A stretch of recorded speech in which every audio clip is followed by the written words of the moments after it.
334 Statesman. Visitor, then let us get still closer to those we haven't yet cross-examined. There are those who have a part of a subordinate sort of expert knowledge in relation to divination, for they are, I believe, considered to be interpreters from gods to men. Young Socrates, yes. Visitor, and then to the class of priests, in its turn, has as custom. Tells us expert knowledge about the giving through sacrifice of gifts from us to the gods which are pleasing to them, and about asking from them through prayers for the acquisition of good things for us. I imagine that both of these things are parts of a subordinate art. Young Socrates, it appears so, at any rate. Visitor, well now, it seems to me that at this point we are, as it were, getting close to some sort of trail leading to our destination.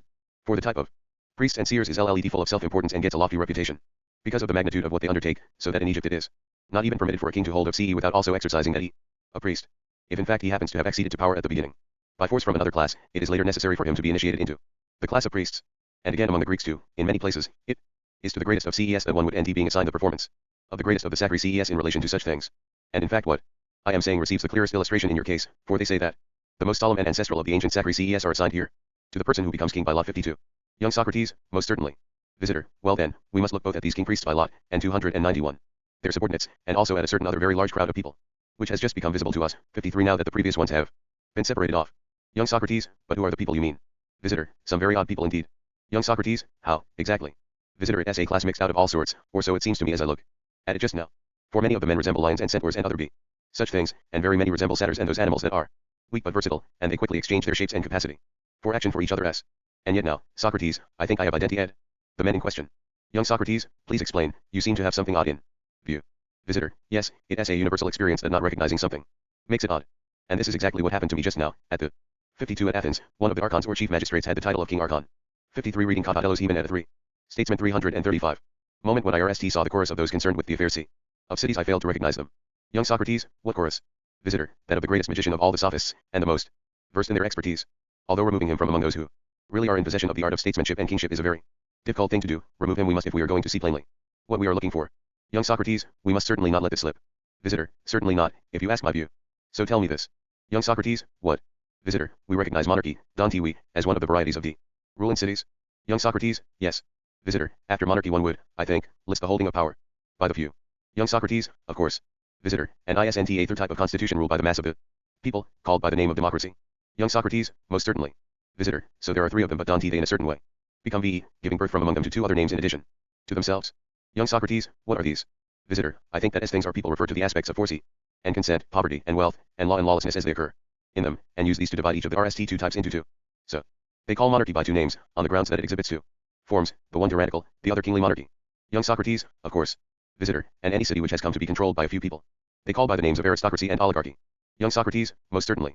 Visitor, with democracy, on the other hand, whether in fact it is by force, or with their consent that the mass rules over those who possess the wealth, 292. And whether by accurately preserving the laws or not, in all these cases, no one is in the habit of changing its name. Young Socrates, true. Visitor, what then? Do we suppose that any of these constitutions is correct, when it is denoted by these criteria 1, few and many, wealth, and poverty, force and consent, and whether it turns out to be accompanied by written laws or without laws? Young Socrates, what actually prevents it? Visitor, look at it more clearly, following this way. B. Young Socrates, which? 336 Statesman. Visitor, shall we abide by what we said when we RST began, or shall we be in discord with it? Young Socrates, what was that? Visitor, we said, I think, that kingly rule was one of the sorts of expert knowledge. Young Socrates, yes. Visitor, and not just one of them all, but we chose out from the rest, particularly one that was concerned in a sense with making judgments and controlling. Young Socrates, yes. Visitor, and then from the controlling sort, we took one that was set C over inanimate products, and one set over living creatures, and it SBY. Splitting things up in just this way that we have been progressing all the time to the point where we are now. We haven't forgotten that it has null edge, but as for what sort of knowledge it is, we were not yet able to give a sufficiently accurate answer. Young Socrates, your account is correct. Visitor, then do we see just this very point, that the criterion in the things in question must not be few, nor many, nor consent, nor the lack of it, nor poverty, nor wealth, but some sort of knowledge, if indeed we are going to be consistent with what we said before? Young Socrates, but that we can possibly fail to do. D. Visitor, necessarily, then, we must now consider in which, if any, of these types of rule expert knowledge about ruling human beings turns out to occur practically the most difficult and the most important thing of which to acquire knowledge. For we must catch sight of it, in order to consider which people we must remove from the wise king as company, who pretend to possess of the art of statesmanship, and persuade many people that they do, but in fact do not have it at all. Young Socrates, yes, we must indeed do this, as our argument has already told us. Visitor, well, does it seem that a mass of people in the city are capable of acquiring this expertise? Young Socrates, how could they? Visitor, but in a city of 1,000 men, is it possible for 100 or so, or again FTY, to acquire it adequately? Young Socrates, in that case, it would be quite the easiest of all the sorts of expertise there are, for we know that among 1,000 men there would never be so many top petty players 54 in relation to those among the rest of the Greeks, let alone kings. For it is that man who actually possesses the expert knowledge of kingship, whether he rules or not, who must in any case be called an expert in kingship, according to what we 293 said before. 55. 54 Petia was a board game resembling drafts or checkers. 55 to 59b. Statesman 337. Visitor, you've remembered well. As a consequence of this, I think, we must look for correct rule in relation to some one person, or two, or altogether few when it is correct. Young Socrates, we certainly must. Visitor, yes, but these people, whether they rule over willing or unwilling subjects, whether according to written laws or without them, and whether they rule as rich men or poor, we must suppose as is now our view to be carrying out whatever sort of rule they do on the basis of b. Expertise. Doctors provide the clearest parallel. We believe in them whether they cure us with our consent or without it, by cutting or burning or applying some other painful treatment, and whether they do so according to written rules or apart from written rules, and whether as poor men or rich. In all these cases we are no less inclined at all to say they are doctors. So long as they are in charge of us on the basis of expertise, purging or otherwise reducing us, or else building us up, it is no matter, if only each and every one of those who care for our bodies acts for our bodies good, making them better than they were, and so preserves what is in their care. See. It is in this way, as I think, and in no other that we lay down the criterion of medicine and of any other sort of rule whatsoever. It is the only correct criterion. Young Socrates, yes, just so. Visitor, it must then be the case, it seems, that of constitutions to the one that is correct in comparison with the rest, and alone a constitution is the one in which the rulers would be found truly possessing expert knowledge, and not merely seeming to do so, whether they rule according to laws or without laws, over willing or unwilling subjects, and whether the rulers are poor or wealthy. There is no principle of correctness according to which any of these must be taken into any account at all.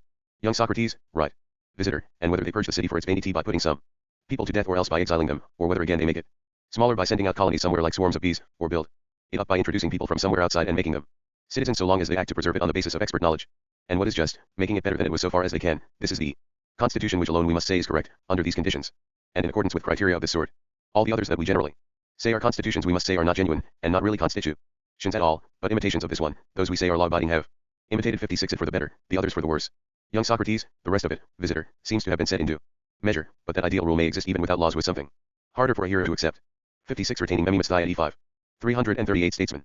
Visitor, you got in just a little before me with your question, Socrates. For I was about to ask you whether you accept all of this, or whether in 294 fact you any of the things we have said difficult to take. But as it is already apparent that we want a discussion of this matter of the correctness of those who rule without laws. Young Socrates, quite. Visitor, now in a certain sense 57 it is clear that the art of the legislator belongs to that of a king, but the best thing is not that the laws should prevail, but rather the kingly man who possesses wisdom. Do you know why? Young Socrates, what then is the reason? Visitor, that law could never accurately embrace what is best and most be just for all at the same time, and so prescribe what is best for the dissimilar ideas between human beings and their actions, and the fact that practically nothing in human affairs ever remains stable, prevent any sort of expertise whatsoever from making any simple decision in any sphere that covers all cases and will last for all time. I suppose this is something we agree about? Young Socrates, certainly.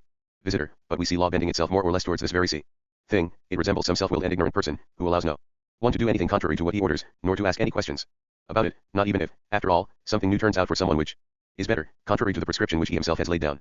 Young Socrates, true, the law does absolutely as you have just said, with regard to each and every one of us. Visitor, then it is impossible for what is perpetually simple to be useful in relation to what is never simple? Young Socrates, very likely.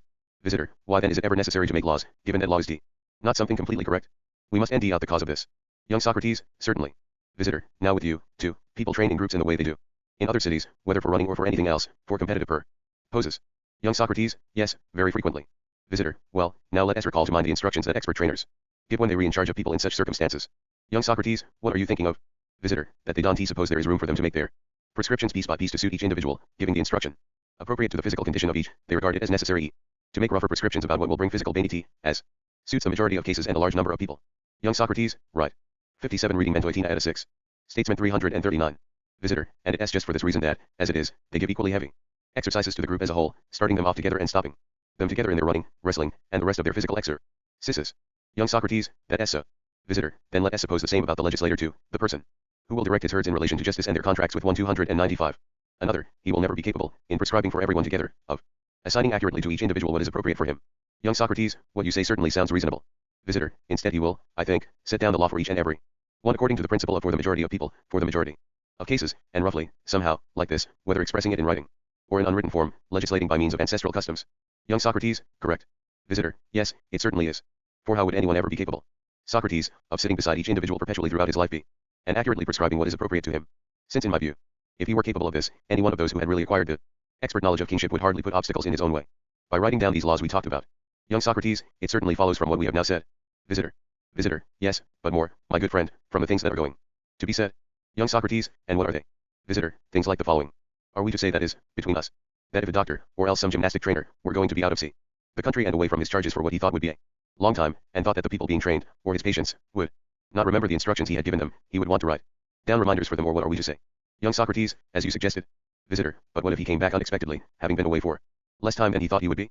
Do you think he wouldn't propose other prescriptions, contrary to the ones he had written down, when things turned out to be different, and better, for his patients because of winds or else some other of the things that come from Zeus which had come about, contrary to expectation, in some way differently from the usual pattern?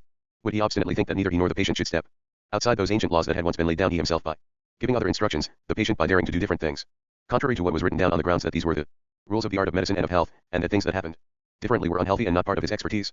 Or would all such things, if they happened in the context of truly expert knowledge, 340 statesmen, cause altogether the greatest ridicule, in all spheres, for acts of legislation of this sort?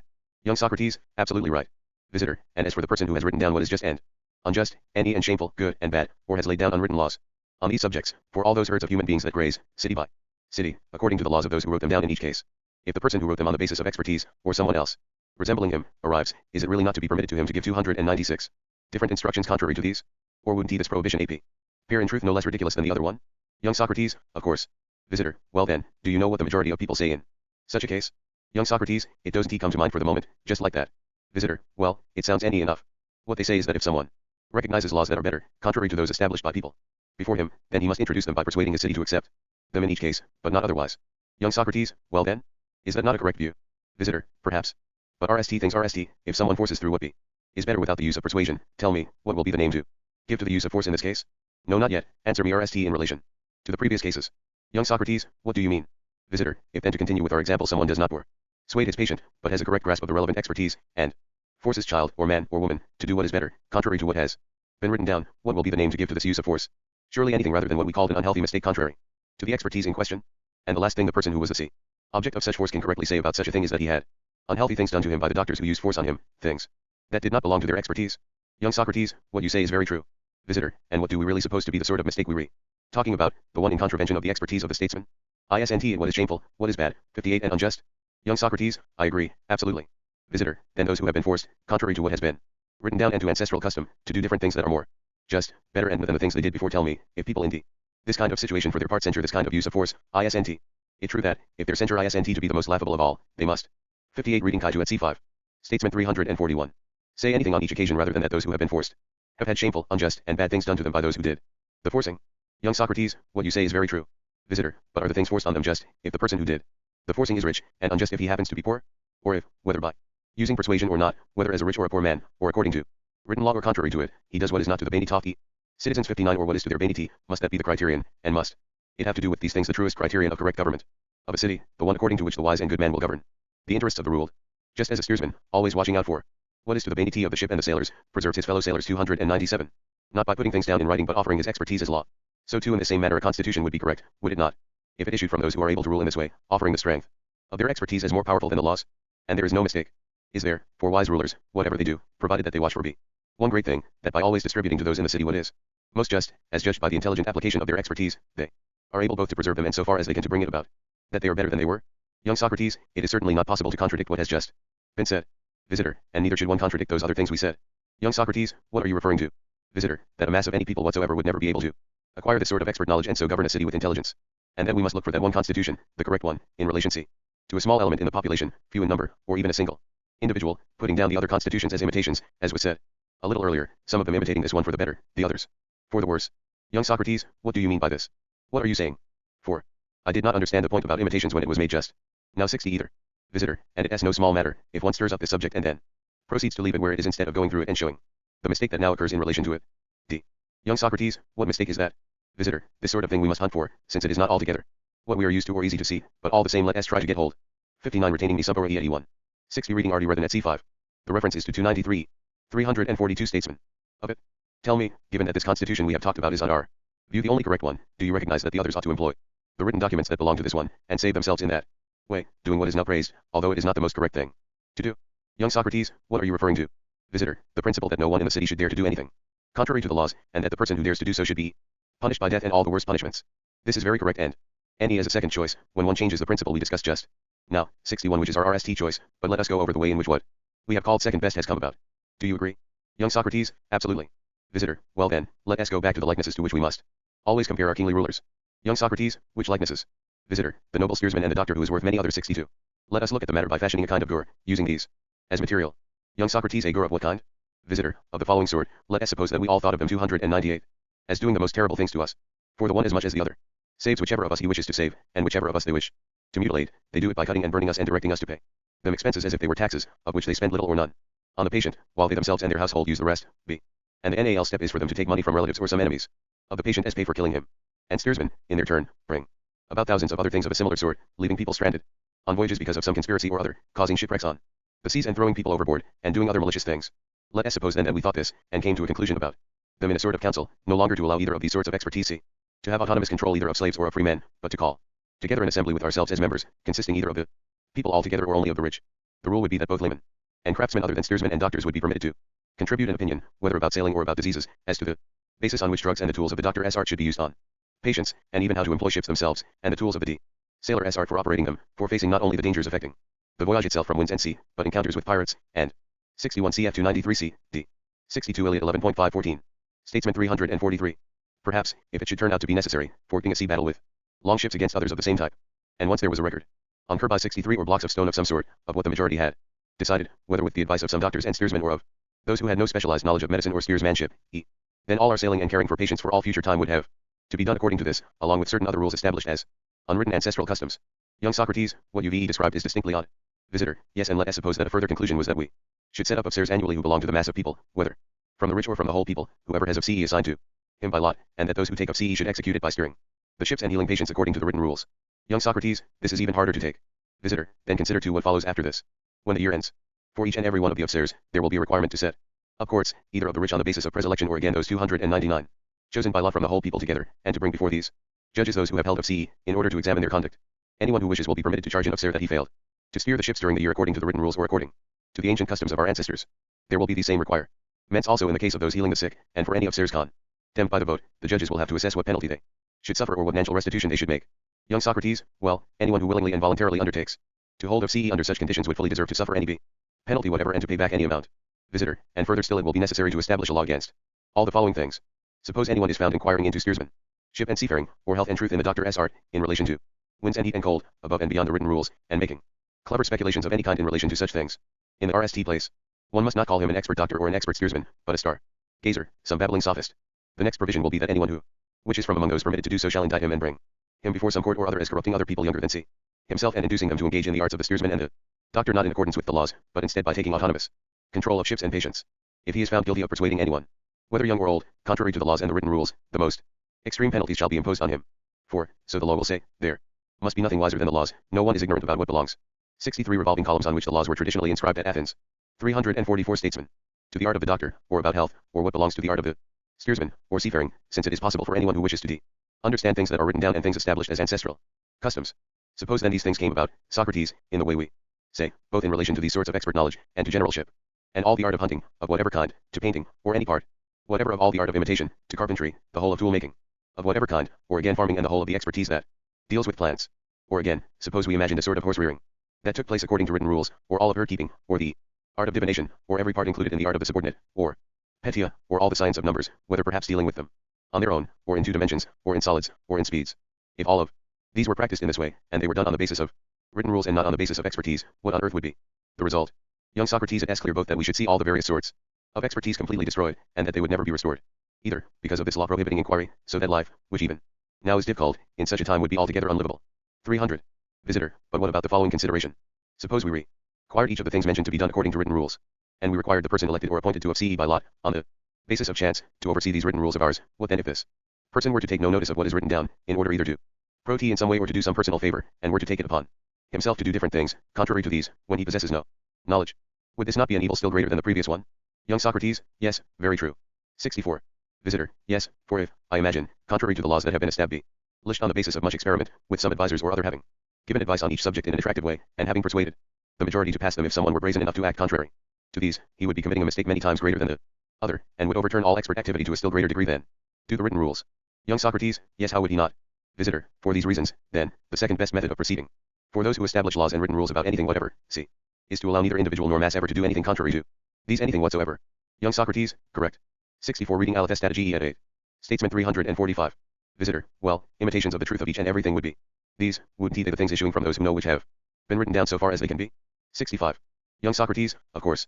Visitor, now we said if we remember that the knowledgeable person, the one who really possesses the art of statesmanship, would do many things in relation to his own activity by using his expertise, without taking any notice of the written laws, when other things appear to him to be better, contrary to those that have been written down by him and given as orders to people who are not currently with him.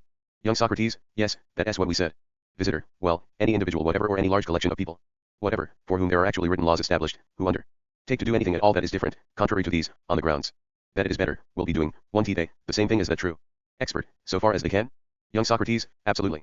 Visitor, well then, if they were to do such a thing without having expert knowledge, they would be undertaking to imitate what is true, but would he imitate it altogether badly? But if they did it on the basis of expertise, this is no longer imitation but that very thing that is most truly what it sets out to be. Young Socrates, I agree completely I think. Visitor, but it is established as agreed between us, we agreed to it before, at any rate that no large collection of people is capable of acquiring any sort of expertise whatever. 66. Young Socrates, yes, it remains agreed. Visitor, then if some sort of kingly expertise exists, neither the collection of people that consists of the rich, nor all the people together, could ever acquire this expert knowledge of statesmanship. Young Socrates, how could they? Visitor, the requirement, then, as it seems, for all constitutions of this sort, if they are going to produce a good imitation of that true constitution, of one man ruling with expertise, so far as they can, is that given at 301. They have their laws, they must never do anything contrary to what is written or to ancestral customs. Young Socrates, very well said.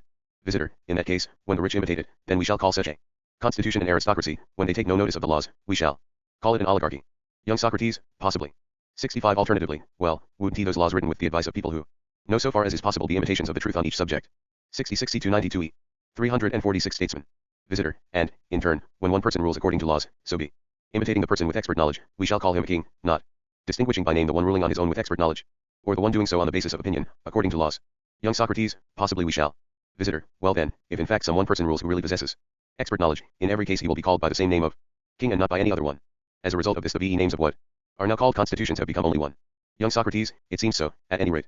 Visitor, and what of the case when some one ruler acts neither according to laws nor according to customs, but pretends to act like the person with expert knowledge, saying that after all one must do what is contrary to what has been written down if it is best, and there is some desire or other combined with ignorance controlling this imitation? Surely in those circumstances we must call every such person a tyrant? Young Socrates, of course. Visitor, then it is in this way that the tyrant has come about, we say. And the king, and oligarchy, and aristocracy, and democracy because people found themselves unable to put up with the idea of that single individual of ours as monarch, and refused to believe that there would ever come to be anyone who deserved to rule in such a way, so as to be willing and able to rule with virtue and expert knowledge, distributing what is just and right correctly to all. They think that a person in such a position always mutilates, kills, and generally maltreats whichever of us he wishes, although if there were to come to be someone of the sort we are describing, he would be prized and would govern a constitution that would alone be correct in the strict sense, steering it through in happiness. Young Socrates, quite. Visitor, but as things are, when as we say a king does not come to be in cities as a king bee is born in a hive, one individual immediately superior in body and mind, it is necessary so it seems for people to come together and write things down, chasing after the traces of the truest constitution. Young Socrates, possibly. Visitor, do we wonder, then, Socrates, at all the evils that turn out to occur in such constitutions, and all those that will turn out for them, when a foundation of this sort underlies them, one of carrying out their functions according to written rules and customs without knowledge which if used 302 by another expertise would manifestly destroy everything that comes about through it? Or should we rather wonder at something else, namely at how strong a thing a city is by its nature? For in fact cities have suffered such things now for time without limit, but nevertheless some particular ones among them are enduring and are not overturned. Yet many from time to time sink like 67 ships, and perish, and have perished, and will perish. 67 Reading Annual Cathay Paretta 6. Statesman 347. In the future through the depravity of their steersmen and sailors, who have acquired the greatest ignorance about the greatest things although they have no understanding at all about what belongs to the art of states manship, they think they have completely acquired this sort of expert knowledge, most clearly of them all. Young Socrates, very true. Visitor, so which of these incorrect constitutions is least difficult to live with, given that they are all difficult, and which the heaviest to bear? Should we take a brief look at this, although a discussion of it will be a side issue in relation to the subject now set before us? And yet, at any rate, in general, perhaps everything that all of us do is for the sake of this sort of thing. Young Socrates, we should certainly look at it. Visitor, well then, what you should say is that, if there are three sorts of constitution, the same one is at the same time exceptionally difficult and easiest. Young Socrates, what are you saying? Visitor, just this, monarchy, I am saying, rule by a few and rule by many. There were these three sorts of constitution we were talking about at the beginning of the discussion with which we have now been deluged. Young Socrates, yes, there were. Visitor, well then, let us divide these, each single one into two, and make 6, separating off the correct one from these on its own, as a seventh. Young Socrates, how so? Visitor, out of monarchy let us make kingly and tyrannical rule, out of the sort that doesn't involve many, we said there was 68 the auspiciously named aristocracy, and oligarchy, while out of the sort that does involve many, there was democracy, which we then called single and put it down as such, but now in turn we must put this two down as double. Young Socrates, how, then? And dividing it by what criterion? Visitor, by one that is no different from the other cases, even if its name, democracy, is now double, but certainly ruling according to laws and contrary to laws belongs both to this and to the others. Young Socrates, yes, it does. Visitor, well, at the time when we were looking for the correct constitution, this cut was not useful, as we demonstrated in what we said before. But since we have now set that correct constitution to one side, and have put down the rest as necessary, in the case of these, certainly, the criterion Of contrary to and abiding by laws cuts each of them in two. Young Socrates, it seems so, given what has now been said. Visitor, well then, when monarchy is yoked in good written rules, which we call laws, it is best of all six, but if it is without laws, it is difficult and heaviest to live with. Young Socrates, possibly. 303. 68 Reading Eva Menina at D2. 348 Statesman.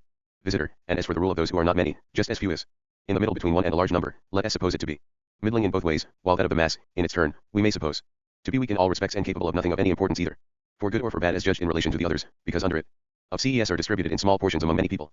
For this reason, if all the types of constitution are law-abiding, it turns out to be the worst of them, but if all are contrary to law, the best, and if all are be uncontrolled, living in a democracy takes the prize, but if they are ordered, life in it is least livable, and in RST place and best by far will be life in the RST, except for the seventh.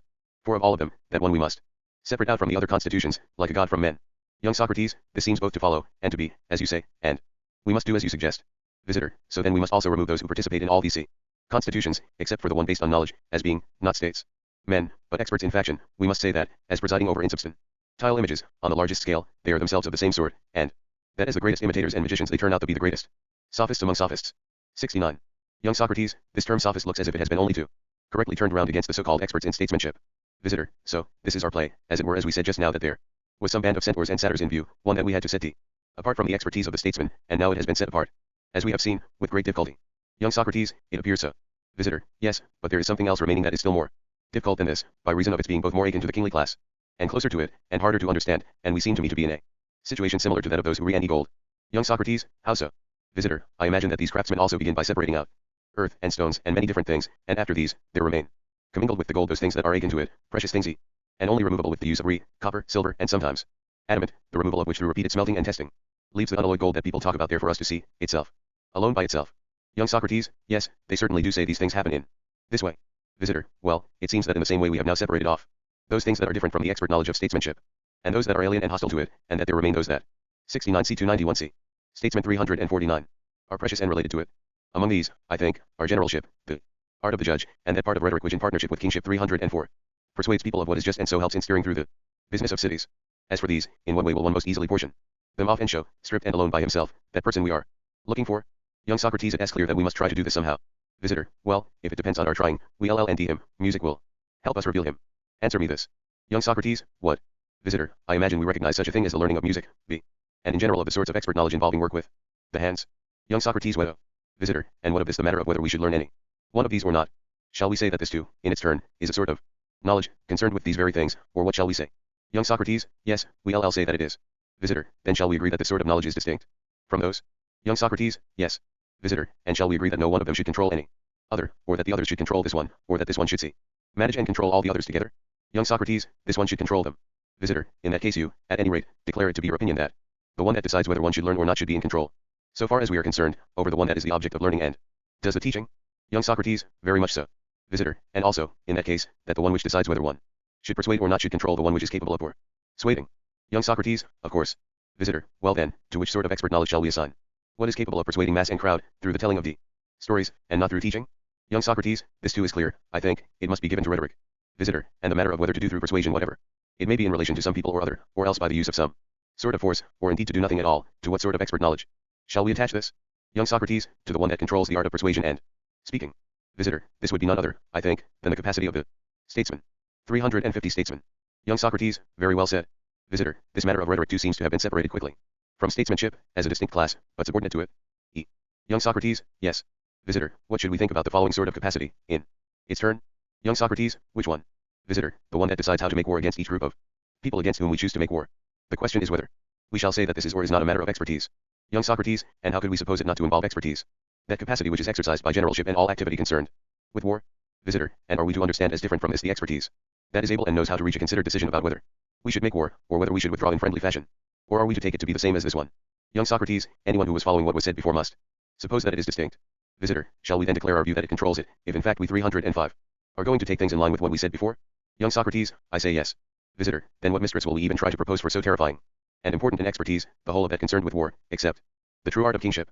Young Socrates, no other. Visitor, in that case we shall not set down the expert knowledge of generals as statesmanship, since it is subordinate. Young Socrates, it seems unlikely that we shall. Visitor, come on then, let us look at the capacity that belongs to those judges who judge correctly. Young Socrates, absolutely. Visitor, well then, does its capacity extend to anything more than taking over from the legislator king all those things that are established as lawful in relation to contracts, and judging by reference to these the things that have been prescribed as just and unjust, providing its own individual excellence by virtue of the fact that it would not be willing to decide the complaints of one citizen against another contrary to the prescription of c. the legislator through being overcome by presence of some sort, or fears, or feelings of compassion, or again by any enmity or friendship. Young Socrates, no, the function of this capacity extends, roughly speaking, to what you have said. Visitor, in that case we discover the power of judges to not to be that belonging to the king, but to be a guardian of the laws and a subordinate of that other capacity. Young Socrates, it seems so, at any rate. Statesman 351. Visitor, if then one looks at all the sorts of expert knowledge that have been discussed, it must be observed that none of them has been declared to be statesmanship. For what is really kingship must not itself perform the practical tasks, but control those with the capacity to perform them, because it knows when it is the right time to begin and set in motion the most important things in cities, and when it is the wrong time, and the others must do what has been prescribed for them. Young Socrates, correct. Visitor, for this reason, then, the sorts of expertise we have just examined control neither each other nor themselves, but each is concerned with some individual practical activity of its own, and in accordance with the individual nature of the activities in question has appropriately acquired a name that is individual to it. Young Socrates, that seems so, at any rate. Visitor, whereas the one that controls all of these, and the laws, and cares for every aspect of things in the city, weaving everything together in the most correct way, this, embracing its capacity with the appellation belonging to the whole, 70 we would, it seems, most appropriately call statesmanship. Young Socrates, yes, absolutely. Visitor, at this point we want to pursue it further by reference to the model of the art of weaving, now that all the classes of things in the city have become clear to us. Young Socrates, yes, very much so. Visitor, then it seems that we should discuss the intertwining that 306 belongs to kingship, of what kind it is, and in what way it intertwines to render us what sort of fabric. Young Socrates, clearly. Visitor, what it seems we have to deal with, in that case, is certainly a difficult thing to show. Young Socrates, but in any case we have to discuss it. Visitor, to say that part of virtue is in a certain sense different in kind from virtue provides an all too easy target for those expert in disputing statements, if we view things in relation to what the majority of people think. Young Socrates, I don't understand. Visitor, I'll put it again, like this. I imagine you think that courage, for us, constitutes one part of virtue. B. Young Socrates, certainly. Visitor, and also that moderation is something distinct from courage. But at the same time that this too is one part of what the other is part of. Young Socrates, yes. Visitor, well, we must take our courage in our hands and declare some thing astonishing in relation to these two. 70 that is, the appellation polis or city gives rise to that of statesmanship, polityke. 352 statesmen. Young Socrates, what? Visitor, that, in some sort of way, they are extremely hostile to each other and occupy opposed positions in many things. 71. Young Socrates, what do you mean? Visitor, not in any way the sort of thing people are used to saying. 4. Certainly, I imagine, all the parts of virtue are said to be amicably disposed towards each other, if anything is. Young Socrates, yes. Visitor, then should we look, with extremely close attention, to see whether this is unqualifiedly the case, or whether emphatically some aspects of them admit of dissent in some respect with what is related to them. Young Socrates, yes, please say how we should do so. Visitor, we should look at the matter in relation to all those things that we call any, but then go on to place them in two classes which are opposed to each other. Young Socrates, put it still more clearly. Visitor, sharpness and speed, whether in bodies, or in minds, or in the movement of the voice. 72 whether belonging to the things themselves or as represented in images of them, all those imitations that music and painting do provide. Have you ever either praised any of these yourself, or been present to hear someone else praising them? Young Socrates, of course. Visitor, and do you remember how they do it in every one of such cases? Young Socrates, I don't at all. Visitor, then would I be able, I wonder, to show it to you in words just as I have it before my mind? Young Socrates, why not? Visitor, you seem to think this kind of thing easy, but in any case let us consider it in the two opposite sorts of case. Often, and in many activities, whenever we admire speed and vigor and sharpness of mind and body, and again of voice, we speak in praise of it by using a single appellation, that of courage. 73. Young Socrates, how so?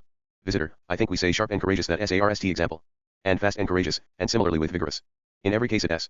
By applying the name I am talking about in common to all these sorts of thing that we praise them. Young Socrates, yes. Visitor, but again in many activities, Dante we often praise the class 307 of things that happen gently. 71 reading it through echetone at B10. 72 the word translated sharpness can also refer to high pitch in sound. 73 Greek andria, literally manliness. Bearing the literal meaning in mind helps to make more intelligible some of the applications of courage suggested here and below. Statesman 353. Young Socrates, yes, very much so. Visitor, well then, Dante we express this by saying the opposite of what we say of the other things. Young Socrates, how? Visitor, in that, I think, we say on each occasion that they are quiet and moderate, admiring things done in the mind, and in the sphere of actions themselves, that are slow and soft, and also things the voice does, that turn out smooth and deep and all rhythmic movement, and the whole of music when it employs slowness at the right time. We apply to be them all the name, not of courage, but of orderliness. Young Socrates, very true. Visitor, and when, conversely, both of these sets of qualities occur at the wrong time, we change round and center each of them, assigning them to opposite effect by the names we use. Young Socrates, how? Visitor, by calling them excessive and manic when they turn out sharper than is timely, and appear too fast and hard, and calling things that are too deep and slow and soft, cowardly and lethargic. It is pretty much a general rule that we that these qualities, and the moderate type as a whole, and the courage of the opposite qualities do not mix with each other in the relevant activities, as if they were sorts of thing that had a warring stance allotted to them. Moreover, we shall see that those who possess them in their souls are at odds with each other, if we go looking for them. Young Socrates, where do you mean us to look? Visitor, both in all the spheres we mentioned just now, and no doubt in many others.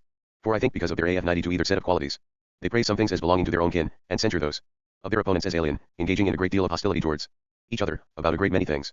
Young Socrates, very likely. Visitor, well, this disagreement, of these classes of people, is a sort of play, but in relation to the most important things, it turns out to be a disease which is the most hateful of all for cities. Young Socrates, in relation to what, do you mean? Visitor, in relation to the organization of life as a whole. For those who are especially orderly are always ready to live the quiet life, carrying on their private business on their own by themselves.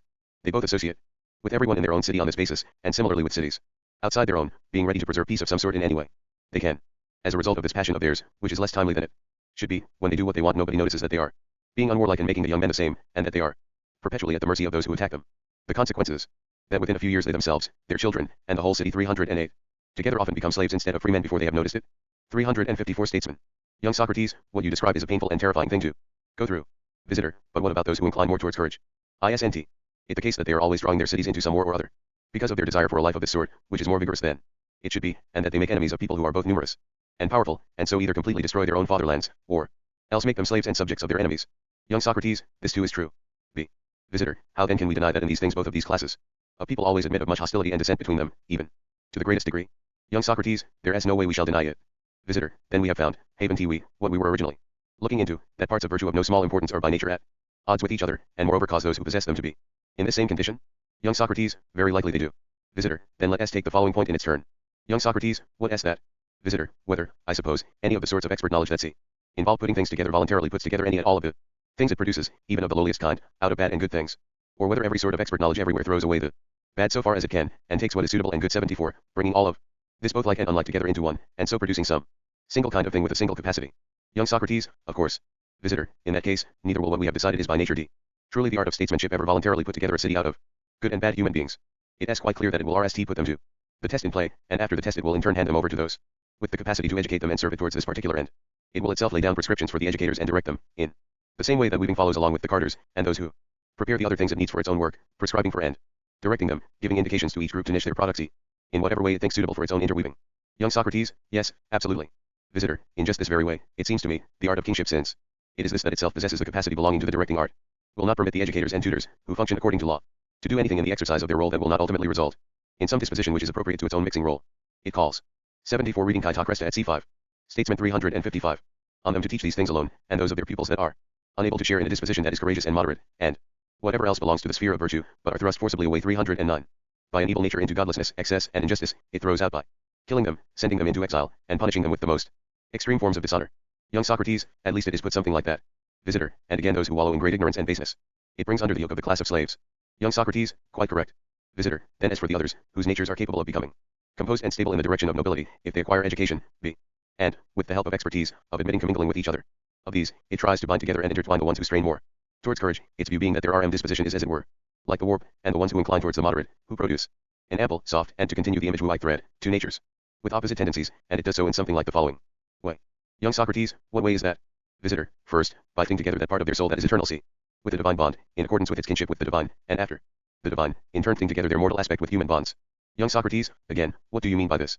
Visitor, I call divine, when it comes to being souls, 75 that opinion about what is any, just and good, and the opposites of these, which is really true, and is guaranteed, it belongs to the class of the more than human. Young Socrates, that is certainly a thing view to take. Visitor, then do we recognize that it belongs to the statesman and the good legislator alone to be capable of bringing this very thing about, by means of the music that belongs to the art of kingship, in those who have had their correct share of education, the people we were speaking of just now. Young Socrates, that is certainly reasonable. Visitor, yes, and let us never call anyone who is incapable of doing this sort of thing by the names we are now investigating. Young Socrates, quite correct. Visitor, well that is a courageous soul that grasps this sort of truth, not tamed, and would it be especially willing, as a result, to share in what is just, whereas if it fails to get a share of it, doesn't it rather slide away 76 towards becoming like some kind of beast? Young Socrates, quite. 75 reading Antis Psuchas at C7. 76 reading Apoclinia at E2. 356 Statesman. Visitor, and what of the case of the moderate sort of nature? If it gets a share of these opinions, doesn't it become genuinely moderate and wise? So far as wisdom goes in the context of life in a city, while if it fails to get a portion of the things we were talking about, doesn't it very appropriately acquire a disgraceful reputation for simple-mindedness? Young Socrates, absolutely. Visitor, and let us not say, shall we, that this sort of interweaving and bonding, in the case of vicious men in relation to each other and good men in relation to the vicious, ever turns out to be lasting, nor that any sort of expert knowledge would ever seriously use it in relation to people like this? Young Socrates, no, how would it? Visitor, what I propose we should say is that it only takes root, through 310 laws, in those dispositions that were both born noble in the RST place and have been nurtured in accordance with their nature, and that it is for these that this remedy exists, by virtue of expertise. As we said, this bonding together is more divine, uniting parts of virtue that are by nature 77 unlike each other, and tend in opposite directions. Young Socrates, very true. Visitor, yes, and the remaining bonds, which are human, once this divine one exists, are perhaps not difficult at all either to understand, or to effect once one has understood them. Young Socrates, how then, and what are they? B. Visitor, those that consist in intermarriages and the sharing of children, 78. And in those matters relating to private giving away in marriage. 4. Most people, in the way they handle these things, do not bind themselves together correctly with respect to the procreation of children. Young Socrates, why so? Visitor, is there any reason why anyone should seriously concern themselves with censuring the pursuit of wealth and forms of unions in such contexts, as if it were worth discussing? Young Socrates, none. Visitor, no, it would be more appropriate for us to discuss those people who pay attention to family types, and ask whether they are acting erroneously in some way. Young Socrates, yes, that is reasonable. Visitor, well, they act out of entirely the wrong sort of consideration. They go for what is immediately easiest, welcoming those who are much like them, and not liking those who are unlike them, assigning the largest part of their decisions to their feelings of antipathy. Young Socrates, how? Visitor, the moderate, I think, look out for people with the disposition they themselves possess, and so far as they can they both marry from. 77 reading Fose out of 5. 78 i.e., between families, through marriage. Statesman 357. Among these and marry off the daughters they are giving away back to d. People of this sort. 79 The type related to courage does just the same thing. Seeking after the nature that belongs to itself, when both types ought to do completely the opposite of this. Young Socrates, how, and why? Visitor, because it is in the nature of courage that when it is reproduced over many generations without being mixed with a moderate nature, it comes to a peak of power at RST, but in the end it bursts out completely in TS of madness. Young Socrates, that is likely. Visitor, and in its turn the soul that is too full of reserve and has no admixture of courageous initiative, and is reproduced over many generations in this way, by nature grows more sluggish than is timely and then, in the end is completely crippled. Young Socrates, it is likely that this too turns out as you say. Visitor, it was these bonds that I meant when I said that there was no difficulty at all in tying them together once the situation existed in which both types had a single opinion about what was any and good. For this is the single and complete task of kingly weaving together, never to allow moderate dispositions to stand away from the courageous. Rather, by working them closely into each other as if with a shuttle, through sharing of opinions, through honors, dishonor, esteem, and the giving of pledges to one another, it draws together a smooth and woven fabric out of 311. Them, as the expression is, and always in trust of CES in cities to these. In common. Young Socrates, how? Visitor, by choosing the person who has both qualities to put in charge, wherever there turns out to be a need for a single of sare, and by mixing together a part of each of these groups where there is a need for more than one. For the dispositions of moderate people when in of CE are markedly cautious, just, and conservative, but they lack bite, and a certain sharp and practical keenness. Young Socrates, this too certainly seems to be the case. Visitor, and the dispositions of the courageous, in their turn, are inferior b. to the others in relation to justice and caution, but have an exceptional degree of keenness when it comes to action. Everything in cities cannot go well, either on the private or on the public level, unless both of these groups are there to give their help. Young Socrates, quite. Visitor, then let us say that this marks the completion of the fabric, which is the product of the art of statesmanship, the weaving together, with regular intertwining, of the dispositions of brave and moderate PEO.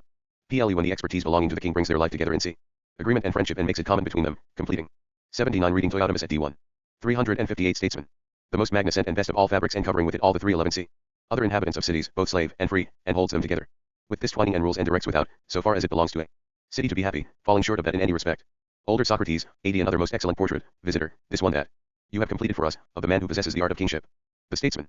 80 NAL words are attributed by many editors to the younger Socrates, but they seem perhaps a little authoritative for him, and it was after all old Socrates himself who set up the whole discussion in the beginning both in the sophist and in the statesman. Parmenides. The great philosopher Parmenides is the central guru of this dialogue. He, not Socrates, directs the philosophical discussion if Plato has a spokesman here. It is Parmenides. Socrates is portrayed as a very bright and promising young philosopher. He is virtually a teenager, only just beginning his career in the subject who needs to think a lot harder and longer before he will have an adequate grasp of the nature of reality. This Socrates is a budding metaphysician, not the purely ethical thinker of apology and other Socratic dialogues. Accompanied by his disciple Zeno, originator of Zeno's paradoxes, Parmenides has come on a visit to Athens. At Pythagoras' house, after Zeno has read out his book, now lost, attacking the intelligibility of any plurality of real things, Socrates questions Zeno and is then questioned by Parmenides about his own conception of reality as consisting of non-physical, non-perceptible forms in which perceptible, physical entities participate. Parmenides raises 6 difficulties that Socrates' view entails, including the celebrated third man argument to which 20th century analytical philosophers have paid much attention. Concluding the RST part of the dialogue, he explains the method of analysis which Socrates must now use in order to resolve them. Socrates F. Forts to articulate a theory of forms have been premature. One must consider systematically not just the consequences of any hypothesis, but also those of its denial, and the method involves other complexities as well. One must systematically consider 8 different trains of consequences, in order to decide nally what the right way of putting one's thesis will be. In the second part of the dialogue, occupying more than 2/3 of its total length, Parmenides demonstrates this new method, using as his respondent not Socrates but one of the other young men present, Aristotle. In choosing this name, Plato may have been alluding to the philosopher Aristotle, who began his own metaphysical work as a member of Plato's academy. Considering the hypothesis of 1b, he works out a series of 8 connecting deductions, plus a 9th. 155e, 157b, added as an appendix to the RST2, as to its metaphysically significant properties, its being, unity, sameness, and difference, similarity and dissimilarity, motion and rest, place, time, and so on. It is left to Socrates, and to the reader, to infer just what use to make of these deductions in determining how best to formulate an adequate theory of forms. Since the theory that Socrates presented at the beginning of the dialogue is plainly the one developed in Symposium, Phaedo, and Republic, this dialogue seems to be implying that theory of forms needs refurbishing, and that, in demonstrating his method. 359. 360 Parmenides. Parmenides has shown us how to do that. Parmenides thus points forward to sophist, statesman, and philebus, where forms are further rethought.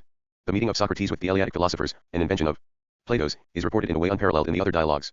The narrator, Cephalus, a different Cephalus from the one in whose house the Republic's conversation takes place, speaks directly to the reader, as Socrates himself does. In Republic, telling of his visit to Athens from his home in Clazomene, AC, accompanied by a group of Clazomenian philosophers. Clazomene was famous as the birthplace of the pre-Socratic physical philosopher Anaxagoras. They have come specially to hear Antiphon, in fact Plato's younger half-brother, recite from memory the record of this conversation. He had heard it from Pythagoras. Cephalus now reports what Antiphon said, in himself reporting what Pythagoras had told him the various speakers on the original occasion had said to one another, 4 levels of conversation, counting the one Cephalus is HAV. Ing now with an undetermined group us, the readers.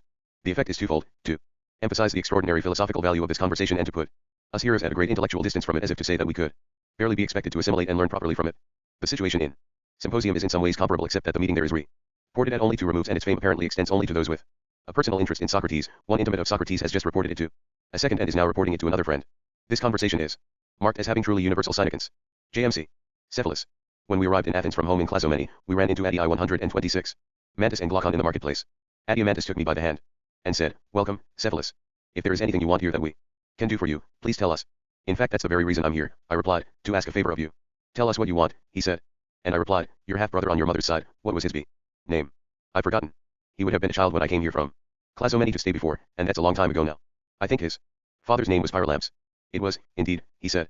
"And his Antiphon. But why do you ask?" "These men are fellow citizens of mine," I said, "keen philosophers, and they have heard that this Antiphon met many times with a friend of Zeno's." Translated by Mary Louise Gill and Paul Ryan. Parmenides 361. Called Pythagoras and can recite from memory the discussion that Socrates and Zeno and Parmenides once had, since he heard it often from Pythagoras. "That's true," he said. "Well, we want to hear that discussion," I replied. "Nothing hard about that," he said. "When Antiphon was a young man, he practiced it to perfection, although these days, just like the grandfather he's named for, he devotes most of his time to horses. But if that's what's called for, let's go to his house. He left here to go home just a short time ago, but he lives close by in Melite." After this exchange, we set off walking and found Antiphon at home 127, engaging a smith to work on a bit of some kind.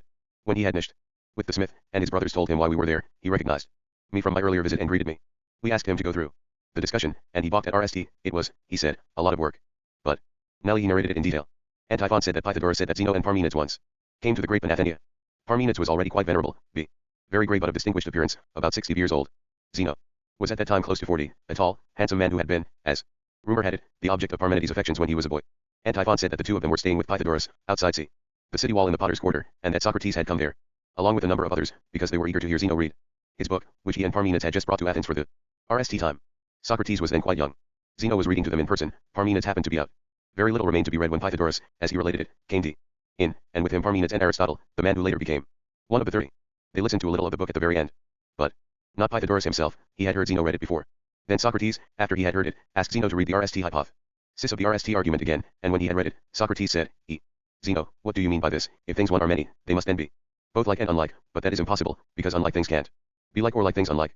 That's what you say, isn't it? It is, said Zeno. If it's impossible for unlike things to be like and like things unlike, isn't it then also impossible for them to be many? Because, if they were many, they would have incompatible properties. Is this the point of your arguments, simply to maintain, in opposition to everything that is commonly said, that things are not many? And do you suppose that each of your arguments is proof for this position, so that you think you give as one lit, the things that are 362 Parmenides. Many proofs that things are not many as your book has arguments. Is that what you were saying, or do I misunderstand? 128. No, Zeno replied. On the contrary, you grasp the general point of the book splendidly. Parmenides, Socrates said, I understand that Zeno wants to be on intimate terms with you not only in friendship but also in his book. He has, in a way, written the same thing as you, but by changing it round he tries to fool us into thinking he is saying something different. You say in your poem that the all is one, and you give splendid and excellent proofs. For that, he, for his part, says that it is not many and gives a vast array of very grand proofs of his own. So, with one of you saying one, and the other not many, and with each of you speaking in a way that suggests that you said nothing the same, although you mean practically the same thing, what you said you appear to have said over the heads of the rest of us. Yes, Socrates, said Zeno. Still, you haven't completely discerned the truth about my book, even though you chase down its arguments and follow their spoor as keenly as a young Spartan hound. First of all, you have missed this point. The book doesn't at all preen itself on having been written with the intent you described, while disguising it from people, as if that were some great accomplishment. You have mentioned something that happened accidentally. The truth is that the book comes to the defense of Parmenides' argument against those who try to make fun of it by claiming that, if it too is one, many absurdities and self-contradictions result from that argument. Accordingly, my book speaks against those who assert the many and pays them back in kind with something for good measure. Since it aims to make clear that their hypothesis, if it is many, 3 would, if someone examined the matter thoroughly, suffer consequences even more absurd than those suffered by the hypothesis of its being one. In that competitive spirit, then, I wrote the book when I was a young man. Some One made an unauthorized copy, so I didn't even have a chance to decide for myself whether or not it should see the light. So in this respect you missed the point, Socrates. You think it was written not out of a young man's competitiveness, but out of a mature man's vainglory. Still, as I said, your portrayal was not bad. I take your point, Socrates said, and I believe it was as you say. But tell me this, Dante, you acknowledge that there is a form, itself by itself, for 129. 2 i.e., the all, cf 128.8, b1. 3 in English we normally speak of a hypothesis that something is the case. Instead, Zeno here, and later Socrates and Parmenides, regularly place the content of a hypothesis within an if clause, ready for us to draw out its implications and consequences. Example. If the all is one, then, or if the all is many, then. For according to the usage of this dialogue, something is itself by itself, rst, if it is separate from other things or is considered on its own, apart from other things. When the phrase is construed in this way, by itself means apart, on its own. Second. Parmenides 363. Of likeness, and another form, opposite to this, which is what unlike is. Dante, you and I and the other things we call many get a share of those two entities. And Dante thinks that get a share of likeness come to be like. In that way and to the extent that they get a share, whereas things that get a share of unlikeness come to be unlike, and things that get a share of both come to be both. And even if all things get a share of both, though they are opposites, and by partaking of them are both like and unlike themselves, what is astonishing about that? If someone showed that the likes themselves come to be unlike or the be unlikes like, that, I think, would be a marvel, but if he shows that things that partake of both of these have both properties, there seems to me nothing strange about that, Zeno, not even if someone shows that all things are one by partaking of oneness, 5 and that these same things are many by partaking also of multitude. But if he should demonstrate this thing itself, what one is, to be many, or, conversely, the many to be one, at this I'll be astonished. And it asks the same with all the others, if he could show that the kind C and form 6 themselves have in themselves these opposite properties, that would call for astonishment. But if someone should demonstrate that I am one thing and many, what is astonishing about that? He will say, when he wants to show that I am many, that my right side is different from my left, and my front from my back, and likewise with my upper and lower parts, since I take it I do partake of multitude. But when he wants to show that I am one, he will say I am one person among the 7 of us, d. Because I also partake of oneness. Thus he shows that both are true. So if, in the case of stones and sticks and such things, someone tries to show that the same thing is many and one, we'll say that he is demonstrating something to be many and one, not the one to be many or the many one, and we'll say that he is saying nothing astonishing, but just what all of us would agree to. But if someone rst distinguishes as separate the forms, themselves by themselves, of the things I was talking about a moment ago, for example, likeness and unlikeness, multitude, and oneness, rest and motion, and everything of that sort, and then shows he that in themselves they can mix together and separate, I for my part, he said, would be utterly amazed, Zeno. I think these issues have been. Something is itself by itself, if it is itself responsible for its own proper being, independently of other things. When the phrase is understood in this way, by itself means in virtue of, or because of, itself. Both of these meanings should be kept in mind whenever this phrase recurs in the translation. 5 in this dialogue Plato uses the expression to hand in several ways. It is variously translated as the one, oneness, and one depending on the context. 6 in this dialogue Plato uses 3 different abstract expressions to specify these entities. 2 of which occur here, genos, a term restricted to the part of the dialogue preceding the deductions, rendered as kind, and eidos, rendered as form.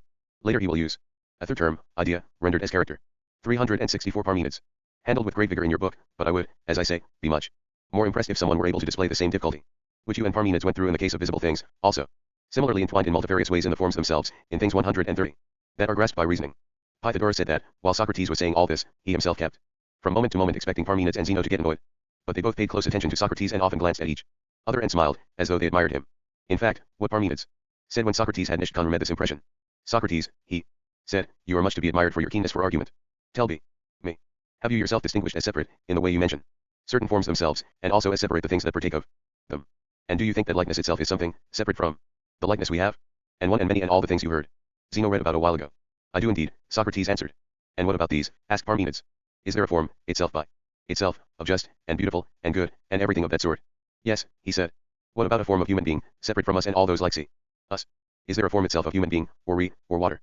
Socrates said, Parmenides, I've often found myself in doubt whether I should talk about those in the same way as the others or differently. And what about these Socrates, things that might seem absurd like hair, and mud and dirt, or anything else totally undignified and worthless? Are you doubtful whether or not you should say that a form is separate for each of these, too, which in turn is other than anything we touch with our hands? Not at all, Socrates answered. On the contrary, these things are in fact just what we see. Surely it is too outlandish to think there is a form for them. Not that the thought that the same thing might hold in all cases hasn't he troubled me from time to time. Then, when I get bogged down in that, I hurry away, afraid that I may fall into some pit of nonsense and come to harm, but when I arrive back in the vicinity of the things we agreed a moment ago have forms, I linger there and occupy myself with them. That is because you are still young, Socrates, said Parmenides, and philosophy has not yet gripped you as, in my opinion, it will in the future. Once you begin to consider none of the cases beneath your notice. Now, though, you still care about what people think, because of your youth. But tell me this, is it your view that, as you say, there are certain forms, from which these other things, by getting a share of them, derive their names, as, for instance, they come to be like by getting a share of likeness, 131. Large by getting a share of largeness, and just and beautiful by getting a share of justice and beauty? It certainly is, Socrates replied. Parmenides 365. So does each thing that gets a share get as its share the form as a whole? Or a part of it?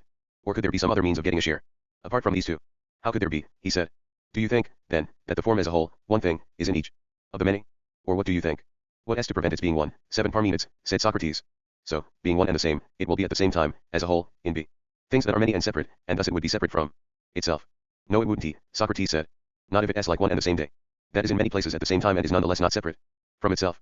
If it s like that, each of the forms might be, at the same time, one and the same in all. Socrates, he said, how neatly you make one and the same thing be. In many places at the same time. It s as if you were to cover many people with a sail, and then say that one thing as a whole is over many. Or isn't.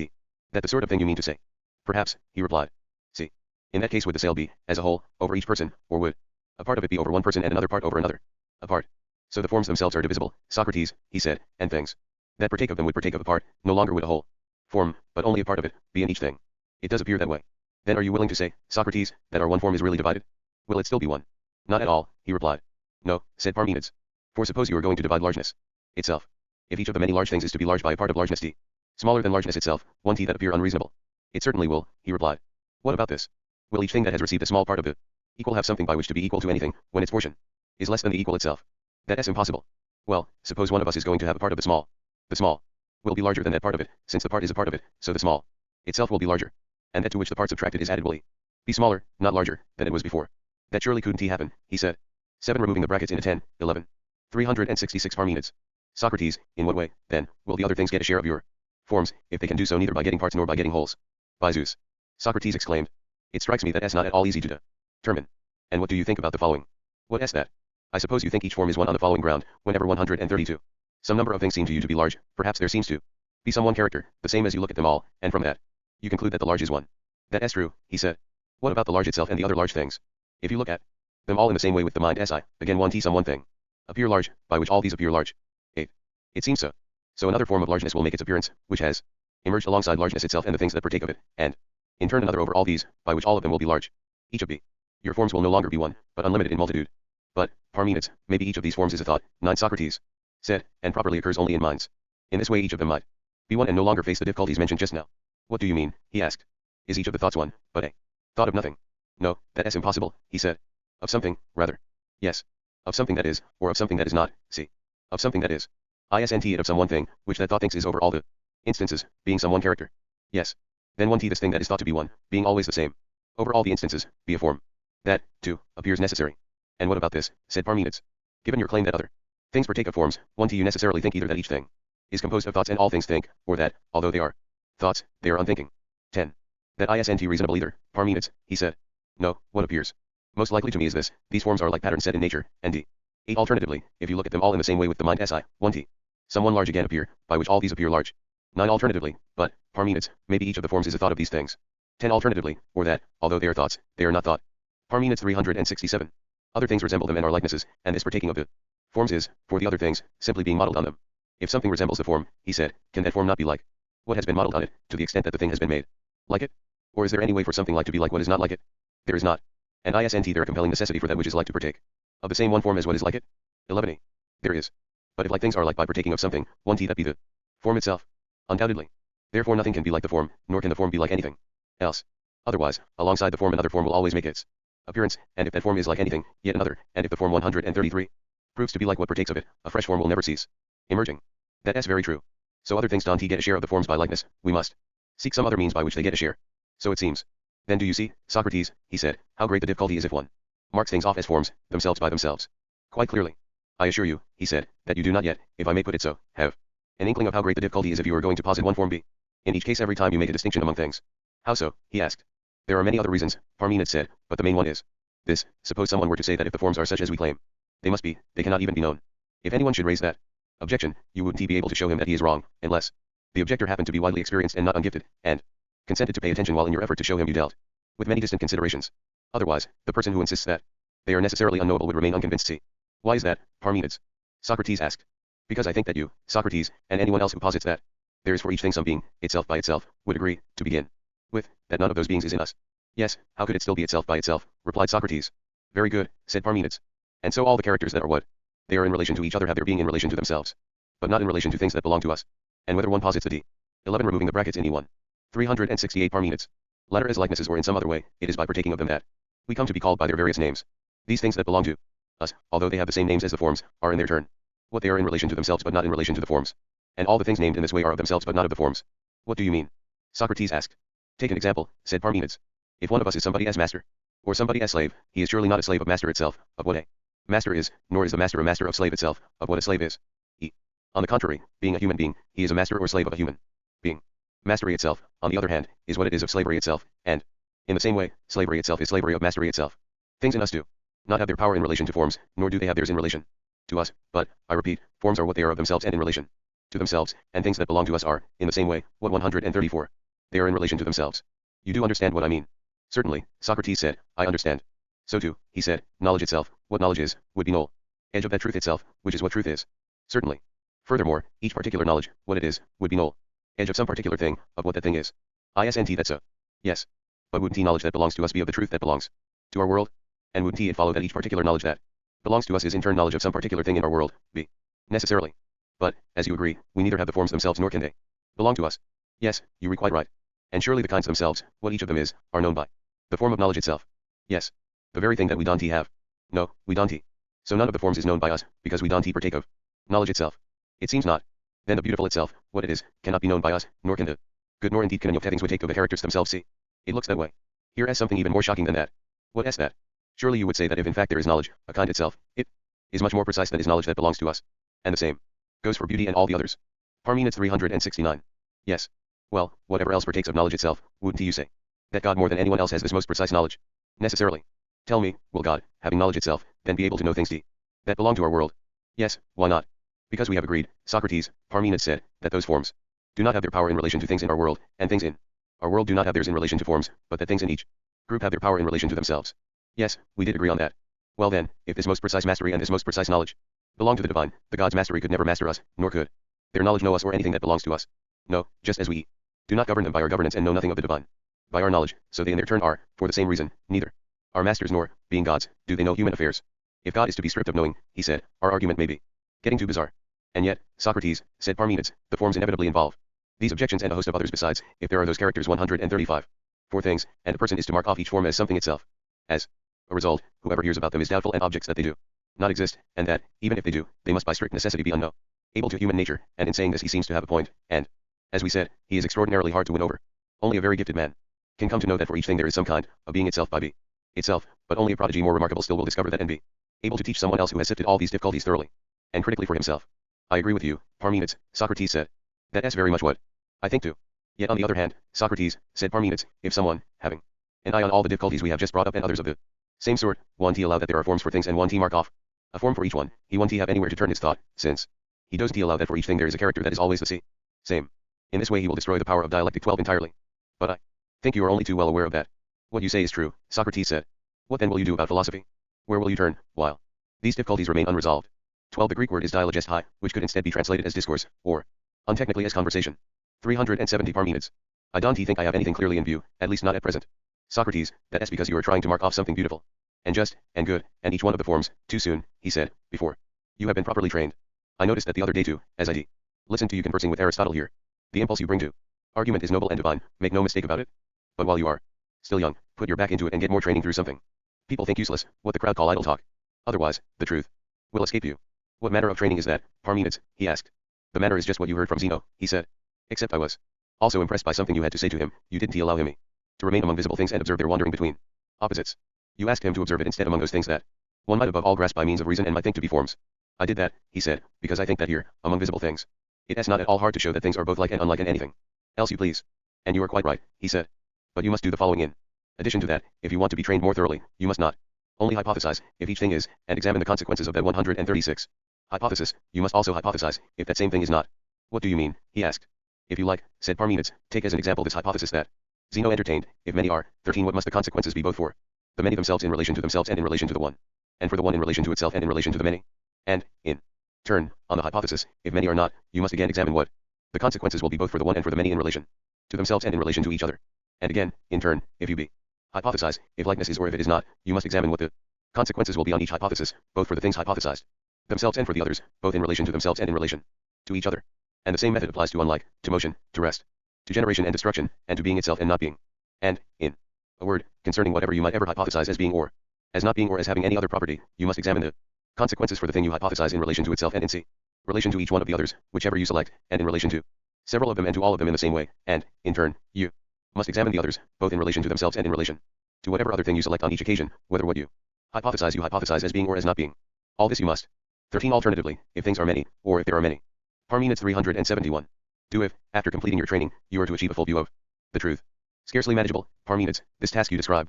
And besides, I don't quite understand, he said. To help me understand more fully, why don't you hypothesize something and go through the exercise for me yourself? For a man my age that's a big assignment, Socrates, he said. D. Well then, said Socrates, you, Zeno, why don't you go through it? For us. And Antiphon said that. Zeno laughed and said, let us beg Parmenides to do it himself, Socrates. What he is proposing won't be easy, I am afraid. Or don't you recognize what a big assignment it is? Indeed, if there were more of us here, it wouldn't be right to ask him, it has nothing, especially for a man his age, to engage in such a discussion in front of a crowd. Ordinary people don't know that without this comprehensive and circuitous treatment we cannot hit upon the truth and gain insight. And so, Parmenides, I join with Socrates in begging you, so that I too may become your pupil again after all this time. When Zeno had finished speaking, Antiphon said that Pythagoras said that he too, along with Aristotle and the others, begged Parmenides not to refuse, but to give a demonstration of what he was recommending. In the end Parmenides said, I am obliged to go along with you. And yet I feel like the horse in the poem of Abicus. 14. Abicus compares himself to a horse, a champion but no longer young, on the point of drawing a chariot. 137. In a race and trembling at what experience tells him is about to happen. And says that he himself, old man that he is being forced against his will to compete in love's game. I too, when I think back, feel a good deal of anxiety as to how at my age I am to make my way across such a vast and formidable sea of words. Even so, I'll do it, since it is right for me to oblige you, and besides, we are, as Zeno says, by ourselves. Well then, at what point shall we start? What shall we hypothesize be? RST. I know, since we have in fact decided to play this strenuous game. Is it all right with you if I begin with myself and my own hypothesis? Shall I hypothesize about the one itself and consider what the consequences must be, if it is one or if it is not one? By all means, said Zeno. Then who will answer my questions? He asked. The youngest, surely. For he would give the least trouble and would be the most likely to say what he thinks. At the same time his answer would allow me a breathing space. I am ready to play this role for you, Parmenides, Aristotle said. Because see. You mean me when you say the youngest. Ask away, you can count on me to answer. 14. Abicus FRG 6, page 1962. Abicus of Radium, 6th century BC, was best known for his love poems. 372. Parmenides. Very good, he said. If it is one, 15. The one would not be many, would it? No, how could it? Then there cannot be a part of it, nor can it be a whole. Why? A part is surely part of a whole. Yes. But what is the whole? Wouldn't he that from which no part is missing be a whole? Certainly. In both cases, then, the one would be composed of parts, both if it is a whole and if it has parts. Necessarily. So in both cases the one would thus be many rather than one. True. Yet d. It must be not many but one. It must. Therefore, if the one is to be one, it will neither be a whole nor have parts. No, it won't. Well, then, if it doesn't have a part, it could have neither a beginning, nor an end nor a middle, for those would in fact be parts of it. That's right. Furthermore, end and beginning are limits of each thing. Doubtless. So the one is unlimited if it has neither beginning nor end. Unlimited. So it is also without shape, for it partakes of neither round nor straight. How so? Round is surely that whose extreme ties are equidistant in every direction from the middle. Yes. Furthermore, straight is that whose middle stands in the way of the two extremities. Just so. So the one would have parts and be many if it partook of either a straight or a curved shape. Of course. There. For it is neither straight nor curved, since in fact it doesn't have parts. 138. That's right. Furthermore, being like that, it would be nowhere, because it could be neither in another nor in itself. How is that? If it were in another, it would surely be contained all around by the thing it was in and would touch it in many places with many parts, but since it is one and without parts and does not partake of circularity, it cannot possibly touch in many places all around. It can Yet, on the other hand, if it were in itself, its container would be none other than itself, if in fact it were in itself, for a thing can be in something that doesn't contain it? No, it can be. So the container itself would be one thing, and the thing contains some thing else, since the same thing will not, as a whole at any rate, undergo and do both at once. And in that case the one would be no longer one but two. Yes, you were quite right. Therefore, the one is not anywhere. If it is neither in itself nor in another, it isn't. Then consider whether, since it is as we have said, it can be at rest or in motion. Yes, why not? Because if it moves, it would either move spatially or be altered, since these are the only motions. Yes. But see. The one surely can be altered from itself and still be one. It can Then it does move by alteration at least. Apparently not. But by moving spatially. Perhaps. And if the one moved spatially, it surely would either spin in a circle in the same location or change from one place to another. Necessarily. Well then, if it spins in a circle, it must be poised on its middle and have other parts of itself that move.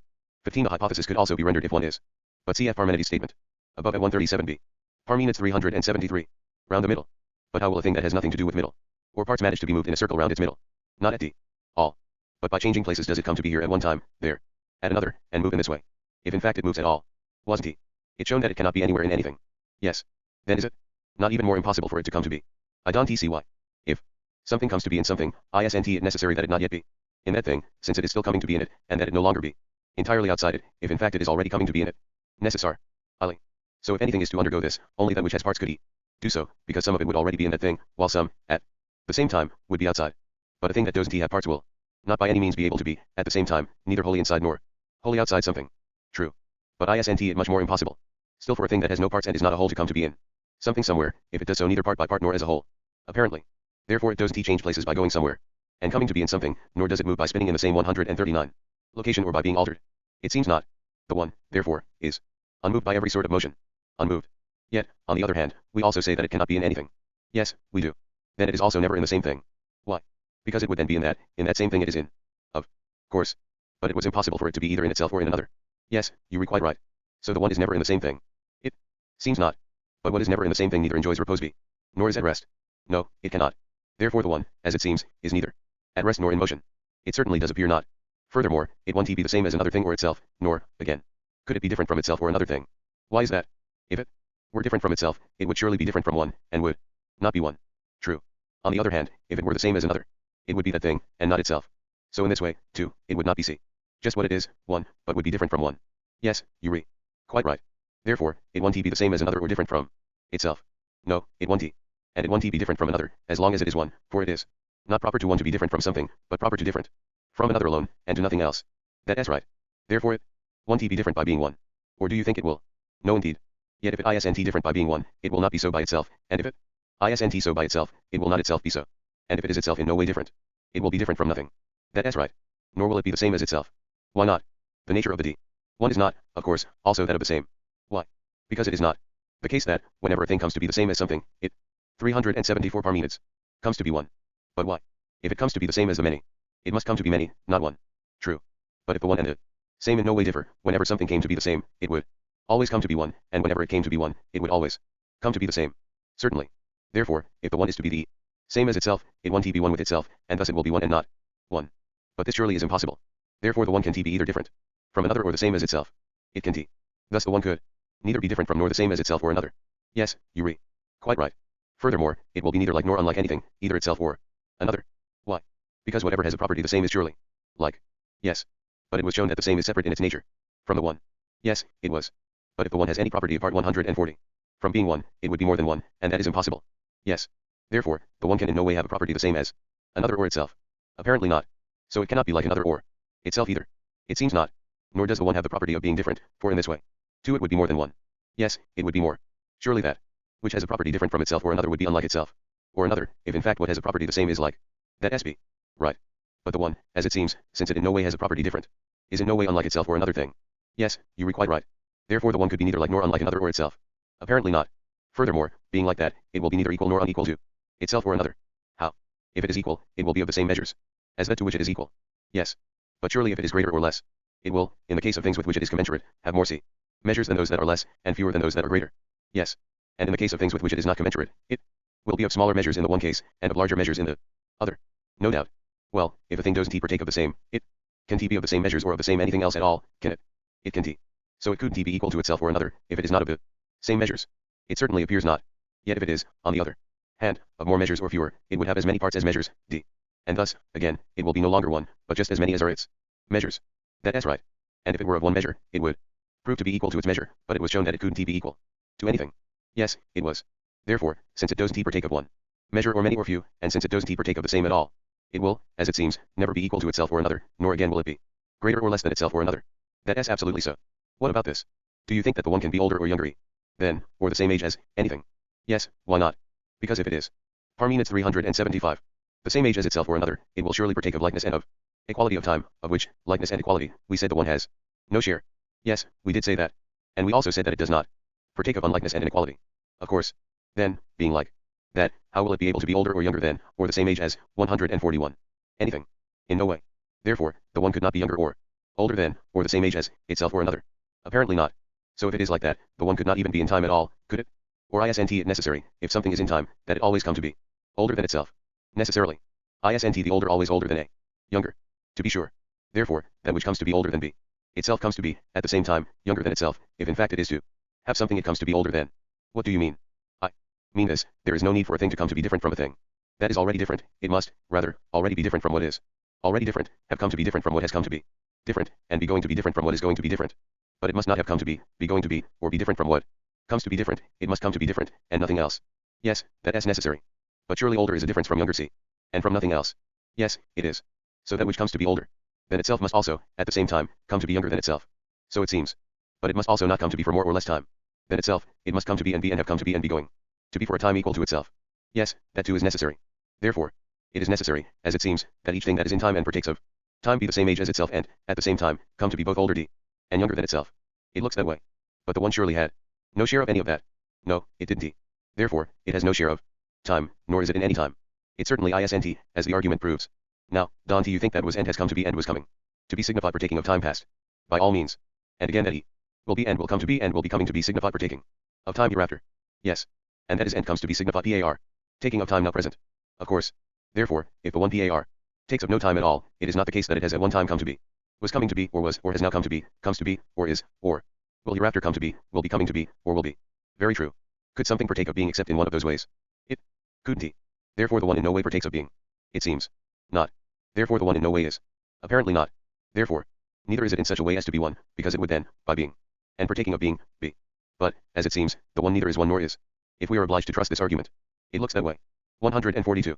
If something is not, could anything belong to this thing that is not, or be of it? How could it? Therefore, no name belongs to it, nor is there an account or any knowledge or perception or opinion of it. 376 Parmenides. Apparently not. Therefore it is not named or spoken of, nor is it the object of opinion or knowledge, nor does anything that is perceive it. It seems not. Is it possible that these things are so for the one? I certainly don't think so. Do you want to return to the hypothesis from the beginning, in the B? Hope that another kind of result may come to light as we go back over it. I do indeed. If one is, we are saying, aren't we, that we must agree on the consequences for it, whatever they happen to be. Yes. Consider from the beginning, if one is, can it be, but not partake of being? It cannot. So there would also be the being of the one, and that is not the same as the one. For if it were, it couldn't be the being of the one, nor could the one partake of it. On the contrary, saying that one C is would be like saying that one is one. But this time that is not the hypothesis, namely, what the consequences must be, if one is one, but if one is, isn't that so? Of course. Is that because his sign es some thing other than one? Necessarily. So whenever someone, being brief, says one is, would this simply mean that the one partakes of being? Certainly. Let us again say what the consequences will be, if one is. Consider whether this hypothesis must not signify that the one is such as to have d parts. How so? In this way, if we state the is of the one that is, and the one of that which is one, and if being and oneness are not the same, but both belong to that same thing that we hypothesized, namely, the one that is, must it not itself, since it is one being, be a whole, and the parts of this whole be oneness and being? Necessarily. Shall we call each of these two parts a part only, or must the part be called part of the whole? Of the whole. Therefore whatever is one both is a whole, and has a part. Certainly. Now, what about each of these two parts of the one that is, oneness, and being? Is oneness ever absent from the being part or being from the oneness part? That couldn't be. So again, each of the two parts possesses oneness and being, and the part, in its turn, is composed of at least two parts, and in this way always, for the same reason, whatever part turns up always possesses these two parts, since oneness always possesses being and being always possesses oneness. So, since it always proves to be two, it must never be one. Absolutely. So, in this way, 143 wouldn't he the one that is be unlimited in multitude? So it seems. Come, let us proceed further in the following way. How do we say that the one partakes of being, and hence is? Yes. And for this reason the one that is was shown to be many. Just so. And what about the one itself, which we say partakes of being? If we grasp it in thought alone by itself, without that of which we say it partakes, will it appear to be only one, or will the same thing also appear to be many? One, I should think. Let us see. Must not its being be something and be it itself something different, if in fact the one is not being but, as one? Parmenides 377. Partakes of being. Necessarily. So if being is something and the one is something different, it is not by its being one that the one is different from being, nor by its being that being is other than the one. On the contrary, they are different from each other by difference and otherness. Of course. And so difference is not the same as oneness or being. Obviously not. Now, if we select from them, say, being and difference or being and see oneness or oneness and difference, do we not in each selection choose a certain pair that is correctly called both? How so? As follows, we can say being. We can. And, again, we can say one. That. Two. So has each of the pair been mentioned? Yes. What about when I say being and oneness? Haven't both been mentioned? Certainly. And if I say being and difference or difference and oneness, and so on, in each case don't I speak of both? Yes. Can things that are correctly called both be both, but not two? They cannot. If there are two things, is there any way for each member of the pair not to be one? Not at all. Therefore, since in fact each pair taken together turns out to be two, each member would be one. Apparently. And if each of them is one, when any one is added to any couple, doesn't the total prove to be three? Yes. And isn't three odd, and two even? Doubtless. What about this? Since there are two, must there not also be twice, and since there are three, thrice, if in fact 2 is 2 times 1 and 3 is 3 times 1. Necessarily. Since there are 2 and twice, must there not be 2 times 2? And since there are 3 and thrice, must there not be 3 times 3? Doubtless. And again, if there are 3 and they are 2 times, and if there are 2 and they are 3 times, must there not be 2 times 3 and 3 times 2? There certainly must. Therefore, there would be even times even, odd 144, times even, and even times odd. That is so. Then if that is so, do you think there is any number that need not be? In no way at all. Therefore, if one is, there must also be number. Necessarily. But, if there is number, there would be many, and an unlimited multitude of beings. Or does number, unlimited in multitude, also prove to partake of being? It certainly does. So if all number partakes of being, each part of number would also partake of it. Yes. So has being been distributed to all things, which are many, and is it be missing from none of the beings, neither the smallest nor the largest? Or, is it unreasonable even to ask that question? How could being be missing from any of the beings? In no way. So being is chopped up into beings of all kinds, from the smallest to the largest possible, and is the most divided thing of all, and the parts of being are countless. Quite see. So, therefore its parts are the most numerous of things. The most numerous indeed. Now, is there any of them that is part of being, yet not one part? How could that happen? I take it, on the contrary, that if in fact it is 378 Parmenids, it must always, as long as it is, be some one thing, it cannot be nothing. Necessarily. So oneness is attached to every part of being and is not absent from a smaller or larger, or any other, part. Just so. So, being one, is it, as a whole, in many places at the same time? Look at this D. Carefully. I am, and I see that it is impossible. Therefore as divided. If in fact not as a whole, for surely it will be present to all the parts of being at the same time only as divided. Yes.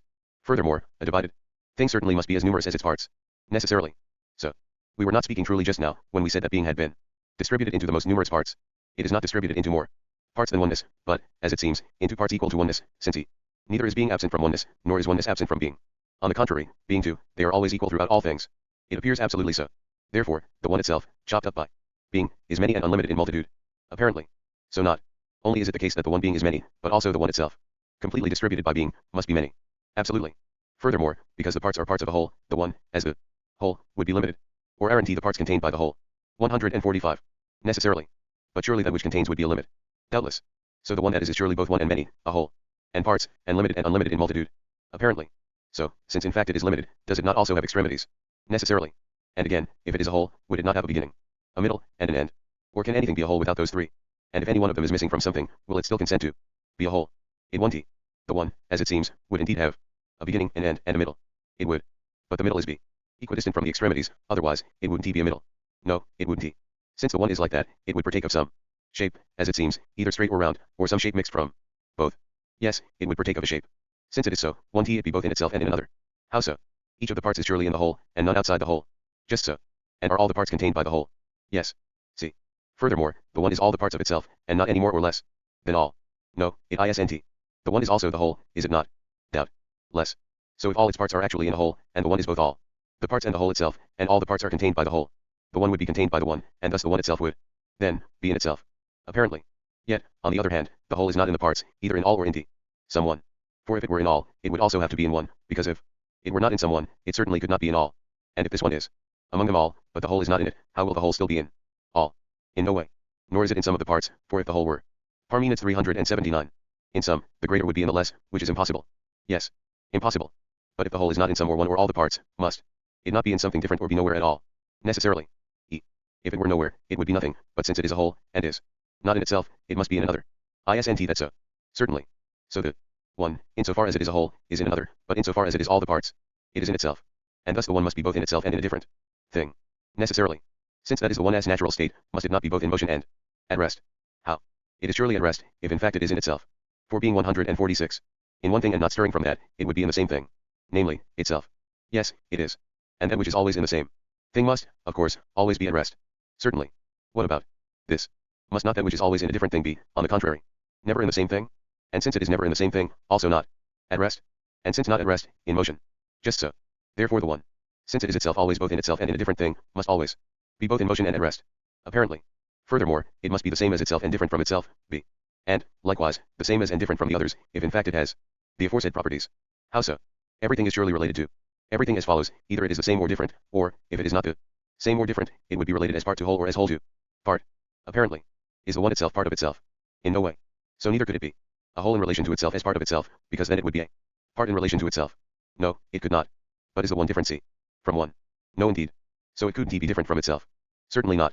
So if it is neither different nor whole nor part in relation to itself, must it not then be the same as itself? Necessarily. What about this? Must not that which is in something different from itself, the self that is in the same thing as itself, be different from itself? If in fact it is also to be in something different. It seems so to me. In fact the one was shown to be so, since it is, at the same time, both in itself and in a different thing. Yes, it was.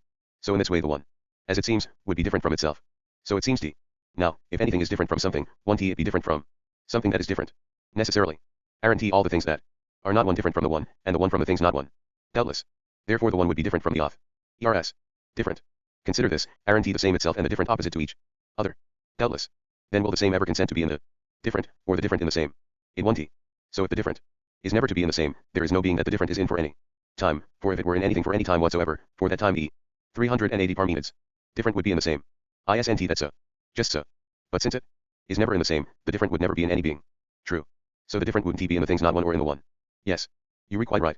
So not by the different would the one be different from the things not one or they different from it. No, it wouldn't. Nor by themselves would they be different from each other, if they don't partake of the different. Obviously not. But if they aren't different 147, by themselves or by the different, wouldn't they in fact entirely avoid being different from each other? They would. But neither do the things not one partake of the one, otherwise they would not be not one, but somehow one. True. So the things not one could not be a number either, for in that case, too, they would not be absolutely not one, since they would at least have number. Yes, you read quite right. And, again, are the things not one parts of the one? Or would the things not one in that case, too, partake of the one? They would. So if it is in every way one, and they are in every way not one, the one would be neither a part of the things not one nor a whole with them as parts, and, in turn, the things not one would be neither parts of the one nor wholes. In relation to the one as part. No, they wouldn't. But in fact we said that things that are neither parts nor wholes nor different from each other will be the same as each other. Yes, we did. So are we to say that the one, since it is so related to the things not one, is the same as they are? Let us say so. Therefore the one, as it seems, is both different from the others and itself, and the same as the others and itself. It certainly looks that way from our argument. Would the one then also be both like and unlike itself and the others? See. Perhaps. At any rate, since it was shown to be different from the others would surely also be different from it. To be sure. Wouldn't it be different from the others just as they are different from it, and neither more nor less? Yes, why not? So if neither more nor less, in like degree. Yes. Accordingly, insofar as it has the property of being different from the others and they, likewise, have the property of being different from it, in this way the one would have a property the same as the others, and they would have a property the same as it. What do you mean? As follows, don't you apply to something each name you use. I do. Now, could you use the same name either more than once or once? I could. So if you use it once, do you call by name that thing whose name it is, but not that thing, if you use it many times? Or whether you utter the same name once or many times, do you quite necessarily always also speak of the same thing? To be sure. Now different. In particular is a name for something, isn't it? Certainly. So when you utter it, whether once or many times, you don't apply it to another thing or name something other than that thing whose name it is. Nices. Sarli. Whenever we say the others are different from the one and the one is different from the others, although we use different twice. Parmenids 381. We don't apply it to another nature, but always to that nature whose name it is. Of course. So insofar as the one is different from the others, and the others from the one, on the basis of having the property difference 148. Itself, the one would have a property not other, but the same as the others. And that which has a property the same is surely like, isn't it? Yes. Indeed, insofar as the one has the property of being different from the others, owing to that property itself it would be altogether like them all. Because it is altogether different from them all. So it seems. Yet, on the other hand, the like is opposite to the unlike. Yes. Isnt the different also opposite to the same. That too. But this was shown as well, that the one is the same as the others. Yes, it be. Was. And being the same as the others is the property opposite to being different from the others. Certainly. Insofar as the one is different, it was shown to be like. Yes. So insofar as it is the same, it will be unlike, owing to the property opposite to that which makes it like. And surely the different made it like. Yes. So the same will make it unlike, otherwise it won't be opposite to the different. So it seems. Therefore the one will be like and unlike the others, insofar as it is different, like, and insofar as it is the same, unlike. Yes, it admits of this argument too, as it seems. It also admits of the following. What is that? Insofar as it has a property the same, it has a property that is not of another kind, and if it has a property that is not of another kind, it is not unlike, and if not unlike, it is like.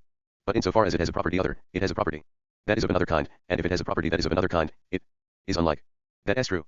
So because the one is the same as the others, and because it is different, on both grounds and either, it would be both like and unlike the others. Certainly. So, in the same way, it will be like and unlike itself as well. Since in fact it was shown to be both different from itself and the same as itself. On both grounds and either, won't it be shown to be both like and unlike itself. Necessarily. And what about this? Consider the question whether the one touches or does not touch itself and the others. Very well. Surely the one was shown to be in itself as a whole. That is right. Isnt the one. Also in the others. Yes. Then insofar as it is in the others, it would touch the others, but insofar as it is in itself, it would be kept from touching the others, and being in itself, would touch itself. Apparently. Thus, the one would touch itself and the others. It would. And again, in this way, must not everything that is to touch something lie next to that which it is to touch, occupying the position adjacent to that occupied by what it touches. Necessarily. So, too, the one, if it is to touch itself, must lie directly adjacent to itself, occupying a place next to that in which it itself is.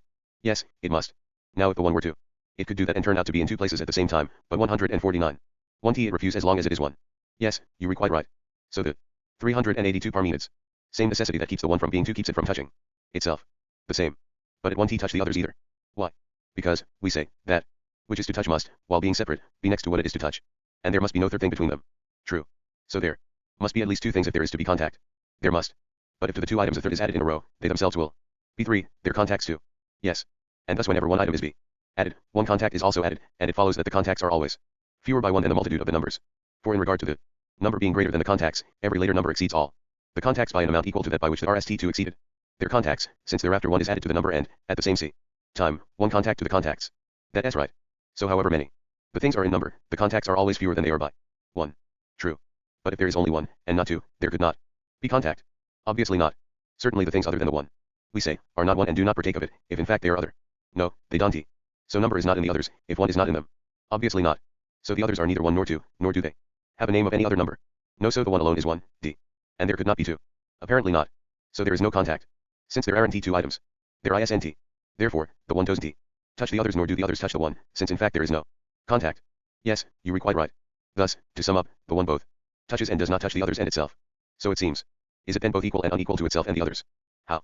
So, if the one were greater or less than the others, or they in turn greater or less than it, they wouldn't be in any way greater or less than each other by the one being one and the others being other than one. That is, by their own being, would they? But if they each had equality in addition to their own being, they would be equal to each other.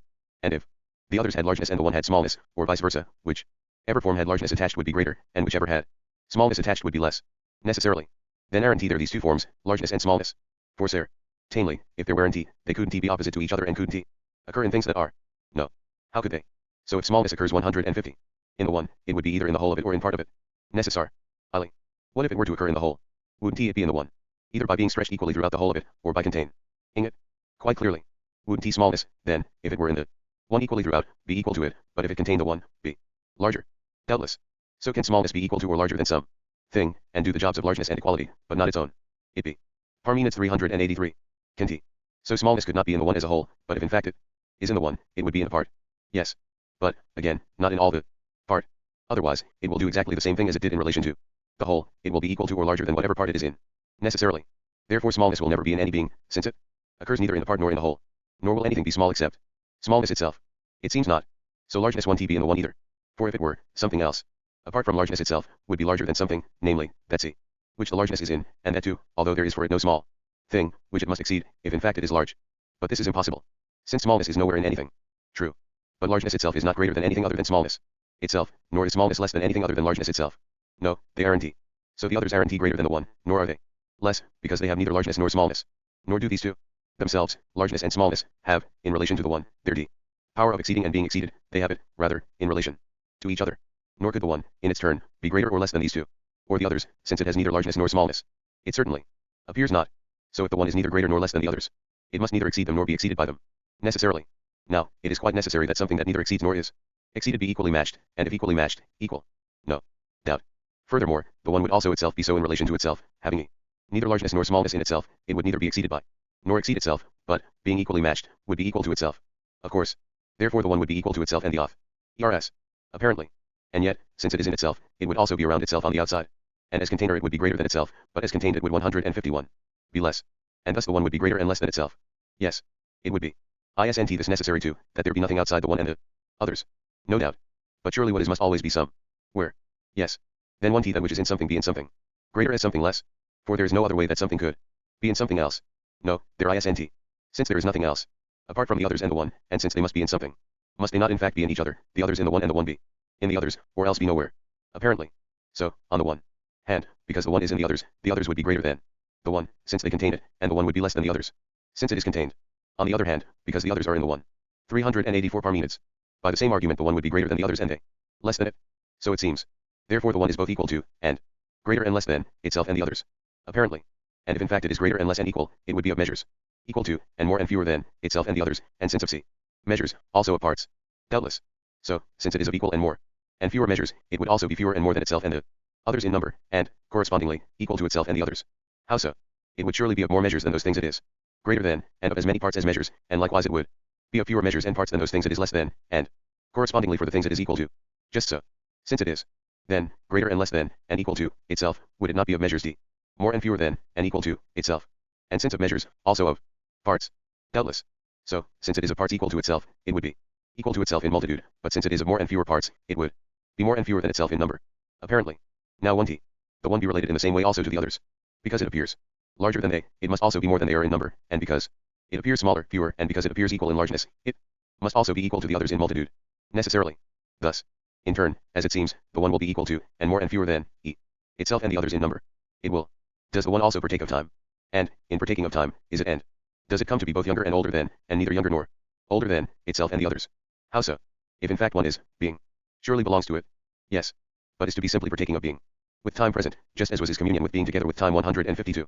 Past, and, in turn, will be his communion with being together with time. Future. Yes, it is. So the one partakes of time, if in fact it partakes of being. Certainly. Of time advancing. Yes. So the one always comes to be older than itself, if in fact it goes forward in step with time. Necessarily. Do we recall that the older comes to be older than something that comes to be younger? We do. So, since the one comes to be older than itself, wouldn't it come to be older than itself that comes to be younger? Necessarily. Thus it indeed comes to be both younger and older than be itself. Yes. But it is older, isn't it, whenever, in coming to be, it is at the now time. Between was and will be. For as it proceeds from the past to the future, it certainly won't jump over the now. No, it won't. Doesn't it stop coming to be older when it encounters the now? It doesn't come to be, see. But is then already older, isn't it? For if it were going forward, it could never be grasped by the now. A thing going forward is able to lay hold of both the now and the later, releasing the now and reaching for the Parmenides 385. Later, while coming to be between the two, the later and the now. True.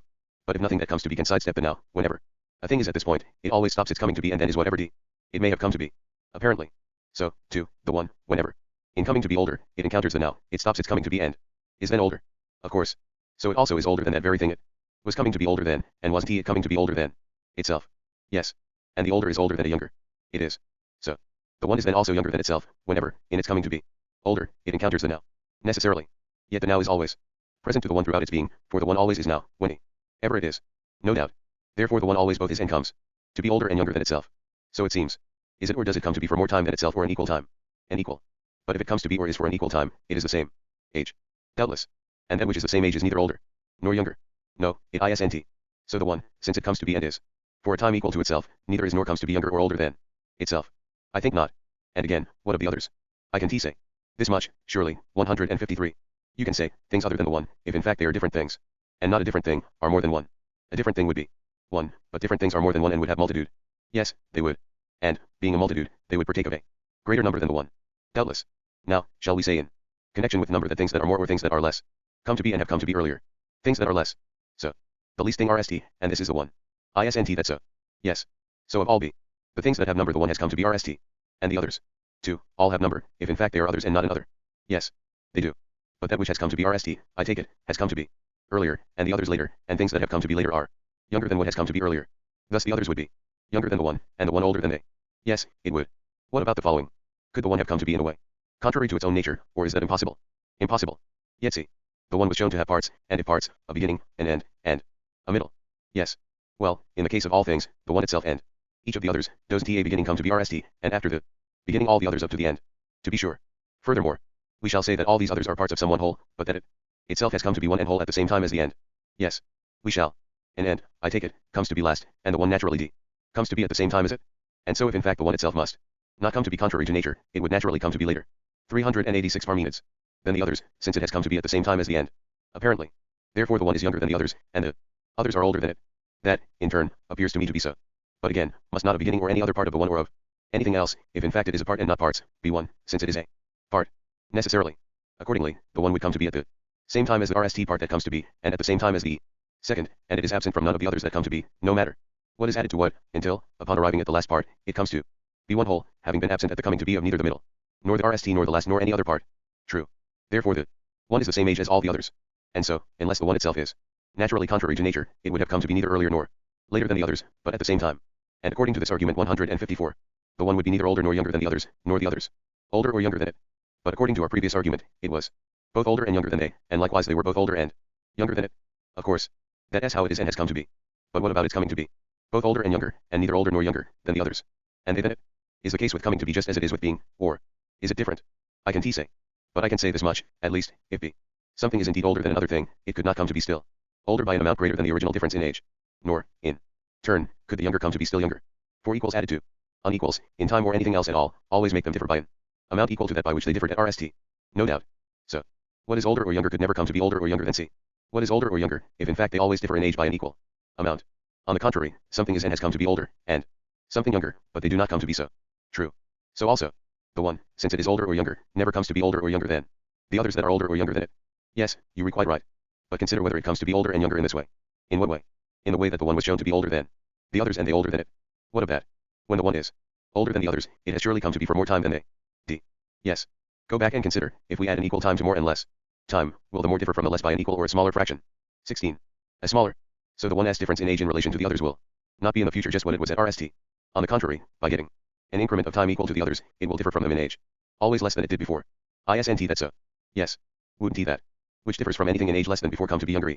16. The word translated here and below as fraction is elsewhere translated as part. Par minutes 387. Then before in relation to those things it was previously older than younger. And if the one comes to be younger, don't those others, in turn, come to be older than before in relation to it? Certainly.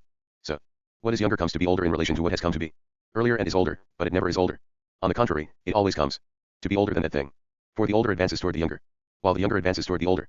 And, in the same way, the 155, older, in its turn, comes to be younger than the younger. For both, by going toward their opposites, come to be each other as opposite, the younger, coming to be older than the older, and the older younger than the younger.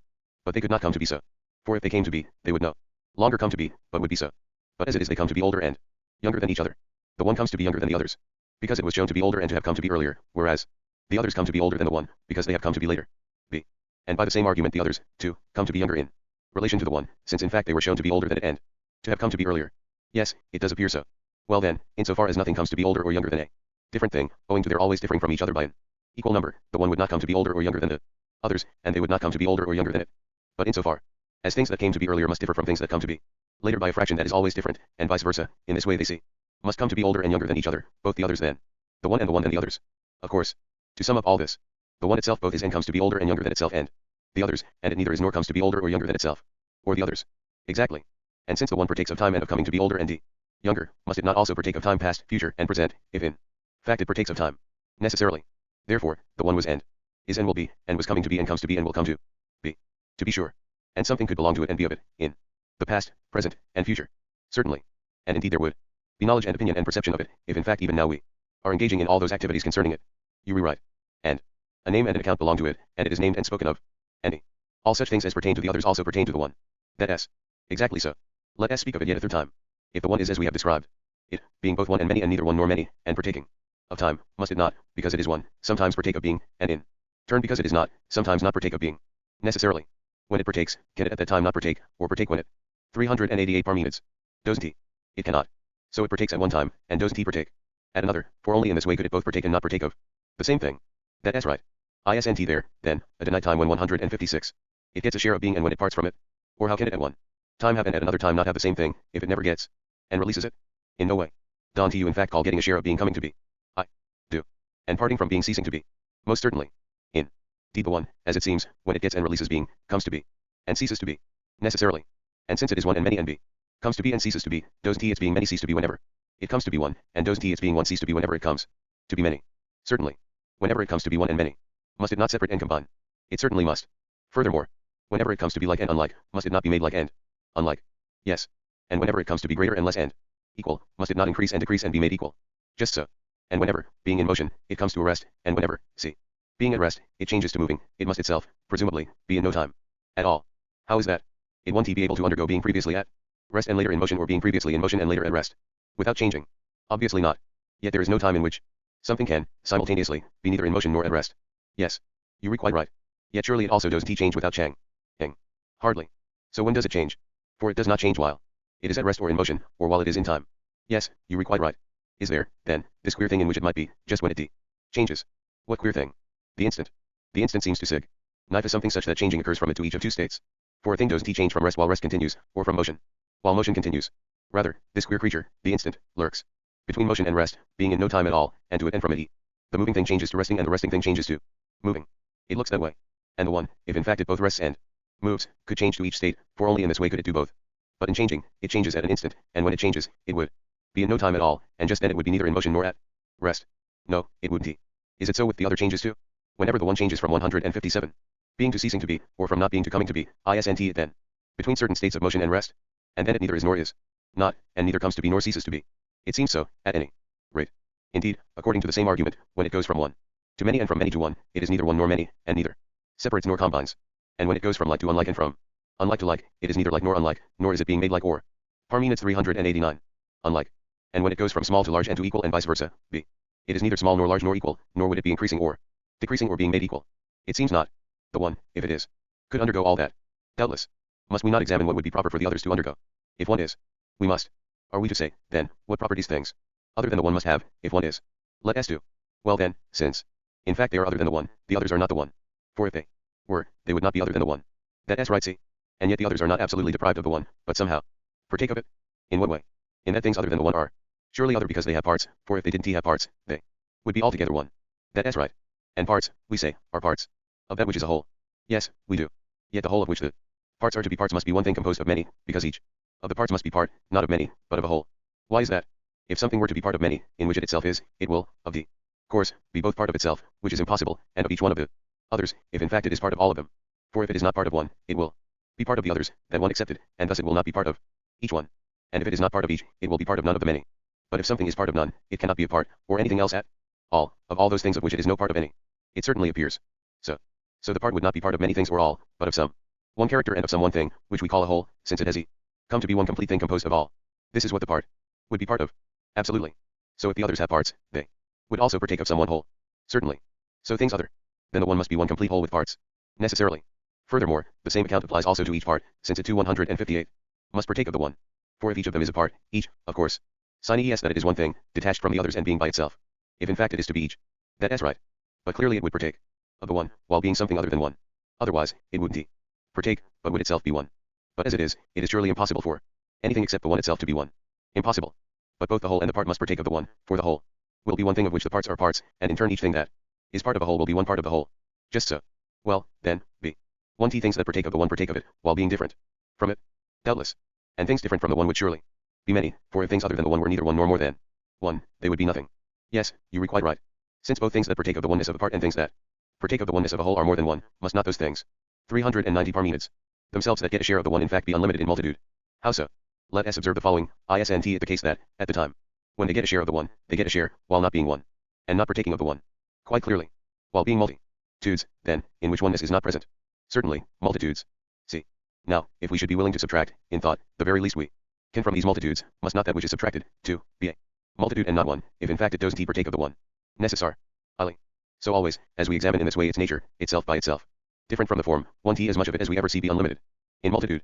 Absolutely. Furthermore, whenever each part comes to be one part, the parts then d have a limit in relation to each other and in relation to the whole, and the whole has a limit in relation to the parts. Quite so. Accordingly, it follows for things other than the one that from the one and themselves, gaining communion with each other, as it seems, something different comes to be in them, which affords a limit for them in relation to each other, but their own nature, by themselves, affords unlimitedness. Apparently. In this way, indeed, things other than the one, taken both as wholes and part by part, both are unlimited and partake of a limit. Certainly. Well, aren't they both like and unlike each other and themselves? In what way? On the one hand, insofar as they are all unlimited by their own nature, they would in this way have a property the same. Certainly. Furthermore, insofar as they all partake of a limit, in this way, too, they would all have a property the same. Doubtless. On the other hand, insofar as they are both limited and unlimited, they have these properties, which are opposite to each other. Yes. And Oppo 159. Side properties are as unlike as possible. To be sure. So in respect of either property they would be like themselves and each other, but in respect of both properties they would be utterly opposite and unlike both themselves and each other. It looks that way. Thus the others would be both like and unlike themselves and each other. Just so. And indeed we will have no further trouble in ending that things other than the one are both the same as and different from each other, both in motion and at rest, and have all the opposite properties, since in fact they were shown to have those we mentioned. You rewrite B. Well, then, suppose we now concede those results as evident and examine again, if one is, are things other than the one also not so, or only so? Of course. Let us say from the beginning, what properties things other than the one must have, if one is. Yes, let us do. Must not the one be separate from the others, and the others separate from the one? Why? Because surely there is not something else in addition to them. That is both other than the one and other than the others, for all things have been mentioned, once the one and the others are mentioned. Yes. Parmenides 391. All things. So there is no further thing, different from them, in which same thing the one and the others could be. No, there isn't. So the one and the others are never in the same thing. It seems not. So they are separate. Yes. Furthermore, we say that what is really one doesn't have parts. Obviously not. So the one could not be in the others as a whole, nor could parts of it be in them, if it is separate from the others and doesn't have parts. Obviously not. So the others could in no way partake of the one, if they partake neither by getting some part of it nor by getting it as a whole. It seems not. In no way, then, are the others one. Nor do they have any oneness in them. Yes, you are quite right. So the others aren't many either, for each of them would be one part of a whole, if they were many. But as it is, things other than the one are neither one nor many nor a whole nor parts, since they in no way partake of the one. That's right. Therefore, the others are not themselves two or three, nor are two or three in them, if in fact they are entirely deprived of the one. Just so. So the others aren't themselves like and unlike the one, and likeness. And unlikeness aren't in them. For if they were themselves like and unlike, or had likeness and unlikeness in them, things other than the one would surely have in themselves two forms opposite to each other. Apparently. But it was impossible for things that couldn't partake even of one to partake of any two. Impossible. So the others are neither like nor unlike nor both. If they were like or unlike, they would partake 160 of one of the two forms, and if they were both, they would partake of two opposite forms. But these alternatives were shown to be impossible. True. So they are neither the same nor different, neither in motion nor at rest, neither coming to be nor ceasing to be, neither greater nor less nor equal. Nor do they have any other such properties. For if the others submit to having any such property, they will partake of one and two and three, and odd and even, of which it was shown they could not partake, since they are in every way entirely deprived of the one. Very true. Thus if one is, the one is all things and is not even one, both in relation to itself and, likewise, in relation to the others. 17 exactly. So far so good. But must we not next examine what the consequences must be, if the one is not? Yes, we must. What, then, would this hypothesis be, if one is not? Does it differ at all from this hypothesis, if not one is not? Of course it differs. Does it merely differ, or is saying if not one is not the complete opposite of saying, if one is not? See. 17 alternatively, accepting a plausible emendation at B3, thus if one is, the one is all things and is not even one, both in relation to itself and in relation to the others, and likewise for the others. With this amended text, the sentence describes the contents of all four deductions, instead of only the RST2. 392 Parmenides. The complete opposite. What if someone were to say, if largeness is not or if smallness is not or anything else like that, would it be clear in each case that what he is saying is not is something different? Certainly. So now, too, whenever he says, if one is not, isn't it clear that what he says is not is different from the others, and don't we recognize what he means? We do. So he speaks of something, in the RST place, knowable, and in the second, different from the others, whenever he says one, whether he attaches being or not being to it, for we still know what thing is said not to be, and that it is different from the others. Isn't that so? Necessarily. Then we must state from the beginning as follows what must be the case, if one is not. First, as it seems, this must be so for it, that there is knowledge of it, otherwise we don't even know what is meant when someone says, if one is not. True. And it must be the case that the others are different from it, or else it isn't said to be different from them. Certainly. Therefore difference in kind pertains to it in addition to knowledge. For someone doesn't speak of the difference in kind of the others when he says that the one is different from the others, but of that thing as difference in kind. Apparently. Furthermore, the one that is not partakes of that and of something, this, to this, these, and so on, for the one could not be mentioned, nor could things be different from the one, nor could anything belong to it or be of it, nor could it be said to be anything, unless it had a share of something. And the rest. That's right. The one can be, if in fact it is not. But nothing prevents it from partaking of many things. Indeed, it is even necessary, if in fact it is the one and not another that is not. If, however, 161. Neither the one nor that is not to be, but the account is about something else, we shouldn't even utter a sound. But if that one and not another is posited not to be, it must have a share of that and of many other things. Quite certainly. So it has unlikeness, too, in relation to the others. For things other than the one, since they are different, would also be different in kind. Yes. And aren't things different in kind other in kind? Doubtless. Aren't things other in kind unlike? Unlike, certainly. Well, then, b. If in fact they are unlike the one, clearly things unlike would be unlike. Clearly. So the one would also have unlikeness, in relation to which the others are unlike it. So it seems. But, then, if it has unlikeness to the others, must it not have likeness to itself? How so? If the one has unlikeness to one, the argument would surely not be about something of the same kind as the one, nor would the hypothesis be about one, but about something other than one. Certainly. But it must not be. No indeed. Therefore the one C must have likeness of itself to itself. It must. Furthermore, it is not equal to the others either, for if it were equal, it would then both be, and be like them in respect of equality. But those are both impossible, if in fact one is not impossible, since it is not equal. Parmenides 393. To the others, must not the others, too, be not equal to it? Necessarily. Aren't things that are not equal unequal? Yes. And aren't things unequal to something unequal? Doubtless. So the one PARD takes also of an equality, in relation to which the others are unequal to it. It does. But largeness and smallness are constitutive of inequality. Yes, they are. So do largeness and smallness, too, belong to this one. It looks that way. Yet largeness and smallness always stand apart from each other. Certainly. So there is always something between them. There is. Then can you mention anything between them other than equality? No, just that.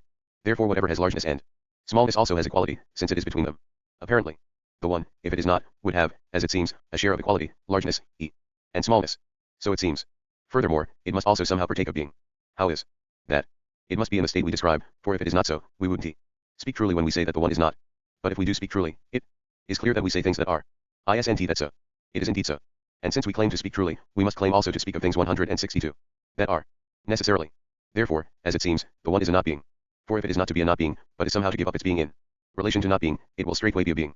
Absolutely. So, if it is not to be, it must have being and not being as a bond in regard to its not being, just as, in like manner, what is must have not being what is not, in order that it, in its turn, may completely be. This is how what is would most of all be and what is not would not be, on the one hand, by what is, if it is completely to be, partaking of being in regard to being a being be. and of not being in regard to being and not being, and, on the other hand, by what is not, if in its turn what is not is completely not to be, partaking. Of not being in regard to not being and not being, and of being in regard to being and not being. 18 Very true. Accordingly, since in fact what is has a share of not being and what is not has a share of being, so, too, the one, since it is not, must have a share of being in regard to its not being. Necessarily. Then the one, if it is not, appears also to have being. Apparently. And of course not being, if in fact it is not. Doubtless. Can something that is in some state not be so, without changing from that state? It cannot. So everything of the sort we've described, see, which is both so and not so, sine es a change. Doubtless. And a change is a motion, or what shall we call it? A motion. Now, wasn't he the one shown both to be and not to be? Yes. Therefore, it appears both to be so and not so. So it seems. Therefore the one that is not has been shown also to move, since in fact it has been shown to change from being to not being. It looks that way. 18 Dropping the supplement in 162.8 and removing the brackets in B2. 394 Parmenides. Yet, on the other hand, if it is nowhere among the things that are, as it isnt, if in fact it is not, it couldn't travel from one place to another. Obviously not. So it couldn't move by switching place. No, it couldn't. Nor could it rotate in the same thing, because it nowhere touches the same thing. For that which is the same is a being, and what is not cannot be in anything that is. No, it can. Therefore the one, if it is not, would be unable to rotate in that in which it is not. Yes. You are quite right. And, surely, the one isnt altered from itself either. Whether as something that is or as something that is not. For the argument would no longer be about the one, but about something else, if in fact the one were altered from itself. That is right. But if it isnt altered, and doesn't rotate in the same thing or switch place, could it still move? Somehow. Obviously not. Yet what is unmoved must enjoy repose, and what reposes must be at rest. Necessarily. Therefore the one, as it seems, since it is not, is both at rest and in motion. So it seems. Furthermore, if in fact it moves, it certainly must be altered, for however 163. Something is moved, by just so much it is no longer in the same state as it was, but in a different state. Just so. Then because it moves, the one is also altered. Yes. And yet, because it in no way moves, it could in no way be altered. No, it couldn't.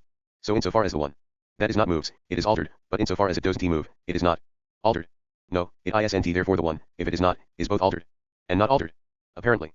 Must not that which is altered come to be different from what it was before, and cease to be in its previous state, and must not that which is be not altered neither come to be nor cease to be. Necessarily. There. For also the one, if it is not, comes to be and ceases to be, if it is altered. And does not come to be or cease to be, if it is not altered. And thus the one, if it is not, both comes to be and ceases to be, and does not come to be or cease to be. Yes, you are quite right. Let us go back again to the beginning to see whether things will appear the same to us as they do now, or different. Indeed, we must. See. Aren't we saying, if one is not, what the consequences must be for it? Yes. When we say is not, the words don't signify anything other than absence of being for whatever we say is not, do they? Nothing other. When we say that something is not, are we saying that in a way it is not, but in a way it is? Or does this is not signify without qualication that what is not is in no way at all and does not in any way partake of being? Absolutely without qualication. Therefore what is not could neither be nor partake of being in any other way at all. No, it couldn't.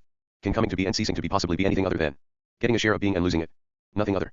But what has no share of being could neither get nor lose it? Obviously not. So, the one, since it in no way is, must in no way have, release, or get a share. Parmenides 395. Of being. That is reasonable. So the one that is not neither ceases to be nor comes to be, since in fact it in no way partakes of being. Apparently not. So it also isnt altered in any way.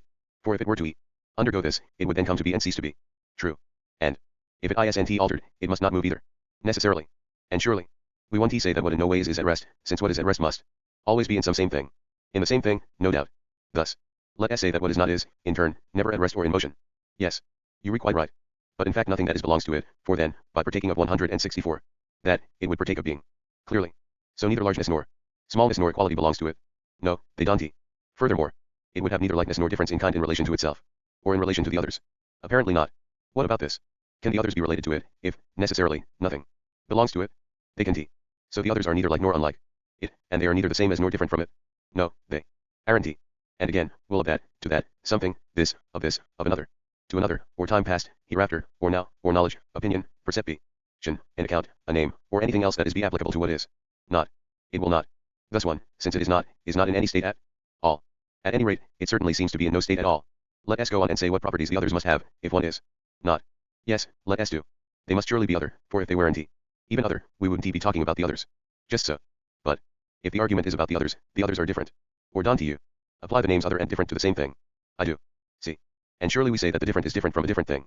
And the other is other than another thing. Yes. So the others, too. If they are to be other, have something they will be other than. Nices. Sarly.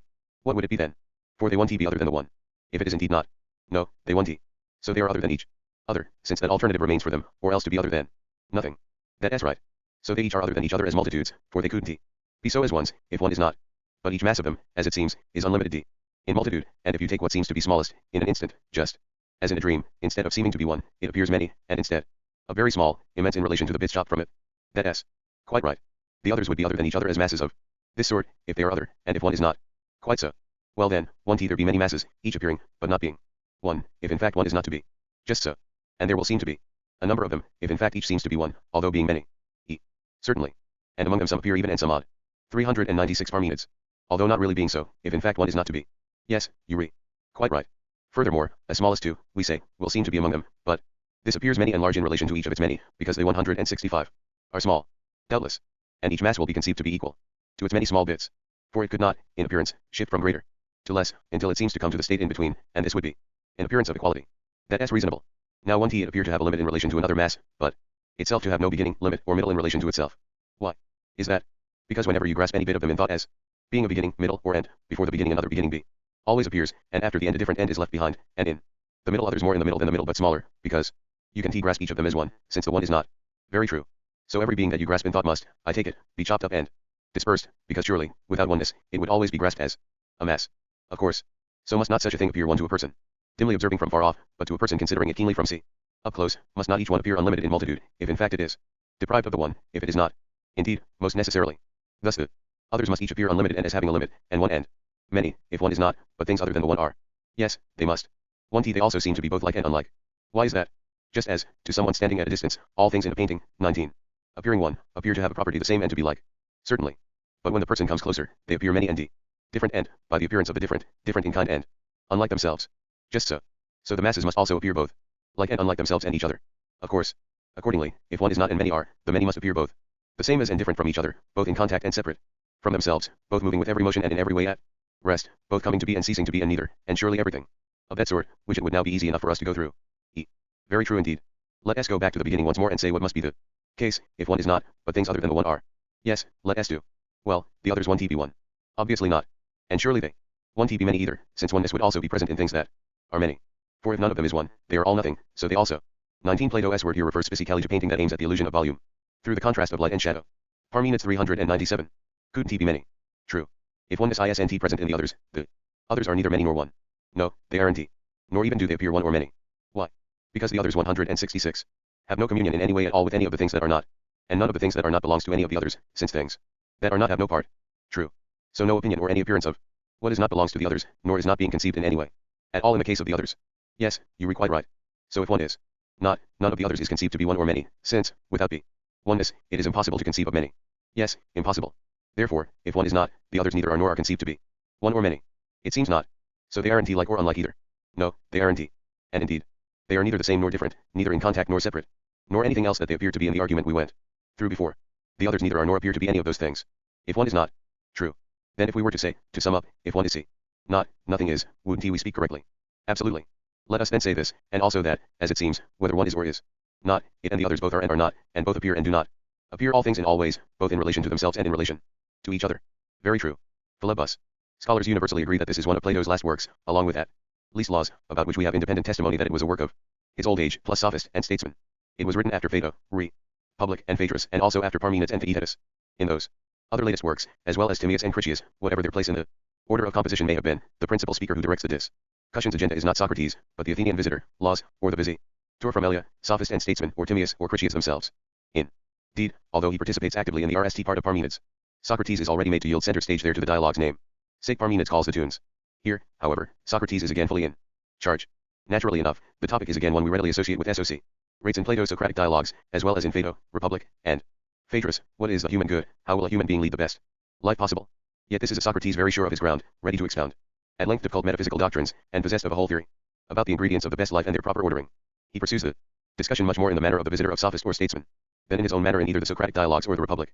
Though his fellow discussant is much more ready to throw up opposition to his ideas than the visitors are in sophist and statesman. We pick up the thread in medias rebus. In the presence of a company of young men, Socrates has been disputing with one of them, Philebus, about what constitutes the good in human life. Is it pleasure, as Philebus had maintained, or knowledge? Socrates candidate. We know nothing of Philebus. Apart from this dialogue, his name means youth lover and so pleasure seeker. And he is presented as himself an attractive young man. He may be purely sensational. They had ended at loggerheads. Now another young man, Protarchus, takes over Philebus' side. He is addressed at 19b as son of Callias, the very rich Athenian, said in Apology 28 to have spent more than anyone else on the sophists, and at 58a, b he seems to speak as a respectful admirer of Gorgias. The discussion now takes a new tack. Socrates will argue, not that the good in Human life is knowledge, not pleasure, but that it is some third thing, in fact. The principle for the proper mixture of knowledge and pleasure both together within a life. Knowledge, he will argue, though not the good itself, is vastly closer and more akin to it than pleasure is. Thus knowledge wins second prize in the contest, coming far ahead of pleasure in mental accounting. 398. Philebus 399. Socrates RST insists that neither pleasure nor knowledge is a simple unity. There are significantly different varieties of each different ways of being play. Sure, or an instance of knowledge which must be examined RST before one can determine the value of pleasure and knowledge, and so resolve the question of their respective places in the best life. This leads to a lengthy defense of the basic philosophical method of looking to unity and plurality and coming to understand the nature of anything and to a metaphysical division, not easy to understand, of everything that actually exists now in the universe into four basic categories: the unlimited, limit, the mixture of these two, and the cause of the mixture. These methodological and metaphysical passages should be studied alongside the sophist S theories about being and not being, and the method of division exemplified and discussed in Sophist and Statesman. There follows a delineation and examination of various genera of pleasure and then of null edge, including a controversial discussion of some pleasures as false ones. Finally, we reach the mixed life and its ordering principle. The dialogue ends, as it began, in medias rebus. Protarchus is not ready to let Socrates off, more points require to be dealt with. But which ones? That is left for the reader to ponder. JMC. Socrates, well, then, Protarchus, consider just what the thesis is that 11. You are now taking over from Philebus, and what our thesis is that you are going to argue against, if you NT that you do not agree with it, shall be. We summarize them both. Protarchus, yes, let's do that. Socrates, Philebus holds that what is good for all creatures is to enjoy themselves, to be pleased and delighted, and whatever else goes together with that kind of thing. We contend that not these, but knowing, understanding, and remembering, and what belongs with them, right opinion, and true calculations, are better than pleasure and more agreeable to all. See who can attain them, those who can get the maximum benefit possible from having them, both those now alive and future generations. Isn't that how we present our respective positions, Philebus? Philebus, absolutely. Socrates. Socrates, do you agree, Protarchus, to take over this thesis that's now offered you? Protarchus, I am afraid I have to. Fair Philebus has given up on us. Socrates, so we must do everything possible to get through somehow to the truth about these matters. Protarchus, we certainly must. D. Socrates, come on, then. Here is a further point we need to agree on. Translated by Dorothea Fried. 400 Philebus. Protarchus, what is that? Socrates, that each of us will be trying to prove some possession or state of the soul to be the one that can render life happy for all human beings. Isn't that so? Protarchus, quite so. Socrates, you, that it is pleasure, we, that it is knowledge. Protarchus, that is so. Socrates, what if it should turn out that there is another possession better than either of them? Would the result not be that, if it turns out to be more closely related to pleasure, we will both lose out against the life that RMLY possesses that, but the life of pleasure will defeat the life 12 of knowledge? Protarchus, yes. Socrates, and if it is closer to knowledge, then knowledge wins over pleasure, and pleasure loses. Do you accept this as agreed?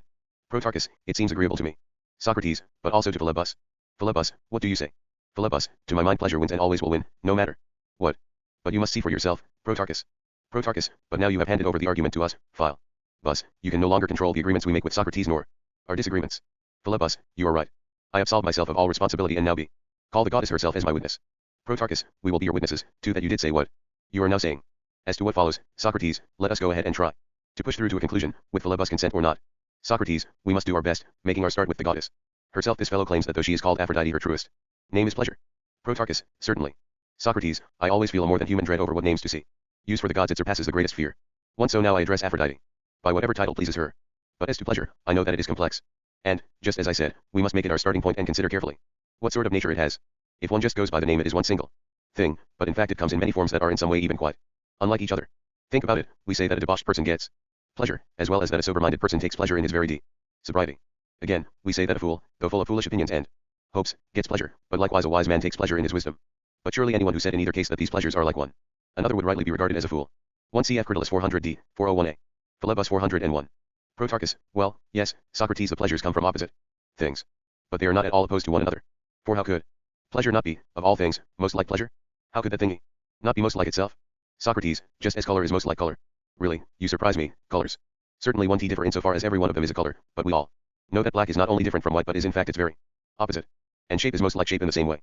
For shape is all one in genus, but some of its parts are absolutely opposite to one another. 13. And others differ in innumerable ways. And we will discover many other such cases. So don't you rely on this argument which makes a unity of all the things that are most opposed. I am afraid we will end there are some pleasures that are contrary to others. Protarchus, maybe so. But how will this harm our thesis? Socrates, because you call these unlike things, we will say, by a different name. For you say that all pleasant things are good. Now, no one contends that pleasant things are not pleasant. But while most of them are bad but be some good, as we hold, you nevertheless call them all good, even though you would admit that they are unlike one another if someone pressed the point. What is the common element in the good and bad pleasures that allows you to call them all good? Protarchus, what are you saying, Socrates? Do you think anyone will agree to this who begins by laying it down that pleasure is a good? Do you think he will accept it when you say that some pleasures are good, see, but others are bad? Socrates, but you will grant that they are unlike each other and that some are opposites? Protarchus, not insofar as they are pleasures. Socrates, but really, Protarchus, this takes us back to the same old point. Are we, then, to say that pleasure does not differ from pleasure, but all are alike? Dante, the examples just given make the slightest impression on us. Are we to behave and speak in just the same way as those who are the most incompetent and at the same time newcomers in such discussions? D. Protarchus, what way do you mean? Socrates, this, suppose I imitate you and dare to say, in defense of my thesis, that the most unlike thing is of all things most like the most unlike. Then I could say the same thing as you did. But this would make us look quite childish, and our discussion would founder on the rock. Let us, therefore, set it out again. Perhaps we can reach a mutual accommodation, if each side accepts a similar stance toward its candidate. Protarchus, just tell me how. E. Socrates, let me be the one questioned in turn by you. Protarchus, about what? Socrates, about wisdom, knowledge, understanding, and all the things that I laid down at the beginning as good, when I tried to answer the 402 philebus. Question, what is good? One my answer suffer the same consequences as your thesis did. Protarchus, how so? Socrates, taken all together, the branches of knowledge will seem to be a plurality, and some will seem quite unlike others. And if some of them turn out in some way actually to be opposites, would I be a worthy 14 partner in a discussion if I dreaded this so much that I would deny that one kind of knowledge can be unlike another? That way our whole discus Zion would come to an end like that of a fairy tale with us kept safe and sound through some absurdity. Protarchus, we must not let that happen, except the part about our being kept safe and sound. But I am rather pleased by the fact that our theses are on the same footing. So let it be agreed that there can be many and unlike kinds of pleasures, but also many and different kinds of knowledge. Socrates, well, then, let us not cover up the difference between your be good and mine, Protarchus, but put it right in the middle and brave the possibility that, when put to a closer scrutiny, it will come to light whether pleasure should be called the good, or wisdom, or yet a third thing. For we are not contending here out of love of victory for my suggestion to win or for yours. We ought to act together as allies in support of the truest one. Protarchus, we certainly ought to. Socrates, let us then give even stronger support to our principle by C. In agreement. Protarchus, what principle? Socrates, the one that creates difficulties for everyone, for some will. Ingly, for some, sometimes, against their will. Protarchus, explain this more clearly. Socrates, it is this principle that has turned up here, which somehow has an amazing nature. For that the many are one and the one many are amazing statements, and can easily be disputed, whichever side of the two one may want to defend. Protarchus, do you mean this in the sense that someone says that I, Protarchus, am one by nature but then also says that there are many me st, and even contrary ones, when he treats me, who am one and the same, as tall and short, heavy and light, and endless other such things? Socrates, you, dear Protarchus, are speaking about those puzzles about the one and many that have become commonplace. They are agreed by everybody, so to speak, to be no longer even worth touching. They are considered childish and trivial but a serious impediment to argument if one takes them on. No more worthy is the following quibble, when some one who RST distinguishes a person as limbs and parts asks your agreement that all these parts are identical with that unity, but then exposes you to ridicule because of the monstrosities you have to admit, that the one is many and infinitely many, and again that the many are only one thing. Philebus 403. Protarchus, but what other kinds of such puzzles with respect to the same principle do you have in mind, Socrates, that have not yet admittedly become commonplace? Socrates, when, my young friend, the one is not taken from the things 15 that come to be or perish, as we have just done in our example.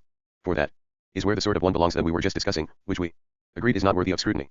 But when someone tries to posit man as one, or ox as one, or the beautiful as one, and the good as one, zealous concern with divisions of these unities and the like gives rise to controversy. Protarchus, in what sense? Socrates, firstly, whether one ought to suppose that there are any such unities truly in existence. Then again, how they are supposed to be, whether each one of them is always one and the same, admitting neither of generation nor of destruction, and whether it remains most innately one and the same, even though it is afterwards found again among the things that come to be and are unlimited, so that it NDS itself as one and the same, in one and many things at the same time. 2. And must it be treated as dispersed and multiplied or as entirely separated from itself, which would seem most impossible of all?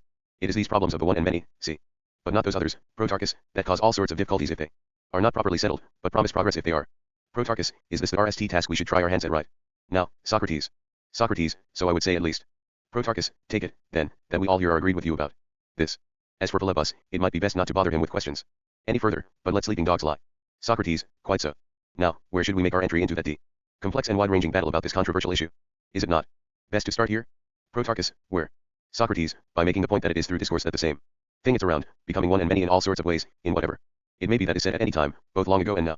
And this will never come to an end, nor has it just begun, but it seems to me that this is an immortal and ageless condition 3 that comes to us with discourse. Whoever among the young RST gets a taste of it is as pleased as if he had found a treasure of wisdom. He is quite beside himself with pleasure and reading Burnet's text, but replacing his interrogation mark at before with a comma, on the assumption that there are 2 rather than 3 problems addressed. 3. Socrates uses the customary epithet of the gods, cf. Iliad 8.539, to show how serious the problem is. The ambiguity of language, whether words have a unitary and unchangeable meaning, is a serious problem with AIP side that is exploited by the boys who make fun of it. 404 Philebus revels in moving every statement, now turning it to one side and rolling it all up into one, then again unrolling it and dividing it up. He thereby involves RST and foremost himself in confusion, but then also whatever others happen to be nearby, be they younger or older or of the same age, sparing neither his father nor his mother nor anyone else who might listen. 16. To him, he would almost try it on other creatures, not only on human beings, since he would certainly not spare any foreigner if only he could. And an interpreter somewhere. 4. Protarchus, careful, Socrates, Dante, you see what a crowd we are and that we are all young? And are you not afraid that we will gang up against you with Philebus if you insult us? Still, we know what you want to say. And if there are some ways and means to remove this kind of disturbance from our discussion in a peaceful way, and to show us a better solution, be to the problem, then just go ahead, and we will follow you as best we can. For the present question is no mean thing, Socrates. Socrates, it certainly is not, my boys, as Philebus is wont to address you. Indeed, there is not, nor could there be, any way that is then. The one I have always admired, although it has often escaped me and left me behind, alone and helpless. Protarchus, what is this way? Let us have it. Socrates, it is not very difficult to describe it, but extremely difficult to see. Use. For everything in any art of art that has ever been discovered has come to light because of this. See what way I have in mind. Protarchus, please do tell us. Socrates, it is a gift of the gods to men, or so it seems to me, hurled down from heaven by some Prometheus along with the most dazzling re. And the people of old, superior to us and living in closer proximity to the gods, have bequeathed us this tale, that whatever is said to be consists of the one and many, having in its nature limit and unlimitedness. Since this is the structure of things, we have to assume that there is in each case always one form for every one of them, and we must search for it, as we will. Indeed it there. And once we have grasped it, we must look for two, as the case would have it, or if not, for three or some other number. And we must treat every one of those further unities in the same way, until it is not only established of the original unit that it is one, many and unlimited, but also how many kinds it is. For we must not grant the form of it unlimited to the plurality before we know the exact number of every plurality that lies between the unlimited and the one. Only then is it permitted to release each kind of unity into the unlimited and let it go. The gods, as I said, have left us this legacy of how to inquire and learn.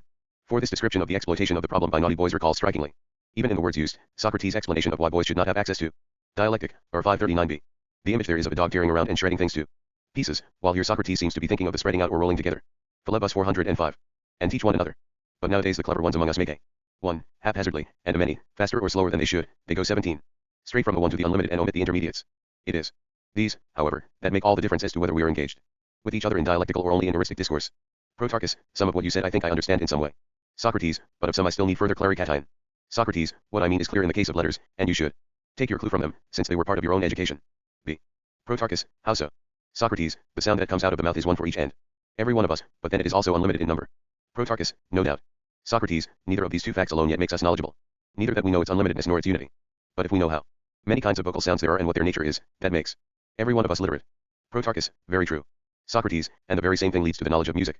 Protarchus, how is that? Socrates, sound is also the unit in this art, just as it was in writing. See. Protarchus, yes, right. Socrates, we should posit low and high pitch as two kinds, and equal pitch as a third kind. Or what would you say? Protarchus, just that. Socrates, but you could not yet claim knowledge of music if you knew only this much, though if you were ignorant even about that, you would be quite incompetent in these matters, as one might say. Protarchus, certainly. Socrates, but you will be competent, my friend, once you have learned how many intervals there are in high pitch and low pitch, what character they have, by what notes the intervals are denoted, and the kinds of the combinations they form, all of which our forebears have discovered and left to us, their successors, together with the names of these modes of harmony. And again the motions of the body display other and similar characteristics of this kind, which they say should be measured by numbers, and called rhythms and meters. So at the same time they have made us realize that every investigation should search for the one and many. For when you have mastered these things in this way, then you have acquired expertise there, and when you have grasped the unity of any of the other things there are, you have become wise about that. The boundless multitude, however, in any and every kind of subject leaves you in boundless of though, or perhaps will. Cf. also the remarks on the feasts for young boys and late learners in Sophist 252a, c. 406 Philebus. Ignorance, and makes you count for nothing and amount to nothing, since you have never worked out the amount and number of anything at all. Protarchus, for my part, I think that Socrates has explained all this very well, Philebus. Philebus, I agree as far as this question itself goes. But of what use is 18? All this talk to us, and what is its purpose? Socrates, Philebus is right, Protarchus, when he asks us this question. Protarchus, good, so please answer him. Socrates, I will do so when I have gone a little further into the subject matter. Just as someone who has got hold of some unity or other should not, as we were saying, immediately look for the unlimited kind but rst. Look for some number, so the same holds for the reverse case. For if he is forced to start out with the unlimited, then he should not head straight for the one, but should in each case grasp some number that determines b. Every plurality whatever, and from all of those now reach the one. Let us again make use of letters to explain what this means. Protarchus, in what way? Socrates, the way some god or god-inspired man discovered that vocal sound is unlimited, as tradition in Egypt claims for a certain deity called Theoth. He was the RST to discover that the vowels in that unlimited variety are not one but several, and again that there are others that are c. not voiced, but make some kind of noise, and that they, too, have a number. As a third kind of letters he established the ones we now call mute. After this he further subdivided the ones without sound or mutes down to every single unit. In the same fashion he also dealt with the vowels and the intermediates, until he had found out the number for each one of them. And then he gave all of them together the name letter.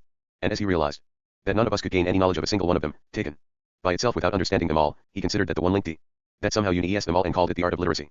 Philebus, Protarchus, I understood this even better than what came before, at least how it hangs together. But I still envy that this explanation now suffers from the same defect as your earlier one.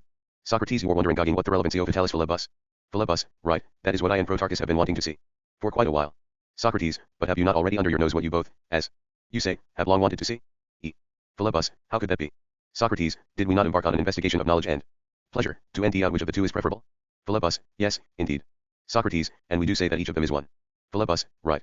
Socrates, this is the very point in question to which our preceding Discussion obliges us to give an answer, to show how each of them is one. Philebus 407. And many, and how instead of becoming unlimited straight away, each 19. One of them acquires some finite number before it becomes unlimited.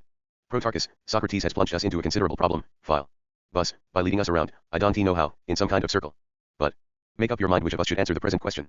It would seem quite ridiculous that I, who had volunteered to take over the thesis from you as your successor, should now hand it back to you because I don't have an answer to this question. But it would be even more ridiculous if neither of us could answer it. So what do you think we should do? B.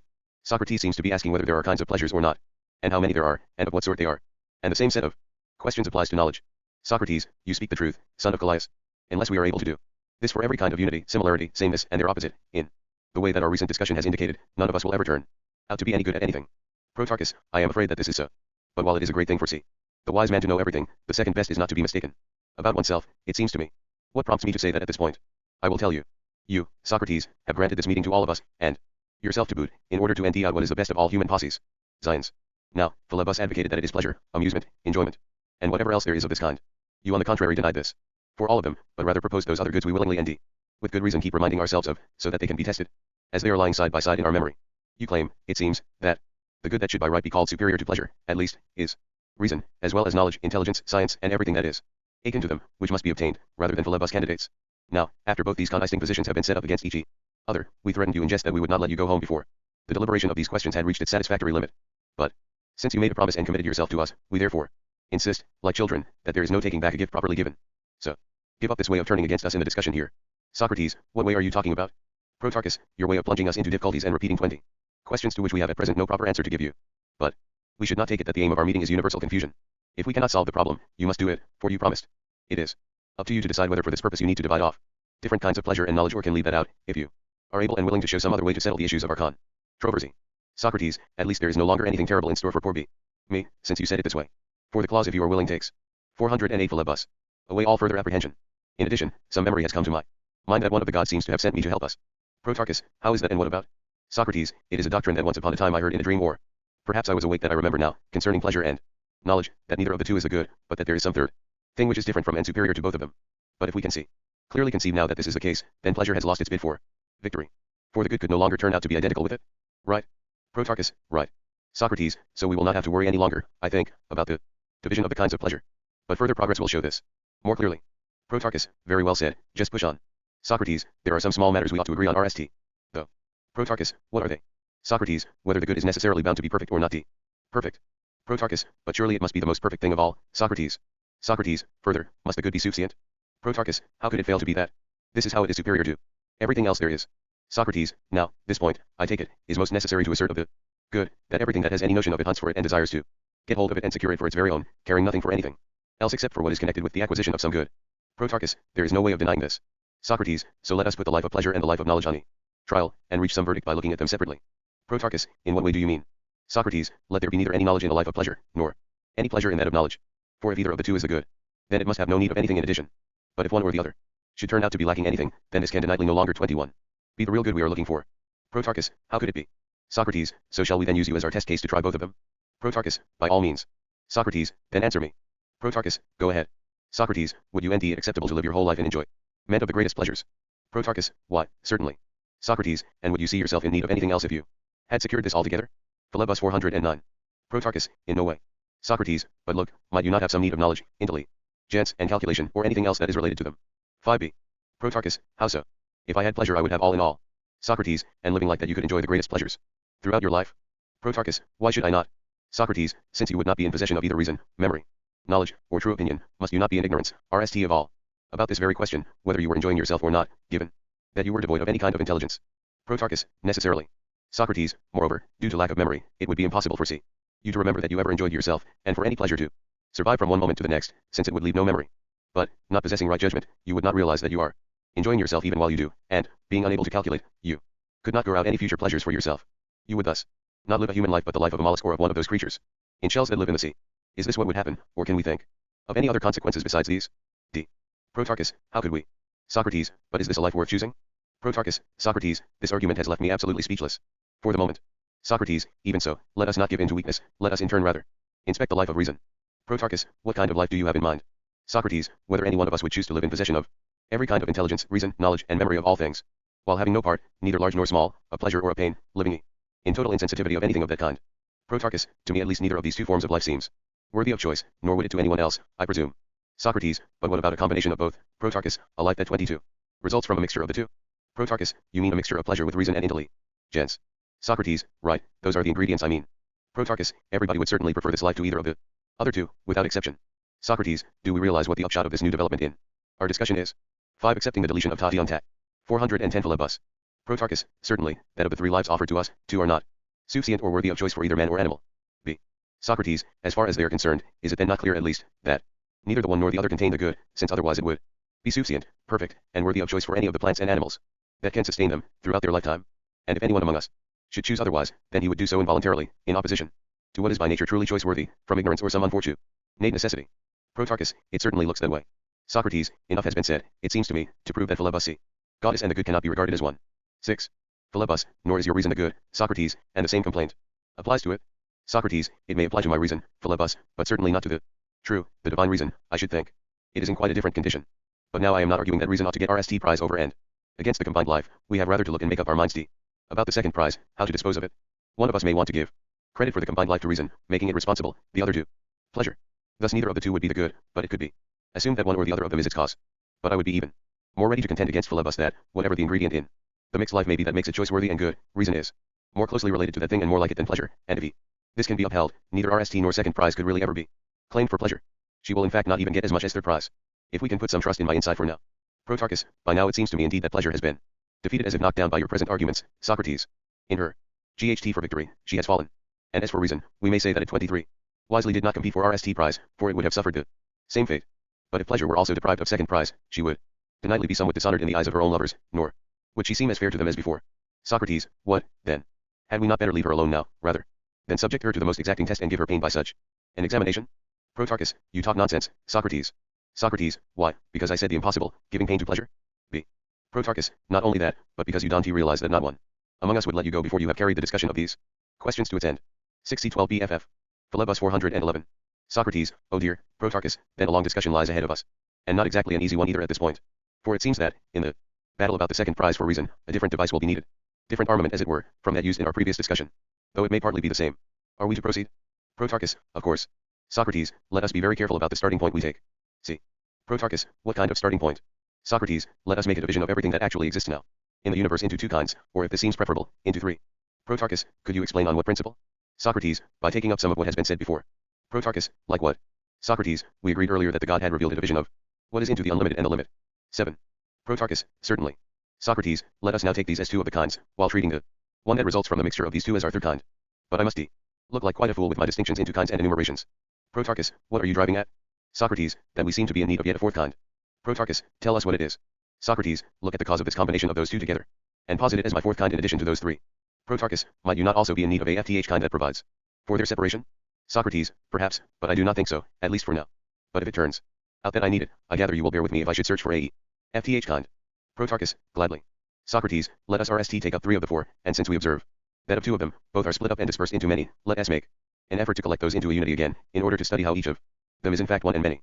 Protarchus, if you could explain all that more clearly, I might be able to follow you. Socrates, what I mean is this, the two kinds are the ones I referred to 24. Just now, the unlimited and what has limit. That the unlimited in a way is many I will try to explain now. The treatment of what has limit will have to wait a little longer. Protarchus, let it wait. Socrates, attention, then. The matter I am asking you to attend to is difficult and controversial, but attend to it nevertheless. Check RST in the case of the hotter and the colder whether you can conceive of a limit, or 7C16C. 412 Philebus. Whether the more and less do not rather reside in these kinds, and while they reside in them do not permit the attainment of any end. For once an end has been reached, they will both have been ended as well. Protarchus, very true. Socrates, we are agreed, then, that the hotter and the colder always contain the more and less. Protarchus, quite deniedly. Socrates, our argument forces us to conclude that these things never have an end. And since they are endless, they turn out to be entirely unlimited. Protarchus, quite strongly so, Socrates. Socrates, you have grasped this rather well, Protarchus, and remind me rightly with your pronouncement of strongly that it and equally its counterpart gently are of the same caliber as the more and less. Wherever they apply, they prevent everything from adopting a denied quantity, by imposing on all actions the qualication stronger relative to gentler, or the reverse, they procure a more and less while doing away with all denied quantity.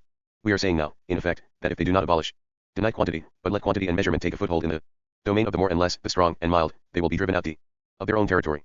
For once they take on a denied quantity, they would no longer be hotter and colder. The hotter and equally the colder are always in UX and never remain, while denied quantity means stand still, and the end of all progression. The upshot of this argument is that the hotter, together with its opposite, turned out to be unlimited. Protarchus, that seems to be its result, Socrates, although, as you said yourself, it is difficult to follow in these matters. But if they are repeated again and again, perhaps both questioner and respondent may end up in a satisfactory state of agreement. Socrates, a good idea, let us carry it out. But consider whether, to avoid the needless length of going through a complete survey of all cases, the following indication may serve to mark out the nature of the unlimited. Protarchus, what indication do you have in mind? Socrates, whatever seems to us to become more and less, or susceptible to strong and mild or to too much and all of that kind, all that we ought to subsume under the genus of the unlimited as its unity. This is 25. In compliance with the principle we agreed on before, that for whatever is dispersed and split up into a multitude, we must try to work out its unifying nature as far as we can, if you remember. Protarchus, I do remember. Socrates, but look now at what does not admit of these qualications, but rather their opposites, rst of all the equal and equality and, after the equal, things like double, and all that is related as number to number b, or measure to measure. If we subsume all these together under the heading of limit, we would seem to do a fair job. Or what do you say? Protarchus, a very fair job, Socrates. Philebus 413. Socrates, very well, then. But what nature shall we ascribe to the third kind, the one that is the mixture of the two? Protarchus, you will have to answer that question for me, I think. Socrates, a god rather, if any of them should listen to my prayers. Protarchus, so say your prayer, and wait for the result. Socrates, I am waiting, and indeed I have the feeling that one of the gods is favorably disposed to us now. Protarchus. Protarchus, what do you mean by that, and what evidence have you? See. Socrates, I certainly will tell you, but you follow closely what I say. Protarchus, just go on. Socrates, we called something hotter and colder just now, didn't we? Protarchus, yes. Socrates, now add drier and wetter to them, and more and less, faster, and slower, taller, and shorter, and whatever else we have previously collected together as the one kind that has the nature of taking on the more and less. Protarchus, you mean the nature of the unlimited? D. Socrates, yes. Now take the next step and mix with it the class of the limit. Protarchus, which one? Socrates, the very one we have so far omitted to collect together, the class that has the character of limit, although we ought to have given unity to it, just as we collected together the unlimited kind. But perhaps it will come to the same thing even now if, through the collection of these two kinds, the unity of the former kind becomes conspicuous too. Protarchus, what kind do you mean, and how is this supposed to work? Socrates, the kind that contains equal and double, and whatever else puts an end to the contests there are among opposites, making them commensurate and harmonious by imposing a finite number on them. Protarchus, I understand. I have the impression that you are saying that, from such mixture in each case, certain generations result. Socrates, your impression is correct.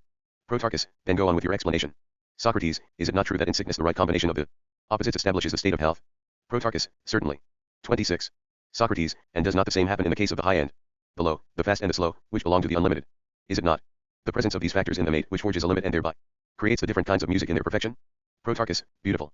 Socrates, and once engendered in frost and heat, limit takes away their excesses and unlimitedness, and establishes moderation and harmony in that domain. 8. Retaining agnomina in the text at 26:3, and leaving out the colon after tata. 414 Philebus. Protarchus, quite. Socrates, and when the unlimited and what has limit are mixed to be together, we are blessed with seasons and all sorts of anythings of that kind. Protarchus, who could doubt it? Socrates, and there are countless other things I have to pass by in silence. With health there come beauty and strength, and again in our soul there is a host of other excellent qualities. It is the goddess herself, fair Philebus, who recognizes how excess and the overabundance of our wickedness allow for no limit in our pleasures and their fulfillment, and she therefore imposes law and order as a limit on them. And while you may see complain that this ruins them, I by contrast call it their salvation. How does this strike you, Protarchus? Protarchus, this TS my own intuitions, Socrates. Socrates, these, then, are the three kinds I spoke of, if you see what I mean. Protarchus, I think I've got it. It seems to me that you are referring to the unlimited as one kind, to the limit within things as the other, second kind. But I still do not sufficiently understand what you mean by the third. Socrates, you are simply overwhelmed by the abundance of the third kind. 9. My admirable friend. Although the class of the unlimited also plays a multiplicity, it preserved at least the appearance of unity, since it was marked out by the common character of the more and less. Protarchus, that is true. Socrates, about limit, on the other hand, we did not trouble ourselves. 10. Neither that it has plurality nor whether it is one by nature. Protarchus, why should we have done so? Socrates, no reason. But see what I mean by the third kind, I treat all the joint offspring of the other two kinds as a unity, a coming into being, created through the measures imposed by the limit. Protarchus, I understand. Socrates, but now we have to look at the fourth kind we mentioned earlier, in addition to these three. Let this be our joint investigation. See. Now whether you think it necessary that everything that comes to be through some cause. Protarchus, certainly, as far as I can see. How could anything come to be without one? Socrates, and is it not the case that there is no difference between the nature of what makes and the cause, except in name, so that the maker and the cause would rightly be called one? Protarchus, right. Non-lit, of the genesis of the third kind is described just below as a coming into being, lit. Genesis into a being. See further 53c, 55d below, where the word for genesis is translated, process of generation. 10. Adopting the insertion of hodi before pala at d4. Philebus 415. Socrates, but what about what is made and what comes into being? 27. Will we not end the same situation, that they also do not differ except in name? Protarchus, exactly. Socrates, and isn't it the case that what makes is always leading in the order of nature, while the thing made follows since it comes into being through it? Protarchus, right. Socrates, therefore the cause and what is subservient to the cause in a process of coming to be are also different and not the same. Protarchus, how should they be? Socrates, it follows, then, that what comes to be and that from which it is produced represent all three kinds. Protarchus, very true. Socrates, we therefore declare that the craftsman who produces all be. These must be the fourth kind, the cause, since it has been demonstrated sufficiently that it differs from the others. Protarchus, it certainly is different. Socrates, now that the four kinds have been distinguished, it seems right to go through them one by one, for memory's sake. Protarchus, of course. Socrates asked RST I count the unlimited, limit as the second, after. Wards in third place comes the being which is mixed and generated out of those two. And no mistake is made if the cause of this mixture and c. Generation is counted as number 4. Protarchus, how could there be one? Socrates, now, let us see, what is going to be our next point after this? And what concern of ours got us to this point? Was it not this? We were wondering whether second prize should be awarded to pleasure or to knowledge, wasn't he that it? 11. Protarchus, it was indeed. Socrates, on the basis of our fourfold distinction we may now perhaps be in a better position to come to a decision about the RST and the second prize, the issue that started our whole debate. Protarchus, perhaps. Socrates, let us continue, then. We declared the life that combines pleasure and knowledge the winner. Didn't we? Protarchus, we did.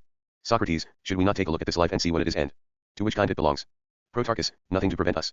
Socrates, we will, I think, assign it to the third kind, for it is not a mixture of just two elements but of the sort where all that is unlimited is. 11c22ff. 416 philebus. Tied down by limit. 12 it would seem right, then, to make our victorious form of life part of that kind. Protarchus, very right. Socrates, that is settled, then. But how about your kind of life, philebus, which is pleasant and unmixed? To which of the established kinds should it by right be assigned? But before you make your pronouncement, answer me the following question. Philebus, just tell me. Socrates, do pleasure and pain have a limit, or are they of the sort that admit the more and less? Philebus, certainly the sort that admit the more, Socrates. For how could pleasure be all that is good if it were not by nature boundless in plenty and increase? Socrates, nor would, on the other hand, pain be all that is bad, Philebus. 28. So we have to search for something besides its unlimited character that would bestow on pleasures a share of the good. But take note that pleasure 13 is thereby assigned to the boundless. As to assigning intelligence, null, edge, and reason to one of our aforesaid kinds, how can we avoid the danger of blasphemy, Protarchus and Philebus? A lot seems to hinge on whether or not we give the right answer to this question. Philebus, really now, you are extolling your own god, Socrates. B. Socrates, just as you extol that goddess of yours, Philebus. But the question needs an answer, nevertheless. Protarchus, Socrates is right in this, Philebus, we must obey him. Philebus, didn't you choose to speak instead of me? Protarchus, quite. But now I am at a loss, and I entreat you, Socrates, to act as our spokesman, so that we do not misstate the case of your candidate and thus introduce a false note into the discussion. Socrates, your obedient servant, Protarchus, especially since it is not a very difficult task. But did my playful exaltation really confuse you, as Philebus claims, when I asked to what kind reason and knowledge belonged? Protarchus, it certainly did, Socrates. Socrates, it is easy to settle, nevertheless. For all the wise are agreed in true self-exaltation, that reason is our king, both over heaven and earth. And perhaps they are just the ed. But let us go into the discussion of this class itself at greater length, if you have no objections. Protarchus, discuss it in whichever way you like, Socrates, and Don TD. Be apologetic about long-windedness, we will not lose patience. Socrates, well said. Let us proceed by taking up this question. Protarchus, what question? Socrates, whether we hold the view that the universe and this whole world order are ruled by unreason and irregularity, as chance would have. 12 reading Micton Ek no. 13 accepting the correction of Tauto at 28 3 and retaining the manuscript's reading of Esto. Philebus 417. It, or whether they are not rather, as our forebears taught us, governed by reason and by the order of a wonderful intelligence.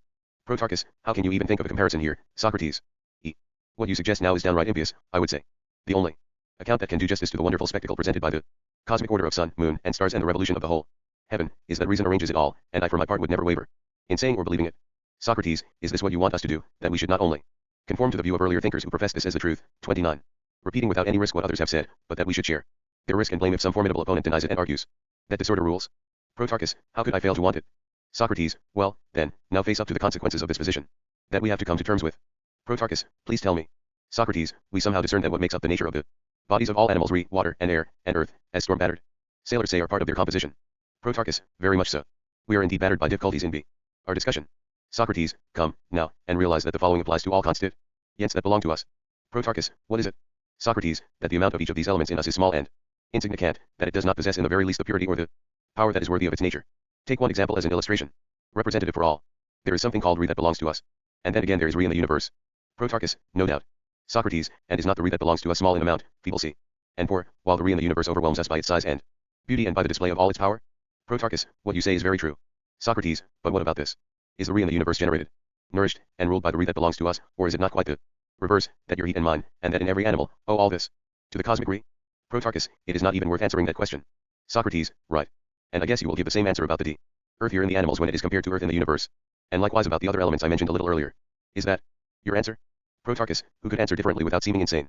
Socrates, no one at all. But now see what follows. To the combination of all these elements taken as a unit we give the name body, Don Tiwi. 418 Philebus. Protarchus, certainly. Socrates, now, realize that the same holds in the case of what we call the ordered universe. It will turn out to be a body in the same sense, since it is composed of the same elements. Protarchus, what you say is undeniable.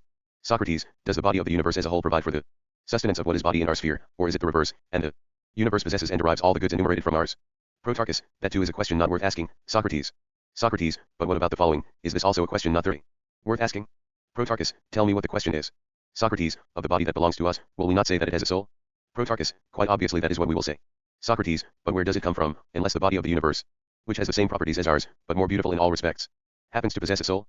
Protarchus, clearly from nowhere else. Socrates, we surely cannot maintain this assumption, with respect to our four classes, limit, the unlimited, their mixture, and their cause which be is present in everything that this cause is recognized as all-encompassing. Wisdom, since among us it imports the soul and provides training for the body and medicine for its ailments and in other cases order and restitution. But that it should fail to be responsible for the same things on a large scale. In the whole universe, things that are, in addition, beautiful and pure. For the contrivance of what has so fair and wonderful a nature. Protarchus, that would make no sense at all. See. Socrates, but if that is inconceivable, we had better pursue the alternative. Account and AFRM, as we have said often, that there is plenty of the unlimited in the universe as well as sufficient limit, and that there is, above them, a certain cause, of no small significance, that orders and coordinates the years, seasons, and months, and which has every right to the title of wisdom and reason. Protarchus, the greatest right. Socrates, but there could be no wisdom and reason without a soul. Protarchus, certainly not. Socrates, you will therefore say that in the nature of Zeus there is the soul of a king, as well as a king as reason, in virtue of this power displayed by the cause, while paying tribute for other anti-qualities in the other divinities, in conformity with the names by which they like to be addressed. Protarchus, very much so. Socrates, do not think that we have engaged in an idle discussion here. Protarchus, for it comes as a support for the thinkers of old who held the view that reason is forever the ruler over the universe. Protarchus, it certainly does. Socrates, it also has provided an answer to my query, that reason belongs to that kind which is the cause of everything. But that was 1e. Philebus 419. Of our four kinds. So there you already have the solution to our problem. In your hands. Protarchus, I have indeed, and quite to my satisfaction, although at RST I did not realize that you were answering. Socrates, sometimes joking is a relief from seriousness. Protarchus, well said. Socrates, by now, dear friend, we have arrived at a satisfactory explanation 31. Of the class that reason belongs to and what power it has. Protarchus, quite so. Socrates, and as to pleasure, it became apparent quite a while ago what class it belongs to. Protarchus deniedly. Socrates, let us RMLY keep it in mind about both of them, that reason is akin to cause and is part of that family, while pleasure itself is unlimited, and belongs to the kind that in and by itself neither possesses nor will ever possess a beginning, middle, or end. Protarchus, we will keep it in mind, how could we help it? B.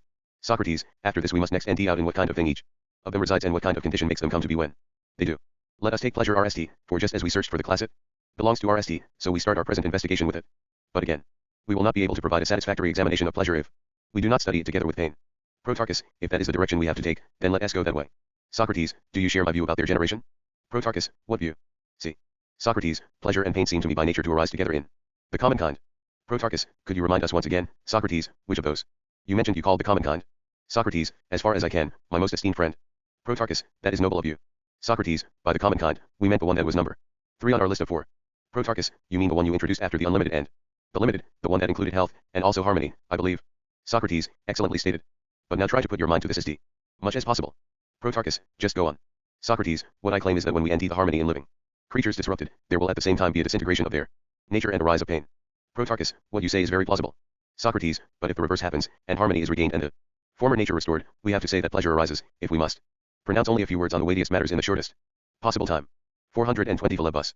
Protarchus, I believe that you are right, Socrates, but why don't we to be more explicit about this very point? Socrates, well, is it not child's play to understand the most ordinary and well-known cases? Protarchus, what cases do you mean? Socrates, hunger, I take it, is a case of disintegration and pain? Protarchus, yes. Socrates, and eating, the corresponding reeling, is a pleasure? Protarchus, yes. Socrates, but thirst is, once again, a destruction and pain, while the process that LLS what is dried out with liquid is pleasure? And, further, 32. Unnatural separation and dissolution, the affection caused by heat, is pain, while the natural restoration of cooling down is pleasure. Protarchus, very much so. Socrates, and the unnatural coagulation of the fluids in an animal through freezing is pain, while the natural process of their dissolution or redistribution is pleasure. To cut matters short, see whether the following account seems acceptable to you. When the natural combination of limit B and unlimitedness that forms a live organism, as I explained before, is destroyed, this destruction is pain, while the return towards its own nature, this general restoration, is pleasure. Protarchus, so be it, for it seems to provide at least an outline. Socrates, shall we then accept this as one kind of pleasure and pain? What happens in either of these two kinds of processes? Protarchus, accept it. Socrates, but now accept also the anticipation by the soul itself of these two kinds of experiences, the hope before the actual pleasure will be pleasant and comforting, while the expectation of pain will be frightening and painful. Protarchus, this turns out then to be a different kind of pleasure and pain, namely the expectation that the soul experiences by itself, without the body. Socrates, your assumption is correct. In both these cases I see it at least. Pleasure and pain will arise pure and unmixed with each other, so that it will become apparent as far as pleasure is concerned whether its whole class is to be welcomed or whether this should rather be the privilege of one of the other classes which we have already discussed.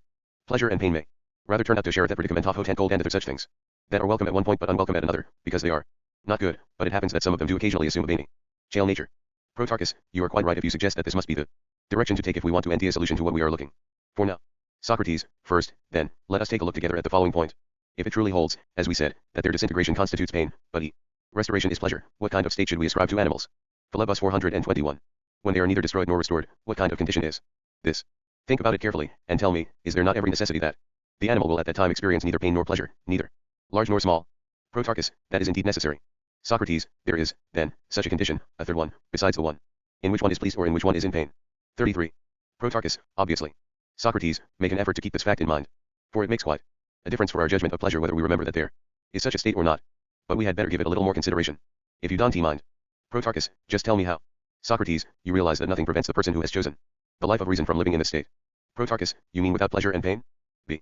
Socrates, it was one of the conditions agreed on in our comparison of lives that the person who chooses the life of reason and intelligence must not enjoy pleasures either large or small. Protarchus, that was indeed agreed on. Socrates, he may then live in this fashion, and perhaps there would be nothing absurd if this life turns out to be the most godlike. Protarchus, it is at any rate not likely that the gods experience either pleasure or the opposite. Socrates, it is certainly not likely. For either of these states would be quite unseemly in their case. But this is a question we had better take up again later if it should be relevant to our discussion, but let us count it as an additional point in favor of reason in the competition for second prize, even if we cannot count it in that for our ST prize. Protarchus, a very good suggestion. Socrates, but now as for the other kind of pleasure, of which we said that it belongs to the soul itself. It depends entirely on memory. Protarchus, in what way? Socrates, it seems we have RST to determine what kind of a thing memory is. In fact, I am afraid that we will have to determine the nature of perception even before that of memory, if the whole subject matter is to become at all clear to us in the right way. Protarchus, how do you mean? D. Socrates, you must realize that some of the various affections of the body are extinguished within the body before they reach the soul, leaving it unaffected. Others penetrate through both body and soul and provoke a kind of upheaval that is peculiar to each but also common to both of them. Protarchus, I realize that. Socrates, are we fully just if we claim that the soul remains oblivious us of those affections that do not penetrate both, while it is not oblivious of those that penetrate both? Protarchus, of course we are just E. 422 Philebus. Socrates, but you must not so misunderstand me as to suppose I meant that this obliviousness gave rise to any kind of forgetting. Forgetting is rather the loss of memory, but in the case in question here no memory has yet arisen. It would be absurd to say that there could be the process of losing something that neither is nor was in existence, wouldn't it? Protarchus, quite deniedly. Socrates, you only have to make some change in names, then. Protarchus, how so? Socrates, instead of saying that the soul is oblivious when it remains unaffected by the disturbances of the body, now change the name of what you so far called obliviousness to that of non-perception. 34. Protarchus, I understand. Socrates, but when the soul and body are jointly affected and moved by one and the same affection, if you call this motion perception, you would say nothing out of the way. Protarchus, you are right. Socrates, and so we know by now what we mean by perception? Protarchus, certainly. Socrates, so if someone were to call memory the preservation of perception, he would be speaking correctly, as far as I am concerned. Protarchus, rightly so. B. Socrates, and do we not hold that recollection differs from memory? Protarchus, perhaps. Socrates, does not their difference lie in this? Protarchus, in what? Socrates, do we not call it recollection when the soul recalls as much as possible by itself, without the aid of the body, what she had once experienced together with the body? Or how would you put it? Protarchus, I quite agree. Socrates, but on the other hand, when, after the loss of memory of either a perception or again a piece of knowledge, the soul calls up the memory for itself, we also call all these events recollection. Protarchus, you are right. Socrates, the point for the sake of which all this has been said is the following. Protarchus, what is it? Socrates, that we grasp as fully and clearly as possible the pleasure that the soul experiences without the body, as well as the desire. And, through a claricatine of these states, the nature of both pleasure and desire will somehow be revealed. Protarchus, let us now discuss this as our next issue. Socrates. Socrates, it seems that in our investigation we have to discuss many points about the origin of pleasure and about all its different varieties. For it looks as if we will RST have to determine what desire is and on what occasion it arises. Protarchus, let us determine that, then. We have nothing to lose. Philebus 423. Socrates, we will certainly lose something, Protarchus, by discovering what we are looking for now, we will lose our ignorance about it. Protarchus, you rightly remind us of that fact. But now let us try to return to the further pursuit of our subject. Socrates, are we agreed now that hunger and thirst and many other things of this sort are desires? Protarchus, quite in agreement. Socrates, but what is the common feature whose recognition allows us to address all these phenomena, which differ so much, by the same name? Protarchus, heavens, that is perhaps not an easy thing to determine. Socrates, but it must be done nevertheless. Socrates, shall we go back to the same point of departure? Protarchus, what point? Socrates, when we say he is thirsty, we always have something in mind. Protarchus, wedo. Socrates, meaning that he is getting empty? Protarchus, certainly. Socrates, but thirst is a desire? Protarchus, yes, the desire for drink. Socrates, for drink or for the ling with drink. 35. Protarchus, for the ling with drink, I think. Socrates, whoever among us is emptied, it seems, desires the opposite of what he suffers. Being emptied, he desires to be LLED. Protarchus, that is perfectly obvious. Socrates, but what about this problem? If someone is emptied for the RST time, is there any way he could be in touch with ling, either through sensation or memory, since he has no experience of it, either in the present or ever in the past? Protarchus, how should he? Socrates, but we do maintain that he who has a desire desires something. B. Protarchus, naturally. Socrates, he does, then, not have a desire for what he in fact experiences. For he is thirsty, and this is a process of emptying. His desire is rather bubbling. Protarchus, yes. Socrates, something in the person who is thirsty must necessarily somehow be in contact with ling. Protarchus, necessarily. Socrates, but it is impossible that this should be the body, for the body is what is emptied out. Protarchus, yes. Socrates, the only option we are left with is that the soul makes contact with the ling, and it clearly must do so through memory. Or could it see? Make contact through anything else? Protarchus, clearly through nothing else. 424 Philebus. Socrates, do we understand, then, what conclusions we have to draw from what has been said? Protarchus, what are they? Socrates, our argument forces us to conclude that desire is not a matter of the body. Protarchus, why is that? Socrates, because it shows that every living creature always strives towards the opposite of its own experience. Protarchus, and very much so. Socrates, this impulse, then, that drives it towards the opposite of its own state signs that it has memory of that opposite state? Protarchus, certainly. Socrates, by pointing out that it is this memory that directs it towards the objects of its desires, our argument has established that every impulse and desire, and the rule over the whole animal is the domain of the soul. Protarchus, very much so. Socrates, our argument will, then, never allow that it is our body that experiences thirst, hunger, or anything of that sort. Protarchus, absolutely not. Socrates, there is yet a further point we have to consider that is connected with these same conditions. For our discussion seems to me to indicate that there is a form of life that consists of these conditions. Protarchus, what does it consist of, and what form of life are you talking about? Socrates, it consists of ling and emptying and all such processes as are related to both the preservation and the destruction of animals. And when one of us is in either of the two conditions, he is in pain, or again, he experiences pleasure, depending on the nature of these changes. Protarchus, that is indeed what happens. Socrates, but what if someone NTS himself in between these two affections? Protarchus, what do you mean by in between? Socrates, when he is pained by his condition and remembers the pleas and things that would put an end to the pain, but is not yet being LLED. What about this situation? Should we claim that he is then in between 36? These two affections, or not? Protarchus, we should claim that. Socrates, and should we say that the person is altogether in pain? Or pleasure? Protarchus, by heaven, he seems to me to be suffering a twofold pain. One consists in the body's condition, the other in the soul's desire caused by the expectation. Socrates, how do you mean that there is a twofold pain, Protarchus? Does it not sometimes happen that one of us is emptied at one particular time, but is in clear hope of being LLED, while at another time he is, on the contrary, without hope? Protarchus, it certainly happens. Philebus 425. Socrates, and do you think that he enjoys this hope for replenishment when he remembers, while he is simultaneously in pain because he has been emptied at that time? Protarchus, necessarily. Socrates, this is, then, the occasion when a human being and other animals are simultaneously undergoing pain and pleasure. Protarchus, it seems so. Socrates, but what if he is without hope of attaining any replenishment when he is emptied? Is not that the situation where this twofold pain occurs, which you have just come across and simply taken to be twofold? See. Protarchus, that is quite undeniable, Socrates. Socrates, now let us apply the results of our investigation of these affections to this purpose. Protarchus, what is it? Socrates, shall we say that these pains and pleasures are true or false? Or rather that some of them are true, but not others? Protarchus, but how could there be false pleasures or pains, Socrates? Socrates, well, how could there be true or false fears, true or false expectations, true or false judgments, Protarchus? Protarchus, for judgments I certainly would be ready to admit it, but not for the other cases. Socrates, what is that you are saying? I am afraid we are stirring up a weighty controversy here. Protarchus, you are right. Socrates, but if it is relevant to what we were discussing before, you worthy son of that man, it ought to be taken up. Protarchus, perhaps, in that case. Socrates, we have to forego any excursions here or any discussion of whatever side issues are not directly relevant to our topic. Protarchus, right. Socrates, but tell me this, for I have lived in continued perplexity about the difficulty we have come across now. What is your view? Are there not false pleasures, as well as true ones? Protarchus, how should there be? Socrates, do you really want to claim that there is no one who, either in a dream or awake, either in madness or any other delusion, sometimes believes he is enjoying himself, while in reality he is not doing so, or believes he is in pain while he is not? Protarchus, we all assume that this is indeed the case, Socrates. Socrates, but rightly so. Should we not rather take up the question whether or not this claim is just ed? Protarchus, we should take it up, as I at least would say. Socrates, let us try to achieve more clarity about what we said concern 37. In pleasure and judgment. Is there something we call judging? Protarchus, yes. Socrates, and is there also taking pleasure? Protarchus, yes. 426 Philebus. Socrates, but there is also what the judgment is about? Protarchus, certainly. Socrates, and also what the pleasure is about? Protarchus, very much so.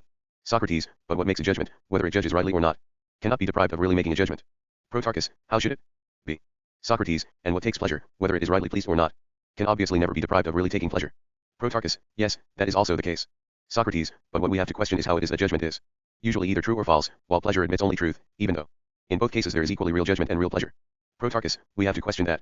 Socrates, is it that judgment takes on the additional qualication of true and false and is thus not simply judgment, but also has either one of these two qualities? Would you say that is a point we have to look into? Protarchus, yes. Socrates, and furthermore, whether quite generally certain things allow extra qualications, while pleasure and pain are simply what they are and do not take on any qualications. About that we also have to come to an agreement. Protarchus, obviously. Socrates, but at least it is not difficult to see that they, too, take on qualications. For we said earlier that both of them, pleasures as well as pains, can be great and small, and also have intensity. Protarchus, we certainly did. Socrates, but if some bad state should attach itself to any of them, then we would say that the judgment becomes a bad one, and the pleasure becomes bad too, Protarchus. Protarchus, naturally, Socrates. Socrates, but what if some rightness or the opposite of rightness are added to something, would we not call the judgment right, if it were right? And the pleasure too? Protarchus, necessarily. Socrates, and if a mistake is made about the object of judgment, then we say that the judgment that makes that mistake is not right and does not judge rightly. Protarchus, how could it? Socrates, but what if we notice that a pain or pleasure is mistaken in what it is pleased or pained about, shall we then call it right or proper or give it other names of praise? Protarchus, that would be impossible, if indeed pleasure should be mistaken. Socrates, as to pleasure, it certainly often seems to arise in us not with a right, but with a false judgment. Philebus 427. Protarchus, of course. But what we call false in this case at that point 38 is the judgment. Socrates, nobody would dream of calling the pleasure itself false. Socrates, you certainly put up a spirited defense for pleasure now. Protarchus. Protarchus, not at all, I only repeat what I hear. Socrates, is there no difference between the pleasure that goes with right judgment and knowledge and the kind that often comes to any of us with false judgment and ignorance? Protarchus, there is probably no small difference. B. Socrates, so let us turn to inspect the difference between them. Protarchus, lead on where you like. Socrates, I lead you this way. Protarchus, what way? Socrates, of our judgment we say that it is sometimes false, and sometimes true. Protarchusitis. Socrates, and as we said just now, these are often accompanied by pleasure and pain. I am talking of true and false judgment. Protarchus, that is right. Socrates, and is it not memory and perception that lead to judgment? Or the attempt to come to a denied judgment, as the case may be? Protarchus, indeed. See. Socrates, do we agree that the following must happen here? Protarchus, what? Socrates, wouldn't you say that it often happens that someone who cannot get a clear view because he is looking from a distance wants to make up his mind about what he sees? Protarchus, I would say so. Socrates, and might he then not again raise another question for himself? Protarchus, what question? Socrates, what could that be that appears to stand near that rock under a tree? Do you indeed it plausible that someone might say these words to himself when he sets his eyes on such appearances? Protarchus, certainly. Socrates, and might he not afterwards, as an answer to his own question, say to himself, it is a man, and in so speaking, would get it right? Protarchus, no doubt. Socrates, but he might also be mistaken and say that what he sees is a statue, the work of some herdsman? Protarchus, very likely. Socrates, but if he were in company, he might actually say out loud to his companion what he had told himself, and so what we earlier called judgment would turn into an assertion? 428 Philebus. Protarchus, to be sure. Socrates, whereas if he is alone, he entertains this thought by himself. And sometimes he may even resume his way for quite a long time with the thought in his mind? Protarchus, no doubt. Socrates, but look, do you share my view on this? Protarchus, what view? Socrates, that our soul in such a situation is comparable to a book. Protarchus, how so? Socrates, if memory and perceptions concur with other impressions at 39, a particular occasion, then they seem to me to inscribe words in our soul, as it were. And if what is written is true, then we form a true judgment, and a true account of the matter. But if what our scribe writes is false, then the result will be the opposite of the truth. Protarchus, I quite agree, and I accept this way of putting it. B. Socrates, do you also accept that there is another craftsman at work in our soul at the same time? Protarchus, what kind of craftsman? Socrates, a painter who follows the scribe and provides illustrations to his words in the soul. Protarchus, how and when do we say he does this work? Socrates, when a person takes his judgments and assertions directly from sight or any other sense perception and then views the images he has formed inside himself, corresponding to those judgments and assertions. Or is it not something of this sort that is going on in us? Protarchus, quite denightly. Socrates, and are not the pictures of the true judgments and assertions true, and the pictures of the false ones false? Protarchus, certainly. Socrates, if we have been right with what we have said so far, let us, in addition, come to terms about this question. Protarchus, what about? Socrates, whether these experiences are necessarily connected to the past and the present, but are not extended into the future. Protarchus, they should apply equally to all the tenses, past, present, and future. Socrates, now, did we not say before, about the pleasures and pains that belong to the soul alone, that they might precede those that go through the body? It would therefore be possible that we have anticipatory pleasures and pains about the future. Protarchus, undeniably. Socrates, and are those writings and pictures which come to be in us, as we said earlier, concerned only with the past and the present, but not with the future? Protarchus, decidedly with the future. Philebus 429. Socrates, if you say decidedly, is it because all of them are really hopes for future times, and we are forever brimful of hopes, throughout our lifetime? Protarchus, quite denightly. Socrates, well, then, in addition to what has been said now, also answer this question. Protarchus, concerning what? Socrates, is not a man who is just, pious, and good in all respects, also loved by the gods? Protarchus, how could he fail to be? Socrates, but what about someone who is unjust and in all respects evil? Isn't he that man as opposite? 40. Protarchus, of course. Socrates, and is not everyone, as we just said, always full of many hopes? Protarchus, certainly. Socrates, there are, then, assertions in each of us that we call hopes? Protarchus, yes. Socrates, but there are also those painted images. And someone often envisages himself in the possession of an enormous amount of gold and of a lot of pleasures as a consequence. And in addition, he also sees, in this inner picture himself, that he is beside himself with delight. Protarchus, what else? B. Socrates, now, do we want to say that in the case of good people these pictures are usually true, because they are dear to the gods, while quite the opposite usually holds in the case of wicked ones, or is this not what we ought to say? Protarchus, that is just what we ought to say. Socrates, and wicked people nevertheless have pleasures painted in their minds, even though they are somehow false. Protarchus, right. Socrates, so wicked people as a rule enjoy false pleasures, but the good see among mankind true ones. Protarchus, quite necessarily so. Socrates, from what has now been said, it follows that there are false pleasures in human souls that are quite ridiculous imitations of true ones, and also such pains. Protarchus, there certainly are. Socrates, now, it was agreed that whoever judges anything at all is always really judging, even if it is not about anything existing in the present, past, or future. Protarchus, right. Socrates, and these were, I think, the conditions that produce a falsity. Judgment and judging falsely, weren't they? Protarchus, yes. 430 Philebus. Socrates, but should we not also grant to pleasures and pains a condition that is analogous in these ways? Protarchus, in what ways? Socrates, in the sense that whoever has any pleasure at all, however ill-founded it may be, really does have pleasure, even if sometimes it is not about anything that either is the case or ever was the case, or often, or perhaps most of the time, refers to anything that ever will be the case. Protarchus, that also must necessarily be so. Socrates, and the same account holds in the case of fear, anger, and everything of that sort, namely that all of them can at times be false. Protarchus, certainly. Socrates, well, then, do we have any other way of distinguishing between bad and good judgments than their falsity? Protarchus, we have no other. Socrates, nor, I presume, will we any other way to account for badness in the case of pleasures unless they are false. Protarchus, what you say is quite the opposite of the truth, Socrates. 41. It is not at all because they are false that we regard pleasures or pains as bad, but because there is some other grave and wide-ranging kind of badness involved. Socrates, but let us discuss bad pleasures and what badness there is in their case a little later, if we still feel like it. Now we have to take up false pleasures in another sense and show that there is a great variety that arise and are at work in us. This argument will perhaps come in handy later, when we have to make our decisions. B. Protarchus, that may well be so, at least if there are any such pleasures. Socrates, there are certain liar. Protarchus, I at least am convinced. But until this is our accepted opinion, we cannot leave this conviction unexamined. Protarchus, right. Socrates, so let us get ready like athletes to form a line of attack around this problem. Protarchus, here we go. Socrates, we did say a short while ago in our discussion, as we may recall, that when what we call desires are in us, then body and soul part company and have each their separate experiences. Protarchus, we do remember, that was said before. Socrates, and wasn't it the soul that had desires for conditions opposite to the actual ones of the body, while it was the body that undergoes the pain or the pleasure of some affection? Protarchus, that was indeed so. Socrates, draw your conclusions as to what is going on here. Protarchus, you tell me. Socrates, what happens is this, under these circumstances pains and pleasures exist side by side, and there are simultaneously opposite perceptions of them, as we have just made clear. Protarchus, yes, that is clear. Philebus 431. Socrates, but did we not also discuss this point and come to an agree meant how to settle it earlier? Protarchus, what point? Socrates, that the two of them, both pleasure and pain, admit the more and less and belong to the unlimited kind. Protarchus, that was what we said. What about it? Socrates, do we have any means of making a right decision about these matters? Protarchus, where and in what respect? Socrates, in the case where we intend to come to a decision about any of them in such circumstances, which one is greater or smaller, or which one is more intensive or stronger, pain compared to pleasure, or pain compared to pain, or pleasure to pleasure. Protarchus, yes, these questions do arise, and that is what we want to decide. Socrates, well, then, does it happen only to eyesight that seeing objects from afar or close by distorts the truth and causes false judgments? Or 42. Does not the same thing happen also in the case of pleasure and pain? Protarchus, much more so, Socrates. Socrates, but this is the reverse of the result we reached a little earlier. Protarchus, what are you referring to? Socrates, earlier it was true and false judgments which affected the respective pleasures and pains with their own condition. Protarchus, quite right. B. Socrates, but now it applies to pleasures and pains themselves, it is because they are alternately looked at from close up or far away, or simultaneously put side by side, that the pleasures seem greater compared to pain and more intensive, and pains seem, on the contrary, moderate in comparison with pleasures. Protarchus, it is quite inevitable that such conditions arise under these circumstances. Socrates, but if you take that portion of them by which they appear greater or smaller than they really are, and cut it off from each of them as a mere appearance and without real being, you will neither admit that this appearance is right nor dare to say that anything connected with this portion of pleasure or pain is right and true. Protarchus, certainly not. Socrates, next in order after these, we will end pleasures and pains in animals that are even falser than these, both in appearance and reality, if we approach them in this way. Protarchus, what are they, and what is the way? Socrates, it has by now been said repeatedly that it is a destruction of the nature of those entities through combinations and separations, through processes of ling and emptying, as well as certain kinds of growth and decay, that gives rise to pain and suffering, distress, and whatever else comes to pass that goes under such a name. 432 Philebus. Protarchus, yes, that has often been said. Socrates, but when things are restored to their own nature again, this restoration as we establish in our agreementum yourselves is pleasure. Protarchus, correct. Socrates, but what if nothing of that sort happens to our body, what then? Protarchus, when could that ever happen, Socrates? Socrates, your objection is not to the point, Protarchus.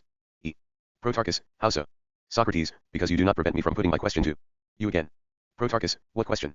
Socrates, if in fact nothing of that sort took place, I will ask you, what would necessarily be the consequence of this for us? Protarchus, you mean if the body is not moved in either direction, SOC. Rates. Socrates, that is my question. Protarchus, this much is clear, Socrates, that in such a case there would not be either any pleasure or pain at all. Socrates, very well put. But I guess what you meant to say is that we 43 necessarily are always experiencing one or the other, as the wise men say. For everything is in an eternal UX, upward and downward. Protarchus, they do say that, and what they say seems important. Socrates, how else, since they themselves are important people? But I do want to avoid this argument which now assails us. I plan to escape it in this way, and you'd better make your escape with me. Protarchus, just tell me how. Socrates, so be it, we will reply to them. But as for you, answer me this question, whether all living creatures in all cases notice it whenever they are affected in some way, so that we notice when we grow or experience anything of that sort, or whether it is quite otherwise. Protarchus, it is indeed quite otherwise. Almost all of these processes totally escape our notice. Socrates, but then what we just agreed to was not well spoken, that the changes upwards and downwards evoke pleasures and pains. Protarchus, how could it? Socrates, but if it is stated in this way, it will be better and become unobjectionable. Protarchus, in what way? Socrates, that great changes cause pleasures and pains in us, while moderate or small ones engender neither of the two effects. Protarchus, that is more correct than the other statement, Socrates. Socrates, but if this is correct, then we are back with the same kind of life we discussed before. Protarchus, what kind? Socrates, the life that we said was painless, but also devoid of charm. Protarchus, undeniably. Philebus 433. Socrates, so we end up with three kinds of life, the life of pleasure, the life of pain, and the neutral life. Or what would you say about these matters? Protarchus, I would put it in the same way, that there are three kinds of life. Socrates, but to be free of pain would not be the same thing as to have pleasure. Protarchus, how could it be the same? Socrates, if you hear someone say that it is the most pleasant thing of all to live one's whole life without pain, how do you understand the speaker's intention? Protarchus, to my understanding he seems to identify pleasure with freedom from pain. Socrates, now, imagine three sorts of things, whichever you may like, eat. And because these are high-sounding names, let us call them gold, silver. And what is neither of the two? Protarchus, consider it done. Socrates, is there any way conceivable in which this third kind could turn out to be the same as one of our other two sorts, gold or silver? Protarchus, how could it? Socrates, that the middle kind of life could turn out to be either pleasant or painful would be the wrong thing to think, if anyone happened to think so, and it would be the wrong thing to say, if anyone should say so. According to the proper account of the matter? Protarchus, no doubt. Socrates, but we do indeed people who both think so and say so, my friend. 44. Protarchus, certainly. Socrates, and do they really believe they experience pleasure when they are not in pain? Protarchus, they say so, at any rate. Socrates, they believe therefore that they are pleased at that time. Otherwise they would not say that they are. Protarchus, it looks that way. Socrates, but they hold a false judgment about pleasure, if in fact free. Dom from pain and pleasure each have a nature of their own. Protarchus, but they do have their own. Socrates, what decision shall we make? That there are three states in us, as we said just now, or that there are only two, pain being an evil in human being, life, and liberation from pain, also called pleasure, being the good as such. Protarchus, but why is it that we are asking ourselves this question? Now, Socrates. I don't get the point. Socrates, that is because you don't really understand who the enemies of our Philebus here are. Protarchus, what enemies do you mean? Socrates, I mean people with a tremendous reputation in natural science, who say that there are no such things as pleasures at all. Protarchus, how so? 434 Philebus. Socrates, they hold that everything the followers of Philebus call pleasures are nothing but escape from pain. Protarchus, do you suggest we should believe them, Socrates, or what is it you want us to do? Socrates, not that, but to use them as seers who make their prophecies, not in virtue of any art but in virtue of a certain harshness in their nature. It is a nature not without nobility, but out of an inordinate hatred that they have conceived against the power of pleasure, they refuse to acknowledge anything healthy in it, even to the point that they regard its very attractiveness itself as witchcraft rather than pleasure. You may now make use of them for our purposes, taking notice of the rest of their complaints that result from their harshness. After that you will hear what I, for my part, regard as true pleasures, so that through an examination of these two opposed points of view, we can reach a decision about the power of pleasure. Protarchus, a fair proposal. Socrates, let us attach ourselves to them as to allies and follow their traces in the direction in which their due arguments point us. I think they employ reasoning of this kind, starting from some such basic principle. If we wanted to know the nature of any character, like that of hardness, would we get a better understanding if we looked at the hardest kinds of things rather than at what has a low degree of hardness? Now, it is your task, Protarchus, to answer these difficult people, just as you answered me. Protarchus, gladly, and my answer to them will be that I would look at hardness of the RST degree. Socrates, but again if we wanted to study the form of pleasure, to see what kind of nature it has, in that case we ought not to look at low level 45 pleasures, but at those that are said to be the strongest and most intensive.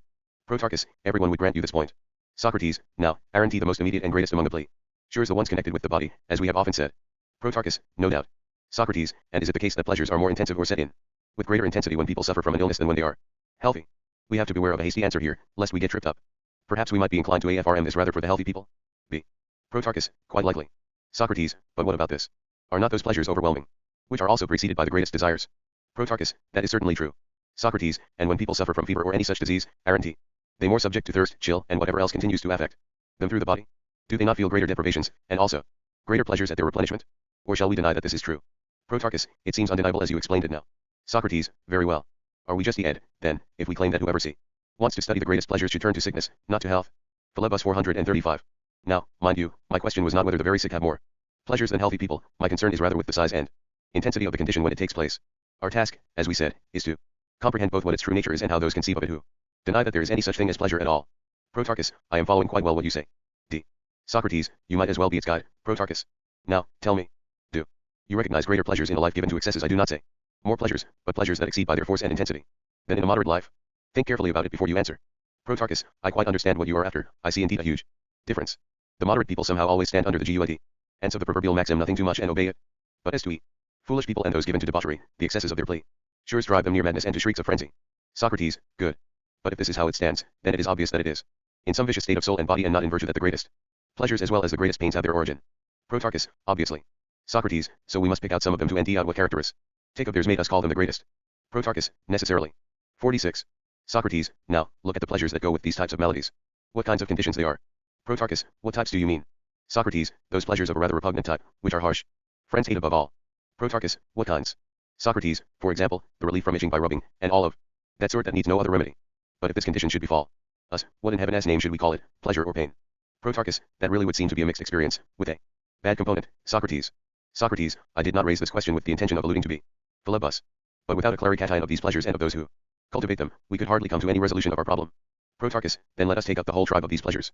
Socrates, you mean the ones that have that mixed nature? Protarchus, right. Socrates, there are mixtures that have their origin in the body and are connected to the body, then, there are mixtures found in the soul, and they are connected to the soul. But then we will also end mixtures of pleasures and pains in both soul and body, and at one time the combination of both will be called pleasure, at other times it will be called pain. Protarchus, how so? Socrates, when someone undergoes restoration or destruction he experiences two opposed conditions at once. He may feel hot while shivering or 436 Philebus. Feel chilled while sweating.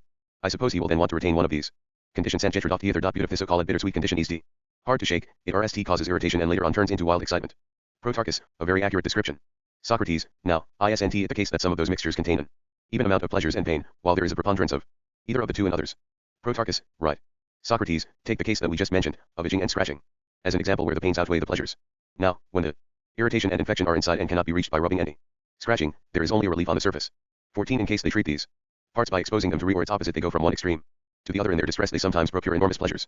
But sometimes this leads to a state inside that is opposite to that outside, with a mixture of pains and pleasures, whichever way the balance may turn, because this treatment disperses by force what was mixed together or mixes together what was separate, so that pains arise besides the pleasures. 47. Protarchus, necessarily. Socrates, now, in all those cases where the mixture contains a surplus of pleasure, the small admixture of pain gives rise only to a tickle and a mild irritation, while the predominant part of pleasure causes contractions of the body to the point of leaping and kicking, color changes of all sorts, distortion of features, and wild palpitations. It nearly drives the person totally out of his mind, so that he shouts aloud like a madman. Protarchus, very much so. B. Socrates, and this state causes him and others to say of him that he is almost dying of these pleasures. And the more profligate and mindless he is, the more will he pursue them by any means possible, and he calls them supreme and considers as the happiest of all mortals who ever lives, in continuous enjoyment of them, as much as that is possible. Protarchus, your description ts exactly the preconceptions of the common run of people. Socrates. Socrates, yes, as far as concerns the pleasures that arise when there is a mixture of the external and internal state of the body. Protarchus. But take now the cases where the soul's contributions are opposed to the body s, when there is pain over and against pleasures, or pleasure against pain, both are nally joined in a mixed state. We have talked about them earlier and agreed that in these cases it is the deprivation that gives rise to the desire for replenishment, and while the expectation is pleasant, the deprivation itself is painful. When we discussed this we did not make any special mention, as we do now, of the fact that, in the vast number of the cases where soul and body are not in agreement, the NAL result is a single mixture that combines pleasure and pain. 14. Leaving out Burnett S. insertion of entois. Philebus 437. Protarchus, I suspect that you are right. Socrates, but here we are still left with one further kind of mixture of pleasure and pain. Protarchus, tell me what it is. Socrates, the case, a common one, where the mixture is the product of affections within the soul itself, as we said before. Protarchus, what was it again that we said? Socrates, take wrath, fear, longing, lamentations, love, jealousy, malice, and other things like that. Don't you regard them as a kind of pain within the soul itself? Protarchus, I certainly do. Socrates, and don't we that they are full of marvelous pleasures? Or do we need the famous lines as a reminder about wrath? That can embitter even the wise, but much sweeter than soft-owing honey. 15. Similarly, in the case of lamentations and longing, aren't there also plea 48? Sures mixed in with the pain? Protarchus, no need for further reminders, in all these cases it must be just as you said. Socrates, and the same happens in those who watch tragedies. There is laughter mixed with the weeping, if you remember. Protarchus, how could I forget? Socrates, now, look at our state of mind in comedy. Don't you realize that it also involves a mixture of pleasure and pain? Protarchus, I don't quite see that yet. Socrates, it is indeed not quite so easy to see that this condition applies be under those circumstances. Protarchus, it certainly is not to me. Socrates, since it is such an obscure matter, let us be all the more careful. For this will help us to recognize more easily when there is a mixture of pain and pleasure in other cases as well. Protarchus, please tell me. Socrates, since we just mentioned the word malice, do you treat malice as a pain of the soul, or what? Protarchus, I do. Socrates, on the other hand, will not the malicious person display pleasure at his neighbor's misfortunes? Protarchus, very much so. See. Socrates, now, ignorance is a vice, and so is what we call stupidity. Protarchus, decidedly. 15 Iliad 18.108, 9. 438 Philebus. Socrates, what conclusions do you draw from this about the nature of the ridiculous? Protarchus, you tell me. Socrates, it is, in sum, a kind of vice that derives its name from a special disposition. It is, among all the vices, the one with the character 16 that stands in direct opposition to the one recommended by the famous inscription in Delphi. Protarchus, you mean the one that says know thyself, Socrates? Socrates, I do. The opposite recommendation would obviously be that we not know ourselves at all. 17. Protarchus, no doubt. Socrates, go on and make a subdivision of this disposition into 3. Protarchus. Protarchus, what do you mean? I am afraid I don't know how to. Socrates, are you saying that it is up to me to make this division now? Protarchus, that is indeed what I am saying, but in addition I beg you to do so. Socrates, are there not necessarily three ways in which it is possible not to know oneself? Protarchus, what are they? Socrates, the RST way concerns money. If someone thinks himself rich, then he in fact is. Protarchus, many people certainly share that condition. Socrates, even more consider themselves taller and handsomer than they in fact are, and believe they have other such physical advantages. Protarchus deniedly. Socrates, but an overwhelming number are mistaken about the third kind, which belongs to the soul, namely virtue, and believe that they are superior in virtue, although they are not. Protarchus, very much so. Socrates, and, again, among the virtues, is it not especially to wisdom 49, that the largest number of people lay claim, puff and gee themselves up with quarrels and false pretensions to would-be knowledge? Protarchus, undeniably so. Socrates, it would therefore be quite just to say that all these conditions are bad. Protarchus, quite just ed. Socrates, so we must continue with our division of ignorance. Protarchus, if we want to end out what a strange mixture of pleasure and pain this comic malice is, how would you suggest that we should further subdivide? In the case of all those who have such a false opinion about b. 16 inserting to before town Antion in 48 c8. 17 accepting the deletion of legomen on hypodio grammatos at d2. Philebus 439. Themselves, is it not most necessary, as it is for all mankind, that it be combined either with strength and power, or with its opposite? Protarchus, necessarily. Socrates, so make this the point of division. All those who combine this delusion with weakness and are unable to avenge themselves when they are laughed at, you are just in calling ridiculous. But as for those who do have the power and strength to take revenge, if you call them dangerous and hateful, you are getting exactly the right conception about them. For ignorance on the side of the strong and powerful is odious and ugly, it is harmful even for their neighbors, both the ignorance itself and its imitations, whatever they may be. Ignorance on the side of the weak, by contrast, deserves to be placed among the ridiculous in rank and nature. Protarchus, you are right about this division. But I am still not quite clear about where there is a mixture of pleasure and pain in these cases. Socrates, so take RST the nature of malice. Protarchus, please explain. Socrates, it contains a kind of unjust pain and pleasure. D. Protarchus, necessarily. Socrates, now, if you rejoice about evils that happen to your enemy, is there any injustice or malice in your pleasure? Protarchus, how should there be? Socrates, but is there any occasion when it is not unjust to be pleased, rather than pain to see bad things happen to your friends? Protarchus, clearly not. Socrates, but we just agreed that ignorance is bad for everyone? Protarchus, right. Socrates, let us take now the ignorance of friends which we said came in three versions, would be wisdom, and would be beauty, and the other sort we just mentioned, each of which is ridiculous if weak, but odious if strong. Now, are we ready to AFRM of our friends state what we just said, namely, that it is ridiculous if it is harmless to others? Protarchus, very much so. Socrates, but did we not agree that it is bad if it is ignorance? Protarchus, we certainly did. Socrates, but if we laugh about it, are we pleased or pained by it? Protarchus, we are pleased, obviously. 50. Socrates, but this pleasure in the face of the misfortunes of friends. Did we not say that it was the product of malice? Protarchus, necessarily. Socrates, our argument leads to the conclusion that if we laugh at what is ridiculous about our friends, by mixing pleasure with malice, we thereby mix pleasure with pain. For we had agreed earlier that malice is a pain in the soul, that laughing is a pleasure, and that both occur together on those occasions. Protarchus, true. 440 Philebus. Socrates, the upshot of our discussion, then, is that in lamentations as well as in tragedies and comedies, not only on stage but also in all of life as tragedies and comedies, pleasures are mixed with pains, and so it is on in nightly other occasions. Protarchus, it would be impossible not to agree with this, even for the most ambitious defense of the opposite position, Socrates. Socrates, now, we had on our list of examples wrath, longing, lamentations, fear, love, jealousy, malice, and whatever else, and we said that in these cases we would discern the mixture that we have already mentioned so frequently, right? Protarchus, right. Socrates, so we understand, then, that our whole explanation also applies to longing, malice, and wrath. Protarchus, how could we fail to understand that? Socrates, and there are many other such cases to which it applies. Protarchus, a great many. Socrates, now, what precisely do you think was the purpose for which I pointed out to you this mixture in comedy? Don't you see that it was designed to make it easier to persuade you that there is such a mixture in fear and love and other cases? I hope that once you had accepted this, you would release me from a protracted discussion of the rest once the main point was understood, that there exists the possibility, for the body without the soul, for the soul without the body, and for both of them in a joint affection, to contain a mixture of pleasure and pain. Now, tell me whether you will let me go now or whether you will keep us up till midnight. One further remark will gain me my release, I hope. I will gladly give you a full account of the rest tomorrow, but for now I want to steer towards the remaining points needed to make the decision Philebus demands of us. Protarchus, well spoken, Socrates. Discuss the rest any way you like. Socrates, it seems natural, somehow, that we must proceed from the mixed pleasures to the discussion of the unmixed ones. Protarchus, a very good point. 51. Socrates, I will now try to explain them in turn. Although I am not really in agreement with those who hold that all pleasures are merely release from pain, I nevertheless treat them as witnesses, as I said before, to prove that there are certain kinds that on lyceum tobe pleasures but are not so in reality. And furthermore, that there are others that have the appearance of enormous size and great variety, but which are in truth commingled with pain or with respite from severe pain suffered by soul and body. Protarchus, but, Socrates, what are the kinds of pleasures that one could rightly regard as true? Socrates, those that are related to so-called pure colors and to shapes, and to most smells and sounds, and in general all those that are based on imperceptible and painless lacks, while their fulfillments are perceptible and pleasant. Philebus 441. Protarchus, but really, Socrates, what are you talking about? Socrates, what I am saying may not be entirely clear straight away, but I'll try to clarify it. By the beauty of a shape, I do not mean what the many see might presuppose, namely that of a living being or of a picture. What I mean, what the argument demands, is rather something straight or round, and what is constructed out of these with a compass, rule, and square, such as planars and solids. Those things I take it are not beautiful, in a relative sense, as others are, but are by their very nature forever beautiful by themselves. They provide their own species pleasures that are not at all comparable to those of rubbing. And colors are beautiful in an analogous way and import their own kinds of pleasures. Do we now understand it better, or how do you feel? Protarchus, I am really trying to understand, Socrates, but will you also try to say this more clearly?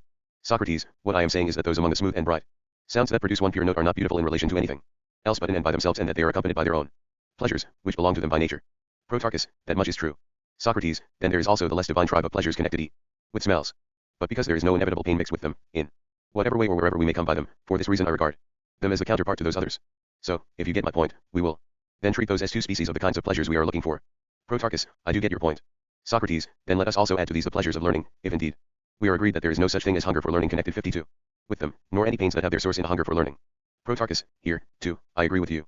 Socrates, well, then, if after such with knowledge, people lose it again through forgetting, do you notice any kinds of pain? Protarchus, none that could be called inherent by nature, but in our reactions on this loss when we need it, we experience it as a painful loss. B. Socrates, but, my dear, we are here concerned only with the natural affections themselves, apart from reaction on them. Protarchus, then you are right in saying that the lapse of knowledge never causes us any pain. Socrates, then we may say that the pleasures of learning are unmixed with pain and belong, not to the masses, but only to a very few. Protarchus, how could one fail to agree? Socrates, but now that we have properly separated the pure pleasures and those that can rightly be called impure, let us add to our account the attribution of immoderation to the violent pleasures, but moderation, in contrast, to the others.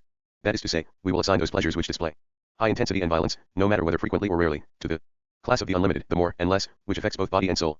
442 Philebus. The other kinds of pleasures we will assign to the class of things that says measurement. Protarchus, quite right, Socrates. Socrates, but we have also to look into the following question about them. Protarchus, what question? Socrates, that question of their relation to truth. Mat is closer to it that pure, unadulterated and subscient 18 orthoviolent multiform and in a mouse. Protarchus, just what are you after in asking this question, Socrates? Socrates, I want to omit nothing in the investigation of both pleasure and knowledge. I want to ask if one part of them is pure, another impure, so that both of them may come to trial in their pure form, and so make it easier for you and me and all those present to come to a verdict in this trial. Protarchus, quite right. Socrates, then let us go on and see whether all items that belong in the pure kind display the following qualication. But let us RST pick out one of them and study it. Protarchus, which one shall we choose? 53. Socrates, let us take whiteness RST, if you have no objection. Protarchus, that is any with me. Socrates, now, how can there be purity in the case of whiteness, and what sort of thing is it? Is it the greatest quantity or amount, or is it rather the complete lack of any admixture, that is, where there is not the slightest part of any other kind contained in this color? Protarchus, it will obviously be the perfectly unadulterated color. Socrates, right. But shall we not also agree that this is the truest and the most beautiful of all instances of white, rather than what is greatest be, in quantity or amount? Protarchus, certainly. Socrates, so we are perfectly just if we say that a small portion of pure white is to be regarded as whiter than a larger quantity of an impure whiteness, and at the same time more beautiful and possessed of more truth. Protarchus, perfectly just Socrates, well, now, we don't need to run through many more examples to justify our account of pleasure, but this example suffices to prove that, in the case of pleasure, too, every small and insignificant pleasure that is unadulterated by pain will turn out to be pleasanter, truer, and more beautiful than a greater quantity and amount of the impure kind. Protarchus, quite deniedly so, and the example is sufficient. Socrates, but what about the following point? Have we not been told that pleasure is always a process of becoming, and that there is no being at all of pleasure? There are some subtle thinkers who have tried to pass on this doctrine to us, and we ought to be grateful to them. Protarchus, what does it mean? 18. Accepting the transposition of Kai to Hekanen from D8 to after Ilicrans in D7. Philebus 443. Socrates, I will indeed try to explain it to you, my friend Protarchus, by resuming my questioning. D. Protarchus, you have only to keep on asking.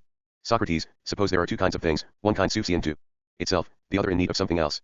Protarchus, how and what sort of things do you mean? Socrates, the one kind by nature possesses supreme dignity, the other is inferior to it.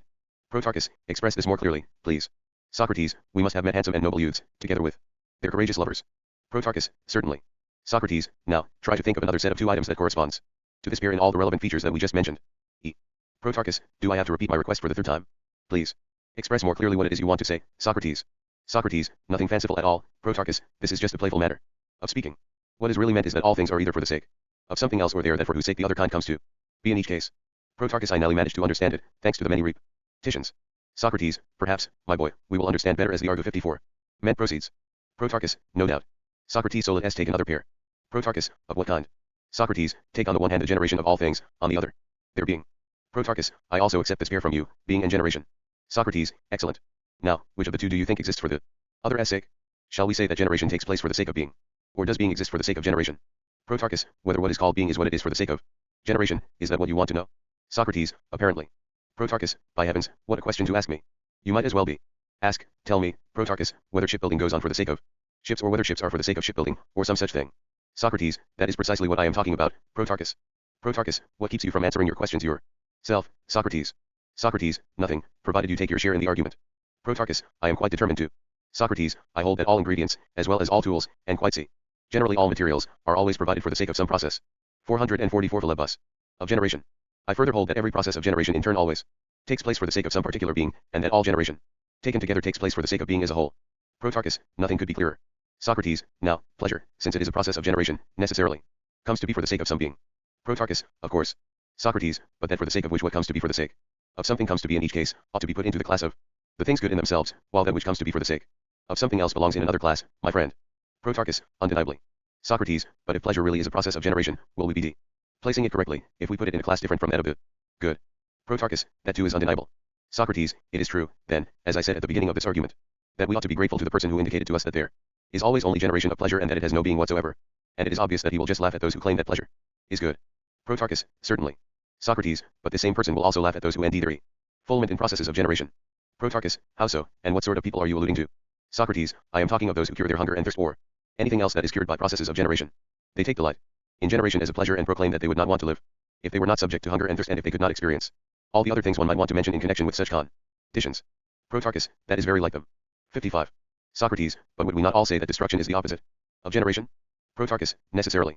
Socrates, so whoever makes this choice would choose generation and destruction in preference to that their life which consists of neither pleasure nor pain, but is a life of thought in the purest degree possible.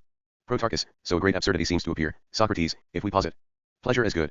Socrates, an absurdity indeed, especially if we go on to look at it this way. Protarchus, in what way?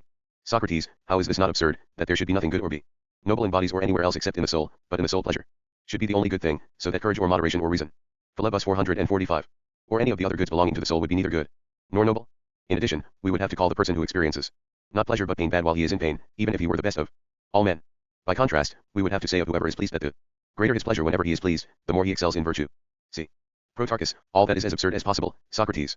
Socrates, now, let us not undertake to give pleasure every possible test, while going very lightly with reason and knowledge. Let us rather strike them valiantly all around, to see if there is some fault anywhere. So, we'll learn what is by nature purest in them. And seeing this, we can use the truest parts of these, as well as of pleasure, to make our joint decision. Protarchus, fair enough. Socrates, among the disciplines to do with knowledge, one part is productive, the other concerned with education and nurture, right?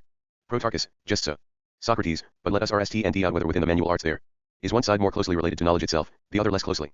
Secondly, whether we should treat the one as quite pure, as far as it goes, the other as less pure. Protarchus, that is what we ought to do. Socrates, so let us sort out the leading disciplines among them. Protarchus, which disciplines, and how are we to do it? Socrates, if someone were to take away all counting, measuring, and weighing from the arts and crafts, the rest might be said to be worthless. Protarchus, worthless, indeed. Socrates, all we would have left would be conjecture and the training of our senses through experience and routine. We would have to rely on our ability to make the lucky guesses that many people call art, once it has acquired some proficiency through practice and hard work. 56. Protarchus, undeniably so. Socrates, this is clear, to start with, in the case of uke playing. 19. The harmonies are found not by measurement but by the hit and miss of training, and quite generally music tries to empty the measure by observing the vibrating strings. So there is a lot of imprecision mixed up in it and very little reliability. Protarchus, very true. Socrates, and will we not discover that medicine, agriculture, navigation, and strategy are in the same condition? Protarchus, deniably. Socrates, but as to building, I believe that it owes its superior level of craftsmanship over other disciplines to its frequent use of measures and instruments, which give it high accuracy. Protarchus, in what way? 19. Accepting the interchange of mousike in a 3 with autes olatik in a 5. 446 Philebus. Socrates, in shipbuilding and house building, but also in many other woodworking crafts. For it employs straight edge and compass, as well as a mason's rule, a line, and an ingenious gadget called a carpenter's square. Protarchus, you are quite right, Socrates. Socrates, let us, then, divide the so-called arts into two parts, those like music, with less precision in their practice, and those like building, with more precision. Protarchus, agreed. Socrates, and let us take those among them as most accurate that we called primary just now. Protarchus, I suppose you mean arithmetic and the other disciplines you mentioned after it? Socrates, that's right. But Dante, you think we have to admit that they, too, fall into two kinds, Protarchus. Protarchus, what two kinds do you mean? Socrates, Dante, we have to agree, RST, that the arithmetic of the many is one thing, and the philosopher's arithmetic is quite another. Protarchus, how could anyone distinguish these kinds of arithmetic? Socrates, the difference is by no means small, Protarchus. First there are those who compute sums of quite unequal units, such as 2 armies, or 2 herds of cattle, regardless whether they are tiny or huge. But then there are the others who would not follow their example, unless it were guaranteed that none of those in nightly many units differed in the least from any of the others. Protarchus, you explain very well the notable difference among those who make numbers their concern, so it stands to reason that there are those 2 different kinds of arithmetic. Socrates, well, then, what about the art of calculating and measuring as builders and merchants use them, and the geometry and calculations practiced by philosophers? Shall we say there is one sort of each of them or 2? 57. Protarchus, going by what was said before, I ought to vote for the option that there are 2 of each sort. Socrates, right. But do you realize why we have brought up this case? Here? Protarchus, possibly, but I would appreciate it if you answered the question yourself. Socrates, the aim of our discussion now seems to be, just as it was when we are set out to end the analog here to the point we made about b. Pleasure. So now we ought to end out whether there is a difference in purity between different kinds of knowledge in the same way as there was between different kinds of pleasures. Protarchus, this obviously was the purpose of our present question. Socrates, but what next? Have we not discovered before that different subject matters require different arts and that they have different degrees of certainty? Protarchus, yes, we did. Philebus 447. Socrates, it is questionable, then, whether an art that goes under one name and is commonly treated as one should not rather be treated as two, depending on the difference in certainty and purity. And if this is so, we see.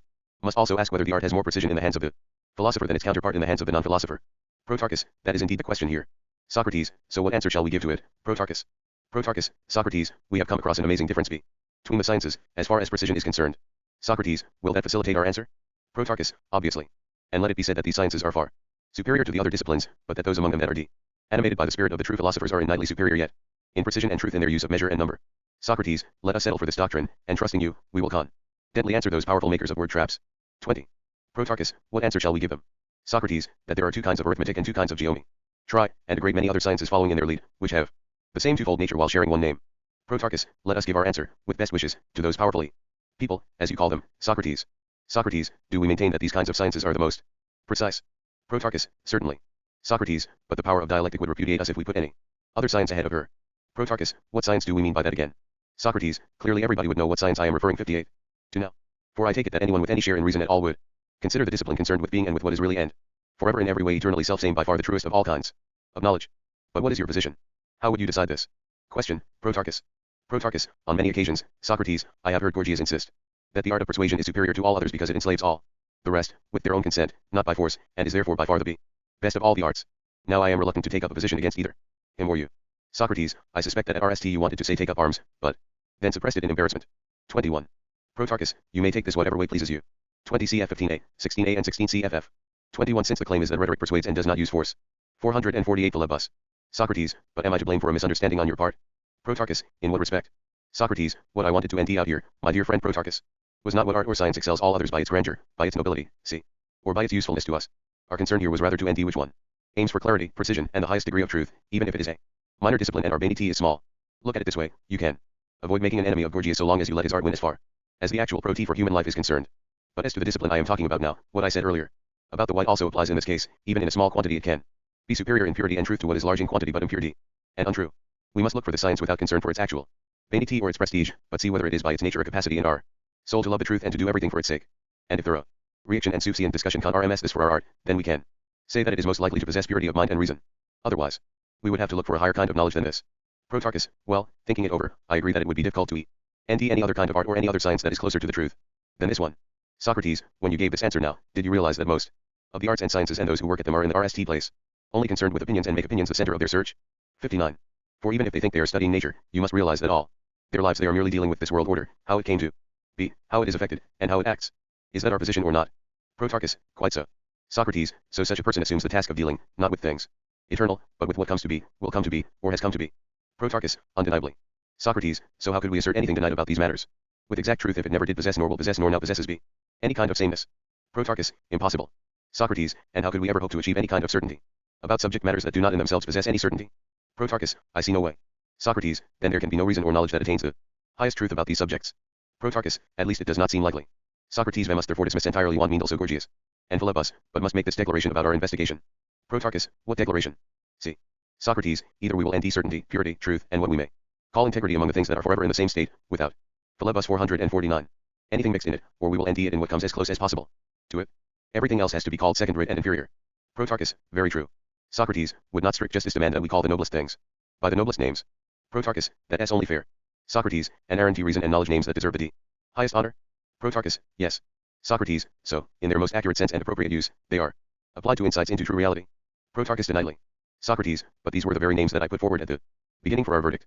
Protarchus, the very ones, Socrates. Socrates, good. But as to the mixture of intelligence and pleasure, if one likened our situation to that of builders with ingredients or materials to use in construction, this would be a thing comparison. Protarchus, very thing. Socrates, so next we ought to try our hands at the mixture? Protarchus deniedly. Socrates, but had we not better repeat and remind ourselves of certain points? Protarchus, what are they?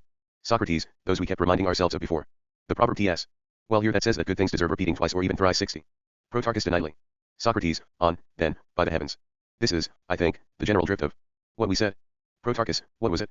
Socrates, Philebus says that pleasure is the right aim for all living beings. and that all should try to strive for it, that it is at the same time a good. For all things, so that good and pleasant are but two names that really belong to what is by nature one and the same. Socrates, by contrast, AFRMSB. That these are not one and the same thing but two, just as they are two in name, that the good and the pleasant have a different nature, and that intelligence has a greater share in the good than pleasure. ISNT that the matter at issue now, just as it was before, Protarchus. 22. Protarchus, very much so. Socrates, and are we also agreed on this point now, just as we were before? Protarchus, what point? Socrates, that the difference between the nature of the good and every thing else is this. 22c11b, c, and, for the references just below, 20d, 23b. 450 philebus. Protarchus, what is it? C. Socrates, any creature that was in permanent possession of it, entirely, and in every way, would never be in need of anything else, but would live in perfect self-sufficiency. Is that right? Protarchus, it is right. Socrates, but didn't we try to give them a separate trial in our discussion, assigning each of them a life of its own, so that pleasure would remain unmixed with intelligence, and, again, intelligence would not have the tiniest bit of pleasure? Protarchus, that's what we did. Socrates, did either of the two seem to us self-sufficient at that time? D. For anyone? Protarchus, how could it? Socrates, if some mistake was made then, anyone now has the opportunity to take it up again and correct it. Let him put memory, intelligence, knowledge, and true opinion into one class, and ask himself whether anybody would choose to possess or acquire anything else without that class. Most particularly, whether he would want pleasure, as much and as intensive as it can be, without the true opinion that he enjoys it, without recognizing what kind of experience it is he has, without memory of this affection for any length of time. And let him put reason to the same test. Whether anyone would prefer to have it without any kind of pleasure, even a very short-lived one, rather than with some pleasures, provided that he does not want all pleasures without intelligence rather than with some fraction of it. Protarchus, neither of them will do, Socrates, and there is no need to raise the same question so often. Socrates, so neither of these two would be perfect, worthy of choice 61. For all, and the supreme good. Protarchus, how could they? Socrates, the good therefore must be taken up precisely or at least in outline, so that, as we said before, we know to whom we will give the second prize. Protarchus, you are right. Socrates, have we not discovered at least a road that leads towards the good? Protarchus, what road? Socrates, it is as if, when you are looking for somebody, you are st and d out where he actually lives. That would be a major step towards ending him. B. Protarchus, no doubt. Socrates, similarly here. There is this argument which has now indicated to us, just as it did at the beginning of our discussion, that we ought not to seek the good in the unmixed life but in the mixed one. Protarchus, quite. Socrates, but there is more hope that what we are looking for will show itself in a well-mixed life rather than in a poorly mixed one. Protarchus, much more. Philebus 451. Socrates, so let us pray to the gods for assistance when we perform our mixture, Protarchus, whether it be Dionysus or Hephaestus or any other deity who is in charge of presiding over such mixtures. Protarchus, by all means. Socrates, we stand like cupbearers before the fountains, the fountain of pleasure, comparable to honey, and the sobering fountain of intelligence, free of wine, like sober, healthy water, and we have to see how to make a perfect mixture of the two. Protarchus, certainly. Socrates, but let us look RST into this, will our mixture be as good as it can be if we mix every kind of pleasure with every kind of intelligence? Protarchus, maybe. Socrates, it is not without risk, however. But now I have an idea how we might procure a safer mixture. Protarchus, tell us what it is. Socrates, didn't we envy that one pleasure turned out to be truer than another, just as one art was more precise than the other? Protarchus, deniedly. Socrates, but there was also a difference between different sciences, since one kind deals with the subject matter that comes to be and perishes, the other is concerned with what is free of that, the eternal and self-same. Since we made truth our criterion, the latter kind appeared to be the truer one. Protarchus, that was certainly so. Socrates, if we took from each sort the segments that possess most truth, and mixed them together, would this mixture provide us with the most desirable life, or would we also need less true ones? Protarchus, we should do it this way, it seems to me. 62. Socrates, suppose, then, there is a person who understands what justice itself is and can give the appropriate definitions and possesses the same kind of comprehension about all the rest of what there is. Protarchus, let that be presupposed. Socrates, will he be sufficiently versed in science if he knows the definition of the circle and of the divine sphere itself but cannot recognize the human sphere and these are circles, using even in house building those be other yardsticks and those circles?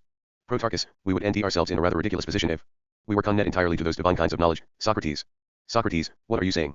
Ought we at the same time to include the inexact and impure science of the false yardstick and circle, and add it to the mixture? Protarchus, yes, necessarily so, if any one of us ever wants to end his own way home. Socrates, but how about music? Ought we also to mix in the kind of C, which we said a little earlier that it is full of lucky hits and imitation but lacks purity? Protarchus, it seems necessary to me, if in fact our life is supposed to be at least some sort of life. 452 Philebus. Socrates, do you want me, then, to yield like a doorkeeper to the pushing and shoving of a crowd and to throw open the doors and let the good of all sorts of knowledge in, the inferior kind mingling with the pure? Protarchus, I for my part can see what damage it would do to accept all the other kinds of knowledge, as long as we have those of the highest kind. Socrates, shall I, then, let the lot of them out into the vessel like Homer's very poetical commingling of mountain glens? 23. Protarchus, absolutely. Socrates, in they go. But now we have to return again to the fountain of pleasure. We cannot any longer carry out our original intention of RST, mixing only the true parts of each of them together. Our love for every kind of knowledge has made us let them all in together, before any of the pleasures. Protarchus, what you say is true. Socrates, now it is time for us to decide about pleasures, too, whether we ought to admit the whole tribe in their cases or whether we should at RST admit the true ones only. Protarchus, it is much safer if we let the true in RST. Socrates, let them in, then. But what next?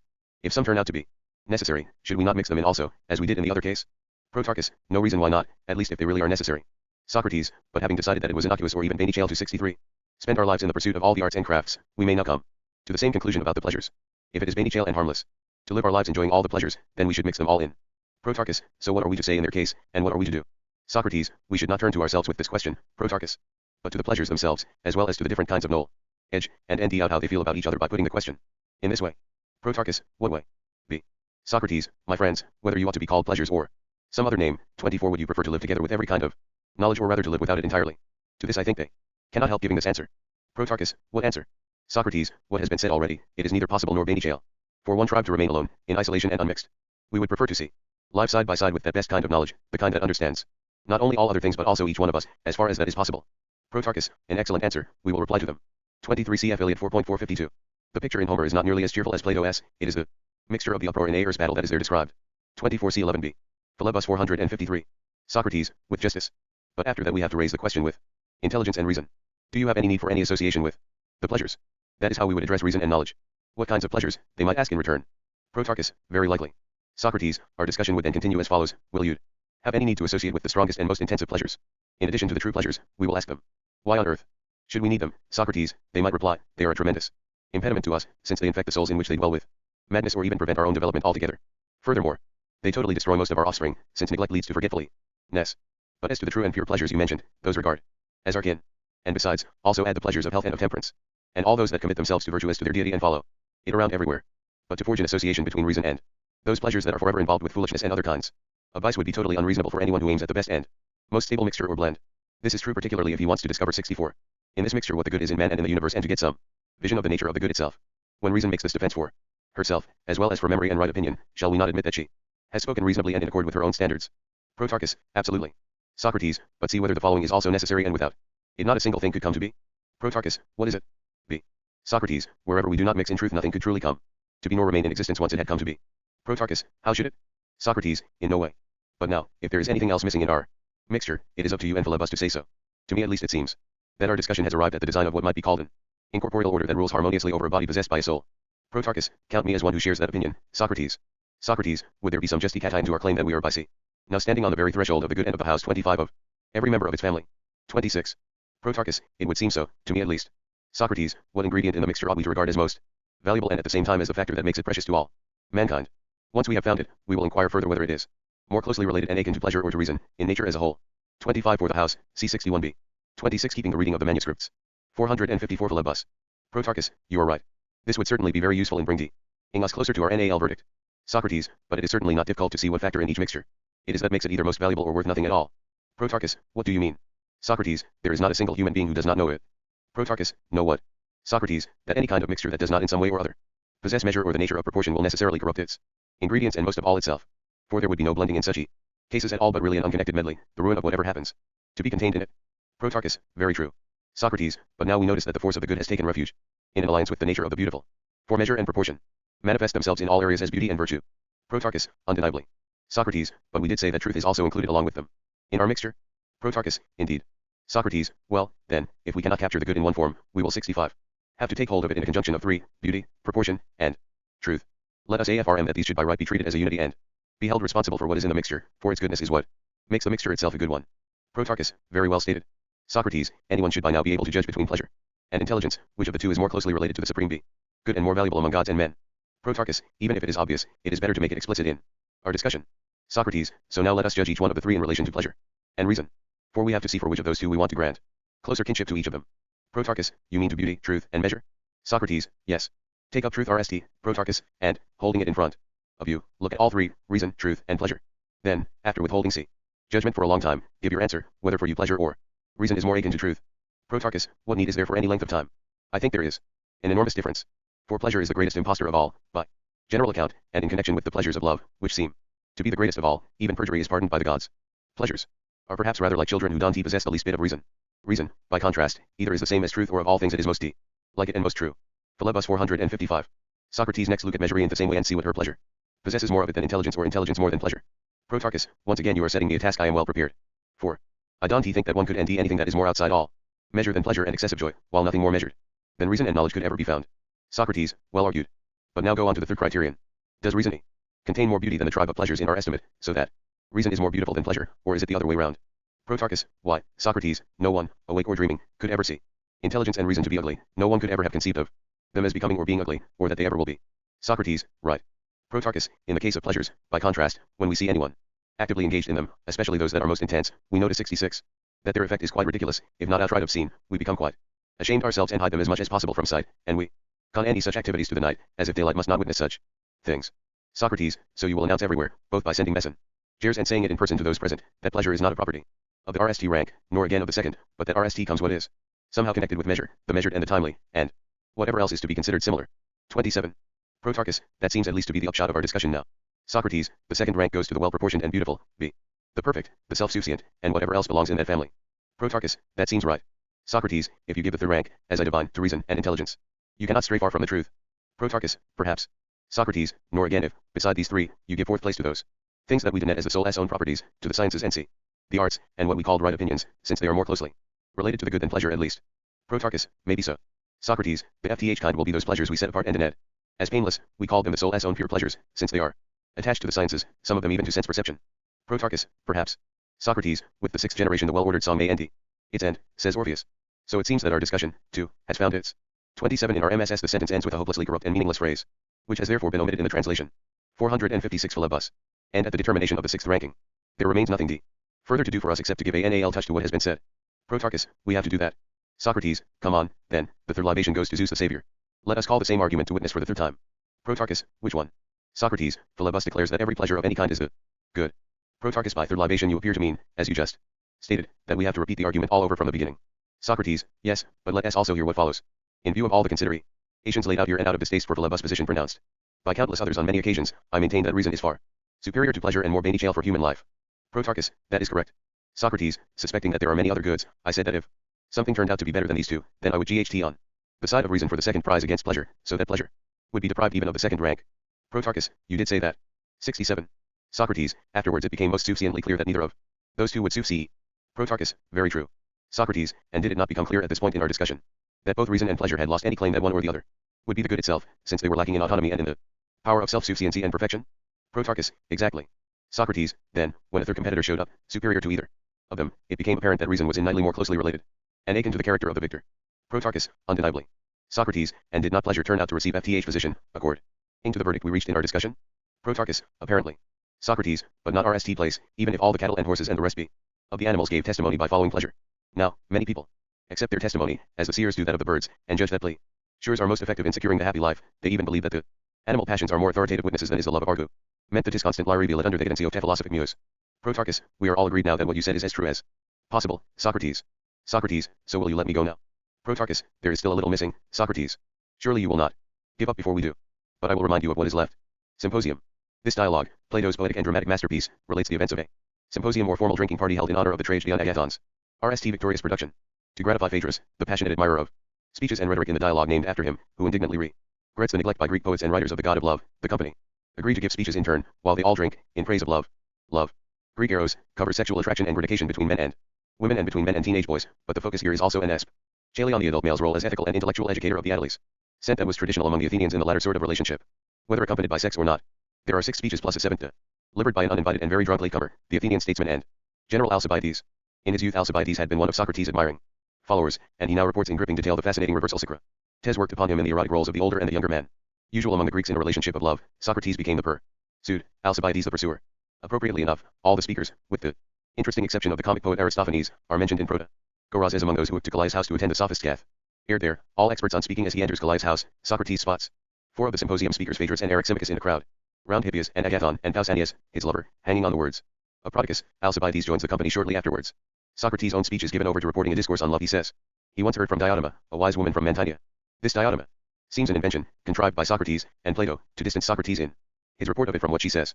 In any event, Diotima herself is made to say that Socrates can probably not follow her in the null and highest mystery of the rights of love, her account of the ascent in love, beginning with love for individual young men, ending with love for the form of beauty, which always is and neither comes to be nor passes away, neither waxes nor wanes, and is not beautiful this way and ugly that way, nor beautiful at one time and ugly at another, nor beautiful in relation to one thing and ugly in relation to another, but is just what it is to be beautiful. In this way Plato lets us know that this theory of the beautiful is his own contrivance, not really an idea of Socrates, whether the historical philosopher or the philosopher of the Socratic dialogues. Readers will want to compare Diotima's speech on love with those. 457. 458 Symposium. of Socrates in Phaedrus, and also with Socrates' discussion on friendship with the boys in the Lysis. The events of this evening at Agathon's house are all reported long after. Ward by a young friend of Socrates in his last years, Apollodorus. Apparently, they had become famous among Socrates' intimates and others who were in turn as state in hearing about him. That, at any rate, is the impression Apollodorus leaves us with. He has himself taken the trouble to learn about it all from Aristodemus, who was present on the occasion, and he has just reported on it to Glaucon, Socrates' conversation partner in the Republic. He now reports again to an unnamed friend who has asked to hear about it all and to us read ERS of Plato's dialogue. JMC. Apollodorus, in fact, your question does not end me unprepared. Just 172.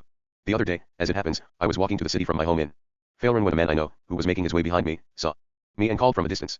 The gentleman from Phaelron, he yelled, trying to be funny. Hey. Apollodorus, wait. So I stopped and waited. Apollodorus, I've been looking for you, he said. You know there be.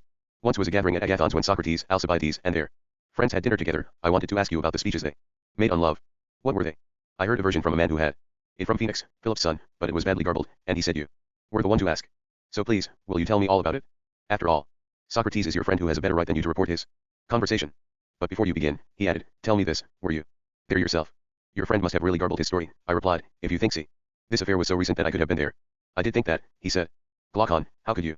You know very well Agathon hasn't lived in Athens for many years, while it's been less than 3 that I've been Socrates' companion and made it my job to know exactly what he says and does each day. Before that, I simply drifted aimlessly. Of course, I 173. Used to think that what I was doing was important, but in fact I was the most worthless man on earth, as bad as you are this very moment. I used to think philosophy was the last thing a man should do. Stop joking, Apollodorus, he replied. Just tell me when the party took place. Translated by Anihamas and P. Woodruff. Symposium 459. When we were still children, when Agathon won the prize with his RST tragedy. It was the day after he and his troop held their victory celebration. So it really was a long time ago, he said. Then who told you about it? Was it Socrates himself? Oh, for God's sake, of course not. I replied. It was the very same man B. who told Phoenix, a fellow called Aristodemus, from Cythenium, a real runt of a man, who always went barefoot. He went to the party because, I think, he was obsessed with Socrates, one of the worst cases at that time. Naturally, I checked part of his story with Socrates, and Socrates agreed with his account. Please tell me, then, he said. You speak and I'll listen, as we walk to the city. This is the perfect opportunity. So this is what we talked about on our way, and that is why, as I said before, I am not unprepared. Well, if I am to tell you about it too, I'll be glad to. After all, my greatest pleasure comes from philosophical conversation, even if I am only a listener, whether or not I think it will be to my advantage. All other talk, especially the talk of rich businessmen like you, bores me to tears, and I am sorry for you and your friends because you think your affairs are important when really they are totally trivial. Perhaps, in your turn, you think I am a failure, and, believe me, I think that what you think is true.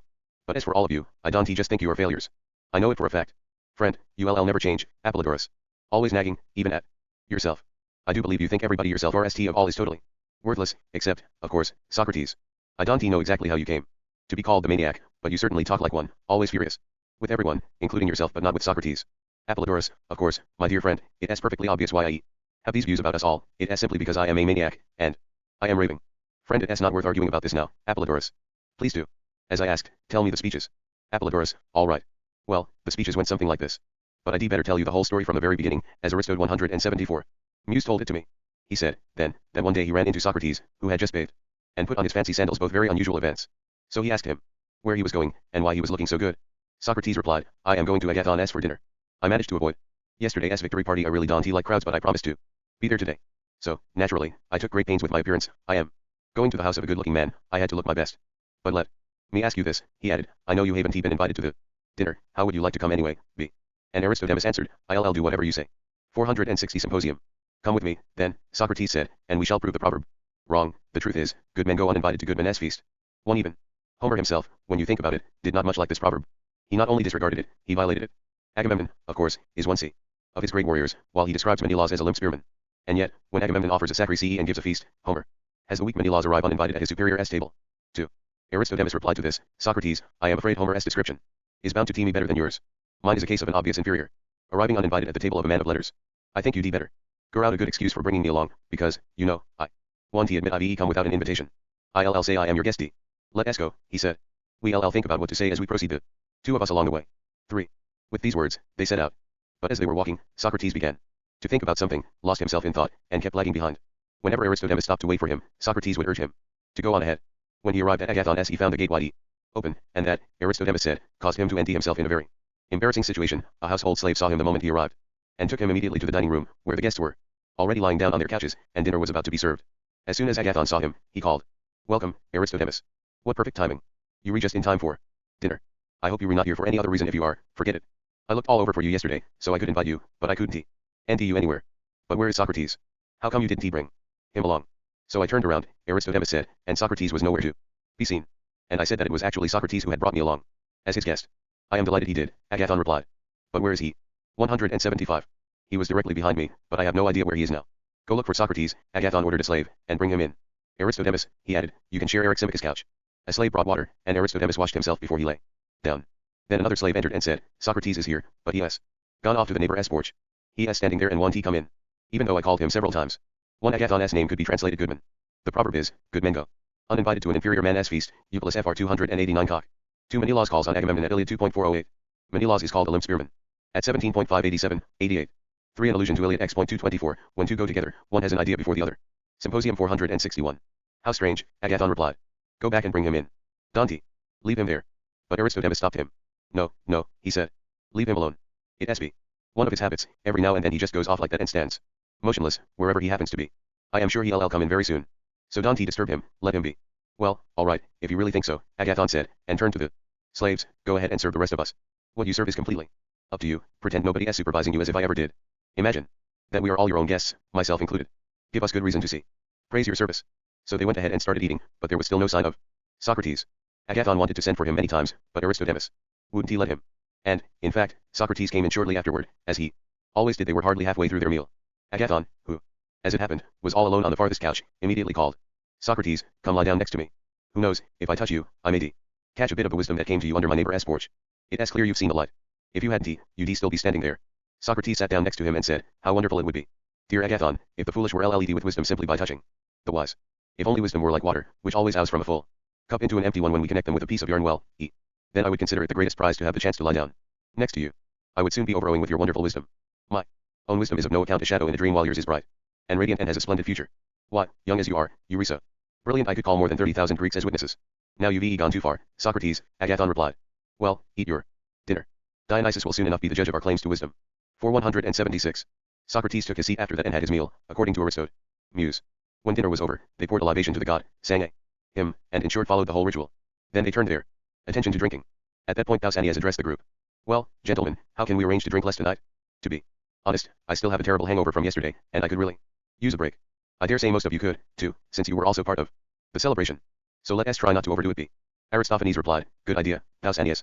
We've got to make a plan for going easy on the drink tonight. I was over my head last night myself, like the others. After that, up spoke Eryximachus, son of Ecumenides. Well said, both of you. But I still have one question. How do you feel, Agathon? Are you strong enough for serious drinking? For Dionysus was the god of wine and drunkenness. 462 Symposium. Absolutely not, replied Agathon. I've no strength left for anything. What a lucky stroke for us, Eryximachus said. For me, for Aristotle, Muse, for Phaedrus, and the rest that you large capacity drinkers are already exhausted. Imagine how weak drinkers like ourselves feel after last night. Of course I don't include Socrates in my claims. He can drink or not, and will be satisfied whatever we do. But since none of us seems particularly eager to overindulge, perhaps it would not be amiss for me to provide you with some accurate information as to the nature of intoxication.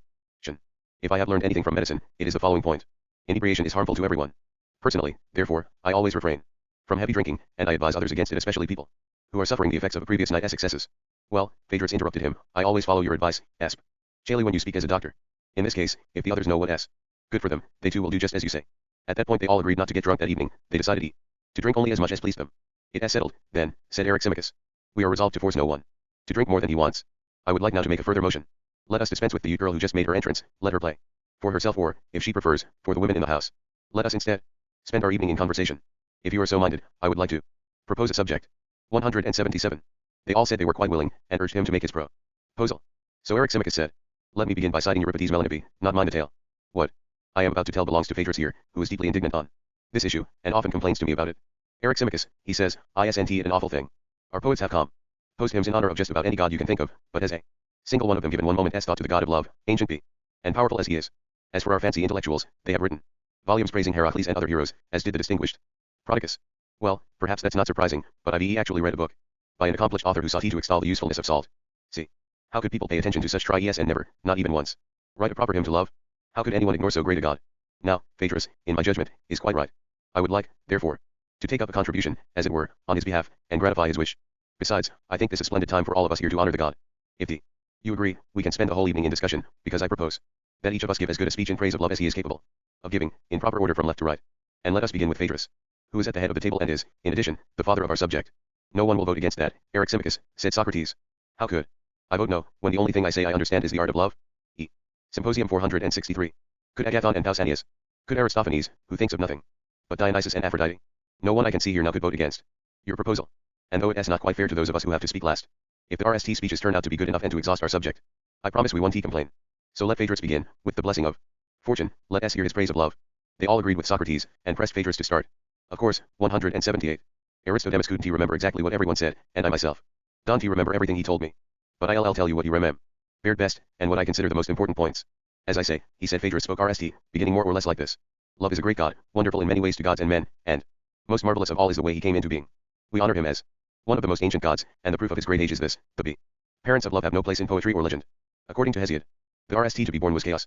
But then came earth, broad-chested, a sea for all, forever safe, and love. 5. And Chrysalos agrees with Hesiod, after chaos came earth and love. These two. 6. And Parmenides tells of this beginning. The very RST god she designed was love. 7. All sides agree, then, that love is one of the most ancient gods. As such, see, he gives to us the greatest goods. I cannot say what greater good there is for a young boy than a gentle lover, or for a lover than a boy to love. There is a certain guidance each person needs for his whole life, if he is to live well, and nothing imparts this guidance, not high kinship, not public honor, not wealth, nothing imparts this guidance as well as love. D. What guidance do I mean? I mean a sense of shame at acting shamefully, and a sense of pride in acting well. Without these, nothing any or great can be accomplished, in public or in private. What I say is this, if a man in love is found doing something shameful, or accepting shameful treatment because he is a coward and makes no defense, then nothing would give him more pain than being seen by the boy he loves, not even being seen by his father or his comrades. We see 5 Theogony 116 to 120, 118 omitted. 6 Acusilos was an early FTH century writer of genealogies. 7 Parmenides, B13 Deals Krantz. 464 Symposium. The same thing also in the boy he loves, that he is especially ashamed before his lover when he is caught in something shameful. If only there were a way to start a city or an army made up of lovers and the boys they love, theirs would be the best possible system of society, for they would hold back from all that is shameful, and seek honor in each other as eyes. 8 179. Even a few of them, in battle side by side, would conquer all the world. I say. For a man in love would never allow his loved one, of all people, to see him leaving ranks or dropping weapons. He'd rather die 1,000 deaths. And as for leaving the boy behind, or not coming to his aid in danger, why, no one is so base that true love could not inspire him with courage, and make him as brave as if he'd been born a hero. When Homer says a god breathes might into some of the heroes, this is really love s. Give to every lover. 9. Besides, no one will die for you but a lover, and a lover will do this, even if she is a woman. Alcestis is proof to everyone in Greece that what I say is true. 10 Only she was willing to die in place of her husband, although his father and mother were still alive. Because of her love, she went so far beyond his parents in family, feeling that she made them look like outsiders, as if they belonged to their son in name only. And when she did this, her deed struck everyone, even the gods, as nobly done. The gods were so delighted, in fact, that they gave her the prize they reserved for a handful chosen from the throngs of noble heroes. They sent her soul back from the dead. As you can see, the eager courage of love wins highest honors from the gods. Orpheus, however, they sent on Satis' head from Hades, after showing him only an image of the woman he came for. They did not give him the woman herself, because they thought he was soft. He was, after all, a cithara player, and did not dare to die like Alcestis for love's sake, but contrived to enter living into Hades. So they punished him for that, and made him die at the hands of women. 11. The honor they gave to Achilles is another matter. They sent him to the Isles of the Blessed because he dared to stand by his lover Patroclus and avenge him, even after he had learned from his mother that he would die 180 if he killed Hector, but that if he chose otherwise he'd go home and end his life as an old man.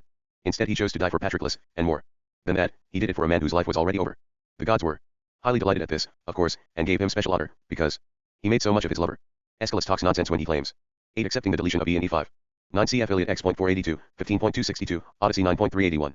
10 Alcestis was the self-sacrificing wife of Admetus, whom Apollo gave a chance to live if anyone would go to Hades in his place. 11 Orpheus was a musician of legendary powers, who charmed his way into the underworld in search of his dead wife, Eurydice. Symposium 465. Achilles was the lover. 12 He was more beautiful than Patroclus, more beautiful than all the heroes, and still beardless. Besides he was much younger. As Homer says. In truth, the gods honor virtue most highly when it belongs to love. B. They are more impressed and delighted, however, and are more generous with a loved one who cherishes his lover, than with a lover who cherishes the boy he loves. A lover is more godlike than his boy, you see, since he is inspired by God. That's why they gave a higher honor to Achilles than to Alcestis, and sent him to the Isles of the Blessed. Therefore I say love is the most ancient of the gods, the most honored, and the most powerful in helping men gain virtue and blessedness, whether they are alive or have passed away. That was more or less what Phaedrus said according to Aristodemus. See. There followed several other speeches which he couldn't remember very well. So he skipped them and went directly to the speech of Pausanias. Phaedrus, Pausanias began, I am not quite sure our subject has been well done. Our charge has been simple to speak in praise of love. This would have been any if love himself were simple, too, but as a matter of fact, there are two kinds of love. In view of this, it might be better to begin by making clear which kind of love we are to praise. Let me therefore try to put our discussion back on the right track and explain which kind of love ought to be praised. Then I shall give him the praise he deserves. As the god he is. It is a well-known fact that love and Aphrodite are inseparable. If, therefore, Aphrodite were a single goddess, there could also be a single love, but, since there are actually two goddesses of that name, there also are two kinds of love. I don't expect you'll disagree with me about the two goddesses, will you? One is an older deity, the motherless daughter of Uranus, the god of heaven. She is known as Urania, or heavenly Aphrodite. The other goddess is younger, the daughter of Zeus and Dione. Her name is Pandemos, or common Aphrodite. It follows, therefore, that there is a common as well as a heavenly love, depending on which goddess is love as partner. And although, of course, all the gods must be praised, we must still make an effort to keep these two gods apart. The reason for this applies in the same way to every type of action. Considered in itself, no action is either good or bad, honorable or shameful. 181. Take, for example, our own case. We had a choice between drinking, singing, or having a conversation. Now, in itself none of these is better than any other. How it comes out depends entirely on how it is performed. If it is done honorably and properly, it turns out to be honorable. If it is done improperly, it is disgraceful. And my point is that exactly this principle applies to being in love. Love is not in himself noble and worthy of. 12. In his play, The Myrmidons. In Homer there is no hint of sexual attachment between Achilles and Patroclus. 466. Symposium. Praise, that depends on whether the sentiments he produces in us are themselves noble. Now the common Aphrodite's love is himself truly common. As such, he strikes wherever he gets a chance. This, of course, is the love felt by the vulgar, who are attached to women no less than to boys, to the body, more than to the soul, and to the least intelligent partners, since all they care about is completing the sexual act. Whether they do it honorably or not is of no concern. That is why they do whatever comes their way. Sometimes good, sometimes bad, and which one it is incidental to their purpose. For the love who moves them belongs to a much younger god, Des, who, through her parentage, partakes of the nature both of the female sea and the male. Contrast this with the love of heavenly Aphrodite. This goddess, whose descent is purely male, hence this love is for boys, is considerably older, and therefore free from the lewdness of youth. That is why those who are inspired by her love are attracted to the male, they indeed pleasure in what is by nature stronger and more intelligent. But, even within the group that is attracted to handsome boys, some are not moved purely by this heavenly love. Those who do not fall in love with little boys, they prefer older ones whose cheeks are showing the RST traces of a beard, a sign that they have begun to form minds of their own. I am convinced that a man who falls in love with a young man of this age is generally prepared to share everything with the one he loves. He is eager, in fact, to spend the rest of his own life with him. He certainly does not aim to deceive him, to take advantage of him while he is still young and inexperienced, and then, after exposing him to ridicule, to move quickly on to someone else. As a matter of fact, there should be a law forbidding affairs with young boys. If nothing else, all this time and effort would not be wasted on such an uncertain pursuit, and what is more uncertain than whether a particular boy will eventually make something of himself, physically or mentally. Good men, of course, are willing to make a law like this for themselves, but those other lovers, the vulgar ones, need external restraint. For just this reason we have placed every possible legal obstacle to their 182. Seducing our own wives and daughters. These vulgar lovers are the people who have given love such a bad reputation that some have gone so far as to claim that taking any man as a lover is in itself disgraceful. Would anyone make this claim if he weren't thinking of how hasty vulgar lovers are, and therefore how unfair to their loved ones? For nothing done early and in accordance with our customs would ever have provoked such righteous disapproval. I should point out, however, that, although the customs regarding love in most cities are simple and easy to understand, here in Athens, and in Sparta as well, they are remarkably complex. In places where the people are inarticulate, like Elis or Boeotia, tradition straightforwardly approves taking a lover in every case. No one there, young or old, would ever consider it shameful. The reason, I suspect, is that, being poor speakers. Symposium 467. They want to save themselves the trouble of having to offer reasons and arguments in support of their suits. By contrast, in places like Ionia and almost every other part of the Persian Empire, taking a lover is always considered disgraceful. The Persian Empire is absolute, that is why it condemns love as well as philosophy and sport. See, it is no good for rulers if the people they rule cherish ambitions for themselves or form strong bonds of friendship with one another. That these are precisely the effects of philosophy, sport, and especially of love is a lesson the tyrants of Athens learned directly from their own experience. Didn't their reign come to a dismal end because of the bonds uniting Harmodius and Aristogiton in love and affection? 13d. So you can see that plain condemnation of love reveals lust for power in the rulers and cowardice in the ruled, while indiscriminate approval tends to general dullness and stupidity. Our own customs, which, as I have already said, are much more difficult to understand, are also far superior. Recall, for example, that we consider it more honorable to declare your love rather than to keep it a secret, especially if you are in love with a youth of good family and accomplished meant, even if he isn't all that beautiful. Recall also that a lover is encouraged in every possible way. This means that what he does is not considered shameful. On the contrary, conquest is deemed noble, and failure shameful. And as for attempts at conquest, our custom is to praise lovers for totally extraordinary acts, so extraordinary, in fact, that if they performed them 183 for any other purpose whatever, they would reap the most profound contempt. Suppose, for example, that in order to secure money, or a public post, or any other practical vanity from another person, a man were willing to do what lovers do for the ones they love. Imagine that in pressing his suit he went to his knees in public view and begged in the most humiliating way, that he swore all sorts of vows, that he spent the night at the other man's doorstep, that he were anxious to provide services even a slave would have refused. Well, you can be sure that everyone, his enemies no less than his friends, would stand in his way. His enemies would jeer at his fawning servility, while his friends, ashamed on his behalf, would try everything to bring him back to his senses. But let a lover act in any of these ways, and everyone will immediately say what a charming man he is. No blame attaches to his behavior, custom treats it as noble through and through. And what is even more remarkable is that, at least according to popular wisdom, the gods will forgive a lover even for breaking his vows. A lover's vow, our people say, is no vow at all. The freedom given to the lover by both gods and men according to our custom is immense. In view of all this, you might well conclude that in our city we consider the lover's desire and the willingness to satisfy it as the noblest things in 13. Harmodius and Aristogiton attempted to overthrow the tyrant Hippias in 514 BC. Although their attempt failed, the tyranny fell 3 years later, and the lovers were celebrated as tyrannicides. 468 Symposium. the world.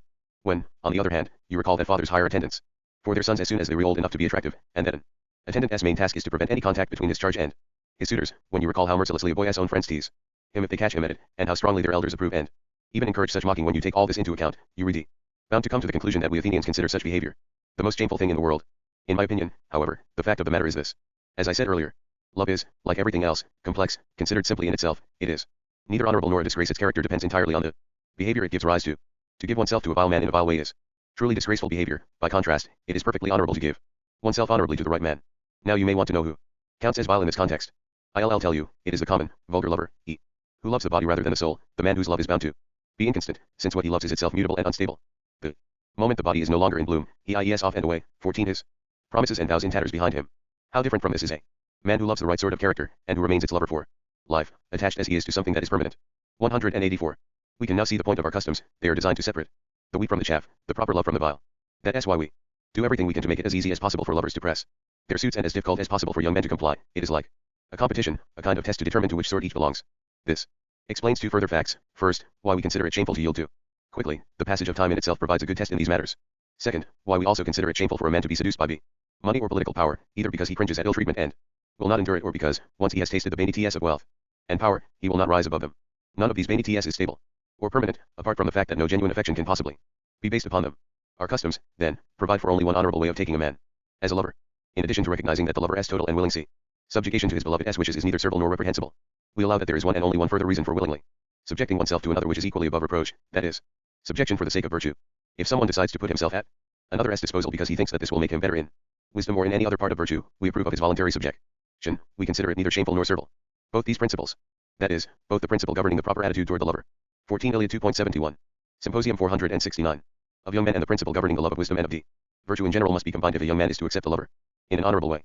When an older lover and a young man come together, and each obeys the principle appropriate to him, when the lover realizes that he is justly in doing anything for a loved one who grants him favors, and when the young man understands that he is justly in performing any service for a lover who can make him wise and virtuous, and when the lover is able to help the young man become wiser and better, and the young man is eager to be taught and improved by his lover, then, and only then, when these two principles coincide absolutely, is it ever honorable for a young man to accept the lover. Only in this case, we should notice, is it never shameful to be deceived. In every other case it is shameful, both for the deceiver and the person he 185 deceives. Suppose, for example, that someone thinks his lover is rich and accepts him for his money. His action won't be any less shameful if it turns out that he was deceived and his lover was a poor man after all. For the young man has already shown himself to be the sort of person who will do anything for money, and that is far from honorable. By the same token, suppose that someone takes a lover in the mistaken belief that this lover is a good man and likely to make him better himself, while in reality the man is horrible, totally lacking in virtue. Even so, it is noble for him to have been deceived, for he too has demonstrated something about himself, that he is the sort of person who will do anything for the sake of virtue. And what could be more honorable than that? It follows, therefore, that giving in to your lover for virtue's sake is honorable, whatever the outcome. And this, of course, is the heavenly love of the heavenly goddess. Love s value to the city as a whole and to the citizens is immeasurable, for he compels the lover and his loved one alike to make virtue their central concern. All other forms of love belong to the vulgar goddess. Phaedrus, I am afraid this hasty improvisation will have to do as my contribution on the subject of love. When Pausanias nearly came to a pause, I.e. learned this sort of enigma from our clever rhetoricians, it was Aristophanes' turn, according to Aristodemus. But he had such a bad case of the hiccups he probably stuffed himself again, though, of course, it could have been anything. That making a speech was totally out of the question. So he turned to the doctor, Eryximachus, who was next in line, and said to him, Eryximachus, it's up to you as well it should be. Cure me or take my turn. As a matter of fact, Eryximachus replied, I shall do both. I shall take your turn. You can speak in my place as soon as you feel better, and I shall also cure you. While I am giving my speech, you should hold your breath for as long as you possibly can. This may well eliminate your hiccups. If it fails, the best remedy is a thorough gargle. And if even this has no effect, then tickle your nose with a feather. A sneeze or two will cure even the most persistent case. 470 Symposium. The sooner you start speaking, the better, Aristophanes said. ILL. Follow your instructions to the letter. This, then, was the speech of Eryximachus. Pausanias introduced a crucial consideration in his speech, though in my opinion he did not develop it sufficiently. Let me therefore try to carry his argument to its logical conclusion. His distinction between the two 186 species of love seems to me very useful indeed. But if I have learned a single lesson from my own eld, the science of medicine, it is that love does not occur only in the human soul. It is not simply the attraction we feel toward human beauty, it is a significantly broader phenomenon. It certainly occurs within the animal kingdom, and even in the world of plants. In fact, it occurs everywhere in the universe. Love is a deity of the greatest importance. He directs everything that occurs, not only in the human domain, but also in that of the gods. Let me begin with some remarks concerning medicine. I hope you will forgive my giving pride of place to my own profession. The point is that our very bodies manifest the two species of love. Consider for a moment the marked difference, the radical dissimilarity, between healthy and diseased constitutions, and the fact that dissimilar subjects desire and love objects that are themselves dissimilar. Therefore, the love manifested in health is fundamentally distinct from the love manifested in disease. And now recall that, as Pausanias claimed, it is as honorable to yield to a good Man as it is shameful to consort with the debauched. Well, my point is that the case of the human body is strictly parallel. Everything sound and healthy in the body must be encouraged and great high ed, that is precisely the object of medicine. Conversely, whatever is unhealthy and unsound must be frustrated and rebuffed, that is what it is to be an expert in medicine. In short, medicine is simply the science of the effects of love on repletion and depletion of the body, and the hallmark of the accomplished physician is his ability to distinguish the love that is noble from the love that is ugly and disgraceful. A good practitioner knows how to affect the body and how to transform its desires. He can implant the proper species of love when it is absent and eliminate the other sort whenever it occurs. The physician's task is to effect a reconciliation and establish mutual love between the most basic bodily elements. Which are those elements? They are, of course, those that are most opposed to one another, as hot is to cold, bitter to sweet, wet to dry, cases like those. In fact, our ancestor Asclepius RST established medicine as a profession when he learned how to produce concord and love between such opposites. That is what those poet fellows say, and this time I concur with them. Medicine, therefore, is guided everywhere by the God of love, and so 187. Our physical education and farming as well. Further, a moment reaction. Sup ces to show that the case of poetry and music, too, is precisely the same.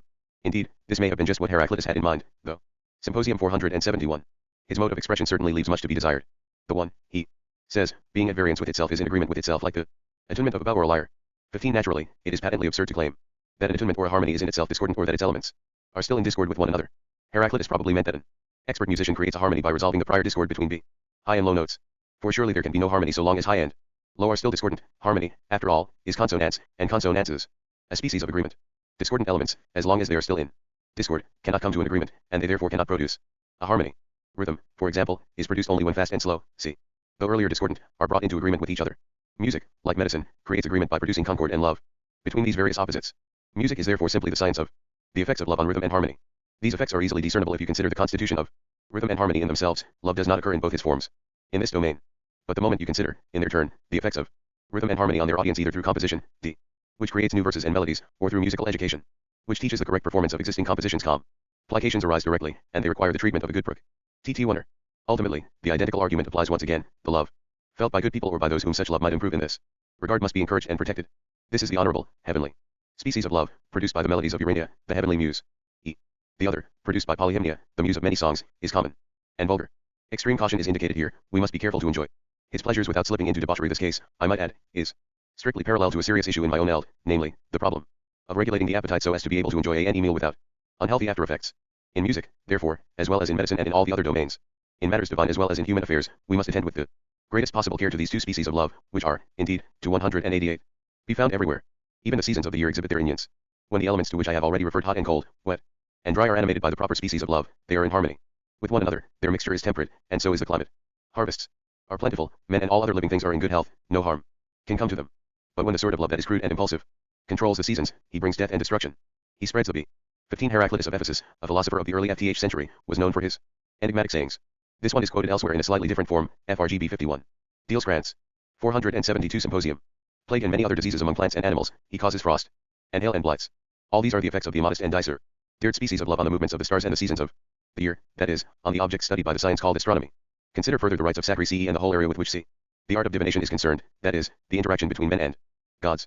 Here, too, love is the central concern. Our object is to try to maintain the proper kind of love and to attempt to cure the kind that is diseased. For what is the origin of all impiety?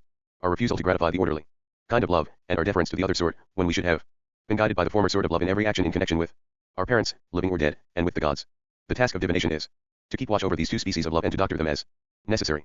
Divination, therefore, is the practice that produces loving affection between gods and men. It is simply the science of the effects of love on justice and piety. Such is the power of love, so varied and great that in all cases it might be called absolute. Yet even so it is far greater when love is directed, in temperance and justice, toward the good, whether in heaven or on earth. Happiness and good fortune, the bonds of human society, concord with the gods above all these are among his gifts. Perhaps I, too, have omitted a great deal in this discourse on love.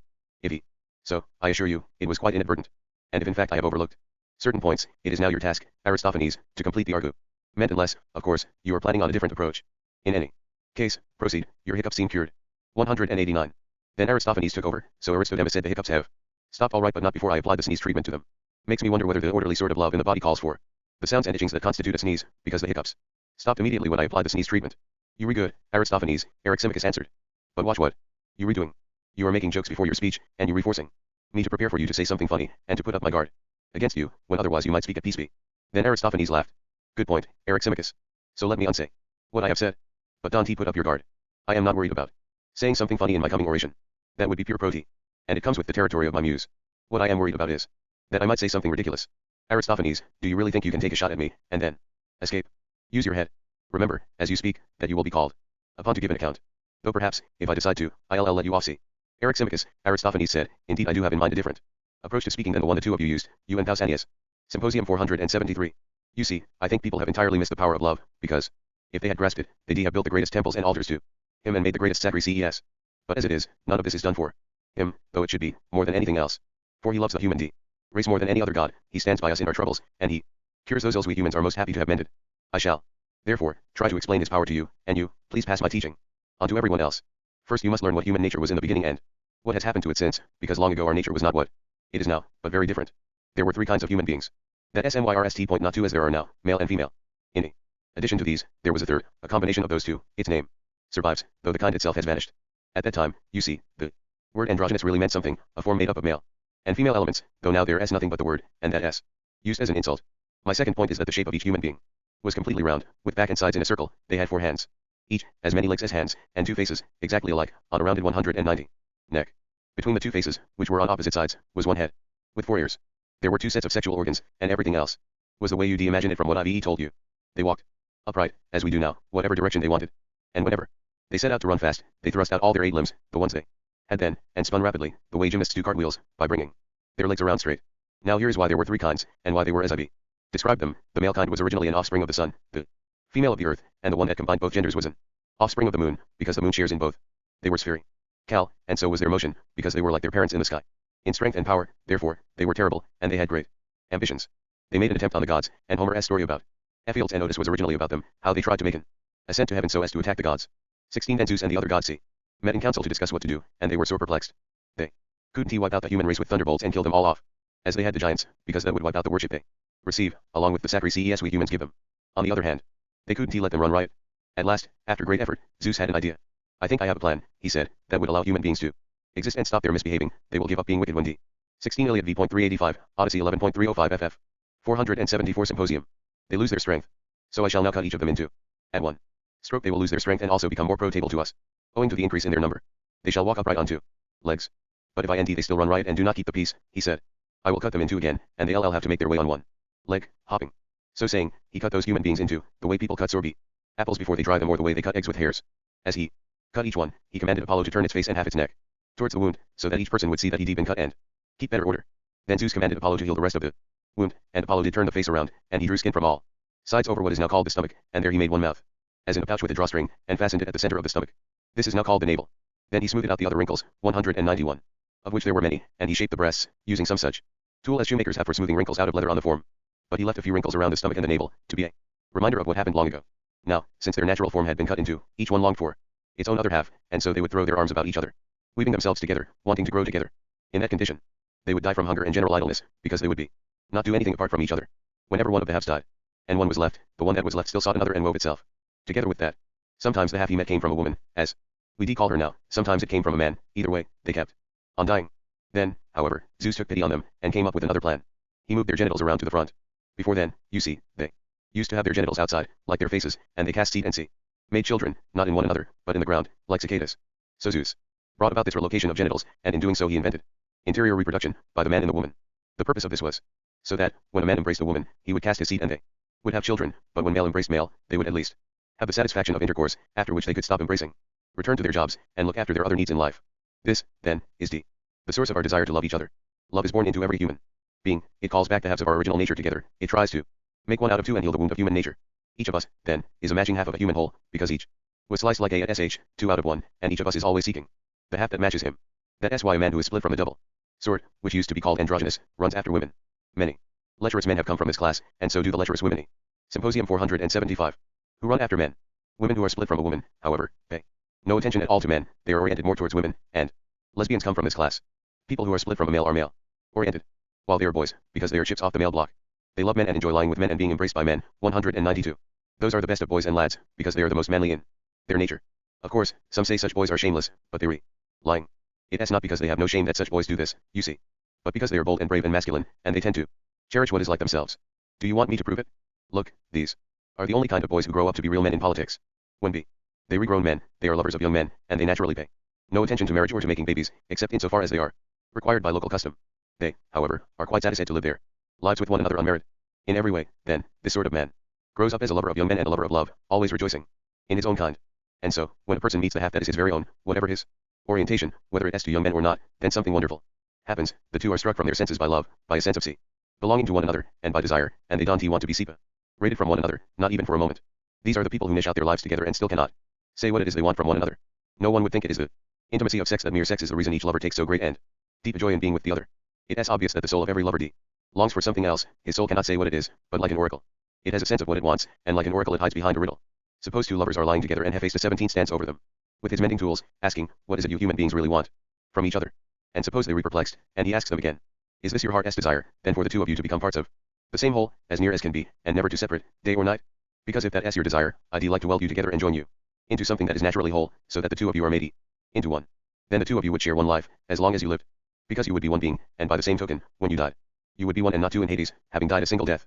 Look at your love, and see if this is what you desire. Wouldn't this be all the good fortune you could want? Surely you can see that no one who received such an offer would turn it down. No one would envy anything else that he wanted. Instead, everyone would think he'd found out at last what he had always wanted, to come together and melt together with the one he loves, so that one person. 17 cf Odyssey 8.266 ff. 476 Symposium. Emerged from two. Why should this be so? It is because, as I said, we used to be complete wholes in our original nature, and now love is the name for our pursuit of wholeness, for our desire to be complete. 193. Long ago we were united, as I said, but now the god has divided us as punishment for the wrong we did him, just as the Spartans divided the Arcadians. 18 So there is a danger that if we don't keep order before the gods, we'll be split into again, and then we'll be walking around in the condition of people carved on gravestones in bas relief, sawn apart between the nostrils, like half dice.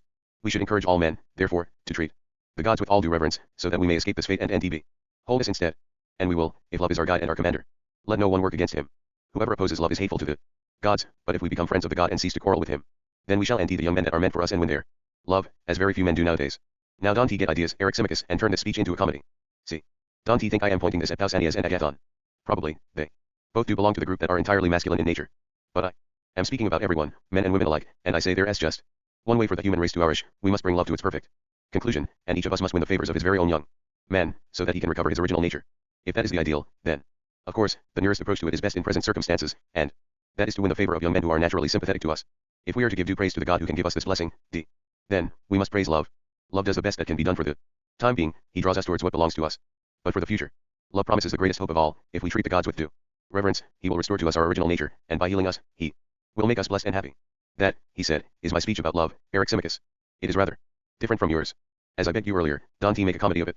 I do prefer to hear what all the others will say, or, rather, what each of them will say, since Agathon and Socrates are the only ones left. I found your speech delightful, said Eryximachus, so I'll do as you say. Really, we had such a rich feast of speeches on love, that if I couldn't vouch for the fact that Socrates and Agathon are masters of the art of love, I'd be afraid that they have nothing left to say. But as it is, I have no fears on this score. Then Socrates said, that is because you did beautifully in the contest. 194. Eryximachus. But if you ever get in my position, or rather the position ILL. 18 Arcadia included the city of Mantinea, which opposed Sparta, and was rewarded by having its population divided and dispersed in 385 BC. Aristophanes seems to be referring anachronistically to those events. Such anachronisms are not uncommon in Plato. Symposium 477. Be and after Agathon has spoken so well, then you'll really be afraid. You'll be at your wit's end, as I am now. You trying to bewitch me, Socrates, said Agathon, by making me think the audience expects great things of my speech, so I'll get us to be. Agathon, said Socrates, how forgetful do you think I am? I saw how brave and dignified you were when you walked right up to the theater platform along with the actors and looked straight out at that enormous audience. You were about to put your own writing on display, and you weren't the least bit panicked. After seeing that, how could I expect you to be ushered by us, when we are so few? Why, Socrates, said Agathon, you must think I have nothing but theater audiences on my mind. So you suppose I don't realize that, if you intelligent, you a few sensible men much more frightening than a senseless crowd? No, he said, it wouldn't be very handsome of me to think you crude in any way, Agathon. I am sure that if you ever run into people you consider wise, you'll pay more attention to them than to ordinary people. But you can't suppose we were in that class, we were at the theater too, you know? Part of the ordinary crowd. Still, if you did run into any wise men, other than yourself, you'd certainly be ashamed at the thought of doing anything ugly in front of them. Is that what you mean? That is true, he said. On the other hand, you wouldn't be ashamed to do something ugly in front of ordinary people. Is that it? At that point Phaedrus interrupted, Agathon, my friend, if you answer Socrates, he'll no longer care whether we get anywhere with what we doing here, so long as he has a partner for discussion. Especially if he is handsome. Now, like you, I enjoy listening to Socrates in discussion, but it is my duty to see to the praising of love and to exact a speech from every one of this group. When each of you two has made his offering to the god, then you can have your discussion. You are doing a beautiful job, Phaedrus, said Agathon. There is nothing to keep me from giving my speech. Socrates will have many opportunities for discussion later. I wish RST to speak of how I ought to speak, and only then to speak. In my opinion, you see, all those who have spoken before me did not so much celebrate the god as congratulate human beings on the good things that come to them from the god. But who it is who gave these gifts, what? He is like no one has spoken about that. Now, only one method is correct. 195. For every praise, no matter whose, you must explain what qualities in the subject of your speech enable him to give the TTS for which we praise him. So now, in the case of love, it is right for us to praise him for what he is and afterwards for his gifts. I maintain, then, that while all the gods are happy, love, if I may say so without giving offense, is the happiest of them all, for he is the most. 478 Symposium.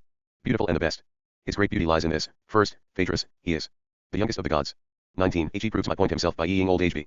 In headlong-eyed, fast-moving though it is, that s obvious it comes after us faster than it should. Love was born to hate old age and will come nowhere near it. Love always lives with young people and is one of them. The old story holds good that like is always drawn to like. And though on many other points I agree with Phaedrus, I do not agree with this, that love is more ancient than Cronus and Iapetus. No, I say that he is the youngest of the gods and stays young forever. Those old stories Hesiod and Parmenides tell about the gods, those things happened under necessity, not love, if what they say is true. For not one of all those violent deeds would have been done, no cast rations, no imprisonments, if love had been present among them. There would have been peace and brotherhood instead, as there has been now, as long as love has been king of the gods. So he is young. And besides being young, he is delicate. It takes a poet as good as Homer to show how delicate the god is. For Homer says that mischief is a god and that she is delicate, well, that her feet are delicate. Anyway, he says, hers are delicate feet, not on the ground. Does she draw nigh, she walks instead upon the heads of men. 20. A lovely proof, I think, to show how delicate she is, she doesn't walk on anything hard, she walks only on what is soft. We shall use the same proof about love, then, to show that he is delicate. For he walks not on earth, not even on people's skulls, which are not really soft at all, but in the softest of all the things that are, there he walks, there he has his home. For he makes his home in the characters, in the souls of gods and men. And not even in every soul that comes along. When he encounters a soul with a harsh character, he turns away, but when he enters a soft and gentle character, he settles down in it. Always, then, he is touching with his feet, and with the whole of himself what is softest in the softest places. He 196. Must therefore be most delicate. He is youngest, then, and most delicate. In addition he has a supple shape. For if he were hard, he would not be able to enfold a soul completely, or escape notice when he entered it or withdrew. Besides, his graceful good looks prove that he is balanced and in his nature. Everyone knows that love has extraordinary good looks, and between ugliness and love there is unceasing war. And the exquisite coloring of his skin, the way the god consorts with ours shows that. For he never settles in anything, be it a body or a soul. B. 19 Contrast 178b. 20 Iliad 19.92, 93. Mischief translates 8. Symposium 479. That cannot out or has lost its bloom. His place is wherever it is outing and fragrant, there he settles, there he stays. Enough for now about the beauty of the god, though much remains still to be said. After this, we should speak of love's moral character. 21 The main point is that love is neither the cause nor the victim of any injustice. He does no wrong to gods or men, nor they to him. If anything has an effect on him, it is never by violence, for violence never touches love. See. And the effects he has on others are not forced, for every service we give to love we give willingly. And whatever one person agrees on with another, when both are willing, that is right and just, so say the laws that are kings of society. 22. And besides justice, he has the biggest share of moderation. 23 For moderation, by common agreement, is power over pleasures and passions, and no pleasure is more powerful than love. But if they are weaker, they are under the power of love, and he has the power, and because he has power over pleasures and passions, love is exceptionally moderate. And as for manly bravery, not even Ares can stand up to love. 24 For Ares has no hold on love, but love does on Ares' love of Aphrodite, so runs the tale. 25 But he who has hold is more powerful than he who is held. And so, because love has power over the bravest of the others, he is bravest of them all. Now I have spoken about the god's justice, moderation, and bravery. His wisdom remains. 26 I must try not to leave out anything that can be said on this. In the RST place to honor our profession as Eryximachus did his 27 The god is so skilled a poet that he can make others into poets. Once love touches him, anyone becomes a poet. How uncultured he had been before. 28. 21 Moral character, arete, i.e., virtue. 22 A proverbial expression attributed by Aristotle, Rhetoric 1406-17, 23, to the 4th century liberal thinker and rhetorician Alcidamas. 23 Sophrosyne. The word can be translated also as temperance and, most literally, sound-mindedness. Plato and Aristotle generally contrast Sophrosyne as a virtue with self-control. The person with Sophrosyne is naturally well-tempered in every way and so does not need to control himself, or hold himself back. 24 From Sophocles, Fragment 234 Bdindorf, even Ares cannot withstand necessity. Ares is the god of war. 25 See Odyssey 8.266, 366. Aphrodite's husband Hephaestus made a snare that caught Ares in bed with Aphrodite. 26 Wisdom translates Sophia, which Agathon treats as roughly equivalent to technique. Professional skill, he refers mainly to the ability to produce things. Accordingly WIS. DOM translates Sophia in the RST instance, afterwards in this passage it is skill or art. 27 at 186b. 28 Euripides, Sthenboi, FRG 666 Knock. 480 Symposium. This, we matingly observe, test that love is a good poet, good, in some, at every kind of artistic production. For you can give to another what you don't have yourself, and you can teach what you don't know. 197. And as to the production of animals, who will deny that they are all born and begotten through love's skill? And as for artisans and professionals, don't we know that whoever has this god for a teacher ends up in the light of fame, while a man, untouched by love, ends in obscurity. Apollo, 4:1, invented archery, medicine, and prophecy when desire and love showed the way. Even he, therefore, would be a pupil of love, and so would the muses in music. Hephaestus in bronze work, Athena in weaving, and Zeus in the Gover. Nans of gods and men. That too is how the gods' quarrels were settled, once love came to be. Among them love of beauty, obviously, because love is not drawn to ugliness. Before that, as I said in the beginning, and as the poets say, many Dreadful things happened among the gods, because necessity was king. But once this god was born, all goods came to gods and men alike through C. Love of beauty. This is how I think of love, Phaedrus, RST, he is himself the most beautiful and the best. After that, if anyone else is at all like that, love is responsible. I am suddenly struck by a need to say something in poetic meter. 29 That it is he who gives peace to men and stillness to the sea, lays winds to rest, and careworn men to sleep. D. Love LLS us with togetherness and drains all of our divisiveness away. Love calls gatherings like these together. In feasts, in dances, and in ceremonies, he gives the lead. Love moves us to mildness, removes from us wildness. He is giver of kindness, never of meanness. Gracious, kindly 30. Let wise men see and gods admire. Treasure to lovers, envy to others. Father of elegance, luxury, delicacy, grace, yearning, desire. Love cares well for good men, cares not for bad ones. In pain, in fear, in desire, or speech, love is our best guide and guard, he is our comrade and our savior. Ornament of all gods and men, most beautiful leader and the best. Every man should follow love, sing beautifully his hymns, and join with him in the song he sings that charms the mind of God or man. This, Phaedrus, is the speech I have to offer. Let it be dedicated to the God, part of it in fun, part of it moderately serious, as best I could manage. 198. When Agathon finished, Aristodemus said, everyone there burst into applause, so becoming to himself and to the god did they think the young man's speech. 29 After these two lines of poetry, Agathon continues with an extremely poetical prose peroration. 30 Accepting the emendation Aganos at D5. Symposium 481. Then Socrates glanced at Eryximachus and said, now do you think I was foolish to feel the fear I felt before? Didn't I speak like a prophet a while ago when I said that Agathon would give an amazing speech and I would be tongue-tied? You were prophetic about one thing, I think, said Eryximachus, that Agathon would speak well. But you, tongue-tied? No, I don't believe that be. Bless you, said Socrates. How am I not going to be tongue-tied, I or anyone else, after a speech delivered with such beauty and variety?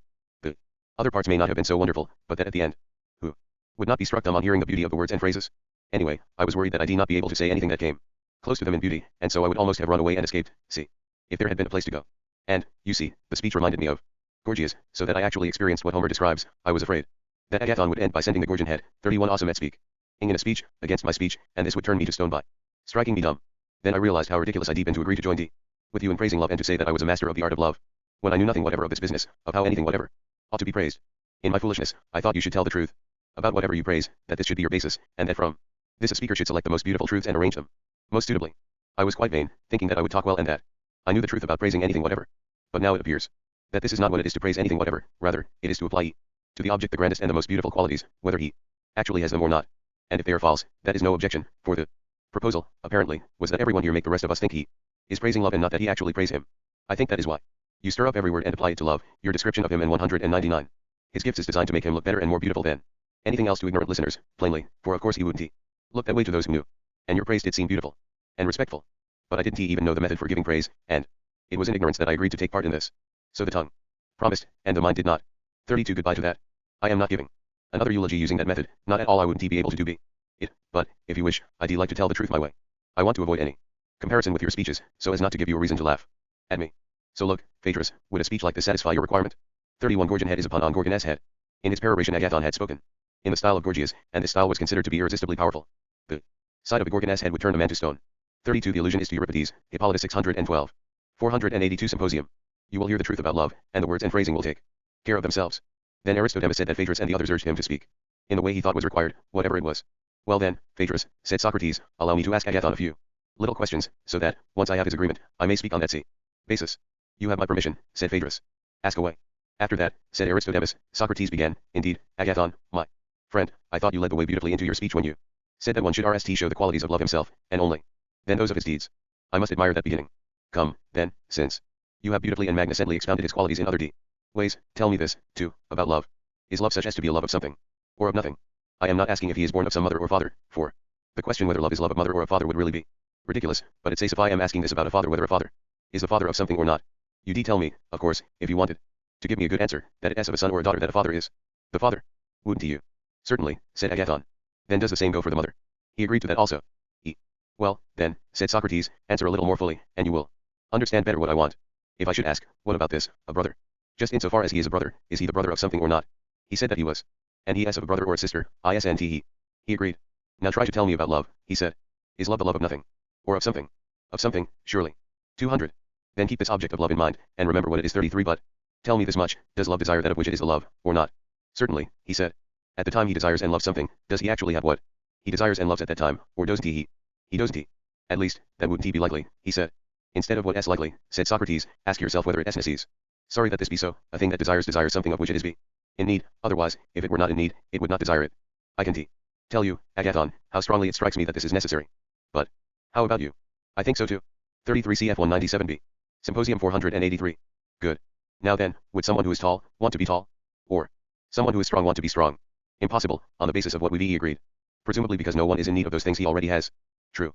But maybe a strong man could want to be strong, said Socrates, or a fast one fast, or a healthy one healthy. In cases like these, you might see. Think people really do want to be things they already are and do want to have qualities they already have. I bring them up so they want to deceive us. But in these cases, Agathon, if you stop to think about them, you will see that these people are what they are at the present time, whether they want to be or not, biological necessity. And who, may I ask, would ever bother to desire what is necessary in any event? But when someone says, I am healthy, but that is just what I want to be, or I am rich, but that is just what I want to be, or I desire the very things that I have, let us say D.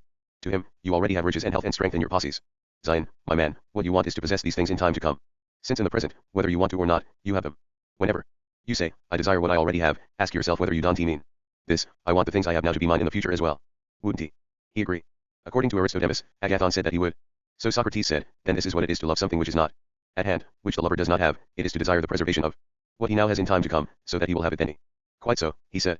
So such a man or anyone else who has a desire desires what is not at hand and not present, what he does not have, and what he is not, and that of which he is in need, for such are the objects of desire and love. Certainly, he said. Come, then, said Socrates. Let us review the points on which we be agreed. Aranthe, RST, that love is the love of something, and, second, that he loves things of which he has a present need. 201. Yes, he said. Now, remember, in addition to these points, what you said in your speech about what it is that love loves. If you like, I'll remind you. I think. You said something like this, that the gods' quarrels were settled by love of beautiful things, for there is no love of ugly ones. 34 Didn't you say something like that? I did, said Agathon. And that is a suitable thing to say, my friend, said Socrates. But, if this is so, wouldn't he love have to be a desire for beauty, and never for ugliness? He agreed. B. 34 197 B3, 5. 484 Symposium. And we also agreed that he loves just what he needs and does not have. Yes, he said. So love needs beauty, then, and does not have it. Necessarily, he said. So, if something needs beauty and has got no beauty at all, would you still say that it is beautiful? Certainly not. Then do you still agree that love is beautiful, if those things are so? Then Agathon said, it turns out, Socrates, I didn't know what I was talking about in that speech.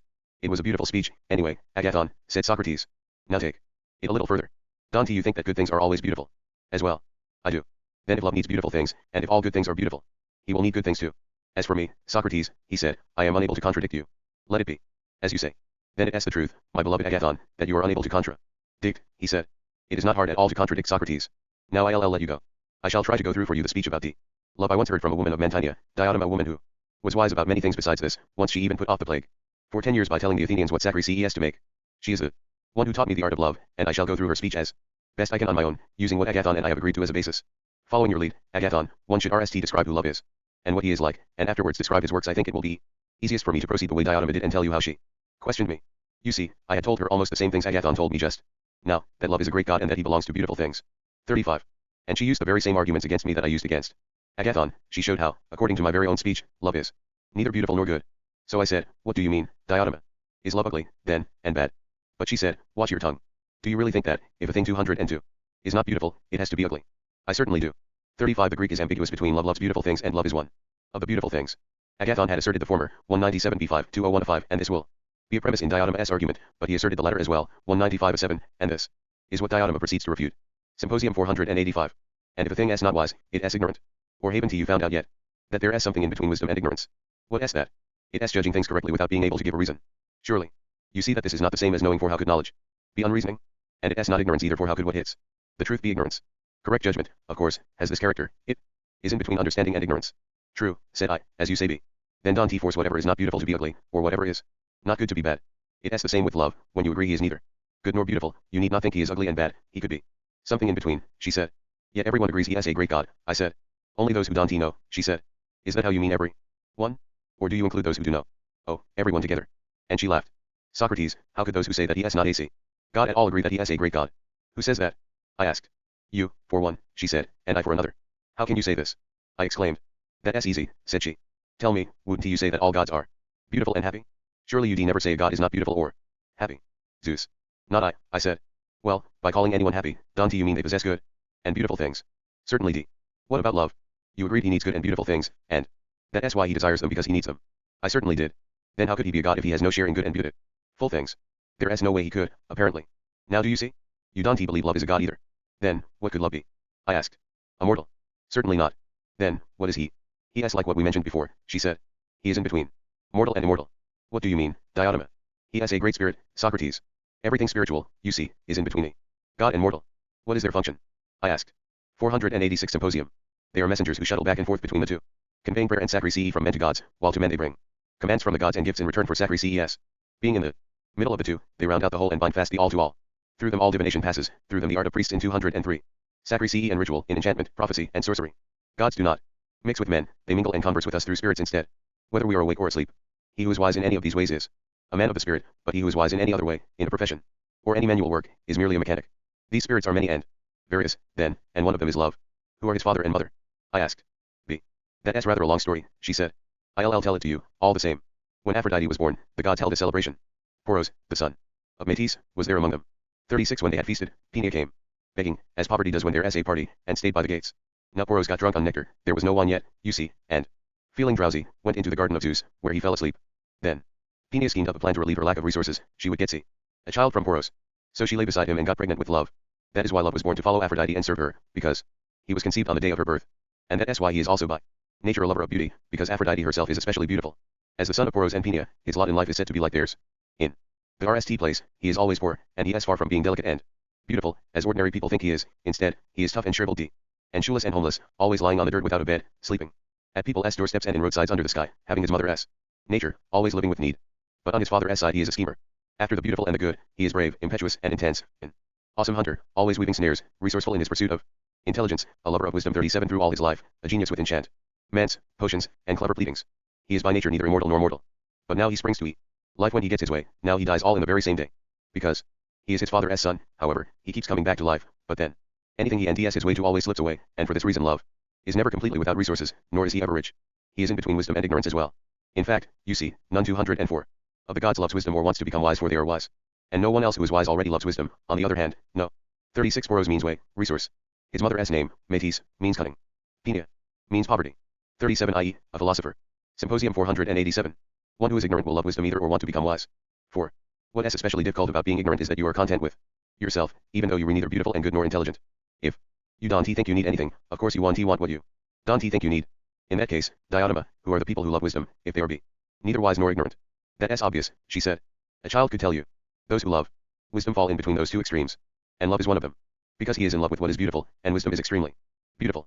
It follows that love must be a lover of wisdom and, as such, is in between being wise and being ignorant.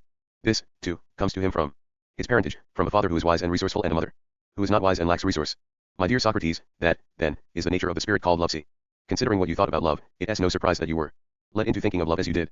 On the basis of what you say, I conclude that you thought love was being loved, rather than being a lover. I think that is why love struck you as beautiful in every way, because it is what is really beautiful and graceful that deserves to be loved, and this is perfect and highly blessed, but being a lover takes a different form, which I have just described. So I said, all right then, my friend. What you say about love is beautiful. But if you rewrite, what use is love to human beings, I'll try to teach you that, Socrates, after I niche this. So far I've been explaining the character and the parentage of love. Now, according to you, he is love for beautiful things. But suppose someone asks us, Socrates and Diotima, what is the point of loving beautiful things? It is clearer this way, the lover of beautiful things has a desire. What does he desire? That they become his own, I said. But that answer calls for still another question, that is, what will this man have, when the beautiful things he wants have become his own? I said there was no way I could give a ready answer to that question. Then she said, suppose someone changes the question, putting good in place of beautiful, and asks you this, tell me, Socrates, a lover of good things has a desire, what does he desire? That they become his own, I said. And what will he have, when the good things he wants have become his own? This time it is easier to come up with the answer, I said. He'll have 205. Pinus. 38. 38 Eudaimonia, no English word catches the full range of this term, which is used for the whole of well-being and the good, enriching life. 488 Symposium. That is what makes happy people happy, isn't it possessing good things? There is no need to ask further, what is the point of wanting happiness? The answer you gave seems to be NAL. True, I said. Now this desire for happiness, this kind of love, do you think it is common to all human beings and that everyone wants to have good things? Forever and ever? What would you say? Just that, I said. It is common to all. Then, Socrates, why don't we say that everyone is in love? She asked. Since everyone always loves the same things. Instead, we say some people are in love and others not, why is that? I wonder about that myself, I said. It has nothing to wonder about, she said. It is because we divide out a special kind of love, and we refer to it by the word that means the whole love, and for the other kinds of love we use other words. What do you mean? I asked. Well, you know, for example, that poetry has a very wide range 39. After all, everything that is responsible for creating something out of nothing is a kind of poetry, and so all the creations of every craft and profession are themselves a kind of poetry, and everyone who practices a craft is a poet. True. Nevertheless, she said, as you also know, these craftsmen are not called poets. We have other words for them, and out of the whole of poetry, we have marked off one part, the part the muses give us with melody. and rhythm, and we refer to this by the word that means the whole. 4. This alone is called poetry, and those who practice this part of poetry are called poets. True D. That's also how it is with love. The main point is this: every desire for good things or for happiness is the supreme and treacherous love in everyone. But those who pursue this along any of its many other ways, through making money, or through the love of sports, or through philoso, we don't say that these people are in love, and we don't call them lovers. It is only when people are devoted exclusively to one special kind of love that we use these words that really belong to the whole of it, love, and in love and lovers. I am beginning to see your point, I said. Now there is a certain story, she said, according to which lovers are those people who seek their other halves. But according to my story, a lover does not seek the half or the whole, unless, my friend, it turns out to be good as well. I say this because people are even willing to cut off. 39 Poetry translates poiesis, lit. Making, which can be used for any kind of production or creation. However, the word poets, lit. Maker, was used mainly for poets writers of metrical verses that were actually set to music. Symposium 489. Their own arms and legs if they think they are diseased. I don't think an individual takes joy in what belongs to him personally unless by belonging to me he means good and by belonging to another he means bad. That is because what everyone loves is really nothing other than the good. 206. Do you disagree? Zeus. Not I said. Now, then, she said. Can we simply say that people love the good? Yes, I said. But shouldn't we add that, in loving it, they want the good to be theirs? We should. And not only that, she said. They want the good to be theirs forever. Don't they? We should add that too. In a word, then, love is wanting to possess the good forever. That is very true, I said. B. This then is the object of love, Fordica said. Now how tolovers pursue it? We drive lysated when Tieron loveth something with the eagerness and zeal. But what is it precisely that they do? Can you say? If I could, I said, I wouldn't be your student, LLED with admiration for your wisdom, and trying to learn these very things. Well, I'll tell you, she said. It is giving birth in beauty, 41 whether in body or in soul. It would take divination to grow out what you mean. I can see. Well, I'll tell you more clearly, she said. All of us are pregnant. Socrates, both in body and in soul, and, as soon as we come to a certain age, we naturally desire to give birth. Now no one can possibly give birth in anything ugly, only in something beautiful. That is because when a man and a woman come together in order to give birth, this is a godly affair. Pregnancy, reproduction, this is an immortal thing for a mortal animal to do, and it cannot occur in anything that is out of harmony, but ugliness is out of harmony with all that is godly. Beauty, however, is in harmony with the divine. Therefore the goddess who presides at childbirth, she is called Moira or Ilithuia, is really beauty. 42 That is why, whenever pregnant animals or persons draw near to beauty, they become gentle and joyfully disposed and give birth and reproduce, but near ugliness they are foul-faced and draw back in pain, they turn away and shrink back and do not reproduce, and because they hold on to what they carry inside them. 40 Accepting the emendation tau to in B1. 41 The preposition is ambiguous between within and in the presence of diatoma. May mean that the lover causes the newborn, which may be an idea, to come to be within a beautiful person, or she may mean that he is stimulated to give birth to it in the presence of a beautiful person. 42 Moira is known mainly as a fate, but she was also a birth goddess, Iliad XXIV.209, and was identified with the birth goddess Ilithuia, Pindar, Olympian Ode 6.42, Nemean. Ode 7.1. 490 Symposium. The labor is painful. This is the source of the great excitement about beauty that comes to anyone who is pregnant and already teeming with life. Beauty releases them from their great pain. You see, Socrates, she said. What love wants is not beauty, as you think it is. Well, what is it, then? Reproduction and birth and beauty. Maybe, I said. Certainly, she said. Now, why reproduction? It is because reproduction goes on forever, it is what mortals have in place of immortality. At 207. Lover must desire immortality along with the good, if what we agreed earlier was right, that love wants to possess the good forever. It follows from our argument that love must desire immortality. All this she taught me, on those occasions when she spoke on the art of love. And once she asked, what do you think causes love and desire? Socrates. Don't you see what an awful state a wild animal is in when it wants to reproduce? Footed and winged animals alike, all are plagued by the disease of love. First they are sick for intercourse with each other. Then for nurturing their young, for their sake the weakest animals stand ready to do battle against the strongest and even to die for them, and they may be racked with famine in order to feed their young. They would do anything for their sake. Human beings, you think, would do this because they understand the reason for it, but what causes wild animals to be in such a state of love? Can you say? And I said again that I didn't know. So she said, how do you think you'll ever master the art of love, if you don't know that? But that's why I came to you, Diotoma, as I just said. I knew I needed a teacher. So tell me what causes this, and everything else that belongs to the art of love. If you really believe that love by its nature aims at what we have often agreed it does, then don't be surprised at the answer, she said. 4D. Among animals the principle is the same as with us, and mortal nature seeks so far as possible to live forever and be immortal. And this is possible in one way only, by reproduction, because it always leaves behind a new young one in place of the old. Even while each living thing is said to be alive and to be the same as a person is said to be the same from childhood till he turns into an old man, even then he never consists of the same things, though he is called the same, but he is always being renewed and, in other respects, passing away, in his hair and ash and bones and bloody, and his entire body. And it is not just in his body, but in his soul, too, for none of his manners, customs, opinions, desires, pleasures, pains, or fears ever remains the same, but some are coming to be in him while others are passing away. And what is still far stranger than that is that not only does one branch of knowledge come to be in us while another passes away. 208, and that we are never the same even in respect of our knowledge, but that each single piece of knowledge has the same fate. For what we call Symposium 491. Studying exists because knowledge is leaving us, because forgetting is the departure of knowledge, while studying puts back a fresh memory in place of what went away, thereby preserving a piece of knowledge, so that it seems to be the same. And in that way everything mortal is preserved. Not, like the divine, by always being the same in every way, but because what is departing and aging leaves behind something new, something such as it had been. By this device, Socrates, she said, what is mortal? Shares in immortality, whether it is a body or anything else, while the immortal has another way. So don't be surprised if everything naturally values its own offspring, because it is for the sake of immortality that everything shows this zeal, which is love. Yet when I heard her speech I was amazed, and spoke, well, said I, see. Most wise Diotima, is this really the way it is? And in the manner of a perfect sophist she said, be sure of it, Socrates. Look, if you will, at how human beings seek honor. You'd be amazed at their irrationality, if you didn't have in mind what I spoke about, and if you had pondered the awful state of love they were in, wanting to become famous and to lay up glory immortal forever, and how they were ready to brave any danger for the sake of this, much more than they are for their children, and they are prepared to spend money, suffer through all sorts of ordeals, and even die for the sake of glory. Do you really think that Alcestis would have died for Admetus, she asked, or that Achilles would have died after Patroclus, or that your Codrus would have died so as to preserve the throne for his sons, 43 if they hadn't expected the memory of their virtue which we still hold in honor to be immortal? Far from it, she said. I believe that anyone will do anything for the sake of immortal virtue and the glorious fame that follows, and the better the people, the more they will do, for they are all in love with immortality. Now, some people are pregnant in body, and for this reason turn more to women and pursue love in that way, providing themselves through childbirth with immortality and remembrance and happiness, as they think, for all time to come, while others are pregnant in soul because they're 209. Surely are those who are even more pregnant in their souls than in their bodies, and these are pregnant with what is thing for a soul to bear and bring to birth. And what is thing? Wisdom and the rest of virtue, which all poets beget, as well as all the craftsmen who are said to be creative. But by far the greatest and most beautiful part of wisdom deals with the proper ordering of cities and households, and that is called moderation and justice. When someone has been pregnant with these in his soul from early youth, while he is still a virgin, and, having arrived at the proper age, desires to beget and give birth, he too will certainly go about seeking the beauty in which he would beget, for he will never beget in anything. 43 Codrus was the legendary last king of Athens. He gave his life to satisfy a prophecy that promised victory to Athens and salvation from the invading Dorians if their king was killed by the enemy. 492 Symposium. Ugly. Since he is pregnant, then, he is much more drawn to bodies that are beautiful than to those that are ugly, and if he also has a love to envy a soul that is beautiful and noble and well-formed, he is even more drawn to this combination. Such a man makes him instantly teem with ideas and see arguments about virtue, the qualities a virtuous man should have, and the customary activities in which he should engage, and so he tries to educate him. In my view, you see, when he makes contact with someone beautiful and keeps company with him, he conceives and gives birth to what he has been carrying inside him for ages. And whether they are together or apart, he remembers that beauty, and in common with him, he nurtures the newborn. Such people, therefore, have much more to share than do the parents of human children, and have a more bond of friendship, because the children in whom they have a share are more beautiful and more immortal. Everyone would rather have such children than human ones, and would look up to Homer, Hesiod, and the other good poets with envy and admiration for the offspring they have left behind, offspring, which, because they are immortal themselves, provide their parents with immortal glory and remembrance. For example, she said, those are the sort of children Lycurgus 44 left behind in Sparta as the saviors of Sparta and virtually all of Greece. Among you the honor goes to Solon for his creation of your laws. Other men in other places where, Greek or barbarian, have brought a host of beautiful deeds into the light and begotten every kind of virtue.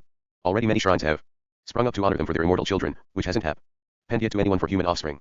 Even you, Socrates, could probably come to be initiated into these rites 210 of love.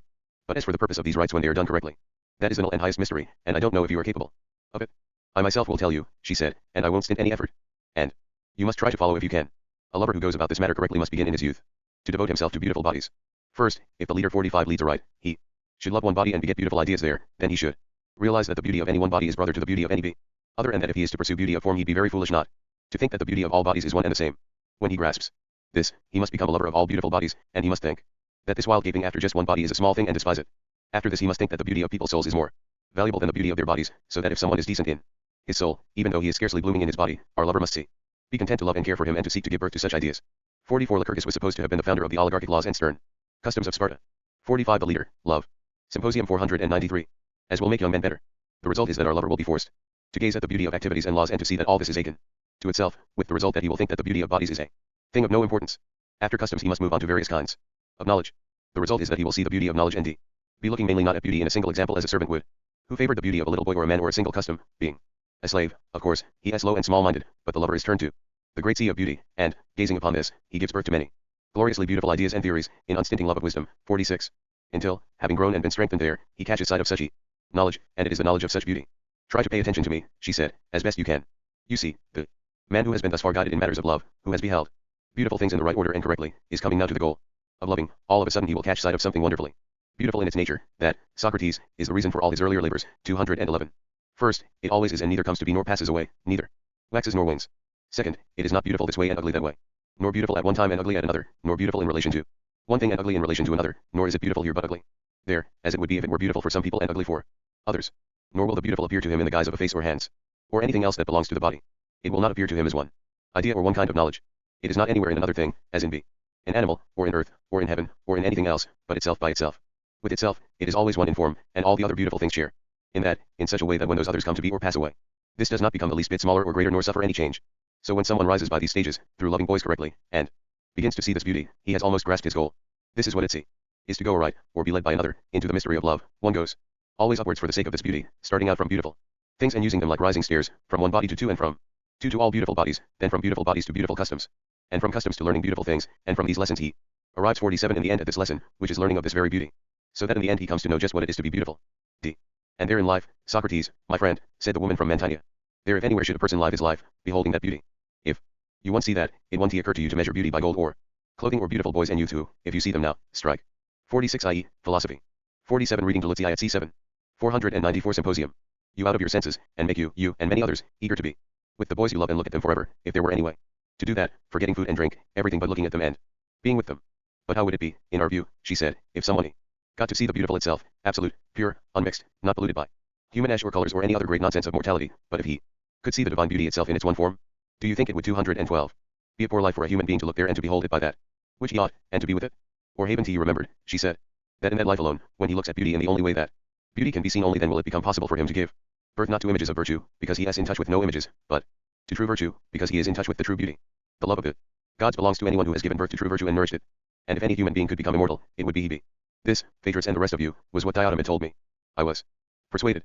And once persuaded, I try to persuade others too that human nature can and no better work made for acquiring this than love. That's why I say that every man must honor love, why I honor the rights of love myself and practice them with special diligence, and why I commend them to others. Now and always I praise the power and courage of love so far as I am able. Consider this speech, then, Phaedrus, if you wish, a speech in praise of love. Or if not, call it whatever and however you please to call it. Socrates' speech nished to loud applause. Meanwhile, Aristophanes was trying to make himself heard over their cheers in order to make a response to something Socrates had said about his own speech. 48 Then, all of a sudden, there was even more noise. A large drunken party had arrived at the courtyard door and they were rattling it loudly, accompanied by the shrieks of some mute girl they had brought along. Agathon at that point called to his slaves. Go see who it is. If it is people we know, invite them in. If not, tell them the party is over, and we were about to turn in. A moment later they heard Alcibiades shouting in the courtyard, very drunk and very loud. He wanted to know where Agathon was. He demanded to see Agathon at once. Actually, he was half carried into the house by the youth girl and by some other companions of his, but, at the door, he managed to stand by himself, crowned with a beautiful wreath of violets and ivy and ribbons in his hair. Good evening, gentlemen. I am plastered, he announced. May I join your party? Or should I crown Agathon with this wreath, which is all I came to do, anyway, and make myself scarce? I really couldn't make it yesterday, he continued, but nothing could stop me tonight. See, I am 48 CF 205D, E. Symposium 495. Wearing the garland myself. I want this crown to come directly from my head to the head that belongs, I don't mind saying, to the cleverest and best looking man in town. Ah, you laugh, you think I am drunk. Fine, go 213. Ahead, I know I am right anyway. Well, what do you say? May I join you? On these terms. Will you have a drink with me or not? Naturally they all made a big fuss. They implored him to join them. They begged him to take a seat, and Agathon called him to his side. So, Alcibiades, again with the help of his friends, approached Agathon. At the same time, he kept trying to take his ribbons off so that he could crown Agathon with them, but all he succeeded in doing was to push them further down his head until they nearly slipped over his eyes. What with the ivy and all, he didn't see Socrates, who had made room for him on the couch as soon as he saw him. So Alcibiades sat down between Socrates and Agathon, and, as soon as he did so, he put his arms around Agathon, kissed him, and placed the ribbons on his head. Agathon asked his slaves to take Alcibiades' sandals off. We can all 3T on my couch, he said. What a good idea. Alcibiades replied. But wait a moment. Who is the third? As he said this, he turned around, and it was only then that he saw Socrates. No sooner had he seen him than he leaped up and cried. Good Lord, what is going on here? It is Socrates. You've trapped me, see. Again. You always do this to me, all of a sudden you'll turn up out of nowhere where I least expect you. Well, what do you want now? Why did you choose this particular couch? Why aren't you with Aristophanes? Or anyone else we could tease you about? But no, you got out away to empty a place next to the most handsome man in the room. I beg you, Agathon, Socrates said, protect me from this man.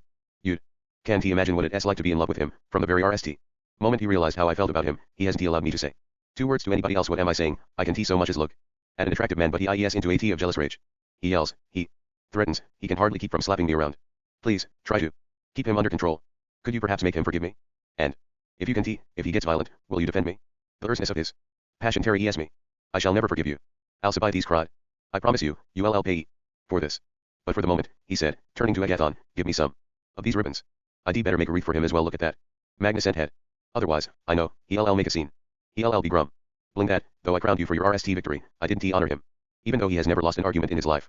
So Alcibiades took the ribbons, arranged them on Socrates' head, and lay back on the couch. Immediately, however, he started up again. Friends, you look sober to me, we can have that. Let us have a drink. Remember our agreement? We need a master of ceremonies, who should it be? Well, at least till you are all too drunk to care, I elect myself. 496 Symposium. Who else? Agathon, I want the largest cup around. No. Wait. You. Bring me that cooling jar over there. 214. He'd seen the cooling jar, and he realized it could hold more than 2 quarts of wine. He had the slaves LL it to the brim, drained it, and ordered them to LL it up again for Socrates. Not that the trick will have any effect on him, he told the group. Socrates will drink whatever you put in front of him, but no one yet has seen him drunk. The slave LLed the jar and, while Socrates was drinking, Eryximachus said to Alcibiades, "This is certainly most improper. We cannot simply pour the wine down our throats in silence, we must have some conversation, or at least a song. What we are doing now is hardly civilized." What Alcibiades said to him was this: "O Eryximachus, best possible son to the best possible, the most temper. A father, hi. Greetings to you, too," Eryximachus replied. "Now what do you sug?" "Jest we do. Whatever you say. Ours to obey you, for a medical mind is worth a million others." 49 Please prescribe what you think. Listen to me, Eryximachus said. Earlier this evening we decided to use this occasion to offer a series of encomia of love. We all took our turn in good order, from left to right, and gave our speeches, each according to his ability. You are the only one not to have spoken yet. Though, if I may say so, you have certainly drunk your share.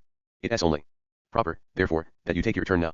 After you have spoken, you can decide on a topic for Socrates on your right, he can then do the same for the man to his right, and we can go around the table once again. Well said, O Eryximachus, Alcibiades replied. But do you really think it is fair to put my drunken ramblings next to your sober orations? And, anyway, my dear fellow, I hope you didn't believe a single word Socrates said. The truth is just the opposite. He is the one who will most surely beat me up if I dare praise anyone else in his presence, even to God. Hold your tongue. Socrates said. By God, Dante, you dare deny it? Alcibiades shouted. I would never praise anyone else with you around. Well, why not just do that, if you want? Eryximachus suggested. Why, Dante, you offer an encomium to Socrates. What do you mean? Asked Alcibiades. Do you really think so, Eryximachus? Should I unleash myself upon him? Should I give him his punishment in front of all of you? Now, wait a minute, Socrates said. What do you have in mind? Are you going to praise me only in order to mock me? Is that it? I'll only tell the truth, please, let me. 49 Iliad 11.514. Symposium 497. I would certainly like to hear the truth from you. By all means, go ahead, Socrates replied. Nothing can stop me now, said Alcibiades. But here is what you can do. If I say anything that is not true, you can just interrupt, if you want. And correct me, at worst, there'll be mistakes in my speech, not lies. But 215. You can't hold it against me if I don't get everything in the right order. I'll say things as they come to mind. It is no easy task for one in my condition to give a smooth and orderly account of your bizarreness. I'll try to praise Socrates, my friends, but I'll have to use an image. And, though he may think I am trying to make fun of him, I assure you my image is no joke, it aims at the truth. Look at him. Isn't he just like a statue of Silenus? You know the kind of statue I mean, you'll them in any shop in town. It is a Silenus sitting, his U50 or his pipes in his hands. And it is hollow. It is split right down the middle, and inside it is full of tiny statues of the gods. Now look at him again. Isn't he also just like the satyr Marsyas? 51. Nobody, not even you, Socrates, can deny that you look like them. But the resemblance goes beyond appearance, as you were about to hear.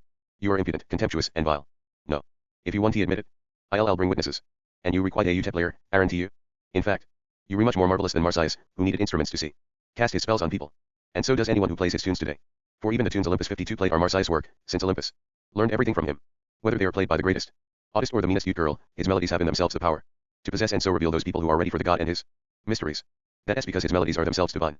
The only difference between you and Marsyas is that you need no instruments. You do exactly what he does, but with words alone. You know, people hardly ever take a speaker seriously, even if he is the greatest orator, but let anyone, man, woman, or child listen to you or even to a poor account of what you say and we are all transported, completely possessed. If I were to describe for you what an extraordinary effect his words have always had on me, I can feel it this moment even as I am speaking. You might actually suspect that I am drunk. Still, I swear to you, the moment. 50 This is the conventional translation of the word, but the allos was in fact a reed instrument and not a ut. It was held by the ancients to be the instrument that most strongly arouses the emotions. 51 Satyrs had the sexual appetites and manners of wild beasts and were usually poor. Trade with large erections. Sometimes they had horses' tails or ears, sometimes the traits of goats. Marsyas, in myth, dared to compete in music with Apollo and was skinned alive for his impudence. 52 Olympus was a legendary musician who was said to be loved by Marsyas, minus 318b5, and to have made music that moved its listeners out of their senses. 498 Symposium. He starts to speak, I am beside myself, my heart starts leaping in my chest. The tears come streaming down my face, even the frenzied choribans 53 seem sane compared to me and, let me tell you, I am not alone. I have heard Pericles and many other great orators, and I have admired their speeches. But nothing like this ever happened to me, they never upset me so deeply that my very own soul started protesting that my life, was no better than the most miserable slave s. And yet that is exactly how this Marsyas here at my side makes me feel all the time. He makes it seem 216 that my life isn't worth living. You can't say that isn't true, Socrates. I know very well that you could make me feel that way this very moment, if I gave you half a chance. He always traps me, you see, and he makes me admit that my political career is a waste of time, while all that matters is just what I most neglect, my personal shortcomings, which cry out for the closest attention. So I refuse to listen to him, I stop my ears and tear myself away from him, for, like the sirens, he could make me stay by his side till I die. Socrates is the only man in the world who has made me feel shame. Ah, you didn't think I had it in me, did you? Yes, he makes me feel ashamed. I know perfectly well that I can prove he is wrong when he tells me what I should do, yet, the moment I leave his side, I go back to my old ways. I cave into my desire to please the crowd. My whole life has become one constant effort to escape from him and keep away, but when I see him, I feel deeply ashamed, because I am doing nothing about my way of life, see. Though I have already agreed with him that I should. Sometimes, believe me, I think I would be happier if he were dead. And yet I know that if he dies I'll be even more miserable. I can't live with him, and I can't live without him. What can I do about him? That's the effect of the sadder music on me and many others. But that's the least of it. He is like these creatures in all sorts of other ways. His powers are really extraordinary. Let me tell you about them, because you can be sure of it, none of you really understands him. But now I've started, I am going to show you what he really is. To begin with, he is crazy about beautiful boys. He constantly follows them around in a perpetual daze. Also, he likes to say he is ignorant and knows nothing. Isn't this just like Silenus? Of course it is. And all this is just on the surface, like the outsides of those statues of Silenus. I wonder, my fellow drinkers, if you have any idea what a sober and temperate man he proves to be once you have looked inside. Believe me, it couldn't matter less to him whether a boy is beautiful. You can imagine how little he cares whether a person is beautiful or rich or famous in any other way that most people admire. He considers all these possessions beneath contempt, and that is exactly how he considers all of us as well. In public, I tell you, his whole life is one big game, a game of irony. I don't know if 53 legendary worshippers of Sib, who brought about their own derangement through music and dance. Symposium 499. Any of you have seen him when he is really serious. But I once caught him when he was open like Silenus statues, and I had a glimpse of the girls he keeps hidden within. They were so godlike, so bright and beautiful. 217. So utterly amazing that I no longer had a choice. I just had to do whatever he told me. What I thought at the time was that what he really wanted was me, and that seemed to me the luckiest coincidence. All I had to do was to let him have his way with me, and he would teach me everything he knew. Believe me, I had a lot of confidence in my looks. Naturally, up to that time we'd never been alone together. One of my attendants had always been present. But with this in mind, I sent the attendant away, and met Socrates alone. You see, in this company I must tell the whole truth, so pay attention. And, Socrates, if I say anything untrue, I want you to correct me. So there I was, my friends, alone with him at last. My idea, naturally, was that he'd take advantage of the opportunity to tell me whatever it is that lovers say when they empty themselves alone. I relished the moment. But no such luck. Nothing of the sort occurred. Socrates had his usual sort of conversation with me, and at the end of the day he went off. See, my next idea was to invite him to the gymnasium with me. We took exercise together, and I was sure that this would lead to something. He took exercise and wrestled with me many times when no one else was present. What can I tell you? I got nowhere. When I realized that my ploy had failed, I decided on a frontal attack. I refused to retreat from a battle I myself had begun, and I needed to know just where matters stood. So, what I did was to invite him to dinner, as if I were his lover and he my young prey.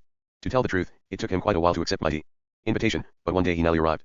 That RST time he left right after dinner. I was too shy to try to stop him. But on my next attempt, I started some discussion just as we were finishing our meal and kept him talking late into the night. When he said he should be going, I used the lateness of the hour as an excuse and managed to persuade him to spend the night at my house. He had his meal on the couch next to mine, so he just made himself comfortable and lay down on it. No one else was there. Now you must admit that my story so far has been perfectly decent. I could have told it in any company. But you never have heard me tell the rest of it, as you were about to do, if it weren't that, as the saying goes, there is truth in wine when the slaves have left and when they represent. 2. Also, would it be fair to Socrates for me to praise him and yet to fail to reveal one of his proudest accomplishments? And, furthermore, you know what people say about snakebite, that you'll only talk about it with your fellow victims, only they will understand the pain and forgive you. 218. For all the things it made you do. Well, something much more painful than a snake has bitten me in my most sensitive part, I mean my heart. Or my soul, or whatever you want to call it, which has been struck and bitten by philosophy, whose grip on young and eager souls is much more 500 Symposium vicious than a viper, and makes them do the most amazing things.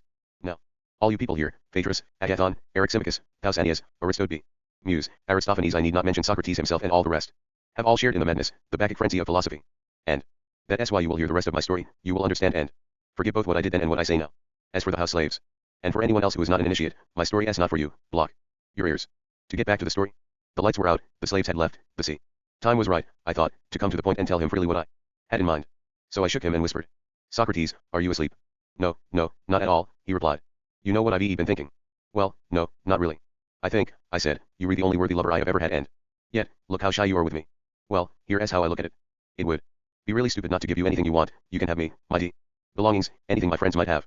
Nothing is more important to me than becoming the best man I can be, and no one can help me more than you to reach that aim. With a man like you, in fact, I'd be much more ashamed of what wise people would say if I did not take you as my lover than I would of what all the others, in their foolishness, would say if I did.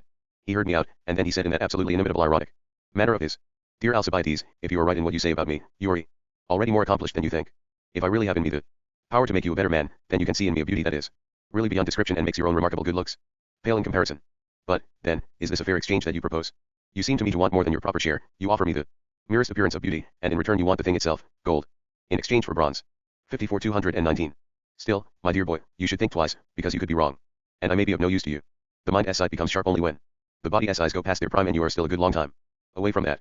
When I heard this I replied, I really have nothing more to say. I've told you exactly what I think. Now it is your turn to consider what you think best for you and me. You were right about that, he answered. In the future, let us consider b. Things together. We'll always do what seems the best to the two of us. 54 Iliad 6.232, 36 tells the famous story of the exchange by Glaucus of golden armor for bronze. Symposium 501. His words made me think that my own had nearly hit their mark, that he was smitten by my arrows. I didn't give him a chance to say another word. I stood up immediately and placed my mantle over the light cloak, which, though it was the middle of winter, was his only clothing. I slipped underneath the cloak and put my arms around this man, this utterly unnatural, this truly extraordinary man, and spent the whole night next to him. Socrates, you can't deny a word of it. But in spite of all my efforts, this hopelessly arrogant, this unbelievably insolent man, he turned me down. He spurned my beauty, of which I was so proud. Members of the jury, for this is really what you are here to sit in judgment of Socrates' amazing arrogance and pride. Be sure of it, I swear to you by all the gods and goddesses together, my night with Socrates went no further than if I had spent it with my own father or older brother. How do you think I felt after that? Of course, I was deeply humiliated. But also I couldn't help admiring his natural character, his moderation. His fortitude. Here was a man whose strength and wisdom went beyond my wildest dreams. How could I bring myself to hate him? I couldn't bear to lose his friendship. But how could I possibly win him over? I knew very well that money meant much less to him than enemy weapons ever meant to Ajax. 55 And the only trap by means of which I had thought I might capture him had already proved a dismal failure. I had no idea what to do, no purpose in life. No one else has ever known the real meaning of slavery. All this had already occurred when Athens invaded Potidaea. 56 Where we served together and shared the same mess. Now, he took the hardships of the campaign much better than I ever did, much better, in fact, than anyone in the whole army. When we were cut off from our supplies, as often happens in the Eld, no one else stood up to hunger as 220 well as he did. And yet he was the one man who could really enjoy a feast, and though he didn't much want to drink, when he had to, he could drink the best of us under the table. Still, and most amazingly, no one ever saw him drunk, as we straight away put to the test. Add to this his amazing resistance to the cold, and, let me tell you, the winter there is something awful. Once, I remember, it was frightfully cold. No one so much as stuck his nose outside. If we absolutely had to leave our tent, we wrapped ourselves in anything we could lay our hands on, and tied extra pieces of felt or sheepskin over our boots. Well, Socrates went out in that weather wearing nothing but the same old light cloak, and even in bare feet he made better progress on the ice than the other. 55 Ajax, the hero of the Greek army at Troy, carried an enormous shield and so was virtually invulnerable to enemy weapons. 56 Potidaea, a city in Thrace allied to Athens, was induced by Corinth to revolt in 432 BC. The city was besieged by the Athenians and eventually defeated in a bloody local war, 432 to 430 BC. 502 Symposium. Soldiers did in their boots. You should have seen the looks they gave him. See, they thought he was only doing it to spite them. So much for that. But you should hear what else he did during that same campaign. The exploit our strong-hearted hero dared to do. 57. One day, at dawn, he started thinking about some problem or other. He just stood outside, trying to figure it out. He couldn't resolve it, but he wouldn't give up. He simply stood there, glued to the same spot. By midday, many soldiers had seen him, and, quite misty-eyed, they told every one that Socrates had been standing there all day, thinking about some thing. He was still there when evening came, and after dinner some Ionians moved their bedding outside, where it was cooler and more comfortable. All this took place in the summer, but mainly in order to watch if Socrates was going to stay out there all night. And so he did. He stood on the very same spot until dawn. He only left next morning, when the sun came out, and he made his prayers to the new day. And if you would like to know what he was like in battle, this is a tribute he really deserves. You know that I was decorated for bravery during that campaign. Well, during that very battle, Socrates single-handedly saved my life. He absolutely did. He just refused to leave me behind when I was wounded, and he rescued not only me but my armor as well. For my part, Socrates, I told him right then that the decoration really belonged to you, and you can blame me neither for doing so then nor for saying so. No. But the generals, who seemed much more concerned with my social position, insisted on giving the decoration to me, and, I must say, you were more eager than the generals themselves for me to have it. You should also have seen him in our horrible retreat from Delium. 58 I 221. Was there with the cavalry, while Socrates was a foot soldier. The army had already dispersed in all directions, and Socrates was retreating together with Laches. I happened to see them just by chance, and the moment I started shouting encouragements to them, telling them I was never going to leave their side, and so on. That day I had a better opportunity to watch Socrates than I ever had at Potidaea, for, being on horseback, wasn't he in very great danger? Well, it was easy to see that he was remarkably more collected than Laches. But when I looked again I couldn't get your words, Aristophanes, out of my mind. In the midst of battle he was making his way exactly as he does around town. 57 Odyssey 4.242 271. 58 At Delium, a town on the Boeotian coastline just north of Attica, a major Athenian expeditionary force was routed by a Boeotian army in 424 BC. For another description of Socrates' action during the retreat, see Laches 181b. Symposium 503. With swaggering gait and roving eye. 59. He was observing everything quite calmly, looking out for friendly troops, and keeping an eye on the enemy. Even from a great distance it was obvious that this was a very brave man, who would put up a tarry CGHT if anyone approached him. This is what saved both of them. For, as a rule, you try to put as much distance as you can between yourself and such men in battle. You go after the others, those who run away helter-skelter. See, you could say many other marvelous things in praise of Socrates. For, perhaps he shares some of his species accomplishments with others. But, as a whole, he is unique. He is like no one else in the past and no one in the present. This is by far the most amazing thing about him. For we might be able to form an idea of what Achilles was like by comparing him to Brasidas or some other great warrior, or we might compare Pericles with Nestor or Antenor or one of the other great orators. 60 There is a parallel for everyone else, that is. But this man here is so bizarre, his ways and his ideas are so unusual, that, search as you might, you'll never anyone else, alive or dead, who is even remotely like him. The best you can do is not to compare him to anything human, but to liken him as I do to Silenus and the satyrs, and the same goes for his ideas and arguments. Come to think of it, I should have mentioned this much earlier, even. His ideas and arguments are just like those hollow statues of Silenus. If you were to listen to his arguments, at RST they strike you as totally ridiculous. They were clothed in words as coarse as the hides worn by the most vulgar satyrs. He is always going on about pack asses, or blacksmiths, or cobblers, or tanners. He is always making the same tired old points in the same tired old words. If you are foolish, or simply unfamiliar with him, you d it impossible not to laugh at his arguments. But if you 222 see them when they open up like the statues, if you go behind their surface, you'll realize that no other arguments make any sense. They re truly worthy of a god, bursting with gears of virtue inside. They re of great of the greatest importance for anyone who wants to become a truly good man. Well, this is my praise of Socrates, though I haven't spared him my reproach, either. I told you how horribly he treated me, and not only me, but also Charmides, Euthydemus, and many others. He has deceived us all. He presents himself as your lover, and, before you know it, you re in love with him yourself. I warn you, Agathon, don't let him fool you. 59 cf. Aristophanes, Clouds 362. 60 Brasidas, among the most effective Spartan generals during the Peloponnesian War, was mortally wounded while defeating the Athenians at Amphipolis in 422 BC. Antenor, for the Trojans, and Nestor, for the Greeks, were legendary wise counselors during the Trojan War. 504 Symposium. Remember our torments, be on your guard, don't wait, like the fool in the proverb, to learn your lesson from your own misfortune. 61c. Alcibiades' frankness provoked a lot of laughter, especially since it was obvious that he was still in love with Socrates, who immediately said to him, "You re perfectly sober after all, Alcibiades. Otherwise you could never have concealed your motive so gracefully. How casually you let it drop. Almost like an afterthought, at the very end of your speech. As if the real point of all this has not been simply to make trouble between Agathon and me.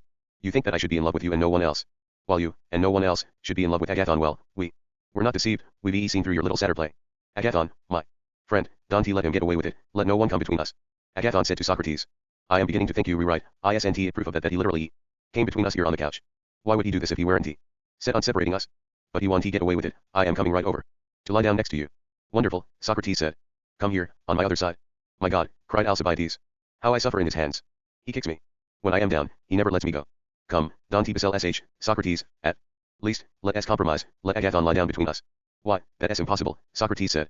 "You have already delivered your praise of me, and now it is my turn to praise whoever is on my right. But if Agathon were next to you, he'd have to praise me all over again, instead of having me speak in his honor, as I very much want to do in 223. Any case, don't be jealous, let me praise the boy." "Oh, marvelous," Agathon cried. "Alcibiades, nothing can make me stay next to you now. I am moving no matter what. I simply must hear what Socrates has to say about me." "There we go again," said Alcibiades.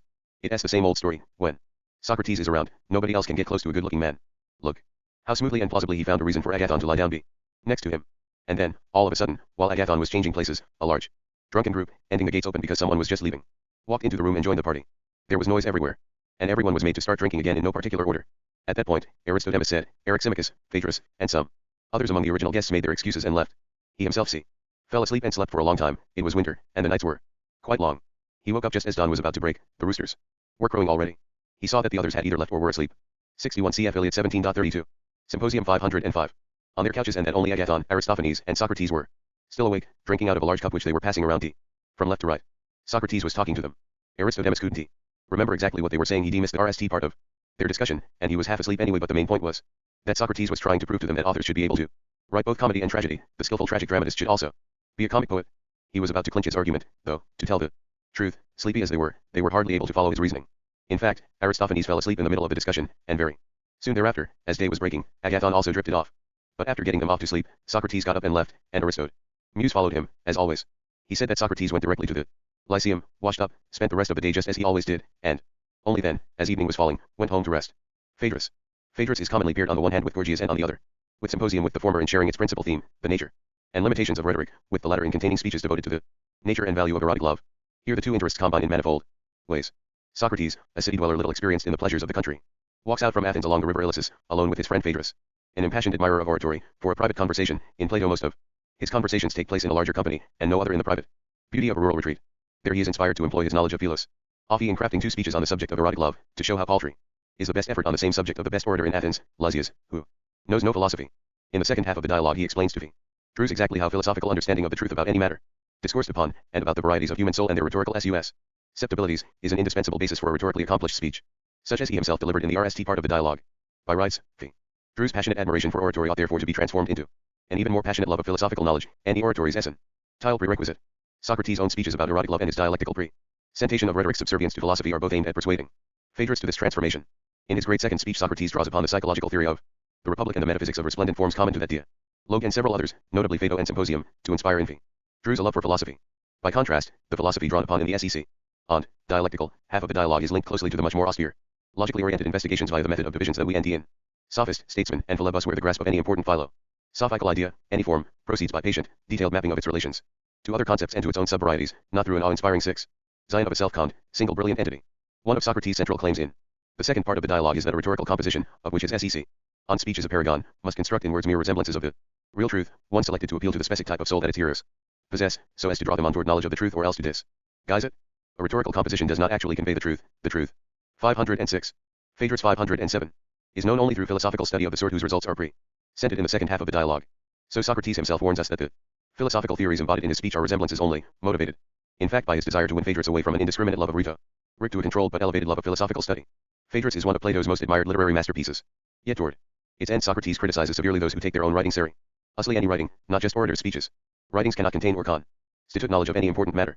Knowledge can only be lodged in a mind, and its essential feature there is an endless capacity to express, interpret, and reinterpret itself suitably, in response to every challenge something a written text once let go by its author plainly lacks. It can only keep on repeating the same words to whoever picks it up, but does not a Platonic dialogue, in engaging its reader in a creative, multilayered intellectual encounter, have a similar capacity for ever deeper reading, for the discovery of underlying meaning beyond the simple presentation of its surface ideas.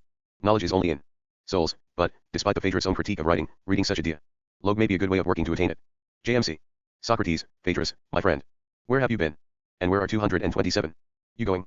Phaedrus, I was with Lysias, the son of Cephalus, once Socrates, and I am going for a walk outside the city walls because I was with him for a long time, sitting there the whole morning. You see, I'm keeping in mind the advice of our mutual friend Ecumenos, too, who says it's more refreshing to walk along country roads than city streets. Socrates, he is quite right, too, my friend. So Lysias, I take it, is in the city? Phaedrus, yes, at the house of Epicrates, which used to belong to Chus, 3 near the temple of the Olympian Zeus. Socrates, what were you doing there? Oh, I know, Lysias must have been entertaining you with a feast of eloquence. Phaedrus, you'll hear about it, if you are free to come along and listen. Translated by Enihamas and P. Woodruff. One Cephalus is prominent in the opening section of Plato's Republic, which is set in his home in Piraeus, the port of Athens. His sons Lysias, Polemarchus, and Euthydemus were known for their democratic sympathies.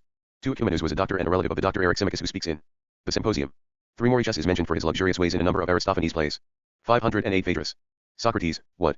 Don't you think I would consider it more important than the most pressing engagement, as Pindar says, to hear how you end? Lysias spent your time. 4. Phaedrus, lead the way, then. Socrates, if only you will tell me. See.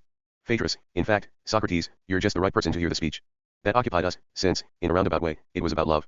It is aimed at seducing a beautiful boy, but the speaker is not in love with him. This is actually what is so clever and elegant about it. Lysias argues that it is better to give your favors to someone who does not love you than to someone who does. Socrates, what a wonderful man. I wish he would write that you should give your favors to a poor rather than to a rich man, to an older rather than to a younger one, that is, to someone like me and most other people. Then his speeches would be really sophisticated, and they'd contribute to the public good besides. In any case, I am so eager to hear it that I would follow you even if you were walking all the way to Megara, as Herodicus recommends, to touch the wall and come back again. 5. Phaedrus, what on earth do you mean, Socrates? Do you think that a mere dilettante like me could recite from memory in a manner worthy of 228? Him a speech that Lysias, the best of our writers, took such time and trouble to compose? Far from it, though actually I would rather be able to do that than come into a large fortune. Socrates, oh, Phaedrus, if I don't know my Phaedrus I must be forgetting who I am myself, and neither is the case. I know very well that he did not hear Lysias' speech only once. He asked him to repeat it over and over again, and Lysias was eager to oblige. But not even that was enough for him. In the end, he took the book himself and pored over the parts he liked best. He sat reading all morning long, and when he got tired, he went for a walk, having learned I am quite sure the whole speech by heart, unless it was extraordinarily long. So he started for the country, where he could practice reciting it, and running into a man who was sick with passion for hearing speeches, seeing him he was LLET with delight. He had found a partner for his frenzied dance, and he urged him to lead the way. But when that lover of speeches asked him to see recited, he played coy and pretended that he did not want to. In the end, of course, he was going to recite it even if he had to force an unwilling audience to listen. So, please, Phaedrus, beg him to do it right now. He'll do it soon enough anyway. Phaedrus, well, I'd better try to recite it as best I can. You'll obviously not leave me in peace until I do so one way or another. Socrates, you are absolutely right. 4 Pindar, Ismian I point to, adapted by Plato. 5 Herodicus was a medical expert whose regimen Socrates criticizes in Republic 406a, b. Phaedrus 509. Phaedrus, that's what I'll do, then. But, Socrates, it really is true that I did not memorize the speech word for word. Instead, I will give a careful summary of its general sense, listing all the ways he said the lover differs from the non-lover, in the proper order. Socrates, only if you are show me what you are holding in your left hand under your cloak, my friend. I strongly suspect you have the speech itself. And if I am right, you can be sure that, though I love you dearly, I'll never, as long as Lysias himself is present, allow you to practice your own speech-making on me. Come on, then, show me. Phaedrus, enough. You've dashed my hopes of using you as my training partner, Socrates. All right, where do you want to sit while we read? Socrates, let us leave the path here and walk along the ilices, then we 229 can sit quietly wherever we enter the right spot. Phaedrus, how lucky, then, that I am barefoot today. You, of course, are always so.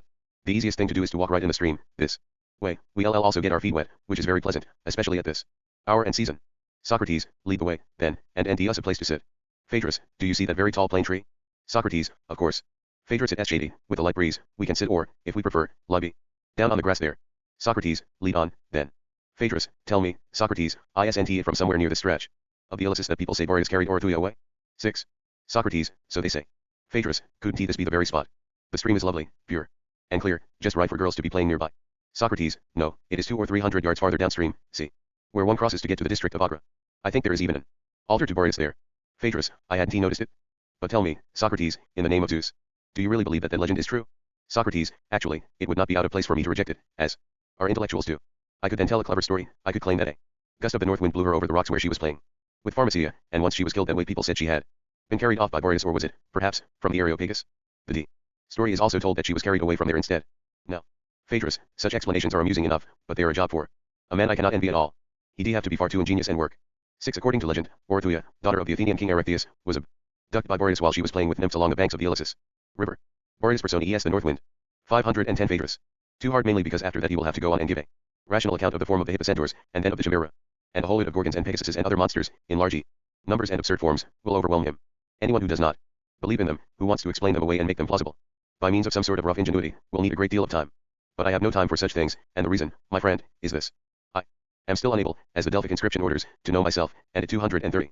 Really seems to me ridiculous to look into other things before I have understood that. This is why I do not concern myself with them. I accept what is generally believed, and, as I was just saying, I look not into them, but into my own self. Am I a beast more complicated and savage than Typhon, 7, or am I a tamer, simpler animal with a share in a divine and gentle nature? But look, my friend, while we were talking, haven't we reached the tree you were taking us to? Phaedrus, that's the one. B. Socrates, by Hera, it really is a beautiful resting place. The plane tree is tall and very broad. The chaste tree, high as it is wonderfully shady. And since it is in full bloom, the whole place is LED with its fragrance. From under the plane tree the loveliest spring runs with very cool water. Our feet can testify to that. The place appears to be dedicated to Aclaus, and some of the nymphs, if we can judge from the statues and votive offerings. 8. Feel the freshness of the air, how pretty and pleasant it is, how see. It echoes with the summery, sweet song of the cicadas chorus. The most exquisite thing of all, of course, is the grassy slope. It rises so gently that you can rest your head perfectly when you lie down on it. You've really been the most marvelous guide, my dear Phaedrus. Phaedrus, and you, my remarkable friend, appear to be totally out of place. Really, just as you say, you seem to need a guide, not to be one of the locals. Not only do you never travel abroad as far as I can tell, you never even set foot beyond the city walls. Socrates, forgive me, my friend. I am devoted to learning. Landscapes and trees have nothing to teach me, only the people in the city can do that. But you, I think, have found a potion to charm me into leaving. For, just as people lead hungry animals forward by shaking branches of fruit before them, you can lead me all over Attica or anywhere else you like, simply by waving in front of me the leaves of a book containing a speech. But now, having gotten as far as this place this time around, I intend to lie down, so choose whatever position you think will be most comfortable for you, and read on. 7. Typhon is a fabulous multiform beast with 100 heads resembling many different animal species. 8. Aclaus is a river god. The nymphs are benevolent female deities associated with natural phenomena such as streams, woods, and mountains. Phaedrus 511. Phaedrus, listen, then. You understand my situation. I've told you how good it would be for us, in my opinion, if this worked out. In any case, I don't think I should 231. Lose the chance to get what I am asking for, merely because I don't happen to be in love with you. A man in love will wish he had not done you any favors once his desire dies down, but the time will never come for a man who has not in love to change his mind. That is because the favors he does for you are not forced but voluntary, and he does the best that he possibly can for you, just as he would for his own business. Besides, a lover keeps his eye on the balance sheet where his interests have suffered from love, and where he has done well, and when he adds up all the trouble he has taken, he thinks he has long since given the boy he loved a fair return. A non-lover, on the other hand, can he complain about love as making him neglect his own business? He can't keep a tab on the trouble he has been through, or blame you for the quarrels he has had with his relatives. Take away all those headaches and there is nothing left for him to do but put his heart into whatever he thinks will give pleasure. Besides, suppose a lover does deserve to be honored because, as they say, he is the best friend his loved one will ever have, and he stands ready to please his boy with all those words and deeds that are so annoying to everyone else. It is easy to see, if he is telling the truth, that the next time he falls in love he will care more for his new love than for the old one. And it is clear he'll treat the old one shabbily whenever that will please the new one. And anyway, what sense does it make to throw away something like that on a person who has fallen into such a miserable condition that those who have suffered it don't even try to defend themselves against it? A lover will admit that he is more sick than sound in the head. He is well aware that he is not thinking straight, but he'll say he can't get himself under control. So when he does start thinking straight, why would he stand by decisions he had made when he was sick? Another point, if you were to choose the best of those who are in love with you, you'd have a pretty small group to pick from, but you'll have a large group if you don't care whether he loves you or not and just pick the one who suits you best, and in that larger pool you'll have a much better hope of ending someone who deserves your friendship. Now suppose you're afraid of conventional standards and the stigma that will come to you if people end out about this. Well, it stands to reason that a lover thinking that everyone else will admire him for his success 232, as much as he admires himself will lie into words and proudly declare to all and sundry that his labors were not in vain. Someone who does not love you, on the other hand, can control himself and will choose to do what is best, rather than seek the glory that comes from popular reputation. Besides, it is inevitable that a lover will be found out. Many people will see that he devotes his life to following the boy he loves. The result is that 512 Phaedrus. Whenever people see you talking with him, they'll think you are spending time together just before or just after giving way to desire. But they won't even begin to end default with people for spending time together if they are not lovers. They know one has to talk to someone, either out of friendship or to obtain some other pleasure. Another point, have you been alarmed by the thought that it is hard for friendships to last? Or that when people break up, it is ordinarily just as awful for one side as it is for the other, but when you've given up what is most important to you already, then your loss is greater than his. If so, it would make more sense for you to be afraid of lovers. For a lover is easily annoyed, and whatever happens, he'll think it was designed to hurt him. That is why a lover prevents the boy he loves from spending time with other people. He is afraid that wealthy men will outshine him with their money, while men of education will turn out to have the advantage of greater intelligence. And he watches like a hawk everyone who may have any other advantage over him. Once he has persuaded you to turn those people away, he'll have you completely isolated from friends, and if you show more sense than he does in looking after your own interests, you'll come to quarrel with him. But if a man really does not love you, if it is only because of his excellence that he got what he asked for, then he won't be jealous of the people who spend time with you. Quite the contrary. He'll hate anyone who does not want to be with you. He'll think they look down on him, while those who spend time with you do him good. So you should expect friendship, rather than enmity, to result from this affair. Another point, lovers generally start to desire your body before they know your character or have any experience of your other traits, with the result that even they can't tell whether they'll still want to be friends with you after their desire has passed. Non-lovers, on the other hand, are friends 233 with you even before they achieve their goal, and you've no reason to expect that TTS received will ever detract from their friendship for you. No, those things will stand as reminders of more to come. Another point, you can expect to become a better person if you are won over by me, rather than by a lover. A lover will praise what you say and what you do far beyond what is best, partly because he is afraid of being disliked, and partly because desire has impaired his judgment. Here B is how love draws conclusions. When a lover suffers a reverse that would cause no pain to anyone else, love makes him think he is accursed. And when he has a stroke of luck that is not worth a moment's pleasure, love compels him to sing its praises. The result is, you should feel sorry for lovers, not admire them. If my argument wins you over, I will, rst of all, give you my time. With no thought of immediate pleasure, I will plan instead for the TTS that are to come, since I am master of myself and have not been overwhelmed by love. Small problems will not make me very hostile, and big ones will make me only gradually, and only a little, angry. I will forgive. Phaedrus 513. You for unintentional errors and do my best to keep you from going wrong intentionally. All this, you see, is the proof of a friendship that will last a long time. Have you been thinking that there can be no strong friendship in the absence of erotic love? Then you ought to remember that we would not care so much about our children if that were so, or about our fathers and mothers. And we wouldn't have had any trustworthy friends, since those relationships did not come from such a desire but from doing quite different things. Besides, if it were true that we ought to give the biggest favor to those who need it most, then we should all be helping out the very poorest people, not the best ones, because people we saved from the worst troubles will give us the most thanks.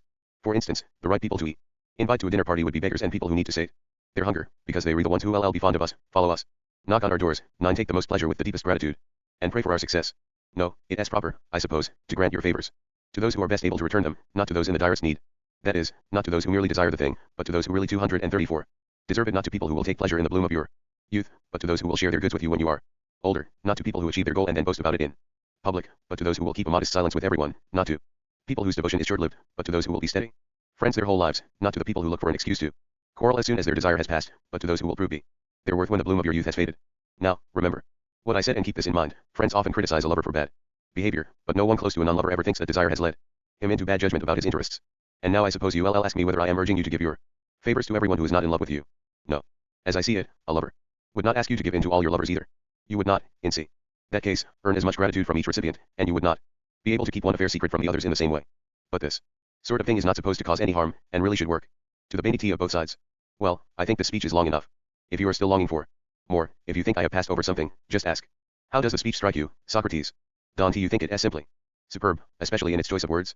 Socrates, it is a miracle, my friend, I am in ecstasy. And it is all your doing, Phaedrus. I was looking at you while you were reading, and it seemed to me the speech had made you radiant with delight, and since 9 this is classic behavior in ancient Greek literature of a lovesick man pursuing his prey. 514 Phaedrus. Believe you understand these matters better than I do. I followed your lead, and following you I shared your Bacchic frenzy.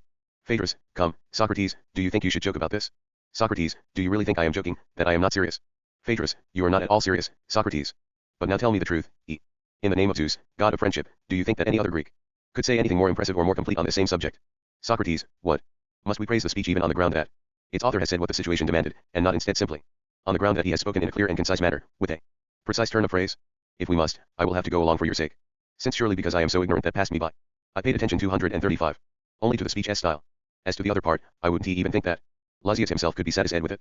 For it seemed to me, Phaedrus, unless, of course, you disagree that he said the same things 2 or even 3 times, as if he really didn't have much to say about the subject. Almost as if he just weren't very interested in it. In fact, he seemed to me To be showing off, trying to demonstrate that he could say the same thing in two different ways, and say it just as well both times. Phaedrus, you are absolutely wrong, Socrates. That is in fact the best thing about the speech, he has omitted nothing worth mentioning about the subject, so that no one will ever be able to add anything of value to complete what he has already said himself. Socrates, you go too far, I can agree with you about that. If, as a favor to you, I accept your view, I will stand refuted by all the wise men and women of old who have spoken or written about this subject. Phaedrus, who are these people? And where have you heard anything better than this? Socrates, I can't tell you offhand, but I am sure I've heard better some. Where, perhaps it was the lovely Sappho or the wise Anacreon or even some writer of prose. So, what is my evidence? The fact, my dear friend, that my breast is full and I feel I can make a different speech, even better than Lysias. Now I am well aware that none of these ideas can have come from me. I know my own ignorance. The only other possibility, I think, is that I was led, like an empty jar, by the words of other people streaming in through my ears, though I am so stupid that I've even forgotten where and from whom I heard them. Phaedrus, but my dear friend, look, couldn't he have a better thing, Dante? Bother telling me when and from whom I've heard these even if I ask you. Instead, do exactly what you said. You've just promised to make another speech making more points, and better ones, without repeating a word from my book. And I promise you that, like the 9 archons, I shall set up in return a life-size old and statue Delphi not only of Michel feudal Sophia. 10. The archons were magistrates chosen by lot in classical Athens. On taking of CE, they swore an oath to set up a golden statue if they violated the laws. Phaedrus 515. Socrates, you real friend, Phaedrus, good as gold, to think I am claiming that Lysias failed in absolutely every respect and that I can make a speech that is different on every point from his. I am sure that couldn't he happen even to the worst possible author. In our own case, for example, do you think that anyone could argue that one should favor the non-lover rather than the lover without praising the former for keeping 236 his wits about him or condemning the latter for losing his points that are essential to make and still have something left to say? I believe we must allow these points, and concede them to the speaker. In their case, we cannot praise their novelty but only their skillful arrangement, but we can praise both the arrangement and the novelty of the non-essential points that are harder to think up. Phaedrus, I agree with you, I think that is reasonable. This, then, is what I shall do. I will allow you to presuppose that the lover is less sane than the non-lover, and if you are able to add anything of value to complete what we already have in hand, you will stand in hammered gold beside the offering of the Cypselids in Olympia. 11. Socrates, oh, Phaedrus, I was only criticizing your beloved in order to tease you. Did you take me seriously? Do you think I do really try to match the product of his wisdom with a fancier speech? Phaedrus, well, as far as that goes, my friend, you've fallen into your own trap. You have no choice but to give your speech as best you can, see. Otherwise you will force us into trading vulgar jibes the way they do in comedy. Dante, make me say what you said, Socrates, if I Dante know my Socrates, I must be forgetting who I am myself, or he wanted to speak. But he was being coy. Get it into your head that we shall not leave here until you recite what you claim to have in your breast. We are alone, in a deserted place, and I am younger and stronger. From all this, take my meaning 12 and Dante make me force you to speak when you can do so willingly. Socrates, but, my dear Phaedrus, I'll be ridiculous, a mere dilettante, improvising on the same topics as a seasoned professional. Phaedrus, do you understand the situation? Stop playing hard to get. I know what I can say to make you give your speech. Socrates, then please Dante say it. Phaedrus, oh, yes, I will. And what I say will be an oath. I swear to you by which god, I wonder? How about this very plain tree, I swear in all truth that, if you Dante make your speech right next to this tree here, I shall never again recite another speech for you. I shall never utter another word about speeches to you. 11. The Cypselids were rulers of Corinth in the 7th century BC, an ornate chest in which Cypselus was said to have been hidden as an infant was on display at Olympia. Perhaps along with other offerings of theirs. 12. A line of Pindar S. Snell 105. 516. Phaedrus. Socrates, my oh my, what a horrible man you are. You've really found the way to force a lover of speeches to do just as you say. Phaedrus, so why are you still twisting and turning like that? Socrates, I'll stop now that you've taken this oath. How could I possibly give up such treats? Phaedrus, speak, then. 237. Socrates, do you know what I'll do? Phaedrus, what? Socrates, I'll cover my head while I am speaking. In that way, as I am going through the speech as fast as I can, I won't get embarrassed by having to look at you and lose the thread of my argument. Phaedrus, just give your speech. You can do anything else you like. Socrates, come to me, oh you clear-voiced muses, whether you are called so because of the quality of your song or from the musical people of Liguria. 13. Come, take up my burden in telling the tale that this any fellow forces upon me so that his companion may now seem to him even more clever than he did before. B. There once was a boy, a youth rather, and he was very beautiful, and had very many lovers. One of them was wily and had persuaded him that he was not in love, though he loved the lad no less than the others. And, once in pressing his suit to him, he tried to persuade him that he ought to give his favors to a man who did not love him rather than to one who did, and this is what he said. If you wish to reach a good decision on any topic, my boy, there is only one way to begin. You must know what the decision is about, or else see. You are bound to miss your target altogether. Ordinary people cannot see that they do not know the true nature of a particular subject, so they proceed as if they did, and because they do not work out an agreement at the start of the inquiry, they wind up as you would expect in con-ict with themselves and each other. Now you and I had better not let this happen to us, since we criticize it in others. Because you and I are about to discuss whether a boy should make friends with a man who loves him, rather than with one who does not, we should agree on defining what the love is and what effects it has. Then we can look back and refer to that, as we try to out whether to expect vanity or harm from love. Now, as everyone plainly knows, love is some kind of desire, but we also know that even men who are not in love have a desire for what is beautiful. So, how shall we distinguish between a man who is in love and one who is not? We must realize that each of us is ruled by two principles which we follow wherever they lead. One is our inborn desire for pleasures, the other is our acquired judgment that pursues what is best. Sometimes these two are in agreement, but there are times when they quarrel inside us. 13. Socrates here suggests a far-fetched etymology for a common epithet of the Muses. as the clear-voiced ones, on the basis of its resemblance to the Greek name for the Ligurians, who lived in what is now known as the French Riviera. Phaedrus 517. Then sometimes one of them gains control, sometimes the other. Now when judgment is in control and leads us by reasoning toward what is best, that sort of self-control is called being in your right mind, but when desire 238 takes command in us and drags us without reasoning toward pleasure, then its command is known as outrageousness. 14. Now outrageousness has as many names as the forms it can take, and these are quite diverse. 15. Whichever form stands out in a particular case gives its name to the person who has it, and that is not a pretty name to be called, not worth earning at all. If it is desire for food that overpowers a person as reasoning about what is best and suppresses his other desires, it is called gluttony, and it gives him the name of a glutton, while if it is desire for drink that plays the tyrant and leads a man in that direction, we all know what name we'll call him then. And now it should be clear how to describe someone appropriately in the other cases. Call the man by that name sister to these others that derives from the sister of these desires that controls him at the time. As for the desire that has led us to say all this, it should be obvious already, but I suppose things said are always better understood than things unsaid. The unreasoning desire that overpowers a person as considered impulse to do right and is driven to take pleasure in beauty. See. Its force reinforced by its kindred desires for beauty in human bodies. This desire, all-conquering in its forceful drive, takes its name from the word for force, Rome, and is called eros. There, Phaedrus my friend, do you think, as I do, that I am in the grip of something divine? Phaedrus, this is certainly an unusual out of words for you, Socrates. Socrates, then be quiet and listen. There is something really divine about this place, so don't be surprised if I am quite taken by the nymph's madness. As I go on with the speech, I am on the edge of speaking in Dithyram 16. As it is. Phaedrus, very true. Socrates, yes, and you read the cause of it. But hear me out, the attack may yet be prevented. That, however, is up to the god. What we must do is face the boy again in the speech. All right then, my brave friend, now we have a definition for the subject of our decision, now we have said what it really is, so let us keep that in view as we complete our discussion. What vanity or harm is likely to come from the lover or the non-lover to the boy who gives him favors? It is surely necessary that a man who is ruled by desire and is a slave to pleasure will turn his boy into whatever is most pleasing to himself. Now, a sick man takes pleasure in anything that does not resist him, but sees. 14. I.e., hubris, which ranges from arrogance to the sort of crimes to which arrogance gives rise, sexual assault in particular. 15. Reading Polymelis kai Poloides at 3, lit, multilimbed and multiformed. 16. A dithyram was a choral poem originally connected with the worship of Dionysus. In classical times it became associated with an artificial style dominated by music. 518. Phaedrus. Anyone who is equal or superior to him is an enemy. That is why a lover 239 will not willingly put up with a boyfriend who is his equal or superior, but is always working to make the boy he loves weaker and inferior to himself. Now, the ignorant man is inferior to the wise one, the coward to the brave, the ineffective speaker to the trained orator, the slow wit to the quick. By necessity, a lover will be delighted to empty all these mental defects and more, whether acquired or innate in his boy, and if he does not, he will have to supply them or else lose the pleasure of the moment. The necessary consequence is that he will be jealous and keep the boy away from the good company of anyone who would make a better man of him, and that will cause him a great deal of harm, especially if he keeps him away from what would most improve his mind, and that is, in fact, divine philosophy, from which it is necessary for a lover to keep his boy a great distance away. Out of fear the boy will eventually come to look down on him. He will have to invent other ways, too, of keeping the boy in total ignorance and so in total dependence on himself. That way the boy will give his lover the most pleasure, though the harm to himself will be severe. So it will not be of any use to your intellectual development to have as your mentor and companion a man who is in love. Now let us turn to your physical development. If a man is bound by necessity to chase pleasure at the expense of the good, what sort of shape will he want you to be in? How will he train you, if he is in charge?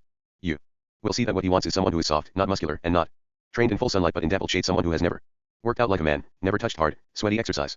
Instead, he goes for a boy who has known only a soft, unmanly style of life, who makes himself pretty with cosmetics because he has no natural color at all. There is no point in going on with this description, it is perfectly obvious what other sorts of behavior follow from this. We can take up our next topic after drawing all this to a head. The sort of body a lover wants in his boy is one that will give contents to the enemy in a war or other great crisis while causing alarm to friends and even to his lovers. Enough of that, the point is obvious. Our next topic is the vanity or harm to your possessions that will come from a lover's care and company. Everyone knows the answer, especially a lover. His RST wish will be for a boy who has lost his dearest, kindliest, and godliest possessions, his mother and father and other close relatives. He would be happy to see the boy deprived of them, since he would expect them either to block him from the sweet pleasure of the boy S240 company or to criticize him severely for taking it. What is more, a lover would think any money or other wealth the boy owns would only make him harder to snare and, once snared, harder to handle. It follows by absolute necessity that wealth in a boyfriend will cause his lover to envy him, while his poverty will be a delight. Furthermore, he will wish for the boy to stay wifeless, childless, and homeless for as long as possible, since that is how long he desires to go on plucking his sweet fruit. Phaedrus 519. There are other troubles in life, of course, but some divinity has mixed most of them with a dash of immediate pleasure. A adder, for example, may be an awful beast and a dreadful nuisance, but nature makes addering rather pleasant by mixing in a little culture with its words. So it is with a mistress. For all the harm we accuse her of causing, and with many other creatures of that character, and their callings, at least they are delightful company for a day. But besides being harmful to his boyfriend, a lover is simply disgusting to spend a day with. Youth delights youth, as the old proverb runs, because, I suppose, friendship grows from similarity, as boys of the same age go after the same pleasures. But you can even have too much of people your own age. Besides, as they say, it is miserable for anyone to be forced into anything by necessity, and this, to say nothing of the age difference, is most true for a boy with his lover. The older man clings to the younger day and night, never willing to leave him, driven by necessity and goaded on by the sting that gives him pleasure every time he sees, hears, touches, or perceives his boy in any way at all, so that he follows him around like a servant, with pleasure. As for the boy, however, what comfort or pleasure will the lover give to him during all the time they spend together? 1T it be disgusting in the extreme to see the face of that older man who has lost his looks, and everything that goes with that face. Why, it is a misery even to hear them mentioned, let alone actually handle them, as you would constantly be forced to do. To be watched and guarded suspiciously all the time, with everyone. To hear praise of yourself that is out of place and excessive. And then to be falsely accused, which is unbearable when the man is sober, and not only unbearable but positively shameful when he is drunk, and lays into you with a pack of wild barefaced insults. While he is still in love he is harmful and disgusting, but after his love fades he breaks his trust with you for the future, in spite of all the promises he has made with all those oaths and entreaties which just barely kept 241. You in a relationship that was troublesome at the time, in hope of future vanities. So, then, by the time he should pay up, he has made a change, and installed a new ruling government in himself, right-minded reason, in place of the madness of love. The boy does not even realize that his lover is a different man. He insists on his reward for past favors and reminds him of what they had done and said before as if he were still talking to the same man. The lover, however, is so ashamed that he does not dare tell the boy how much he has changed, or that there is no way, now that he is in his right mind and under control again, that he can stand by the promises he had sworn to uphold when he was under that old mindless regime. He is afraid that if he acted as he had before he would turn out the same and revert to his old self. So now he is a refugee, eeing from those old promises on which he must default by necessity. He, the former lover, has to switch roles and since the coin has fallen the other way, while the boy must chase after him, angry and cursing. All along he has been completely unaware that he should never have given 520 Phaedrus his favors to a man who was in love and who therefore had by necessity lost his mind. He should much rather have done it for a man who was not in love and had his wits about him. Otherwise it follows necessarily that he be giving himself to a man who is deceitful, irritable, jealous, disgusting, harmful to his property, harmful to his physicalness, and absolutely devastating to the cultivation of his soul, which truly is, and will always be, the most valuable thing to gods and men. These are the points you should bear in mind, my boy. You should know that the friendship of a lover arises without any goodwill at all. No, like food, its purpose is to sate hunger. Do wolves love lambs? That st. How lovers befriend a boy. That is it, Phaedrus. You want to hear another word from me, and you'll have to accept this as the end of the speech. Phaedrus, but I thought you were right in the middle. I thought you were about to speak at the same length about the non-lover, to list his good points and argue that it is better to give one's favors to him. So why are you stopping now, Socrates? Socrates, didn't you notice, my friend, that even though I am criticizing the lover, I have passed beyond lyric into epic poetry? 17 What do you suppose will happen to me if I begin to praise his opposite? Dante, you realize that the nymphs to whom you so cleverly exposed me will take complete possession of me. So I say instead, in a word, that every shortcoming for which we blame the lover has its contrary advantage, and the non-lover possesses it. Why make a long speech of it? That's enough about them both. This way my story will meet the end it deserves, and I will 242 cross the river and leave before you make me do something even worse. Phaedrus, not yet, Socrates, not until this heat is over. Dante, you see that it is almost exactly noon, straight up as they say. Let us wait and discuss the speeches, and go as soon as it turns cooler. Socrates, you really superhuman when it comes to speeches. Drews, you truly amazing. I am sure you've brought into being more of the speeches that have been given during your lifetime than anyone else. Whether you composed them yourself or in one way or another forced others to make them, with the single exception of Simmias the Theban. You are far ahead of the rest. 18 Even as we speak, I think, you are managing to cause me to produce yet another one. Phaedrus, oh, how wonderful. But what do you mean? What speech? Socrates, my friend, just as I was about to cross the river, the familiar divine sign came to me which, whenever it occurs, holds me back from something I am about to do. I thought I heard a voice coming from this very spot, forbidding me to leave until I made atonement for some offense. 17 The overheated choral poems known as dithyrambs, c. 238d, were written in lyric meters. The meter of the last line of Socrates' speech, however, was epic, and it is the tradition in epic poetry to glorify a hero, not to attack him. 18 Simmias, a companion of Socrates, was evidently a lover of discussion, cf. Phaedo 85c. Phaedrus 521. Against the gods. In effect, you see, I am a seer, and though I am not particularly good at it, still like people who are just barely able to read and write I am good enough for my own purposes. I recognize my offense clearly now. In fact, the soul too, my friend, is itself a sort of seer, that is. Why, almost from the beginning of my speech, I was disturbed by a very uneasy feeling, as Abicus puts it, that for offending the gods I am honored by men. 19 But now I understand exactly what my offense has been. Phaedrus, tell me, what is it? Socrates, Phaedrus, that speech you carried with you here, it was horrible as the speech you made me give. Phaedrus, how could that be? Socrates, it was foolish, and close to being impious. What could be more horrible than that? Phaedrus, nothing if, of course, what you say is right. Socrates, well, then. Dante, you believe that love is the son of Aphrodite. Isn't he one of the gods? Phaedrus, this is certainly what people say. Socrates, well, Lysia certainly doesn't, and neither does your speech, which you charmed me through your potion into delivering myself. But if love is a god or something divine, which he is, he can't be bad any. Anyway, and yet our speeches just now spoke of him as if he were that. Is there offense against love? And they compounded it with their utter foolishness in parading their dangerous falsehoods and preening them 243 selves over, perhaps deceiving a few silly people and coming to be admired by them. And so, my friend, I must purify myself. Now for those whose offense lies in telling false stories about matters divine, there is an ancient right of Poricati, and Homer did not know it, but Stesichorus did. When he lost his sight for speaking ill of Helen, he did not, like Homer, remain in the dark about the reason why. On the contrary, true follower of the Muses that he was, he understood it and immediately composed these lines. There's no truth to that story. You never sailed that lovely ship. You never reached the Tower of Troy. 20b. And as soon as he completed the poem we call the Polynode, he immediately regained his sight. Now I will prove to be wiser than Homer and Stesichorus. To this small extent, I will try to offer my Polynode to love before I am punished for speaking ill of him with my head bare, no longer covered in shame. Phaedrus, no words could be sweeter to my ears, Socrates. 19. Abacus was a 6th century poet, most famous for his passionate love poetry. 20. FRG 18. Edmonds. 522. Phaedrus. Socrates, you see, my dear Phaedrus, you understand how shamelessly the speeches were, my own as well as the one in your book. Suppose a noble and gentle man, who was, or had once been, in love with a boy of similar character, were to hear us say that lovers start serious quarrels for trivial reasons and that, jealous of their beloved, they do him harm. Dante. You think that man would think we had been brought up among the most vulgar of sailors, totally ignorant of love among the freeborn? Wouldn't he? He most certainly refused to acknowledge the AWS we attributed to love. Phaedrus, most probably, Socrates. Socrates, well, that man makes me feel ashamed, and as I am also afraid of love himself, I want to wash out the bitterness of what we heard with a more tasteful speech. And my advice to Lysias, too, is to write as soon as possible a speech urging one to give similar favors to a lover rather than to a non-lover. Phaedrus, you can be sure he will. For once you have spoken in praise of the lover, I will most innightly make Lysias write a speech on the same topic. Socrates, I do believe you will, so long as you are who you are. Phaedrus, speak on, then, in full confidence. Socrates, where, then, is the boy to whom I was speaking? Let him hear this speech, too. Otherwise he may be too quick to give his favors to the non-lover. Phaedrus, he is here, always right by your side, whenever you want him. Socrates, you'll have to understand, beautiful boy, that the previous 244 speech was by Phaedrus, Pythocles' son, from Marinus, while the one I am about to deliver is by Stesichorus, Euphemus' son, from Himera. 21. And here is how the speech should go. There is no truth to that story that when a lover is available you should give your favors to a man who doesn't love you instead, because he is in control of himself while the lover has lost his head. That would have been any to say if madness were bad, pure, and simple, but in fact, the best things we have come from madness, when it is given as a gift of the god. The prophetess of Delphi and the priestesses at Dodona are out of their minds when they perform that any work of theirs for all of Greece, either for an individual person or for a whole city, but they accomplish little or nothing when they are in control of themselves. We will not mention the Sibyl or the others who foretell many things by means of God-inspired prophetic trances and give sound guidance to many people that would take too much time for a point that is obvious to everyone. But here is some evidence worth adding to our case. The people who designed our language in the old days never thought of madness as something to be ashamed of, or worthy of blame, otherwise they would not have used the word manic. 21. Etymologically, Stesichorus, son of good speaker, from the land of desire. Marinus was one of the deans of ancient Athens. Phaedrus 523. For the nest experts of all the ones who tell the future thereby weaving insanity into prophecy. They thought it was wonderful when it came as a gift of the god, and that's why they gave its name to prophecy, but nowadays people don't know the end points, so they stick in a T and call it mantic. Similarly, the clear-headed study of the future, which uses birds and other signs, was originally called oionistic, since it uses reasoning to bring intelligence, news, and learning, historia, into human thought, but now modern speakers call it oionistic, putting on airs with their long O. D. To the extent, then, that prophecy, mantic, is more perfect and more admirable than sign-based prediction, oionistic, in both name and achievement. Madness, mania, from a god is myth and self-control of human origin, according to the testimony of the ancient language givers. Next, madness can provide relief from the greatest plagues of trouble that beset certain families because of their guilt for ancient crimes. It turns up among those who need a way out. It gives prophecies and takes refuge in prayers to the gods and in worship, discovering mystic rites and pouring cations that bring the man it touches 22 through to safety for this and all time to come. So it is that the right sort of madness and ts relief from present hardships for a man it has possessed.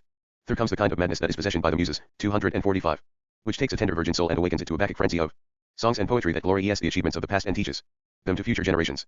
If anyone comes to the gates of poetry and expects to become an adequate poet by acquiring expert knowledge of the subject without the muses' madness, he will fail, and his self-controlled verses will be eclipsed by the poetry of men who have been driven out of their minds.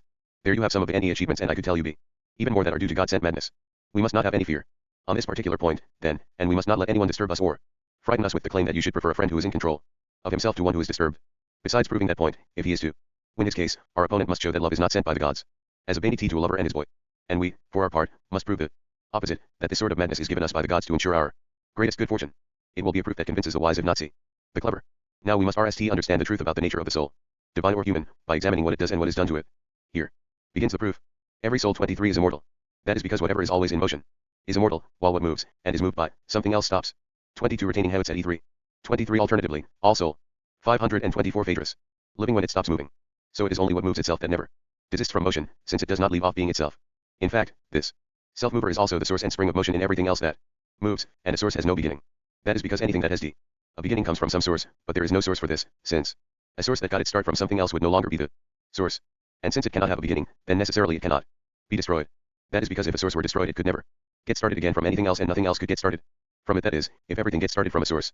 This then is why a self-mover is a source of motion, and that is incapable of being destroyed or starting up, otherwise all heaven and everything that has been started up 24 would collapse, come to a stop, and never have cause to start moving again. But since we have found that a self-mover is immortal, we should have no qualms about declaring that this is the very essence and principle of a soul, for every bodily object that is moved from outside has no soul, while a body whose motion comes from within, from itself, does have a soul, that being the nature of a soul, and if this is so that whatever moves itself is essentially a soul, then it follows necessarily that soul should have neither birth nor death. That, then, is enough about the soul's immortality. Now here is what 246 we must say about its structure. To describe what the soul actually is would require a very long account, altogether a task for a god in every way, but to say what it is like is humanly possible and takes less time. So, let us do the second in our speech. Let us then liken the soul to the natural union of a team of winged horses and their charioteer. The gods have horses and charioteers that are themselves all good and come from good stock besides, while everyone else has a mixture. To begin with, our driver B is in charge of a pair of horses. Second, one of his horses is beautiful and good and from stock of the same sort, while the other is the opposite and has the opposite sort of bloodline. This means that chariot driving in our case is inevitably a painfully difficult business. And now I should try to tell you why living things are said to include both mortal and immortal beings. All soul looks after all that lacks a soul, and patrols all of heaven, taking different shapes at different times.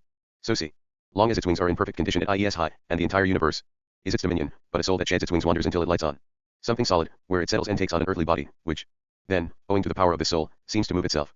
The whole combination of soul and body is called a living thing or animal and has the designation mortal as well. Such a combination cannot be immortal, not on any reasonable account. In fact it is pure based neither on observation nor on adequate reasoning, that a god is an immortal living thing which has a body and a soul, and that these are bound together by 24 reading Pas te Genesis 81. Phaedrus 525. Nature for all time, but of course we must let this be as it may please the gods, and speak accordingly. Let us turn to what causes the shedding of the wings, what makes them fall away from a soul. It is something of this sort, by their nature. Wings have the power to lift up heavy things and raise them aloft where the gods all dwell, and so, more than anything that pertains to the body, they are akin to the divine, which has beauty, wisdom, goodness, and everything of that sort. These nourish the soul's wings, which grow best in their presence, but foulness and ugliness make the wings shrink and disappear. Now Zeus, the great commander in heaven, drives his winged chariot, RST in the procession, looking after everything and putting all things in order. Following him is an army of gods and spirits arranged in 11,247 sections. Hestia is the only one who remains at the home of the gods, all the rest of the 12 are lined up in formation, each god in command of the unit to which he is assigned. Inside heaven are many wonderful places, from which to look, and many aisles which the blessed gods take up and back, each seeing to his own work, while anyone who is able and wishes to do so follows along, since jealousy has no place in the gods' chorus. When they go to feast at the banquet they have a steep climb to the high tier at the rim of heaven. On this slope the gods' chariots move easily, since they are balanced and well under control, but the other chariots barely make it. The heaviness of the bad horse drags its charioteer toward the earth and weighs him down if he has failed to train it well, and this causes the most extreme toil and struggle that a soul will face. But when the souls we call immortals reach the top, they move outward and take their stand on the high ridge of heaven, where its circular motion carries them around as they stand while they gaze upon what is outside heaven. The place beyond heaven none of our earthly poets has ever sung or ever will sing its praises enough. Still, this is the way it is risky as it may be. You see, I must attempt to speak the truth, especially since the truth is my subject. What is in this place is without color and without shape, and without solidity, a being that really is what it is, the subject of all true knowledge, visible only to intelligence, the soul as steersman. Now a god st. Mind is nourished by intelligence and pure knowledge, as is the mind of any soul that is concerned to take in what is appropriate to it, and so it is delighted at last to be seeing what is real and watching what is true. Feeding on all this and feeling wonderful, until the circular motion brings it around to where it started. On the way around it has a view of justice. As it has a view of self-control, it has a view of knowledge, not the knowledge that is close to change, that becomes different as it knows the different things which we consider real down here. No, it is the knowledge of what really is what it is. And when the soul has seen all the things that are as they are and feasted on them, it sinks back inside heaven and goes home. On its arrival, the charioteer stables the horses by the manger, throws in ambrosia, and gives them nectar to drink besides. 526 Phaedrus. Now that is the life of the gods. As for the other souls, one that follows 248. The god most closely, making itself most like that god, raises the head of its charioteer up to the place outside and is carried around in the circular motion with the others. Although distracted by the horses, this soul does have a view of reality, just barely. Another soul rises at one time and falls at another, and because its horses pull it violently in different directions, it sees some real things and misses others. The remaining souls are all eagerly straining to keep up, but are unable to rise. They are carried around below the surface, trampling and striking one another as each tries to get ahead of the others. The result is terribly noisy, very sweaty, and disorderly. B. Many souls are crippled by the incompetence of the drivers, and many wings break much of their plumage. After so much trouble, they all leave without having seen reality, uninitiated, and when they have gone they will depend on what they think is nourishment, their own opinions. The reason there is so much eagerness to see the plain where truth stands is that this pasture has the grass that is the right food for the best part of the soul, and it is the nature of the wings that lift up the soul to be nourished by it. Besides, the law of destiny is this: if any soul becomes a companion to a god and catches sight of any true thing, it will be unharmed until the next circuit, and if it is able to do this every time, it will always be safe. If, on the other hand, it does not see anything true, because it could not keep up, and by some accident takes on a burden of forgetfulness and wrongdoing, then it is weighed down, sheds its wings, and falls to earth. At that point, according to the law, the soul is not born into a wild animal in its RST incarnation, but a soul that has seen the most will be planted in the seed of a man who will become a lover of wisdom 25, or of beauty, or who will be cultivated in the arts and prone to erotic love. The second sort of soul will be put into someone who will be a lawful king, or warlike commander. The third, a statesman, a manager of a household, or a nancier. The fourth will be a trainer who loves exercise, or a doctor who cures the body. The FTH will lead the life of a prophet or priest of the mysteries. To the sixth, the life of a poet or some other representational artist is properly assigned. To the seventh, the life of a manual laborer or farmer. To the eighth, the career of a sophist or demagogue, and to the ninth, the tyrant. Of all these, any who have led their lives with justice will change to a better fate, and any who have led theirs with injustice, to a worse one. In fact, no soul returns to the place from which it came for 10,000 years, since its wings will not grow before then, except for the soul of a 249 man who practices philosophy without guile or who loves boys' philosophy. Cali. If, after the third cycle of 1,000 years, the last mentioned souls have chosen such a life 3 times in a row, they grow their wings back, and they depart in the 3,000th year.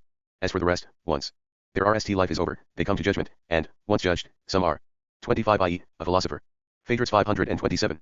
Condemned to go to places of punishment beneath the earth and pay the full penalty for their injustice, while the others are lifted up by justice to a place in heaven where they live in the manner the life they led in human form has earned them. In the 1000th year both groups arrive at a choice and allotment of second lives, and each soul chooses the life it wants. From there, a human soul can enter a wild animal, and a soul that was once human can move from an animal to a human being again. But a soul that never saw the truth cannot take a human shape, since a human being must understand speech in terms of general forms, proceeding to see. Bring many perceptions together into a reasoned unity. 26. That processes the recollection of the things our soul saw when it was traveling with God. When it disregarded the things we now call real and lifted up its head to what is truly real instead. For just this reason it is fair that only a philosopher's mind grows wings, since its memory always keeps it as close as possible to those realities by being close to which the gods are divine. A man who uses reminders of these things correctly is always at the highest, most perfect level of initiation, and he is the only one who is perfect as perfect can be. He stands outside human concerns and draws close to the divine, ordinary D. People think he is disturbed and rebuke him for this, unaware that he is possessed by God. Now this takes me to the whole point of my discussion. Of the fourth kind of madness that which someone shows when he sees the beauty we have down here and is reminded of true beauty, then he takes wing and utters in his eagerness to rise up, but is unable to do so. And he gazes aloft, like a bird, paying no attention to what is down below. And that is what brings on him the charge that he has gone mad. This is the best and noblest of all the forms that possession by God can take for anyone who has it or is connected to it, and when someone who loves beautiful boys is touched by this madness he is called a lover. As I said, nature requires that the soul of every human being has seen reality, otherwise, no soul could have entered this sort of living thing.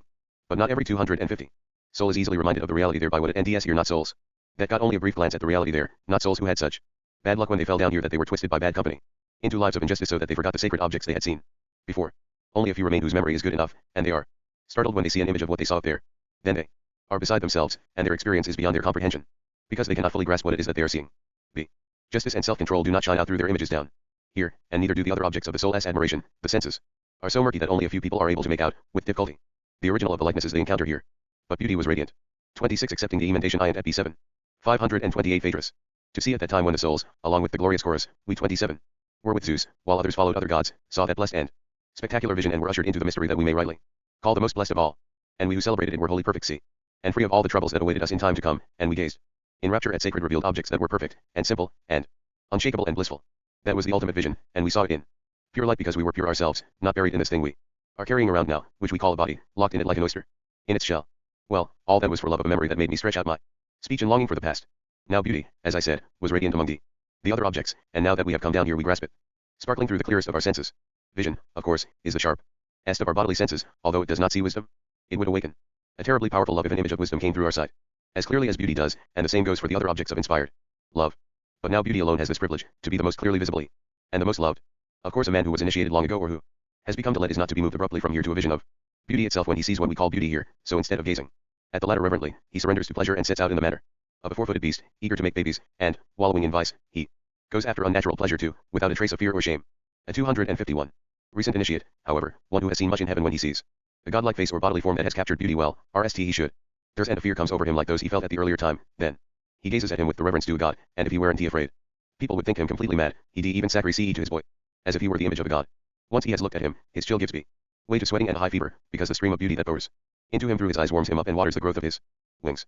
Meanwhile, the heat warms him and melts the places where the wings once grew, places that were long ago closed off with hard scabs to keep the sprouts from coming back, but as nourishment ows in, the feather shafts swell and rush to grow from their roots beneath every part of the soul. Long ago, you see, the entire soul had wings. Now the whole soul seethes and throbs in this condition, like a child whose teeth are just starting to grow in, and its gums are all aching and itching. That is exactly how the soul feels when it begins to grow wings. It swells up and aches, and tingles as it grows them. But when it looks upon the beauty of the boy and takes in the stream of particles owing into it from his beauty. 27 i.e., we philosophers, cf 252e. Phaedrus 529. That is why this is called desire. 28, when it is watered and warmed by this, then all its pain subsides and is replaced by joy. When, however, it is separated from the boy and runs dry, then the openings of the passages in which the feathers grow are dried shut and keep the wings from sprouting. Then the stump of each feather is blocked in its desire and it throbs like a pulsing artery while the feather pricks at its passageway, with the result that the whole soul is stung all around, and the pain simply drives it wild. But then, when it remembers the boy and his beauty, it recovers its joy. From the outlandish mix of these two feelings, pain and joy, comes anguish and helpless raving. In its madness the lover's soul cannot eat, sleep at night or stay put by day. It rushes, yearning, wherever it expects to see the person who has that beauty. When it does see him, it opens the sluice gates of desire and sets free the parts that were blocked up before. And now that the pain and the goading have stopped, it can catch its breath and once more suck in, for the moment, this sweetest of all pleasures. This it is not at all willing to give up, and no one is more important to it. 252 than the beautiful boy. It forgets mother and brothers and friends entirely, and doesn't take care at all if it loses its wealth through neglect. And as for proper and decorous behavior, in which it used to take pride, the soul despises the whole business. Why, it is even willing to sleep like a slave, anywhere, as near to the object of its longing as it is allowed to get. That is because in addition to its reverence for one who has such beauty, the soul has discovered that the boy is the only doctor for all that terrible pain. This is the experience we humans call love, you beautiful boy, I mean, the one to whom I am making this speech. 29 You are so young that what the gods call it is likely to strike you as funny.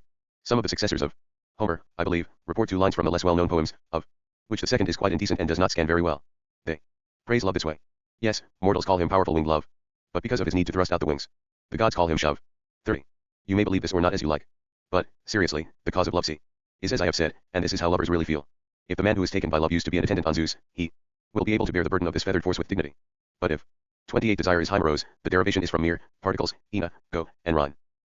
29 cf 237b, 238d, 243. 30 The lines are probably Plato's invention, as the language is not consistently Homeric. The pun in the original is on Eros and Teros, the winged one. 530 Phaedrus. It is one of Ares' troops who has fallen prisoner of love if that is the god with whom he took the circuit. Then if he has the slightest suspicion that the boy he loves has done him wrong, he turns murderous, and he is ready to make a sacrifice of himself as well as the boy. So it is with each of the gods, everyone spends his life honoring the god in whose chorus he danced, and emulates that god in every way he can, so long as he remains undaylit and in his RST life down here. And that is how he behaves with everyone at every turn, not just with those he loves. Everyone chooses his love after his own fashion from among those who are beautiful, and then treats the boy like his very own god, building him up and adorning him as an image to honor and worship. Those who follow Zeus, for example, choose someone to love who is a Zeus himself in the nobility of his soul. So they make sure he has a talent for philosophy and the guidance of others, and once they have found him and are in love with him, they do everything to develop that talent. If any lovers have not yet embarked on this practice, then they start to learn using any source they can and also making progress on their own. They are well equipped to track down their god's true nature with their own resources because of their driving need to gaze at the god, and as they 253 are in touch with the god by memory, they are inspired by him and adopt his customs and practices, so far as a human being can share a god's life. For all of this they know they have the boy to thank, and so they love him all the more, and if they draw their inspiration from Zeus, then, like the Bacchantes, 31 they pour it into the soul of the one they love in order to help him take on as much of their own god's qualities as possible. Hera SB. Followers look for a kingly character, and once they have found him they do all the same things for him. And so it is for followers of Apollo or any other god, they take their god's path and seek for their own boy whose nature is like the god's, and when they have got him they emulate the god, convincing the boy they love and training him to follow their god's pattern and way of life, so far as is possible in each case. They show no envy, no mean-spirited lack of generosity toward the boy, but make every possible effort to draw him into being totally like themselves and the god to whom they are devoted. This, then, is any true lover's heart's desire. If he follows that desire in the manner I described, this friend who has been driven mad by love will secure a consummation 32 for the one he has befriended that is as beautiful and blissful as I said if, of course, he captures him. Here, then, is how the captive is caught. Remember how we divided each soul in 3 at the beginning of our story, 2 parts in the form of horses and the third in that of a charioteer? Let us continue with that. One of the horses, we said, is good, the other not, but we did not go into the details of the goodness of the good horse. 31 Bacchantes were worshippers of Dionysus who gained miraculous abilities when possessed by the madness of their god. 32 Reading to look at C3. Phaedrus 531. Or the badness of the bad. Let us do that now. The horse that is on the right, or nobler, side is upright in frame and well jointed, with a high neck and a regal nose, his coat is white, his eyes are black, and he is a lover of honor with modesty and self-control, companion to true glory, he needs no whip, and is guided by verbal commands alone. The other horse is a crooked grey jumble of limbs with a short bull neck, a pug nose, black skin, and bloodshot white eyes, companion to wild boasts and indecency. He is shaggy around the ears, deaf as a post, and just barely yields to horsewhip and goad combined. Now when the charioteer looks in the eye of love, his entire soul is suffused with a sense of warmth and starts to LL with tingles and the goading of desire. As for the horses, the one who is obedient to the charioteer is still controlled, then as always, by its sense 254 of shame, and so prevents itself from jumping on the boy. The other one, however, no longer responds to the whip or the goad of the charioteer. It leaps violently forward and does everything to aggravate its yoke-mate and its charioteer, trying to make them go up to the boy and suggest to him the pleasures of sex. At RST the other two resist, angry in their belief that they are being made to do things that are dreadfully wrong. At last, however, when they see no end to their trouble, they are led forward, reluctantly agreeing to do as they have been told. So they are close to him now, and they are struck by the boy's face as if by a bolt of lightning. When the charioteer sees that face, his memory is carried back to the real nature of beauty, and he sees it again where it stands on the sacred pedestal, next to self-control. At the sight he is frightened, falls over backwards, awestruck, and at the same time has to pull the reins back so earnestly that both horses are set on their haunches, one falling back voluntarily with no resistance, but the other insolent and quite unwilling. They pull back a little further, and while one horse drenches the whole soul with sweat, out of shame and awe, the other once it has recovered from the pain caused by the bit and its fall bursts into a torrent of insults as soon as it has caught its breath, accusing its charioteer and yoke-mate of all sorts of cowardice and unmanliness for abandoning their position and their agreement. Now once more it tries to make its unwilling partners advance, and gives in grudgingly only when they beg it to wait till later. Then, when the promised time arrives, and they are pretending to have forgotten, it reminds them, it struggles, it neighs, it pulls them forward and forces them to approach the boy again with the same proposition, and as soon as they are near, it drops its head, straightens its tail, bites the bit, and pulls without any shame at all. The charioteer is now struck with the same feelings as before, only worse, and he is falling back as he would from a starting gait, and he violently yanks the bit back out of the teeth of the insolent horse, only harder this time, so that he bloodies its foul-speaking tongue and jaws, sets its legs and haunches RMLY on the ground, and gives it over to pain. 33 When the bad horse has suffered the same thing. 33 Cf. Iliad v.397 and Odyssey 17.567. 532 Phaedrus. Time after time, it stops being so insolent, now it is humble enough to follow the charioteer's warnings, and when it sees the beautiful boy it dies of fright, with the result that now at last the lover's soul follows its boy in reverence and awe. And because he is served with all the attentions due a god by a lover 255. who is not pretending otherwise but is truly in the throes of love, and, because he is by nature disposed to be a friend of the man who is serving him, even if he has already been set against love by school friends or others, who say that it is shameful to associate with a lover, and initially rejects the lover in consequence. As time goes forward he is brought by his ripening age and a sense of what must be to a point where he lets the man spend time with him. It is a decree of fate, you see, that bad is never friends with bad, while good cannot fail to be friends with good. Now, that he allows his lover to talk and spend time with him, and the man's goodwill is close at hand, the boy is amazed by it as he realizes that all the friendship he has from his other friends and relatives put together is nothing compared to that of this friend who is inspired by God. After the lover has spent some time doing this, staying near the boy, and even touching him during sports and on other occasions, then the spring that feeds the streams whose name desire when he was in love see. With Ganymede begins to owl mightily in the lover and is partly absorbed by him, and when he is led it overowls and runs away outside him.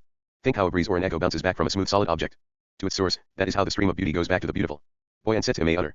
It enters through his eyes, which are its natural route to the soul, there it waters the passages for the wings, starts the wings growing, and LLS the soul of the loved one with love in return. Then the boy is in love, but has no idea what he loves. He does not understand, and cannot explain, what has happened to him. It is as if he had caught an eye disease from someone else, but could not identify the cause. He does not realize that he is seeing himself in the lover as in a mirror. So when the lover is near, the boy's pain is relieved just as the lover is, and when they are apart he yearns as much as he is yearned for, because he has a mirror image of love in him back love though he neither speaks nor thinks of it as love, but as friendship. Still, his desire is nearly the same as the lover's, though weaker. He wants to see, touch, kiss, and lie down with him, and of course, as you might expect, he acts on these desires soon after they occur.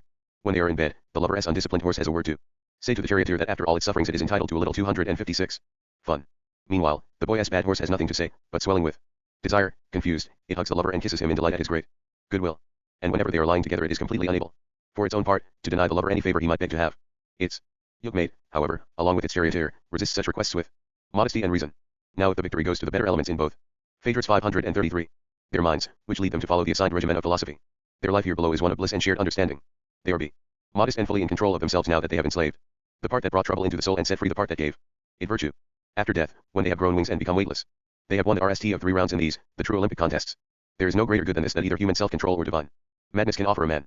If, on the other hand, they adopt a lower way of living, with ambition in place of philosophy, then pretty soon when they are careless because they have been drinking or for some other reason, the pair's undisciplined horses will catch their souls off guard and together bring them to commit that act which ordinary people would take to be the happiest choice of all, and when they have consummated it once, they go on doing this for the rest of their lives, but sparingly, since they have not approved of what they are doing with their whole minds. So these two also live in mutual friendship, though weaker than that of the philosophical pair, both while they are in love and after they have passed beyond it, because they realize they have exchanged such RM vows that it would be forbidden for them ever to break them and become enemies. In death, they are wingless when they leave the body, but their wings are bursting to sprout, so the prize they have won from the madness of love is considerable.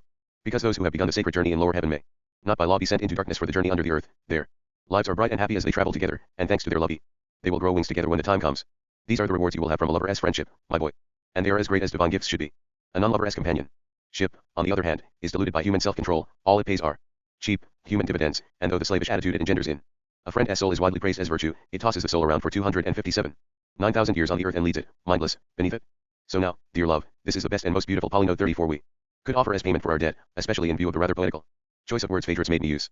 35 Forgive us our earlier speeches.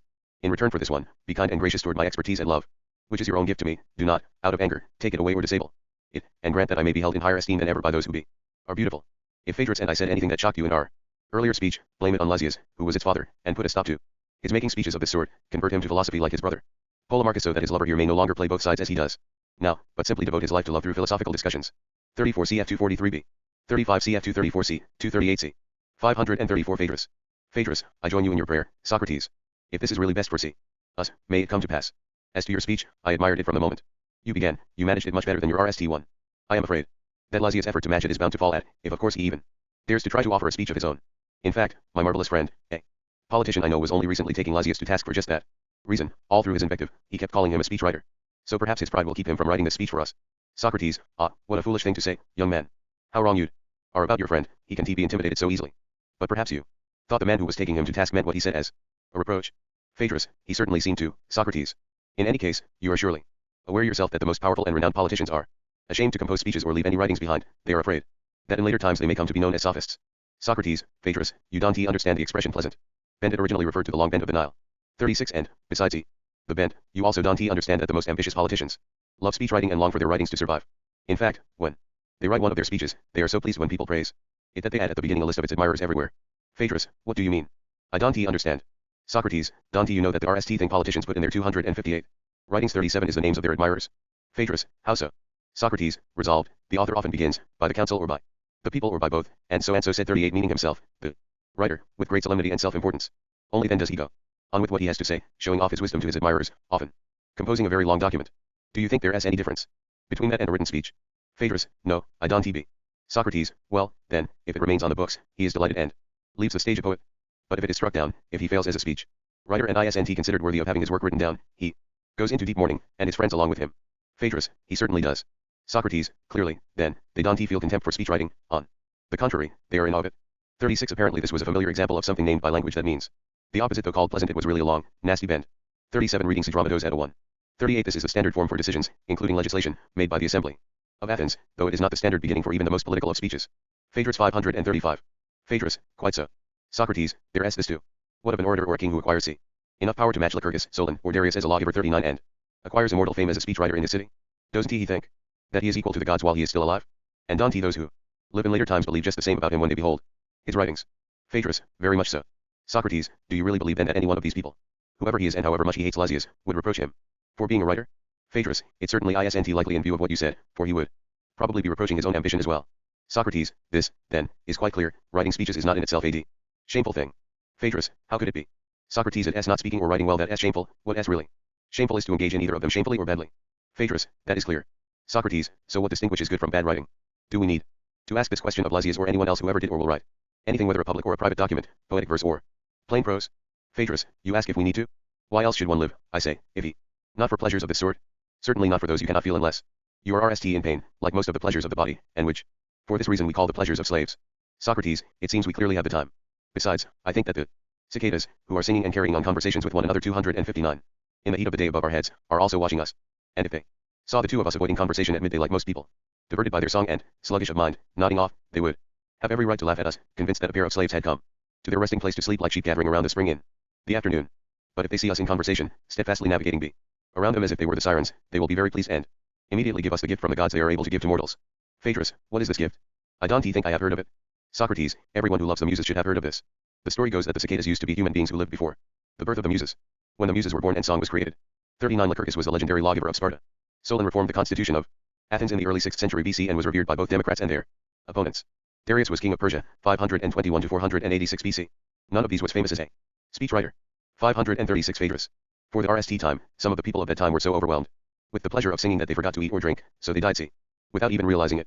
It is from them that the race of the cicadas came into being, and, as a gift from the muses, they have no need of nourishment once they are born. Instead, they immediately burst into song, without food or drink, until it is time for them to die. After they die, they go to the muses and tell each one of them which mortals have honored her. To Terpsichore they report those who have honored her by their devotion to the dance and thus make them dearer to her. To Erato, they report those who honored her by dedicating themselves to the affairs of love, and so, too with the other muses, according to the activity that honors each. And to Calliope, the oldest among them, and Urania, the next after her, who preside over the heavens and all discourse, human and divine, and sing with the sweetest voice, they report those who honor their special kind of music by leading a philosophical life. There are many reasons, then, why we should talk and not waste our afternoon in sleep. Phaedrus, by all means, let us talk. Socrates, well, then, we ought to examine the topic we propose just now. When is a speech well written and delivered, and when is it not? Phaedrus, plainly. Socrates, one someone who is to speak well and nobly have to have in mind the truth about the subject he is going to discuss.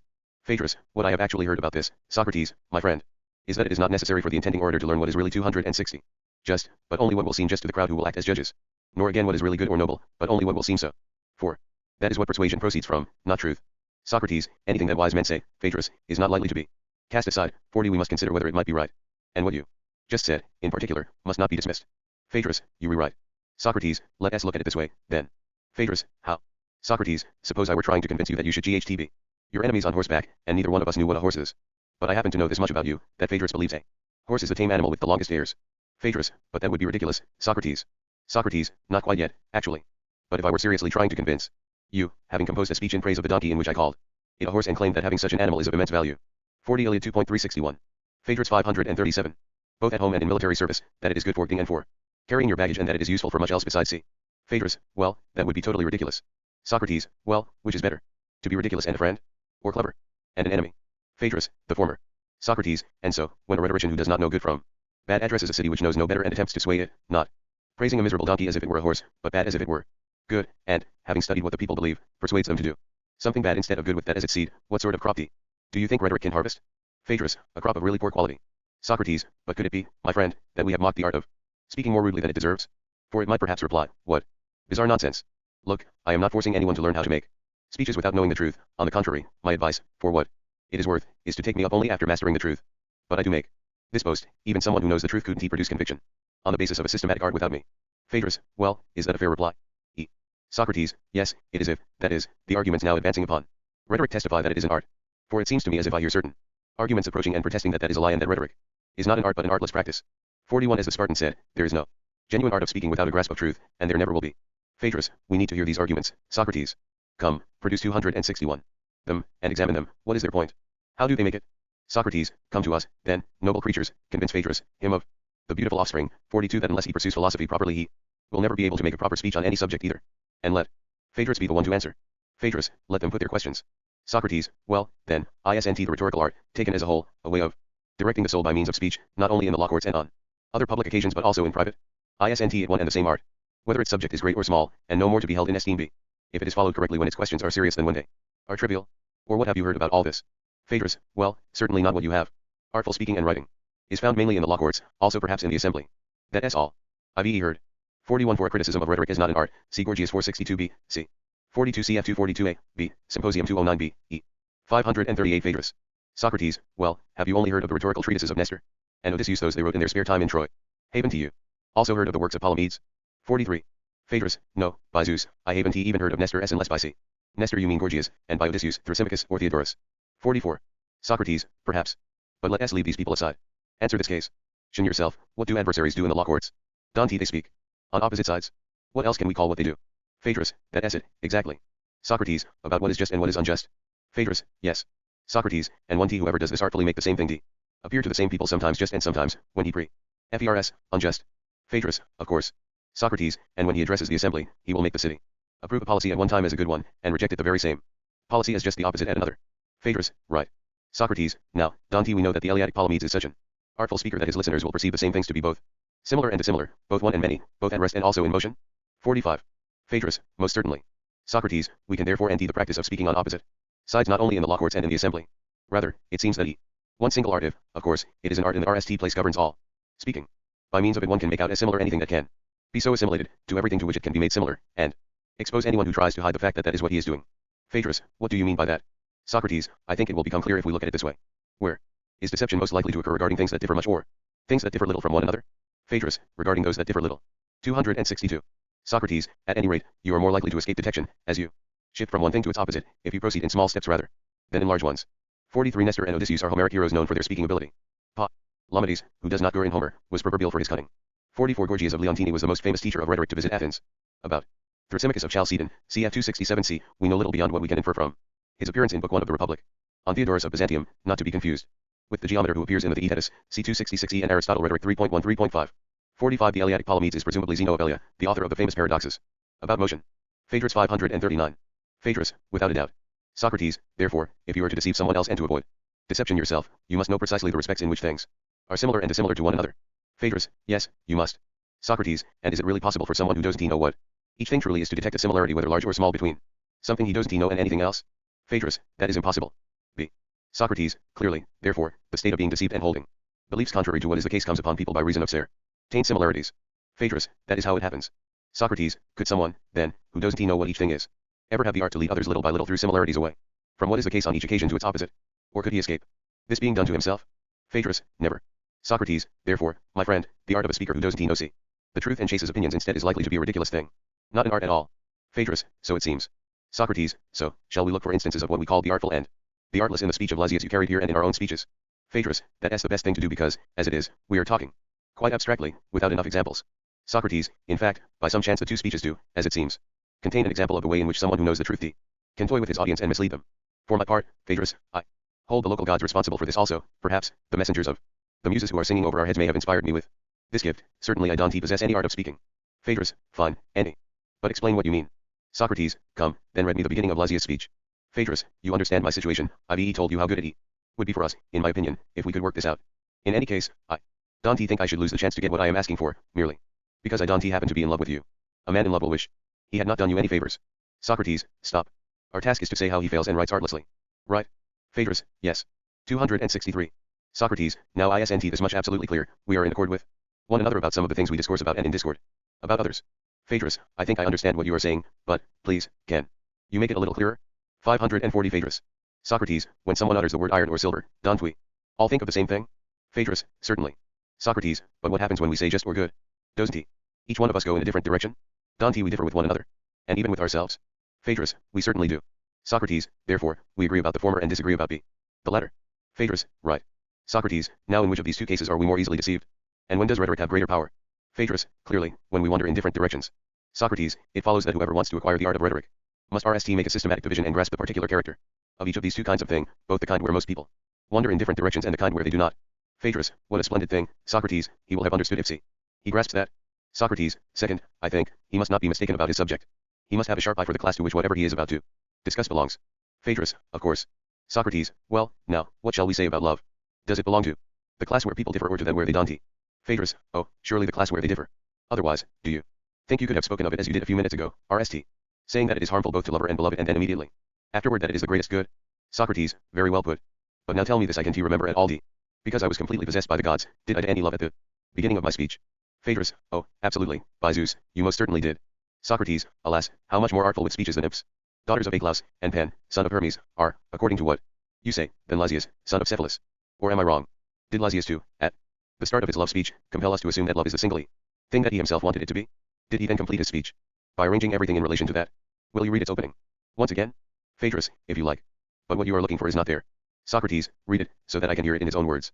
Phaedrus, you understand my situation, I've told you how good it would be for us, in my opinion, if we could work this out. In any case, I don't think I should lose the chance to get what I am asking for, merely because I don't happen to be in love with you. A man in love will wish 264. He had not done you any favors, once his desire dies down. Phaedrus 541. Socrates, he certainly seems a long way from doing what we wanted. He doesn't even start from the beginning but from the end, making his speech swim upstream on its back.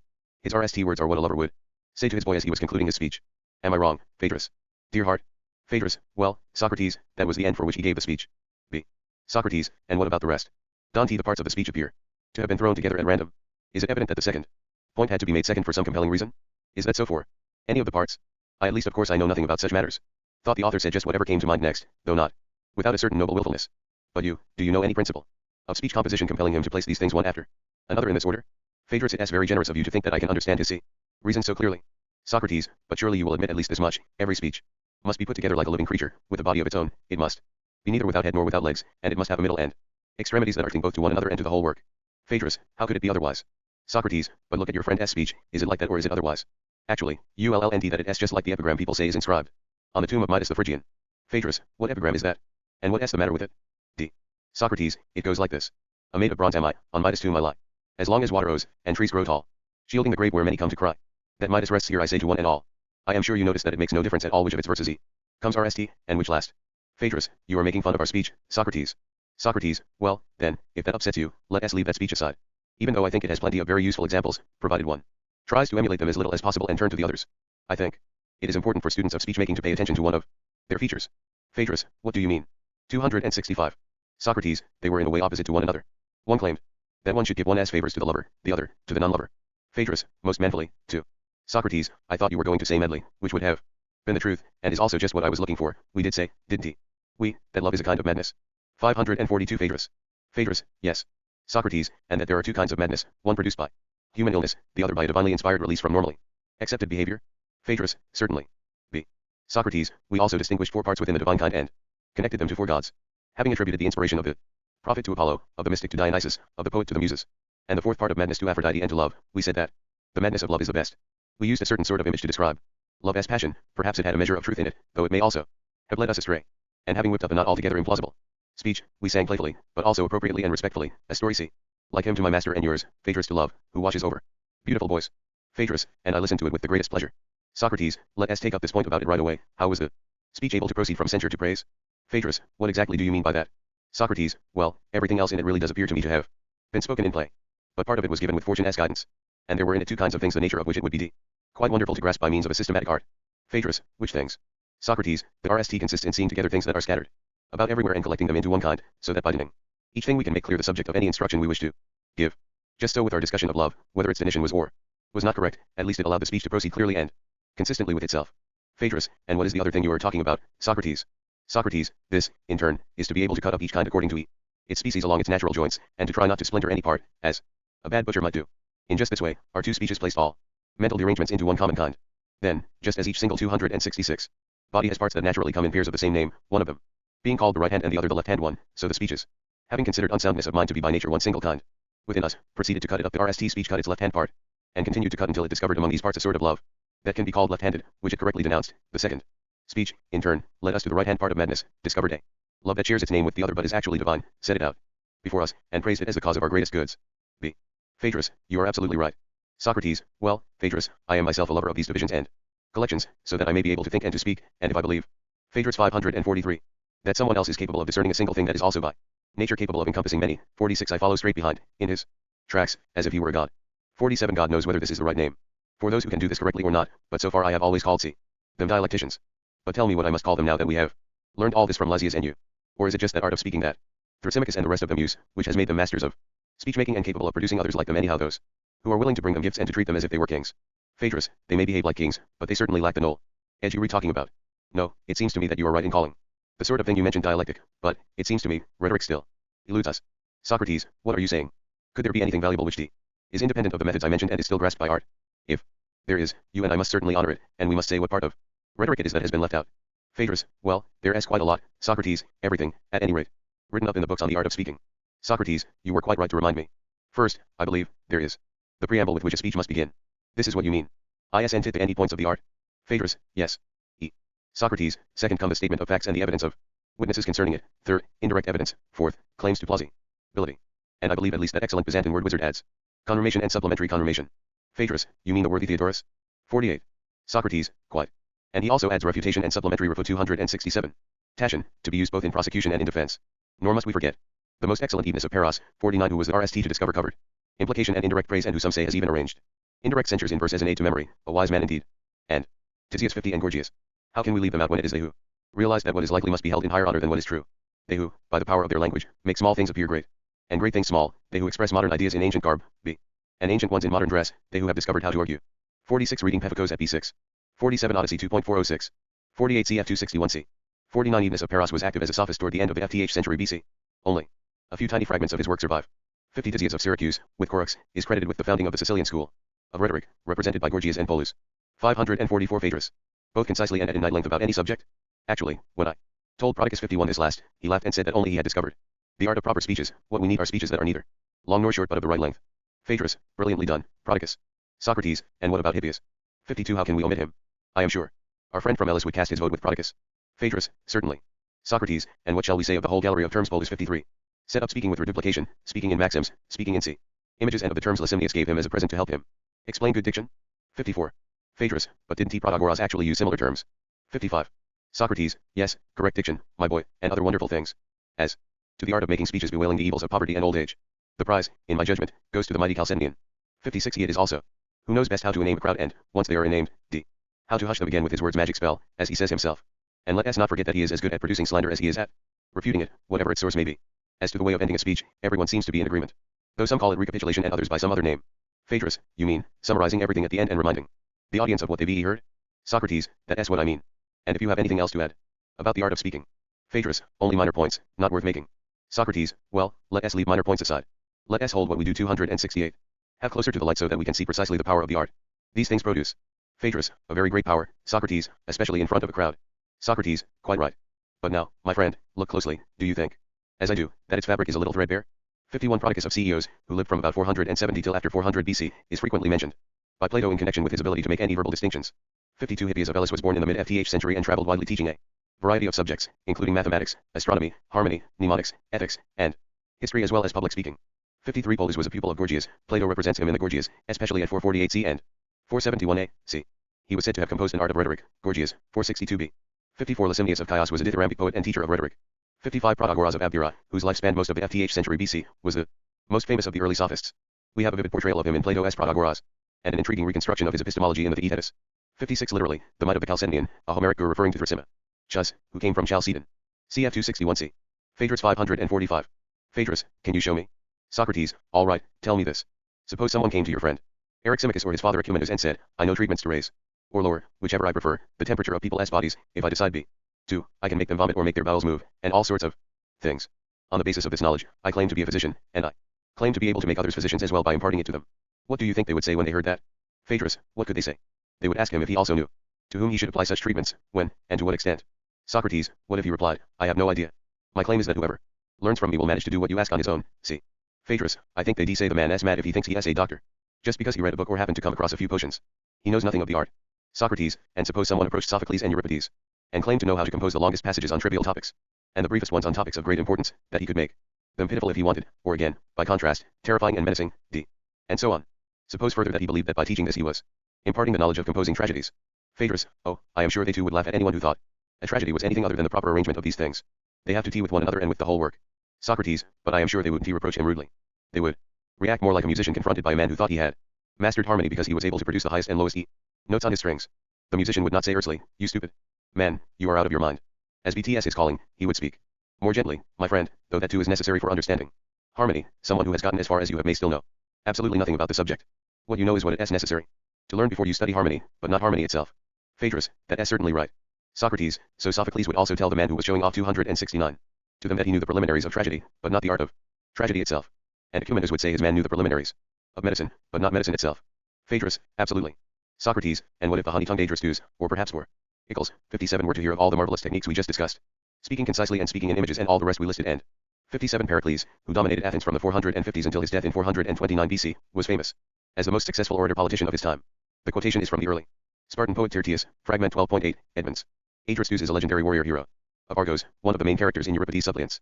546 Phaedrus. Propose to examine under the light. Would he be angry or rude, as you be, and I were, with those who write of those techniques and teach them as if they are rhetoric itself, and say something coarse to them? Wouldn't he? He being wiser than we are reproach us as well and say, Phaedrus and Socrates, you should not be angry with these people, you should be sorry for them. The reason they cannot do any rhetoric is that they are ignorant of dialectic. It is their ignorance that makes them think they have discovered what rhetoric is when they have mastered only what it is necessary to learn as preliminaries. So they teach these preliminaries and see. Imagine their pupils have received a full course in rhetoric, thinking the task of using each of them persuasively and putting them together into a whole speech is a minor matter, to be worked out by the pupils from their own resources. Phaedrus, really, Socrates, the art these men present as rhetoric in their courses and handbooks is no more than what you say. In my judgment. At least, your point is well taken. But how, from what source, could one acquire the art of the true rhetorician, the really persuasive speaker? Socrates, well, Phaedrus, becoming good enough to be an accomplished competitor is probably perhaps necessarily like everything else. If you have a natural ability for rhetoric, you will become a famous rhetorician, provided you supplement your ability with knowledge and practice. To the extent that you lack any one of them, to that extent you will be less than perfect. But, insofar as there is an art of rhetoric, I don't believe the right method for acquiring it is to be found in the direction Lysias and Thrasymachus have followed. Phaedrus, where can we end it then? Socrates, my dear friend, maybe we can see now what Pericles was in all likelihood the greatest rhetorician of all. Phaedrus, how is that? Socrates, all the great arts require endless talk and ethereal speculation. 270. About nature, this seems to be what gives them their lofty point of view and universal applicability. That is just what Pericles mastered besides having natural ability. He came across Anaxagoras, who was just that sort of man, got his full dose of ethereal speculation, and understood the nature of mind and mindlessness. 58 Just the subject on which Anaxagoras had the most to say. From this, I think, he drew for the art of rhetoric what was useful to it. Phaedrus, what do you mean by that? Socrates, well, isn't the method of medicine in a way the same as the method of rhetoric? Phaedrus, how so? Socrates, in both cases we need to determine the nature of something. Of the body in medicine, of the soul in rhetoric. Otherwise, all we'll have will be an empirical and artless practice. We want to be able to supply, on 58 reading Amos at a 5. Phaedrus 547. The basis of an art, a body with the medicines and diet that will make it healthy and strong, or a soul with the reasons and customary rules for conduct that will impart to it the convictions and virtues we want. Phaedrus, that is most likely, Socrates. Socrates, do you think, then, that it is possible to reach a serious understanding of the nature of the soul without understanding the nature of the world as a whole? Phaedrus, well, if we read to listen to Hippocrates, Asclepius' descendant, 59. We want to even understand the body if we don't follow that method. Socrates, he speaks well, my friend. Still, Hippocrates aside, we must consider whether argument supports that view. Phaedrus, I agree.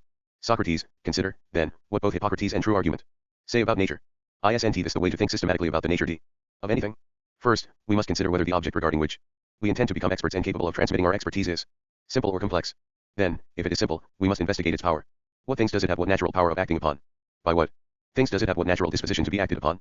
If, on the other hand, it takes many forms, we must enumerate them all and, as we did in the simple case, investigate how each is naturally able to act upon what and how it has a natural disposition to be acted upon by what.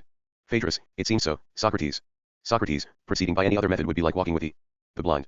Conversely, whoever studies anything on the basis of an art must never be compared to the blind or the deaf. On the contrary, it is clear that someone who teaches another to make speeches as an art will demonstrate precisely the essential nature of that to which speeches are to be applied. And that, surely, is the soul. Phaedrus, of course. Socrates, this is therefore the object toward which the speaker as whole 271. Effort is directed, since it is in the soul that he attempts to produce conviction. Isn't that so? Phaedrus, yes. Socrates, clearly, therefore, Thrasymachus and anyone else who teaches The art of rhetoric seriously will, RST, describe the soul with absolute precision and enable us to understand what it is, whether it is one and homogeneous by nature or takes many forms, like the shape of bodies. Since, as we said, that is what it is to demonstrate the nature of some thing. Phaedrus, absolutely. 59 Hippocrates, a contemporary of Socrates, is the famous doctor whose name is given to the Hippocratic Oath. None of the written works that have come down to us under his name express the view attributed to him in what follows. All doctors were said to be descendants of Asclepius, hero and god of healing. 548 Phaedrus. Socrates, second, he will explain how, in virtue of its nature, it acts and is acted upon by certain things. Phaedrus, of course. Socrates, third, he will classify the kinds of speech and of soul there are, as well as the various ways in which they are affected, and explain what causes each. He will then coordinate each kind of soul with the kind of speech appropriate to it, and he will give instructions concerning the reasons why one kind of soul is necessarily convinced by one kind of speech while another necessarily remains unconvinced. Phaedrus, this, I think, would certainly be the best way. Socrates, in fact, my friend, no speech will ever be a product of art, whether it is a model or one actually given, if it is delivered or written in any other way on this or on any other subject. But those who now write arts of rhetoric we were just discussing them are cunning people, they hide the fact that they know very well everything about the soul. Well, then, until they begin to speak and write in this way, we must allow ourselves to be convinced that they write on the basis of the art. Phaedrus, what way is that? Socrates, it is very difficult to speak the actual words, but as to how one should write in order to be as artful as possible that I am willing to tell you. Phaedrus, please do. Socrates, since the nature of speech is in fact to direct the soul, whoever intends to be a rhetorician must know how many kinds of soul there are. Their number is so and so many, each is of such and such a sort, hence. Some people have such and such a character and others have such and such. Those distinctions established, there are, in turn, so and so many kinds of speech, each of such and such a sort. People of such and such a character are easy to persuade by speeches of such and such a sort in connection with such and such an issue for this particular reason, while people of such and such another sort are difficult to persuade for those particular reasons. The orator must learn all this well, then put his theory into practice and develop the ability to discern each kind clearly as it occurs in the actions of real life. Otherwise he won't be any better off than he was when he was still listening to those discussions in school. He will now not only be able to say what kind of person is convinced by what kind of speech, on meeting someone he will be able to discern what he is like and make clear 272 to himself that the person actually standing in front of him is of just this particular sort of character he had learned about in school, to that he must now apply speeches of such and such a kind in this particular way, in order to secure conviction about such and such an issue. When he has learned all this, when, in addition, he has grasped the right occasions for speaking and for holding back, and when he has also understood when the time is right for speaking concisely or appealing to pity or exaggeration or for any other of the kinds of speech he has learned, and when it is not, then. Phaedrus 549. And only then will he have now mastered the art well and completely. But if his speaking, his teaching, or his writing lacks any one of these elements and he still claims to be speaking with art, you'll be better off if you don't believe him. Well, Socrates and Phaedrus, the author of this discourse, might say, do you agree? Could we accept an art of speaking presented in any other terms? Phaedrus, that would be impossible. Socrates, still, it is evidently rather a major undertaking. Socrates, you rewrite. And that is why we must turn all our arguments every which way and try to end some easier and shorter route to the art. See, we don't want to follow a long rough path for no good reason when we can choose a short smooth one instead. Now, try to remember if you've heard anything helpful from Lysias or anybody else. Speak up. Phaedrus, it is not for lack of trying, but nothing comes to mind right now. Socrates, well, then, shall I tell you something I've heard people say who care about this topic? Phaedrus, of course. Socrates, we do claim, after all, Phaedrus, that it is fair to give the wolf's side of the story as well. Phaedrus, that is just what you should do. D. Socrates, well, these people say that there is no need to be so solemn about all this and stretch it out to such lengths. For the fact is, as we said ourselves at the beginning of this discussion, 60, that one who intends to be an able rhetorician has no need to know the truth about the things that are just or good or yet about the people who are such either by nature or upbringing. No one in a law court, you see, cares at all about the truth of such matters. They only care about what is convincing. This is called the likely, and that is what a man who intends to speak according to art should concentrate on. Sometimes, in fact, whether you are prosecuting or defending a case, you must not even say what actually happened. If it was not likely to have happened, you must say something that is likely. Instead, whatever you say, you should pursue what is likely and leave the truth aside. The whole art consists in cleaving to that throughout 273. Your speech. Phaedrus, that is an excellent presentation of what people say who profess to be expert in speeches. Socrates, I recall that we raised this issue earlier on, but it seems to be their single most important point. Socrates, no doubt you've turned through Tisias' book quite carefully. Then let Tisias tell us this also. By the likely does he mean anything but be what is accepted by the crowd? Phaedrus, what else? 60 at 259 EFF. 550 Phaedrus. Socrates, and it is likely it was when he discovered this clever and artful technique that Tisias wrote that if a weak but spunky man is taken to court because he beat up a strong but cowardly one and stole his cloak, or something else, neither one should tell the truth. The coward must say that the spunky man didn't beat him up all by himself, while the latter must rebut this by saying that only the two of them were there, and falsely back on that well-worn plea, how could a man like me attack a man like him? The strong man, naturally, will not admit his cowardice, but will try to invent some other lie, and may thus give his opponent the chance to refute him. And in other cases, speaking as the art dictates will take similar forms. Isn't that so, Phaedrus? Phaedrus, of course. Socrates, few. Tisias or whoever else it was and whatever name he pleases to use for himself. 61 scene 62 to have discovered an art which he has disguised very well. But now, my friend, shall we or shall we not say to him? Phaedrus, what? D. Socrates, this, Tisias, some time ago, before you came into the picture, we were saying that people get the idea of what is likely through its similarity to the truth. And we just explained that in every case the person who knows the truth knows best how to determine similarities. So, if you have something new to say about the art of speaking, we shall listen.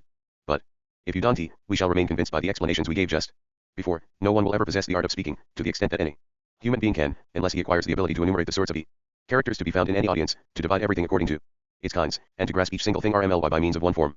And no one can acquire these abilities without great effort, a laborious effort. A sensible man will make not in order to speak and act among human beings, but so as to be able to speak and act in a way that pleases the gods as much as possible. Wiser people than ourselves, TTS, say that a reasonable man must put his mind to being pleasant not to his fellow slaves, though this may happen as a side effect, but to his masters, who 274 are wholly good.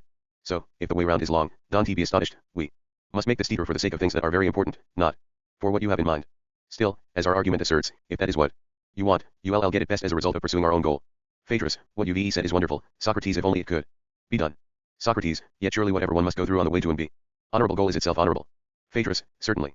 61 Socrates may be referring to Coryx, whose name is also the Greek word for crow. 62 literally, is likely. Phaedrus 551. Socrates, well, then, that's enough about artfulness and artlessness in connection with speaking. Phaedrus, quite. Socrates, what's left, then, is aptness and ineptness in connection with writing. What feature makes writing good, and what inept? Right? Phaedrus, yes. Socrates, well, do you know how best to please God when you either use words or discuss them in general? Phaedrus, not at all. Do you?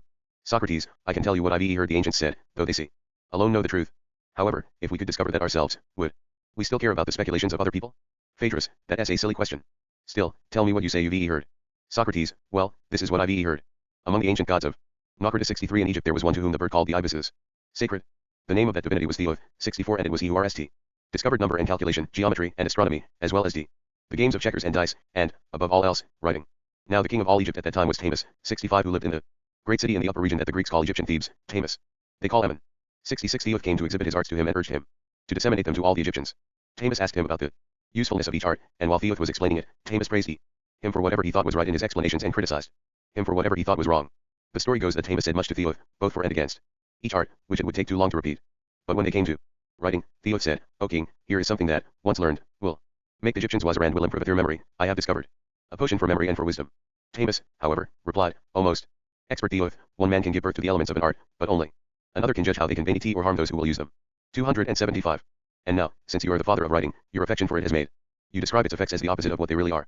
In fact, it will introduce forgetfulness into the soul of those who learn it. They will not practice using their memory because they will put their trust in writing, which 63 Naucratis was a Greek trading colony in Egypt. The story that follows is probably an invention of Plato c. 275b3, in which he reworks elements from Egyptian and Greek mythology. 64 Theoth, or Thoth, is the Egyptian god of writing, measuring, and calculation. The Greeks identified Thoth with Hermes, perhaps because of his role in weighing the soul. Thoth goes in a related story about the alphabet at Philebus 18b. 65 as king of the Egyptian gods, Ammon, Thamus, was identified by Egyptians with the sun god Ra and by the Greeks with Zeus. 66 accepting the emendation of Taman at d4. 552 Phaedrus is external and depends on signs that belong to others, instead of trying to remember from the inside completely on their own. You have not discovered a potion for remembering, but for reminding. You provide your students with the appearance of wisdom, not with its reality. Your invention will enable them to hear many things without being properly taught, and they will imagine that they have come to know much while for the most part they will be know nothing. And they will be difficult to get along with, since they will merely appear to be wise instead of really being so. Phaedrus, Socrates, you are very good at making up stories from Egypt, or wherever else you want. Socrates, but, my friend, the priests of the temple of Zeus at Dodona say that the RST prophecies were the words of an oak. Everyone who lived at that time, not being as wise as you young ones are today, found it rewarding enough in their simplicity to listen to an oak or even a stone, so long as it was telling the truth, while it seems to make a difference to see you, Phaedrus, who is speaking and where he comes from. Why, though? Don't you just consider whether what he says is right or wrong? Phaedrus, I deserve that, Socrates. And I agree that the Theban king was correct about writing. Socrates, well, then, those who think they can leave written instructions for an art, as well as those who accept them, thinking that writing can yield results that are clear or certain, must be quite naive and truly ignorant of Ammon's prophetic judgment. Otherwise, how could they possibly think that words that have been written down can do more than remind those who already know what the writing is about? Phaedrus, quite right. Socrates, you know, Phaedrus, writing shares a strange feature with painting. The offsprings of painting stand there as if they are alive, but if anyone asks them anything, they remain most solemnly silent. The same is true of written words. You think they were speaking as if they had some understanding, but if you question anything that has been said, because you want to learn more, it continues to signify just that very same thing forever. When it has once been written down, every discourse roams about everywhere, reaching indiscriminately those with understanding no less than those who have no business with it, and it doesn't know to whom it should speak and to whom it should not. And when it is faulted and attacked unfairly, it always needs its father as support. Alone, it can neither defend itself nor come to its own support. Phaedrus, you are absolutely right about that, too. Socrates, now tell me, can we discern another kind of discourse, a 276? Legitimate brother of this one? Can we say how it comes about, and how it is by nature better and more capable? Phaedrus, which one is that? How do you think it comes about? Socrates, it is a discourse that is written down, with knowledge, in the soul of the listener. It can defend itself, and it knows for whom it should speak and for whom it should remain silent. Phaedrus 553. Phaedrus, you mean the living, breathing discourse of the man who knows, of which the written one can be fairly called an image. Socrates, absolutely right. And tell me this. Would a sensible farmer be, who cared about his seeds and wanted them to yield fruit, plant them in all seriousness in the gardens of Adonis in the middle of the summer and enjoy watching them bear fruit within 7 days? Or would he do this as an amusement and in honor of the holiday, if he did it at all? 67 Wouldn't he? He used his knowledge of farming to plant the seeds he cared for when it was appropriate and be content if they bore fruit 7 months later? Phaedrus, that is how he would handle those he was serious about. See. Socrates, quite differently from the others, as you say. Socrates, now what about the man who knows what is just, noble, and good? Shall we say that he is less sensible with his seeds than the farmer is with his? Phaedrus, certainly not. Socrates, therefore, he won't be serious about writing them in ink, sewing them, through a pen, with words that are as incapable of speaking in their own defense as they are of teaching the truth adequately. Phaedrus, that wouldn't he be likely? Socrates, certainly not. When he writes, it is likely he will sow gardens of letters for the sake of amusing himself, storing up reminders for himself when he reaches forgetful old age and for everyone who wants to follow in his footsteps, and will enjoy seeing them sweetly blooming. And when others turn to different amusements, watering themselves with drinking parties and everything else that goes along with them, he will rather spend his time amusing himself with the things I have just described. Phaedrus, Socrates, you are contrasting a vulgar amusement with the very noblest with the amusement of a man who can while away his time telling stories of justice and the other matters you mentioned. Socrates, that is just how it is, Phaedrus. But it is much nobler to be serious about these matters, and use the art of dialectic. The dialectician chooses a proper soul and plants and sows within it discourse accompanied by knowledge, discourse capable of helping itself as well as the man who planted it, which is not barren but produces a seed from which more 277 discourse grows in the character of others. Such discourse makes the seed forever immortal and renders the man who has it as happy as any human being can be. Phaedrus, what you describe is really much nobler still. Socrates, and now that we have agreed about this, Phaedrus, we are now able to decide the issue. Phaedrus, what issue is that? Socrates, the issue which brought us to this point in the RST place. We wanted to examine the attack made on Lysias on account of his writing b. 67 Gardens of Adonis were pots or window boxes used for forcing plants during the festival of Adonis. 554 Phaedrus. Speeches, and to ask which speeches are written artfully and which not. Now, I think that we have answered that question clearly enough. Phaedrus, so it seemed, but remind me again how we did it. Socrates, first, you must know the truth concerning everything you are speaking or writing about. You must learn how to deny each thing in itself, and, having denied it, you must know how to divide it into kinds until you reach something indivisible. Second, you must understand the nature of the soul. Along the same lines, you must determine which kind of speech is appropriate to each kind of soul, prepare and arrange your speech accordingly, and offer a complex and elaborate speech to a complex soul and a simple speech to a simple one. Then, and only then, will you be able to use speech artfully, to the extent that its nature allows it to be used that way, either in order to teach or in order to persuade. This is the whole point of the argument we have been making. Phaedrus, absolutely. That is exactly how it seemed to us. Socrates, now how about whether it is noble or shameful to give or write a speech when it could be fairly said to be grounds for reproach, and when not? Didn't he what we said just a little while ago make it clear?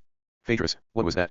Socrates, that if Lysias or anybody else ever did or ever does write, privately or for the public, in the course of proposing some law or political document which he believes to embody clear knowledge of lasting importance, then this writer deserves reproach, whether anyone says so or not.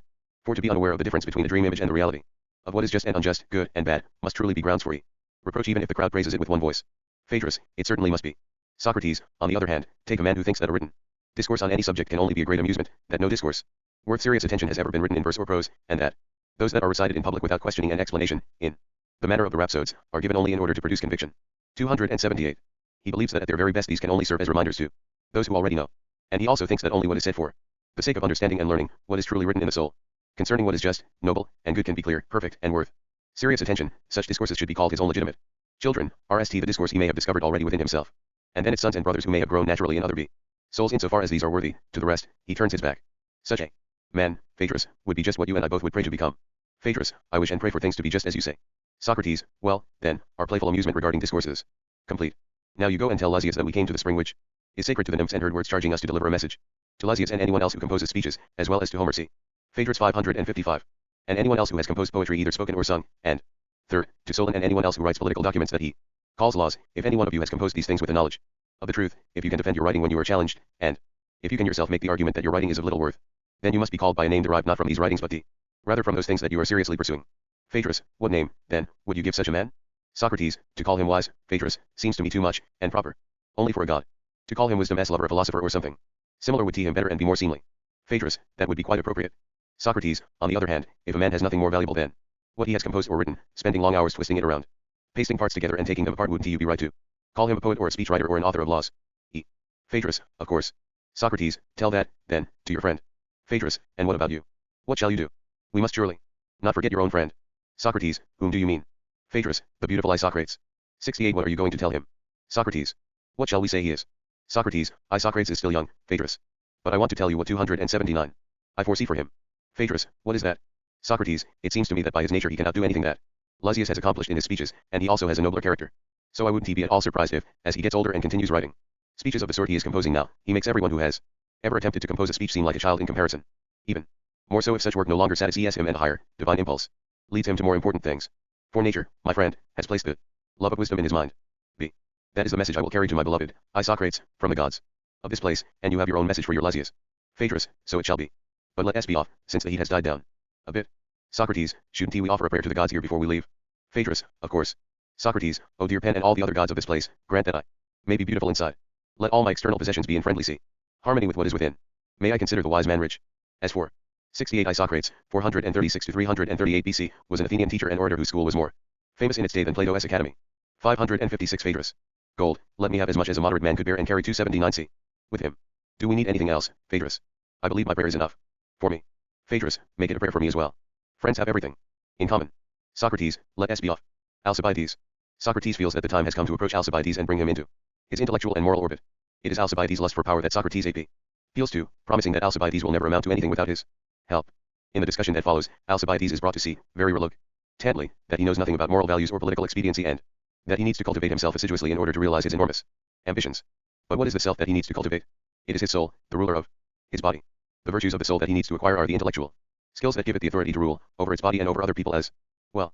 Alcibiades is dismayed to recognize that he has no knowledge of himself and is currently to be ruled, not to rule. He attaches himself to Socrates to cultivate the knowledge of virtue and pledges undying devotion to Socrates and his values, a pledge which Socrates presciently distrusts, for Alcibiades was notorious in later life for his unprincipled conduct. He became a brilliant Athenian politician and general in the Peloponnesian War, but he defected to the Spartan side when accused of capital crimes in Athens and later became a doubly agent in the war between Athens and Persia. Socrates wins Alcibiades over, but their affair remains on a platonic level. In fact, their love affair gave us the term platonic love. Many of Socrates follow. ERS wrote versions of this love story. Euclides, Antisthenes, and Aeschines each wrote an Alcibiades dialogue. Some fragments of Aeschines survive, in which Alcibiades eventually weeps with humiliation. Plato's Symposium also contributes to this genre, in an inventive way, in the speech in praise of Socrates by the drunken Alcibiades. Platonic love is an intensely affectionate, but not a sexual, relationship, but with Socrates and Alcibiades it was also a teaching relationship, in which Socrates tried to help Alcibiades make the transition to manhood by his stimulating conversation. Because of its emphasis on self-knowledge as the necessary foundation of any other worthwhile knowledge, Alcibiades held pride of place in later antiquity as the ideal work with which to begin the study of Platonic philosophy. We have extensive commentaries from Olympiodorus, complete, and Proclus, RST.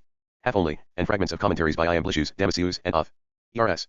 Proclus says, let this then be the start of philosophy and of the teaching of Plato, viz., the knowledge of ourselves.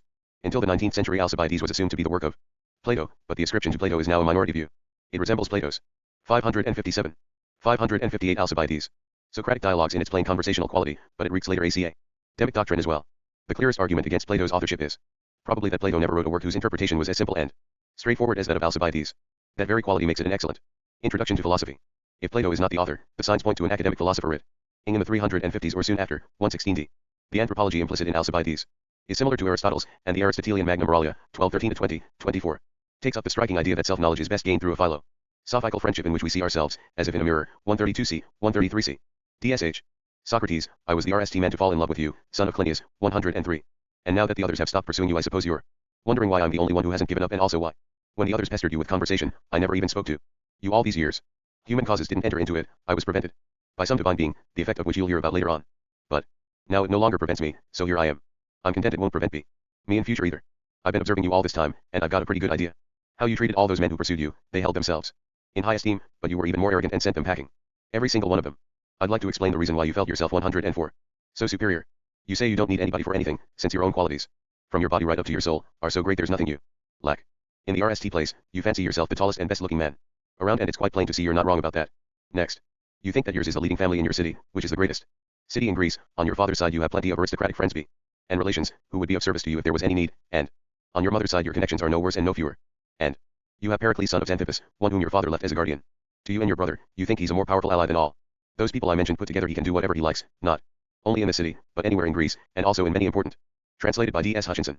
Except where noted, the translation follows the edition of J. Burnett. I have also consulted the edition of Antonio Carlini, Platone, Alcibiade, Secondo, Hipparco, Rivoli, Turin, 1964. D.S.H. 1 Pericles was the most influential Athenian politician of the mid-FTH century BC. Alcibiades 559. Foreign countries. I will also mention your wealth, but I think that the least of the reasons you hold yourself in high esteem. You bragged about all those things and got the better of your suitors. They didn't measure up and came off the worse. You knew what was going on. And so I am sure you were wondering what I could possibly have in mind. Why don't I give up on you? The others have all been sent packing, so what do I hope to achieve by persisting? Alcibiades, yes, Socrates, perhaps you don't realize that you've just taken the words out of my mouth. I had already decided to come and ask you You that very question, what could you have in mind? What do you hope to achieve by bothering me, always making so sure you read there wherever I am? Yes, I really do wonder what you might be up to, and I'd be very glad to end out. Socrates, so then you'll probably be eager to give me your full attention. Since, as you say, you were keen to know what I have in mind. I take it that you'll listen carefully. Alcibiades, yes, of course, just tell me. Socrates, watch out, I wouldn't be at all surprised if I found it as hard to stop as it was to start. Alcibiades, tell me, please. I will pay attention. Socrates, speak I must, then. It is not easy to play the role of suitor with a man who doesn't give in to them, nevertheless, I must summon up my courage and say what is on my mind. Alcibiades, if I saw that you were content with the advantages I just mentioned and thought that this was the condition in which you should live out the rest of your life, I would have given up on you long ago, at 105. Least that is what I persuade myself. But I am going to prove to you in person what very different plans you actually have in mind. Then you'll realize how constantly I've been thinking about you. Suppose one of the gods asked you, Alcibiades, would you rather live with what you now have, or would you rather die on the spot if you weren't permitted to acquire anything greater? I think you'd choose to die. What then is your real ambition in life? I'll tell you. You think that as soon as you present yourself before the Athenian people as indeed be, you expect to in a very few days by presenting yourself you'll show them that you deserve to be honored more than Pericles or anyone else whoever was. Having shown that, you'll be the most influential man in the city, and if you were the greatest here, you'll be the greatest in the rest of Greece, and not only in Greece, but also among the foreigners who live on the same continent as we do. And if that same God were then to tell you that you should have absolute power in Europe, but that you weren't permitted to cross over into Asia Sea, or get mixed up with affairs over there, I think you'd rather not live with only that to look forward to. You want your reputation and your unions to saturate all mankind, so to speak. I don't think you regard anybody as 560 Alcibiades ever having been much to speak of, except perhaps Cyrus and Xerxes. 2. I am not guessing that this is your ambition, I am sure of it. Since you know that what I say is true, maybe you'll say, well then. Socrates, what has this got to do with your point? You said you were going to tell me why you haven't given up on me. 3. Yes, I will tell you, my dear son of Clinias and Dynamash. It is impossible to put any of these ideas of yours into effect without me, that is how much influence I think I have over you and your business. I think this is why the god hasn't allowed me to talk to you all this time, and I've been waiting for the day he allows me. I am hoping for the same thing from you, for as you are from the Athenians, I hope to exert great influence over you by showing you that I am worth the world to you, and that nobody is capable of providing you with the influence you crave, neither your guardian nor your relatives, nor anybody else except me, with the god as help, of course. When you were younger, before you were full of such ambitions, I think the god didn't let me talk to you because the conversation would have been pointless. But now he has 106 told me to, because now you will listen to me. Alcibiades, really, Socrates, now that you've started talking you seem much more bizarre to me than when you followed me in silence, though. You were very bizarre to look at then, too. Well, on the question of whether or not these are my ambitions, you seem to have made up your mind already, and no denial of mine will do anything to convince you otherwise. Fine. But supposing I really do have these ambitions, how will you help me achieve them? What makes you indispensable? Have you got something to say? Socrates, are you asking if I can say some long speech like the ones you were used to hearing? No, that sort of thing is not for me. But I do think I'd be able to show you that what I said is true, if only you were willing to grant me just one little favor. Alcibiades, well, as long as you mean a favor that is not hard to grant, I am willing. Socrates, do you think it is hard to answer questions? Alcibiades, no, I don't. Socrates, then answer me. Alcibiades, ask me. Socrates, my question is whether you have in mind what I say you have in mind. Alcibiades, let us say I do, if you like, so I can end out what you were going to say.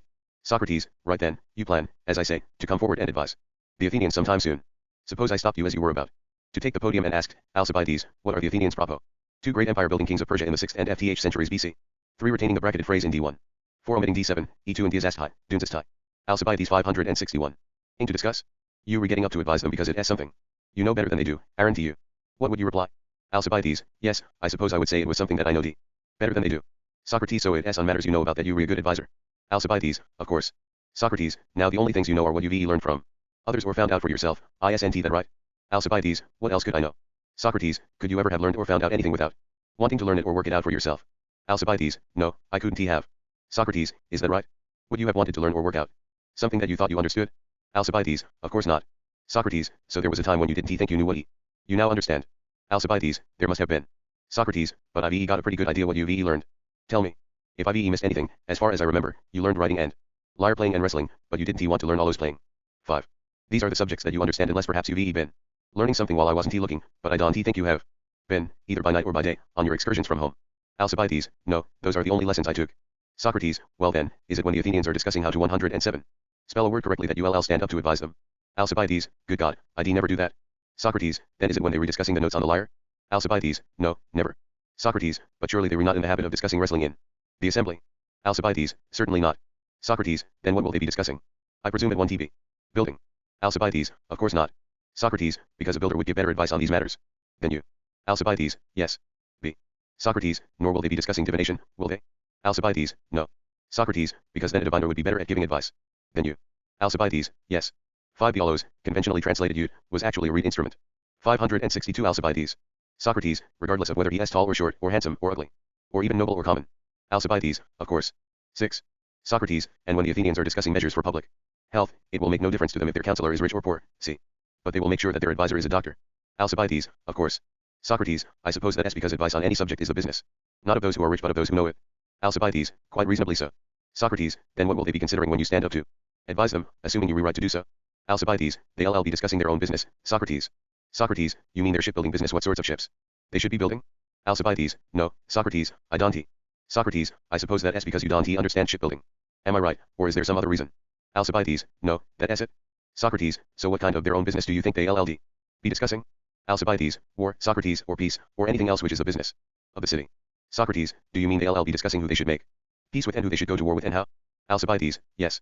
Socrates, but shouldn't they do that with the ones with whom it is better to? Alcibiades, yes. Socrates, and when it is better? Alcibiades, certainly. Socrates, and for as long a time as it is better? Alcibiades, yes. Socrates, now supposing the Athenians were discussing who they should wrestle with and who they should spar with and how, who would be a better advisor, you or the trainer? Alcibiades, the trainer, I guess. Socrates, and can you tell me what the trainer has in view when he advises you who you should or shouldn't he wrestle with, and when, and how? I mean, for example, that one should wrestle with those with whom it is better to wrestle, isn't that right? Alcibiades, yes. 6 in the manuscripts, Alcibiades' reply and the next speech of Socrates are preceded by the following reply speech pair. The translation follows a conjectural transposition of B8, 10 with B11, C2. Alcibiades 563. Socrates, and as much as is better? 108. Alcibiades, that is right. Socrates, and when it is better, right? Alcibiades, certainly. Socrates, let us take another example. When you re-singing, you should sometimes accompany the song with lyre playing and dancing. Alcibiades, yes, you should. Socrates, you should do so when it is better too, right?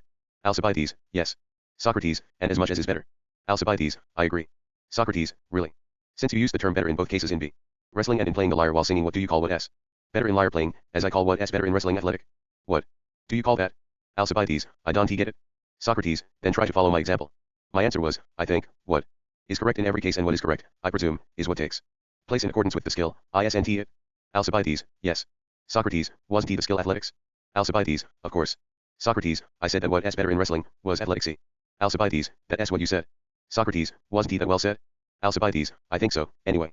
Socrates, come on then, it is your turn, it is partly up to you, surely, to keep our conversation going well. First of all, tell me what the skill is for singing and dancing and playing the lyre correctly. What is it called as a whole? Aren't you able to tell me yet? Alcibiades, no, I can't. Socrates, well, try it this way. Who are the goddesses to whom the skill belongs? Alcibiades, do you mean the muses? Socrates. Socrates, I do indeed. Don't you see? What is the name of the skill that is named after them? Alcibiades, I think you mean music. Socrates, yes, I do. Now what is correctly for what takes place in accordance with the skill? In the other case I told you what correctly is for what takes place in accordance with the skill, so now it is your turn to say something similar in this case. How does it take place? Alcibiades, musically, I think. Socrates, a good answer. Come on now, what do you call what is better? In both going to war and keeping the peace? In these last two examples you said that what was better was more musical and more athletic, respectively. Now try to tell me what is better in this case, too. 564 Alcibiades. Alcibiades, I really can't it. Socrates, but surely it is disgraceful if when you re-speaking and giving advice about food saying that a certain kind is better than another, and better at a certain time and in a certain quantity and someone should ask you, what do you mean by better? Alcibiades, you could tell him.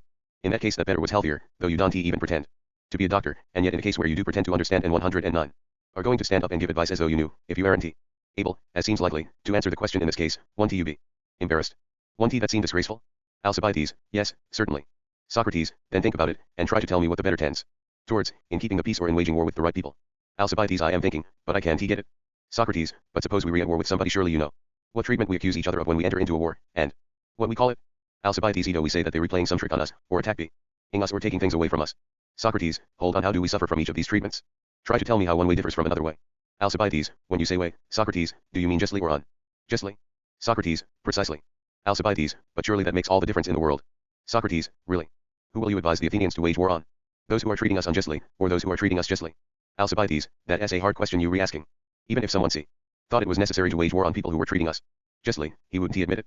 Socrates, because I think that wouldn't be lawful. Alcibiades, it certainly wouldn't. Socrates, nor would it be considered a proper thing to do. Alcibiades, number 7. Socrates, so you would also frame your speech in these terms. Alcibiades, I have to. Socrates, then this better I was just asking you about when it comes to waging war or not, on whom to wage war and on whom not to, and when not to, this better turns out to be the same as more just, doesn't it? Alcibiades, it certainly seems so. Socrates, but how could it, my dear Alcibiades? Don't you realize that this is something you don't understand? Or perhaps, what I wasn't look. 7 attributing with age and C5 to Socrates, and accepting the conjectured Reply OU from Alcibiades. Alcibiades 565. Ing, you've been seeing some teacher who taught you how to tell the difference between the more just and the less just. Have you? Well, who is he? Tell me who he is so that you can sign me up with him as well. Alcibiades, stop teasing me, Socrates. Socrates, I am not I'll swear by friendship, 8 years and mine. I never perjure myself by him. So tell me who he is, if you can. Alcibiades, and what if I can Don't you think I might know about justice and injustice some other way? Socrates, yes, you might if you found it out. Alcibiades, well, don't you think I might it out?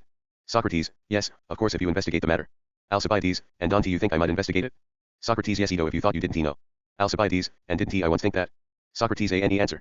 Can you tell me when this was, when you didn't think you knew about justice and injustice? Well, was it last year 110? That you were looking into it and didn't think you knew? Or did you think you knew? Answer me truthfully, or else our conversation will be a waste of time. Alcibiades, yes, I thought I knew. Socrates, didn't you think the same thing 2 years ago, and 3 years ago, and 4? Alcibiades, I did. Socrates, but surely before that you were a boy, weren't you? Alcibiades, yes. Socrates, well now, at that point I am sure you thought you knew. Alcibiades, how can you be sure of that? Socrates, when you were a boy I often observed you, at school and other places, and sometimes when you were playing knucklebones or some other game, you'd say to one or another of your playmates, very loudly, and contently, not at all like someone who was at a loss about justice and injustice, that he was a lousy cheater and wasn't he playing fairly. Isn't that true? Alcibiades, but what was I to do, Socrates, when somebody cheated me? Like that? Socrates, do you mean, what should you have done if you didn't actually know then whether or not you were being cheated? Alcibiades, but I did know, by Zeus. I saw clearly that they were cheating me. Socrates, so it seems that even as a child you thought you understood justice and injustice.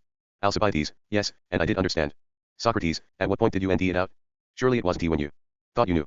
8. One of the aspects under which Zeus was worshipped was as the god of friendship. 566 Alcibiades. Alcibiades, of course not. Socrates, then when did you think you didn't know? Think about it. You won't any such time. Alcibiades, by Zeus, Socrates, I really can't say. Socrates, so I just by ending it out that you know it. Alcibiades, that's not very likely. Socrates, but surely you just nished saying that it wasn't he by being taught, either, that you knew it. So if you neither found it out nor were taught it, how and where did you come to know it?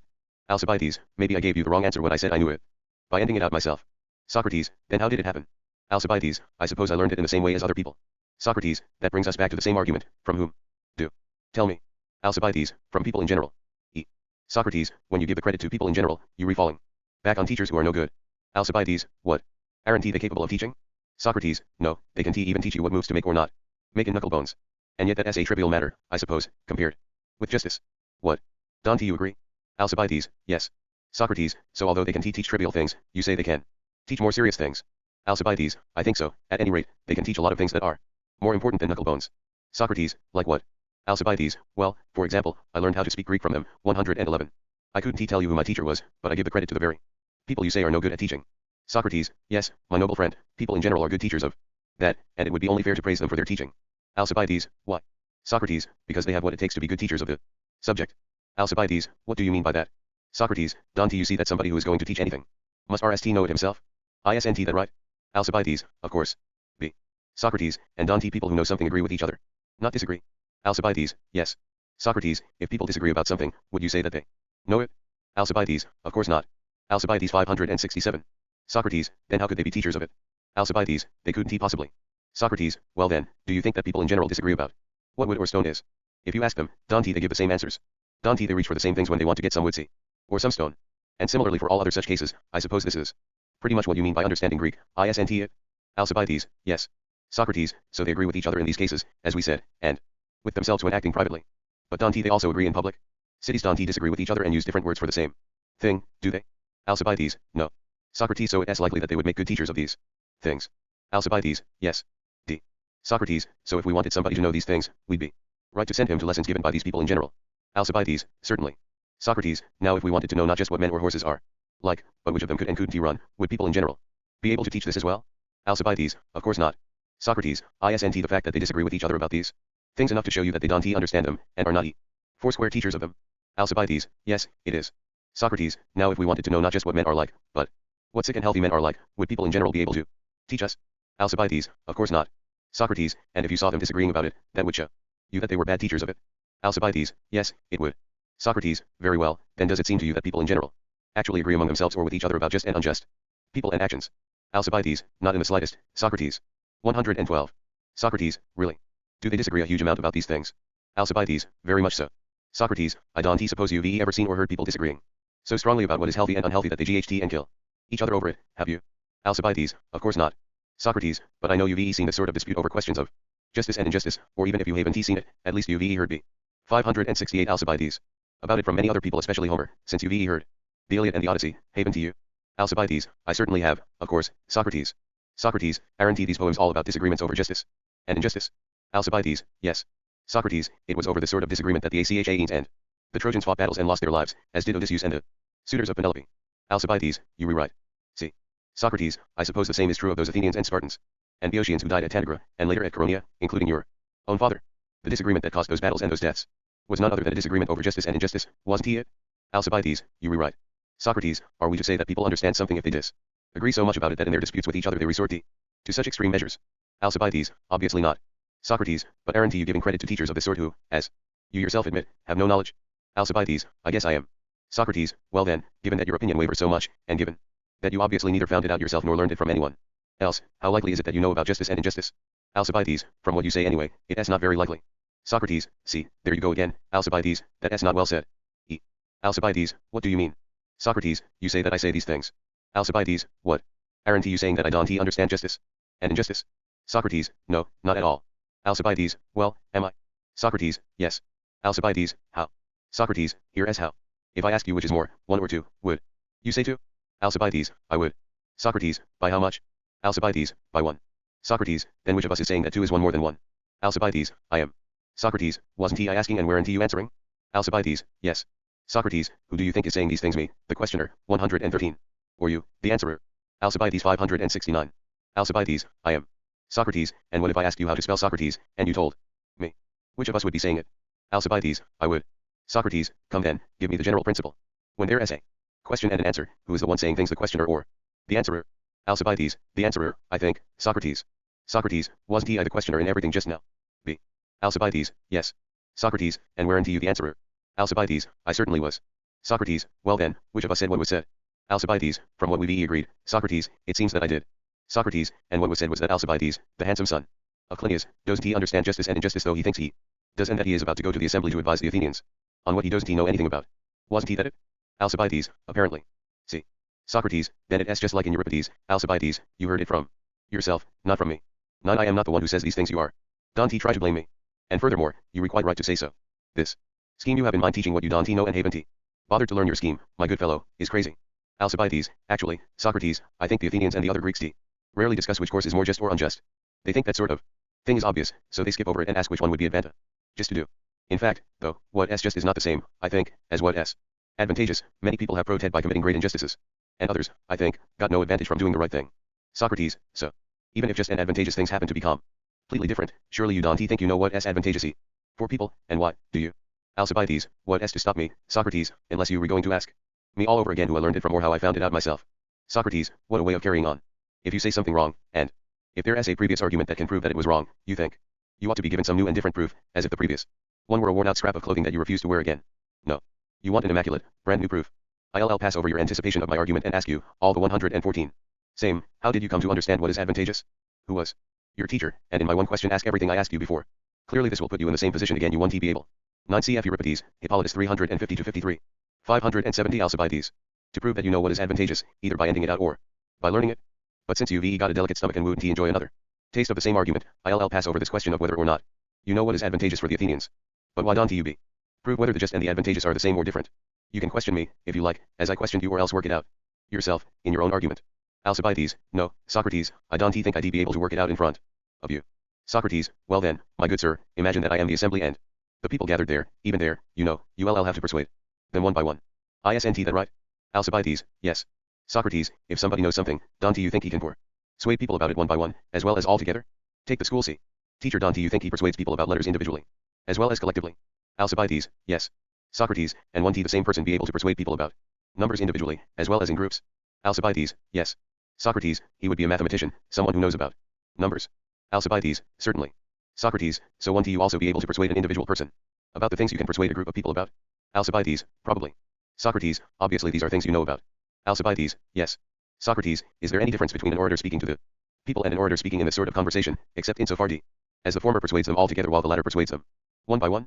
Alcibiades, I guess not. Socrates, well then, since it is plain that the same person can persuade individuals as well as groups, practice on me, and try to prove that what is just is sometimes not advantageous. Alcibiades, stop pushing me around, Socrates. Socrates, no, in fact I am going to push you around and persuade you of the opposite of what you were not willing to show me. Alcibiades, just try it. Socrates, just answer my questions. Alcibiades, no, you do the talking yourself. E. Socrates, what? Dante, you want to be completely convinced? Alcibiades, absolutely, I am sure. Alcibiades 571. Socrates, wouldn't you be completely convinced if you yourself said, yes, that's how it is? Alcibiades, yes, I think so. Socrates, then answer my questions. And if you don't hear yourself say that just things are also advantageous, then don't believe anything else I say. Alcibiades, no, I am sure I want. But I'd better answer I don't think I'll come to any harm. Socrates, you requite a prophet. Now tell me, are you saying that 115? Some just things are advantageous while others are not? Alcibiades, yes. Socrates, really? Are some of them admirable and others not admirable? Alcibiades, what do you mean by that question? Socrates, have you ever thought that someone was doing something that was both just and contemptible? Alcibiades, no, I haven't. Socrates, so all just things are admirable? Alcibiades, yes. Socrates, now what about admirable things? Are they all good, or are some good and others not good? Alcibiades, what I think, Socrates, is that some admirable things are bad. Socrates, and some contemptible things are good? Alcibiades, yes. Socrates, are you thinking of this sort of case? Many people get wounded and killed trying to rescue their friends and relatives in battle, while those who don't go to rescue them, as they should, escape safe and sound. Is this what you were referring to?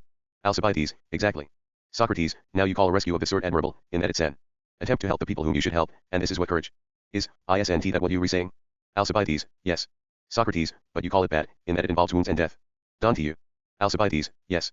Socrates, now courage is one thing, and death is something else, right? See. Alcibiades, certainly.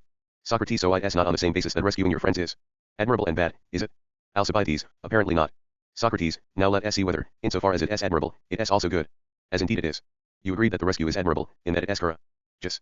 Now consider this very thing, courage. Is it good or bad? Look at it like this, which would you rather have, good things or bad things? Alcibiades, good things.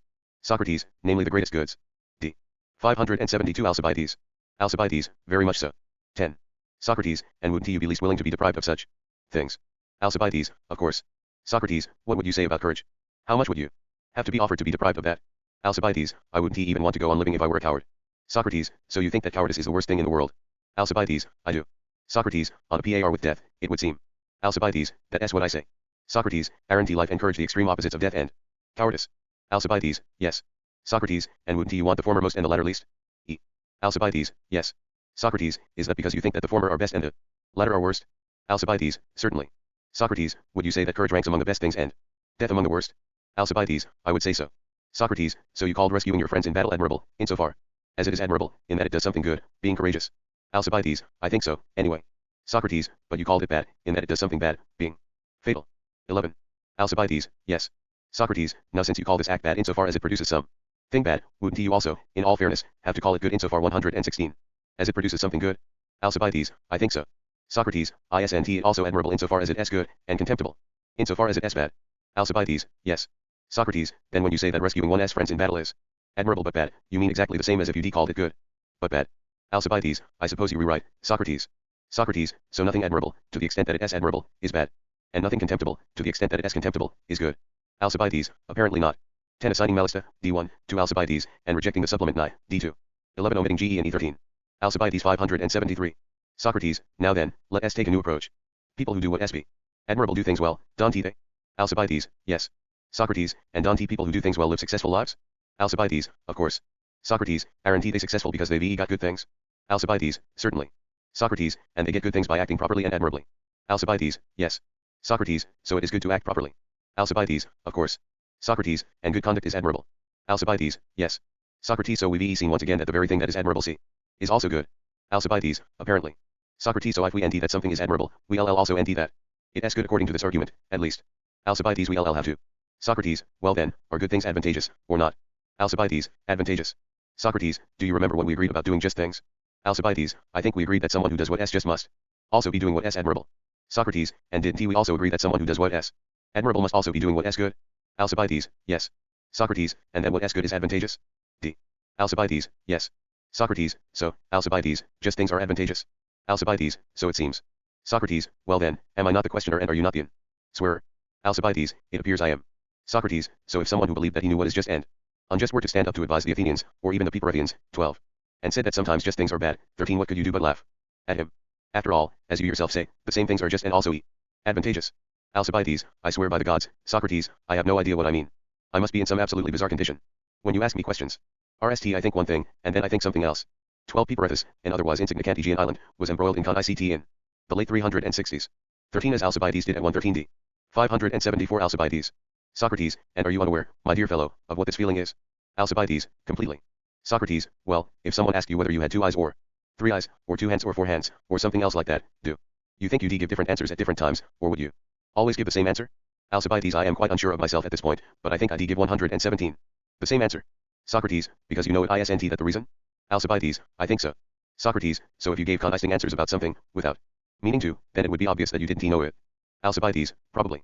Socrates, well then, you tell me that you're wavering about what is just and unjust, admirable and contemptible, good and bad, and advantageous and disadvantageous. Isn't it obvious that the reason you waver about them is that you don't know about them? Alcibiades, yes, it is. B. Socrates, would you also say that whenever someone doesn't know something, his soul will necessarily waver about it? Alcibiades, of course. Socrates, really? Do you know any way of ascending to the stars? Alcibiades, I certainly don't. Socrates, does your opinion waver on this question, too? Alcibiades, of course not. Socrates, do you know the reason, or shall I tell you? Alcibiades, tell me. Socrates, it's because, my friend, you don't understand it and you don't think you understand it? Alcibiades, and what do you mean by that? See. Socrates, let us look at it together. Do you waver about what you realize you don't understand? For example, you know, I think, that you don't know how to prepare any meal, right? Alcibiades, quite right. Socrates, so do you have your own opinions about how to prepare it? And waver about it, or do you leave it to someone who knows how? Alcibiades, the latter. Socrates, well, if you were sailing in a ship, would you be out there, wondering whether to put the helm to port or starboard, and wavering because you didn't know? Or would you leave it to the skipper and take it easy? Alcibiades, I do leave it to the skipper. Socrates, so you don't waver about what you don't know, if in fact you know that you don't know. Alcibiades, apparently not. Socrates, don't you realize that the errors in our conduct are caused by this kind of ignorance, of thinking that we know when we don't know? Alcibiades 575. Alcibiades, what do you mean by that? Socrates, well, we don't set out to do something unless we think we know what we were doing, right? Alcibiades, right. Socrates, but when people don't think they know how to do something, they hand it over to somebody else, right? Alcibiades, of course. Socrates, so the sort of people who don't think they know how to do things make no mistakes in life, because they leave those things to other people. Alcibiades, you were right. Socrates, well, who are the ones making the mistakes? Surely not the ones who know. Alcibiades, of course not. Socrates, well, since it is not those who know, and it is not those who don't know and know they don't know, is there anyone left except those 118 who don't know but think they do know? Alcibiades, no, they were the only ones left. Socrates, so this is the ignorance that causes bad things, this is the most disgraceful sort of stupidity. Alcibiades, yes. Socrates, and isn't it most harmful and most contemptible when it is ignorance of the most important things? Alcibiades, very much so. Socrates, well, can you name anything more important than what is just and admirable and good and advantageous? Alcibiades, no, I really can't. Socrates, but aren't those the things you say you were wavering about? Alcibiades, yes. Socrates, so, if you were wavering, it is obvious from what we said that not only are you ignorant about the most important things, but you also think you know what you don't know. Alcibiades, I guess that is right. Socrates, good God, Alcibiades, what a sorry state you're in. I hesitate to call it by its name, but still, since we were alone, it must be said. You are wedded to stupidity, my good fellow, stupidity in the highest degree. Our discussion and your own words convict you of it. This is why you rushing into politics before you've got an education. You were not alone in this sad state. You've got most of our city as politicians for company. There are only a few exceptions, among them, perhaps, your guardian, Pericles. Alcibiades, yes, Socrates, and people do say that he didn't acquire his expertise all by himself. He kept company with many experts like Pythagoras and Anaxagoras. Even now, despite his advanced age, he consults with Damon 14 for the same purpose. 14 Pythagoras of Ceos and Damon of Athens were musicians and philosophers, and Anaxagoras of Clazomene was a philosopher, all taught in Athens in the FTH century BC. 576 Alcibiades. Socrates, really? Have you ever seen any expert who is unable to make others expert in what he knows? The person who taught you how to read and write, he had expertise in his eld, and he made you and anybody else he liked expert as well, didn't he? Alcibiades, yes. Socrates, and will you, having learned from him, be able to teach somebody else? Alcibiades, yes. Socrates, and isn't it the same with the music teacher and the gymnastics teacher? Alcibiades, certainly. Socrates, I think we can be pretty sure that someone understands some thing when he can show that he has made someone else understand it. Alcibiades, I agree. Socrates, well then, can you tell me who Pericles has made into an expert? Shall we start with his sons? Alcibiades, but Socrates, both of his sons turned out to be idiots. Socrates, what about Clinias, your brother? Alcibiades, there is no point talking about him, he is a madman. Socrates, well then, since Clinias is mad and Pericles' sons were idiots, what shall we say is the reason that he allowed you to be in the state you're in? Alcibiades, I suppose it is because I didn't really pay attention. Socrates, but can you name any other Athenian or any foreigner slave 119? Or free who became any more of an expert by keeping company with Pericles? After all, I can name Pythagoras, son of Isolacus, and Callias, son of Calliades, who became wise through their association with Zeno. 15. They paid him 100 minas each and became famous experts. Alcibiades, I can think of anyone, by Zeus. Socrates, very well. What do you propose for yourself? Do you intend to remain in your present condition, or practice some self-cultivation? Alcibiades, let us discuss it together. Socrates, you know, I do see what You saying, and actually I agree, it seems to me that none of our city's politicians has been properly educated, except for a few. Socrates, and what does that mean? Alcibiades, well, if they were educated, then anyone who wanted to compete with them would have to get some knowledge and go into training, like an athlete. But as it is, since they entered politics as amateurs, there is no need for me to train and go to the trouble of learning. I am sure my natural abilities will be far superior to theirs. See. Socrates, good God, my dear boy, what a thing to say, how unworthy of your good looks and your other advantages. 15 Zeno of Elea was a philosopher, Pythagoras and Callias were both prominent politi. Chians in Athens in the FTH century BC. See Parmenides 126e, 128e. Alcibiades 577. Alcibiades, what in the world do you mean, Socrates? What are you getting at? Socrates, I am furious with you and with my infatuation for you. Alcibiades, why? Socrates, because you stoop to compete with these people. Alcibiades, who else have I got to compete with? Socrates, that any sort of question, from a man who thinks he holds himself in high esteem. Alcibiades, what do you mean? Aren't they my competitors? Socrates, look here, if you were intending to steer a ship into battle, would you be content to be the best sailor at steering? Granted that's necessary, but wouldn't you keep your eye on your real opponents and not on your comrades, as you are doing now? Surely you ought to be so far superior to them that they were happy to be your humble comrades in the struggle, and wouldn't he dream of competing with you? I am assuming that you do really intend to distinguish yourself with some splendid deed, worthy of you and your city. Alcibiades, yes, that is certainly what I intend to do. Socrates, dear me, how very proper it is for you to be satisfied with being better than the soldiers, how proper not to keep an eye on the leaders of the opposing camp, so that you can someday become better than them by training and scheming against them. Alcibiades, who are you talking about, Socrates? 120. Socrates, don't you know that our city is at war from time to time with the Spartans and with the great king of Persia? Alcibiades, you were right. Socrates, so since you plan to be leader of the city, wouldn't it be right to think that your struggle is with the kings of Sparta and Persia? Alcibiades, that may well be true. Socrates, but no sir, you've got to keep an eye on Midias the Coctor, and such people who try to run the city's affairs with their slave boy hairstyles, as the women say, still showing on their gorge minds. They set out to enter the city with their outlandish talk, not to rule it.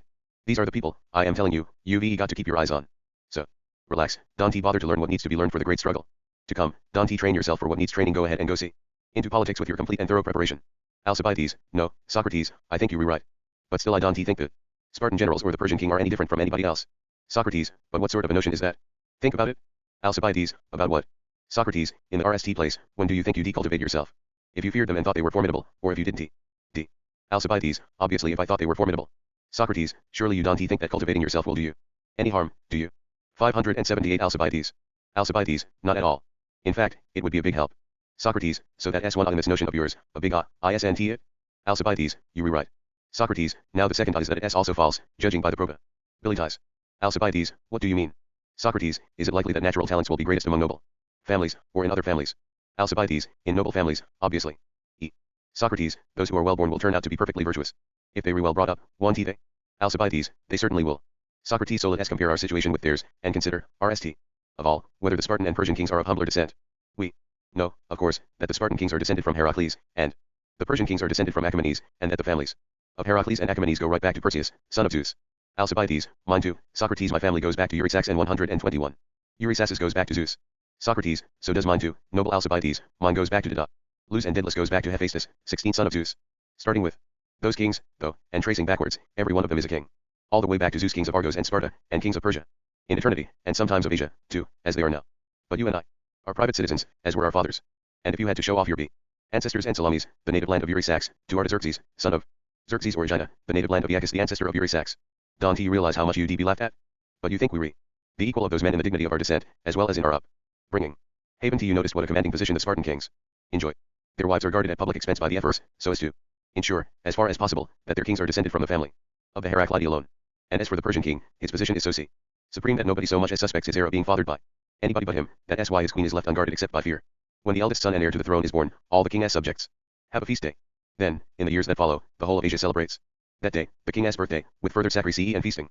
But when we are born, Alcibiades, even the neighbors hardly notice it, as the comic poet 17 says. 16 Socrates' father was a sculptor. Sculptors recognized Daedalus as their patron and legendary ancestor. Hephaestus was the artisan among the Olympian gods. 17 A line of the comic poet Plato, FRG 204 Cock. Alcibiades 579. Then the boy is brought up not by some nanny of no account, but by the most highly respected eunuchs in the royal household. They attend to all the needs of the infant child, and are especially concerned to make him as handsome as possible, shaping and straightening his infant limbs, and for this they are held in great esteem. When the boys reach 7 years of age, they take up horseback riding with their instructors, and begin to hunt wild game. When he is twice 7 years, the boy is entrusted to people called the royal tutors. These are 4 Persians of mature age who have been selected as the best, the wisest, the justest, and most self-controlled, and the bravest. The RST of them instructs him in the worship of their gods. 122. The Magian lore of Zoroaster, son of Horomazes, and also in what a king should know. The justest man teaches him to be truthful his whole life long.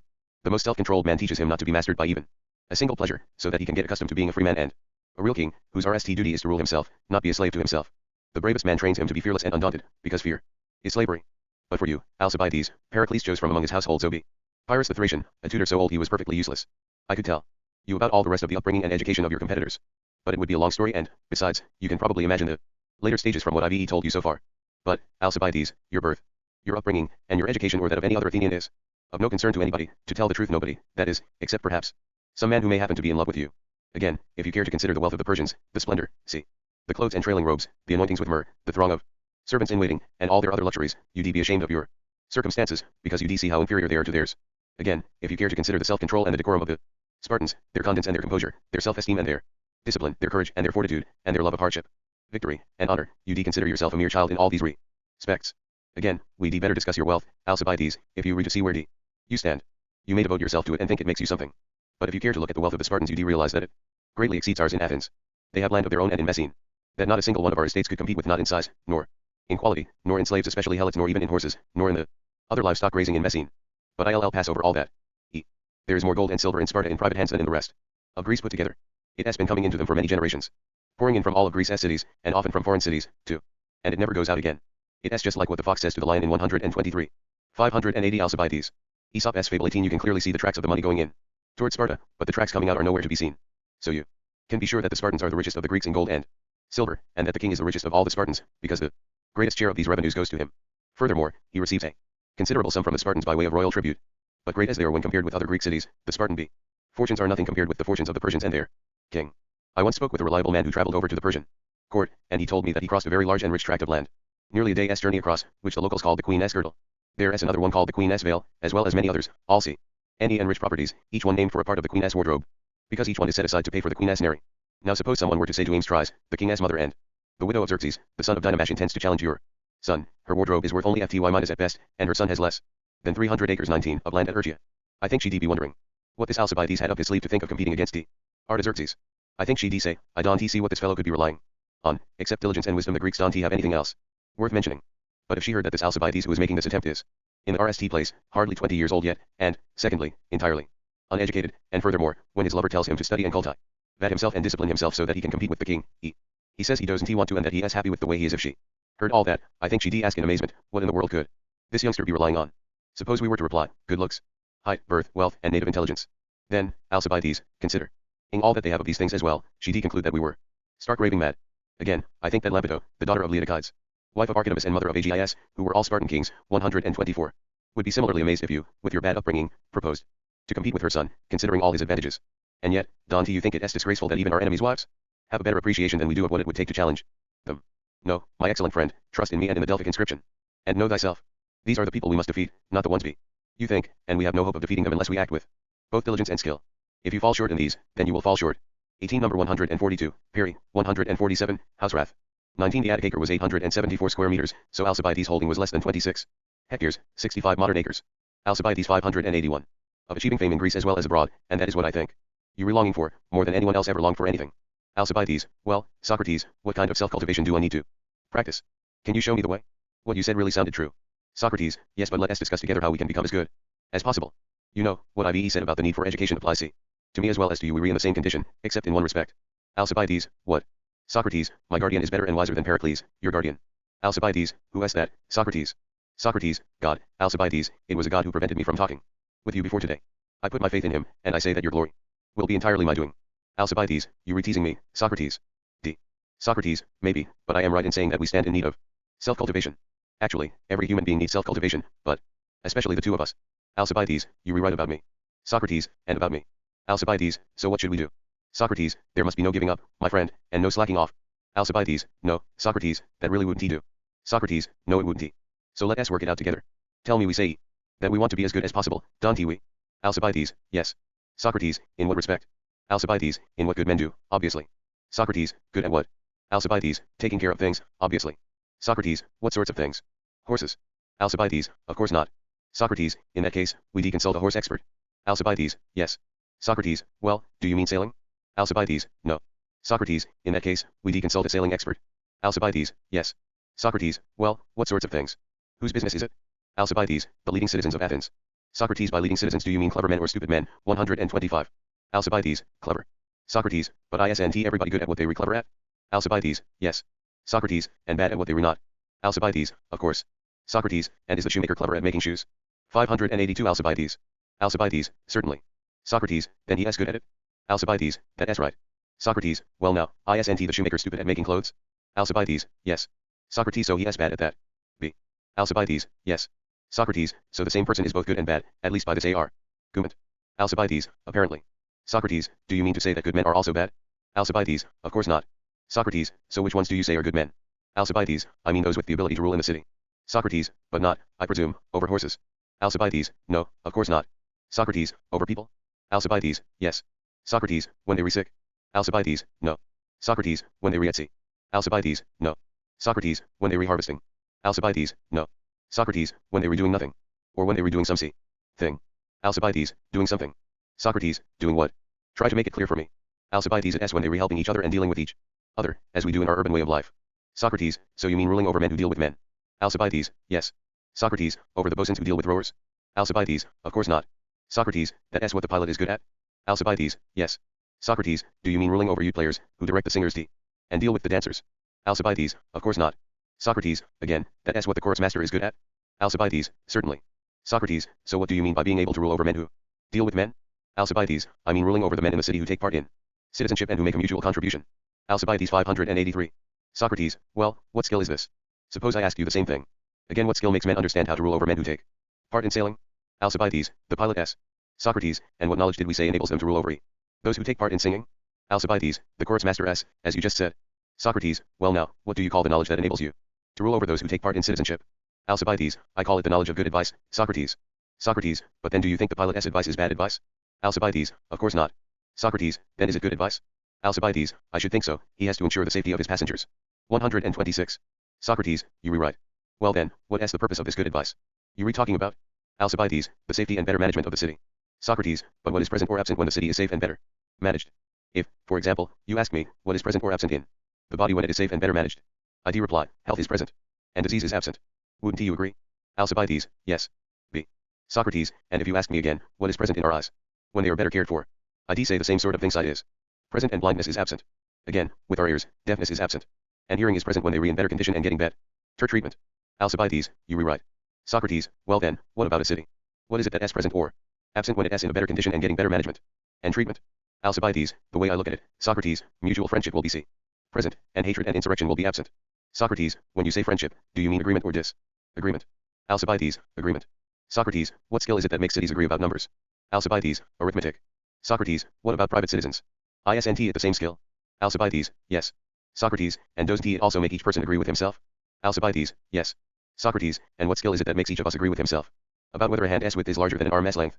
It is measured isn't it? 584 Alcibiades. Alcibiades, of course. Socrates, doesn't it make both cities and private citizens agree? Alcibiades, yes. Socrates, and isn't it the same with weighing? Alcibiades. Socrates, well, this agreement you were talking about, what is it? What is it about? What skill provides it? Doesn't the same skill make both a city and a private citizen agree, both with themselves and with others? Alcibiades, that does seem quite likely. Socrates, what is it then? Don't give up. Try your best to tell me. Alcibiades, I suppose I mean the sort of friendship and agreement you and when a mother and father agree with a son they love, and when a brother agrees with his brother, and a woman agrees with her husband. Socrates, well, Alcibiades, do you think that a husband is able to agree with his wife about woolworking, when he doesn't he understand it and she does? Alcibiades, of course not. Socrates, nor does he have any need to, because that is for a woman to know about. Alcibiades, that is right. Socrates, and is a woman able to agree with her husband about military 127 tactics, without having learned about it? Alcibiades, of course not. Socrates, I suppose you say that is for a man to know about. Alcibiades, I would. Socrates, so, according to your argument, some subjects are women as subjects and some are men as subjects. Alcibiades, of course. Socrates, so, in these areas at least, there is no agreement between men and women. Alcibiades, no. Socrates, nor is there any friendship, since friendship was agreement. Alcibiades, apparently not. Socrates, so women are not loved by men, insofar as they do their own work. Alcibiades, it seems not. B. Socrates, nor are men loved by women, insofar as they do theirs. Alcibiades, no. Socrates, so neither are cities well governed when the different groups each do their own work. Alcibiades, but I think they are, Socrates. Socrates, what do you mean? In that case there is no friendship in cities. But we said friendship was present when cities are well governed, and not otherwise. Alcibiades, but I think it is when each person does his own work that mutual friendship results. Alcibiades 585. Socrates, you've just changed your mind. What do you mean now? See. Can there be friendship without agreement? Can there be any agreement? When some know about the matter and others don't. Alcibiades, there can possibly. Socrates, but when everyone does his own work, is everyone being just, or unjust? Alcibiades, just, of course. Socrates, so when the citizens do what is just in the city, there is no friendship between them. Alcibiades, again, Socrates, I think there must be. Socrates, then what do you mean by this friendship and agreement? That we must be wise and good advisers in if we read to be good men? I can't figure out what it is, or who has got it? According to your argument. It seems that sometimes certain people have it and sometimes they don't. Alcibiades, well, Socrates, I swear by the gods that I don't even know what I mean. I think I must have been in an appalling state for a long time, without being aware of it. Socrates, but don't lose heart. If you were FTY when you realized it, then it would be hard for you to cultivate yourself, but now you reach just the right age to see it. Alcibiades, now that I've seen it, Socrates, what should I do about it? Socrates, answer my questions, Alcibiades. If you do that, then, God willing, if we are to trust in my divination, you and I will be in a better state. Alcibiades, then we will be, if it depends on my answering. Socrates, well then, what does it mean to cultivate oneself? I am afraid 128. We often think we recultivating ourselves when we re not. When does a man do that? Is he cultivating himself when he cultivates what he has? Alcibiades, I think so, anyway. Socrates, really? When does a man cultivate or care for his feet? Is it when he has caring for what belongs to his feet? Alcibiades, I don't understand. Socrates, is there anything you say belong to a hand? Take a ring. For example, could it belong anywhere else on a man but on his injure? Alcibiades, of course not. Socrates, similarly a shoe belongs nowhere but on the feet. Alcibiades, yes. Socrates, likewise cloaks and bedclothes belong to the rest of the body. Alcibiades, yes. B. Socrates, so when we cultivate or care for our shoes, are we caring for our feet? Alcibiades, I don't really understand, Socrates.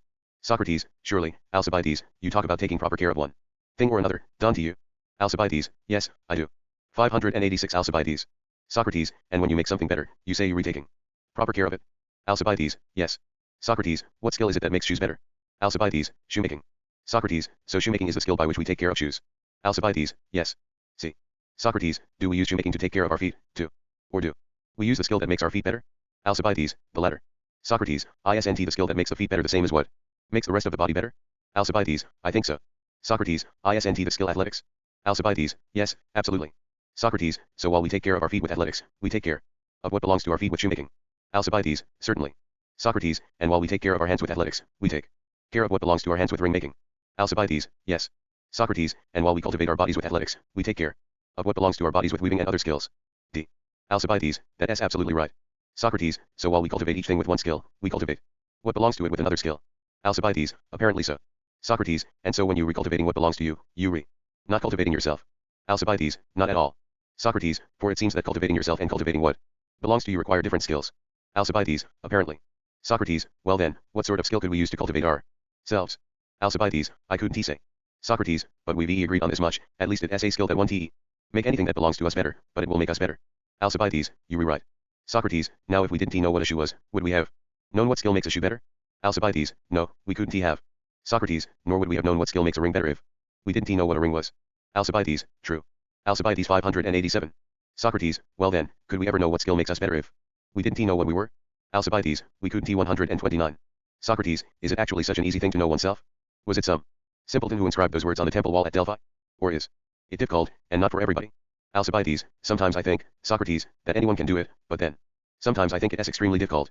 Socrates, but Alcibiades, whether it is easy or not, nevertheless this is the situation we're in. If we know ourselves, then we might be able to know how to cultivate ourselves, but if we don't know ourselves, we'll never know how. Alcibiades, I agree. Socrates, tell me, how can we end out what itself is, in itself, 20 maybe be? This is a way to end out what we ourselves might be, maybe it's the only possible way. Alcibiades, you were right. Socrates, hold on, by Zeus, who are you speaking with now? Anybody but me? Alcibiades, no. Socrates, and I am speaking with you. Alcibiades, yes. Socrates, is Socrates doing the talking? Alcibiades, he certainly is. Socrates, and is Alcibiades doing the listening? Alcibiades, yes. Socrates, and isn't Socrates talking with words? Alcibiades, of course. See. Socrates, I suppose you'd say that talking is the same as using words? Alcibiades, certainly. Socrates, but the thing being used and the person using it, they're different, aren't they? Alcibiades, what do you mean? Socrates, a shoemaker, for example, cuts with a knife and a scraper, I think, and with other tools. Alcibiades, yes, he does. Socrates, so isn't the cutter who uses the tools different from the tools he is cutting with? Alcibiades, of course. Socrates, and likewise isn't the lyre player different from what he is playing with? Alcibiades, yes. 20 reading auto to auto in B1. 588 Alcibiades. Socrates, this is what I was just asking, doesn't the user of a thing D always seem to be different from what he is using? Alcibiades, it seems so. Socrates, let us think about the shoemaker again. Does he cut with his tools only, or does he also cut with his hands? Alcibiades, with his hands, too. Socrates, so he uses his hands, too. Alcibiades, yes. Socrates, and doesn't he use his eyes, too, in shoemaking? Alcibiades, yes. Socrates, didn't we agree that the person who uses something is different? And from the thing that he uses? Alcibiades, yes. Socrates, so the shoemaker and the lyre player are different from the hands and eyes they use in their work. Alcibiades, so it seems. E. Socrates, doesn't a man use his whole body, too? Alcibiades, certainly. Socrates, and we agreed that the user is different from the thing being used. Alcibiades, yes. Socrates, so a man is different from his own body. Alcibiades, so it seems. Socrates, then what is a man? Alcibiades, I don't know what to say. Socrates, yes, you do say that it is what uses the body. Alcibiades, yes. Socrates, what else uses it but the soul? 130. Alcibiades, nothing else. Socrates, and doesn't the soul rule the body? Alcibiades, yes. Socrates, now here is something I don't think anybody would disagree with. Alcibiades, what? Socrates, man is one of three things. Alcibiades, what things? Socrates, the body, the soul, or the two of them together, the whole thing. Alcibiades, of course. Socrates, but we agreed that man is that which rules the body. Alcibiades, yes, we did agree to that. B. Socrates, does the body rule itself? Alcibiades, it couldn't. Socrates, because we said it was ruled. Alcibiades, yes. Socrates, so this can't be what we were looking for. Alcibiades 589. Alcibiades, not likely. Socrates, well then, can the two of them together rule the body? Is this what man is? Alcibiades, yes, maybe that is it. Socrates, no, that is the least likely of all. If one of them doesn't take part in ruling, then surely no combination of the two of them could rule. Alcibiades, you were right. Socrates, since a man is neither his body, nor his body and soul together, see. What remains, I think, is either that he has nothing, or else, if he is something, he has nothing other than his soul. Alcibiades, quite so. Socrates, do you need any clearer proof that the soul is the man? Alcibiades, no, by Zeus, I think you've given ample proof. Socrates, well, if we've proven it fairly well, although perhaps not rigorously, that will do for us. We'll have a rigorous proof when we end out what we skipped over, because it would have taken quite a lot of study. D. Alcibiades, what was that? Socrates, what we mentioned just now, that we should consider what itself is, in itself. But in fact, we've been considering what an individual self 21 is, instead of what itself is. Perhaps that was enough for us.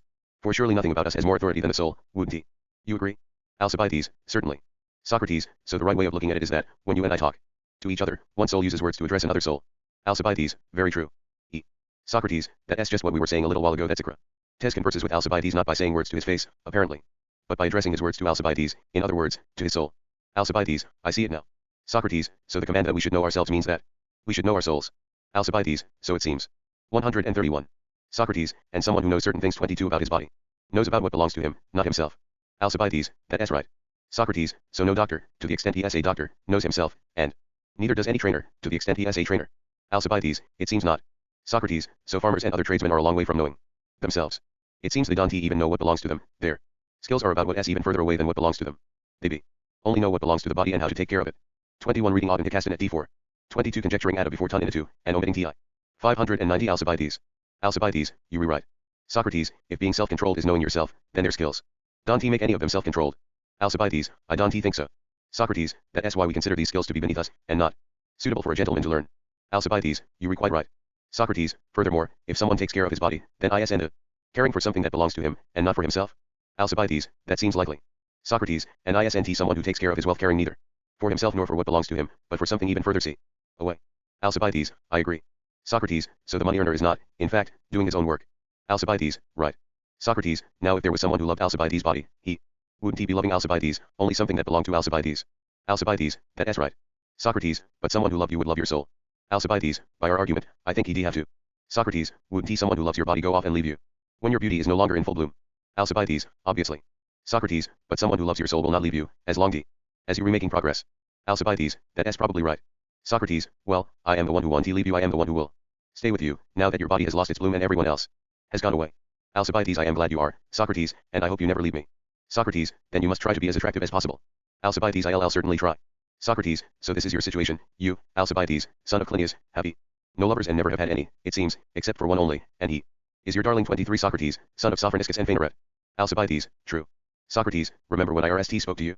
You said that you were just about to say something, you wanted to ask me why I was the only one who hadn't given up on you. 24. Alcibiades, that is right. Socrates, well, this is the reason, I was your only lover, the others were only lovers of what you had, while your possessions are passing. 23 an echo of Odyssey 2.365. 24 at 104 C, D. Alcibiades 591. Their prime, you are just beginning to bloom. I shall never forsake you 132. Now, never, unless the Athenian people make you corrupt and ugly. And that is my greatest fear, that a love of the common people might corrupt you, for many Athenian gentlemen have suffered that fate already. The people of great-hearted Erechtheus 25 might look attractive on the outside, but you need to scrutinize them in their nakedness, so take the precaution. I urge. Alcibiades, what precaution? Socrates, get in training RST, my dear friend, and learn what you need be to know before entering politics. That will give you an antidote against the terrible dangers. Alcibiades, I think you rewrite, Socrates. But try to explain how exactly we should cultivate ourselves. Socrates, well, we made one step forward anyway, we pretty well agreed what we were afraid that we might make a mistake about that and unwittingly cultivate something other than ourselves. Alcibiades, that's right. Socrates, and the next step is that we have to cultivate our soul and see. Look to that. Alcibiades, obviously. Socrates, and let others take care of our bodies and our property. Alcibiades, quite so. Socrates, now, how can we get the clearest knowledge of our soul? If we knew that, we'd probably know ourselves as well. By the gods. That admirable Delphic inscription we just mentioned 26, didn't we understand it? Alcibiades, what's the point of bringing that up again, Socrates? Socrates, I'll tell you what I suspect that inscription means, and what the advice it is giving us. There may not be many examples of it, except the case of sight. Alcibiades, what do you mean by that? Socrates, you think about it, too. If the inscription took our eyes to be men and advised them, see thyself, how would we understand such advice? Shouldn't the eye be looking at something in which it could see itself? Alcibiades, obviously. Socrates, then let us think of something that allows us to see both it and ourselves when we look at it. Alcibiades, obviously. Socrates, you mean mirrors and that sort of thing. Socrates, quite right. And isn't there's something like that in the eye, which we see with Alcibiades, certainly. 25 An epithet for the people of Athens, in Homer, Iliad 2.547. 26 Know thyself, cf 129a. 592 Alcibiades. Socrates, I am sure you've noticed that when a man looks into an eye 133, his face appears in it, like in a mirror. We call this the pupil, for it is a sort of miniature of the man who is looking. 27. Alcibiades, you rewrite. Socrates, then an eye will see itself if it observes an eye and looks at the best part of it, the part with which it can see. Alcibiades, so it seems. Socrates, but it won't see itself if it looks at anything else in a man, or anything else at all, unless it is similar to the eye. Alcibiades, you rewrite. B. Socrates, so if an eye is to see itself, it must look at an eye, and at that region of it in which the good activity of an eye actually occurs, and this, I presume, is seeing. Alcibiades, that is right. Socrates, then if the soul, Alcibiades, is to know itself, it must look at a soul, and especially at that region in which what makes a soul good, wisdom, occurs, and at anything else which is similar to it. Alcibiades, I agree with you, Socrates. Socrates, can we say that there is anything about the soul which is more divine than that where knowing and understanding take place? Alcibiades, no, we can Socrates, then that region in it resembles the divine, 28 and someone who looked at that and grasped everything divine vision 29 and understanding would have the best grasp of himself as well. Alcibiades, so it seems. 30. Socrates, but we agreed that knowing oneself was the same as being self-controlled. Alcibiades, certainly.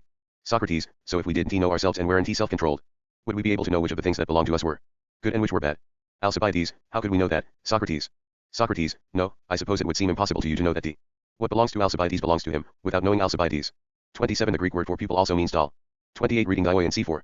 29 Accepting the emendation theon, vision, for theon, God, in C5. 30 Omitting 133 C8, 17, which seem to have been added by a later Neoplatonist scholar. The lines read, Socrates, just as mirrors are clearer, purer, and brighter than the reacting surface of the eye, isn't God both purer and brighter than the best part of our soul? Alcibiades, I would certainly think so, Socrates. Socrates, so the way that we can best see and know ourselves is to use the nest mirror available and look at God and, on a human level, at the virtue of the soul. Alcibiades, yes. Alcibiades 593. Alcibiades, quite impossible, I am sure. Socrates, and similarly we couldn't know that what belongs to us, without knowing ourselves. Alcibiades, how could we? Socrates, and if we didn't even know what belongs to us, how could we possibly know what belongs to our belongings? Alcibiades, we couldn't. Socrates, then it wasn't quite right to agree, as we did a few minutes ago, 31 that some people know what belongs to them without knowing themselves, while others know what belongs to their belongings. It seems that it is the job of one man, and one skill, to know all these things, himself, his belongings, and his belongings. Alcibiades, that seems likely. Socrates, and it follows that anyone who doesn't know his own belongings probably won't know other people's belongings either. Alcibiades, quite so. Socrates, and if he doesn't know other people's belongings, nor will he know what belongs to the city. Alcibiades, he couldn't. Socrates, so such a man couldn't become a statesman. Alcibiades, of course not. Socrates, nor could he even manage a household estate. Alcibiades, of course not. Socrates, nor indeed will he know what he is doing. 134. Alcibiades, certainly not. Socrates, and if he doesn't know what he is doing, won't he make mistakes? Alcibiades, certainly. Socrates, since he makes mistakes, won't he conduct himself badly, both publicly and privately? Alcibiades, of course. Socrates, since he conducts himself badly, won't he be a failure? Alcibiades, absolutely. Socrates, what about the people he is working for? Alcibiades, they will be too. Socrates, then it is impossible for anyone to prosper unless he is self-controlled and good. Alcibiades, impossible. B. Socrates, so I ask the bad men who are failures. Alcibiades, absolutely. Socrates, and so the way to avoid being a failure is not by getting rich, but by being self-controlled. Alcibiades, apparently. 31 at 131a, c. 594 Alcibiades. Socrates, so it is not walls or warships or shipyards that cities need. Alcibiades, if they are to prosper, nor is it numbers or size, without virtue. Alcibiades deniedly. Socrates, so if you are to manage the city's business properly and well, you must impart virtue to the citizens. C. Alcibiades, of course. Socrates, is it possible to impart something you haven't got? Alcibiades, how could you? Socrates, then you, or anyone else who is to be ruler and trustee, not only of himself and his private business, but also the city and the city's business, must RST acquire virtue himself. Alcibiades, you rewrite.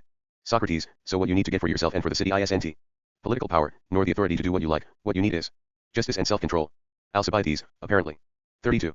Socrates, because my dear Alcibiades, when an individual or a city with no intelligence is at liberty to do what he or it wants, what do you think the likely result will be? For example, if he is sick and has the power to do whatever he likes without any medical insight but with such a 135 dictator's power that nobody criticizes him, what is going to happen? Isn't it likely his health will be ruined? Alcibiades, you rewrite. Socrates, and in a ship, if someone were free to do what he liked, but was completely lacking in insight and skill in navigation, Tuc, what would happen to him and his fellow sailors? Alcibiades, I do indeed, they would all die. 32 Accepting a conjectural deletion of 134 D1, E7, which seem to have been added by a later Neoplatonist scholar. The lines read, Socrates, and if you and the city act with justice and self-control, you and the city will be acting in a way that pleases God. Alcibiades, that seems likely. Socrates, and, as we were saying before, you will be acting with a view to what is divine and bright. Alcibiades, apparently. Socrates, of course, if you keep that in view, you will see and understand yourselves and your own good. Alcibiades, yes.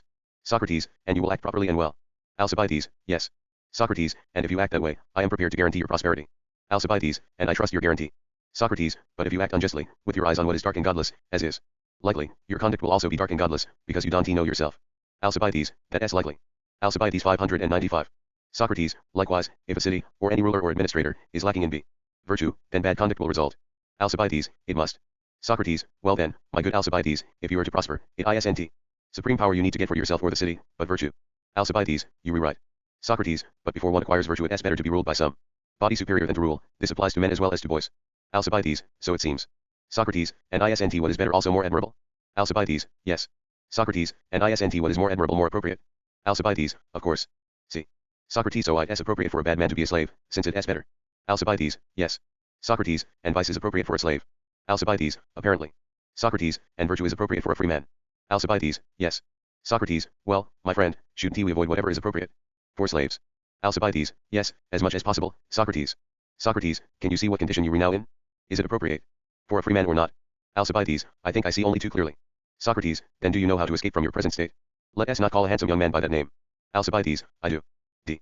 Socrates, how? Alcibiades, it is up to you, Socrates. Socrates, that is not well said, Alcibiades. Alcibiades, well, what should I say? Socrates, that it is up to God. Alcibiades, then that is what I say. And furthermore I say this as well. We are probably going to change roles, Socrates. I'll be playing yours and you'll be playing mine, for from this day forward I will never fail to attend on you, and you will always have me as your attendant. Socrates, then my love for you, my excellent friend, will be just like a stork, after hatching a winged love in you, it will be cared for by it in return. Alcibiades, yes, that is right. I'll start to cultivate justice in myself. Right now. Socrates, I should like to believe that you will persevere, but I am afraid. Not because I distrust your nature, but because I know how powerful the city is. I am afraid it might get the better of both me and you. Second Alcibiades.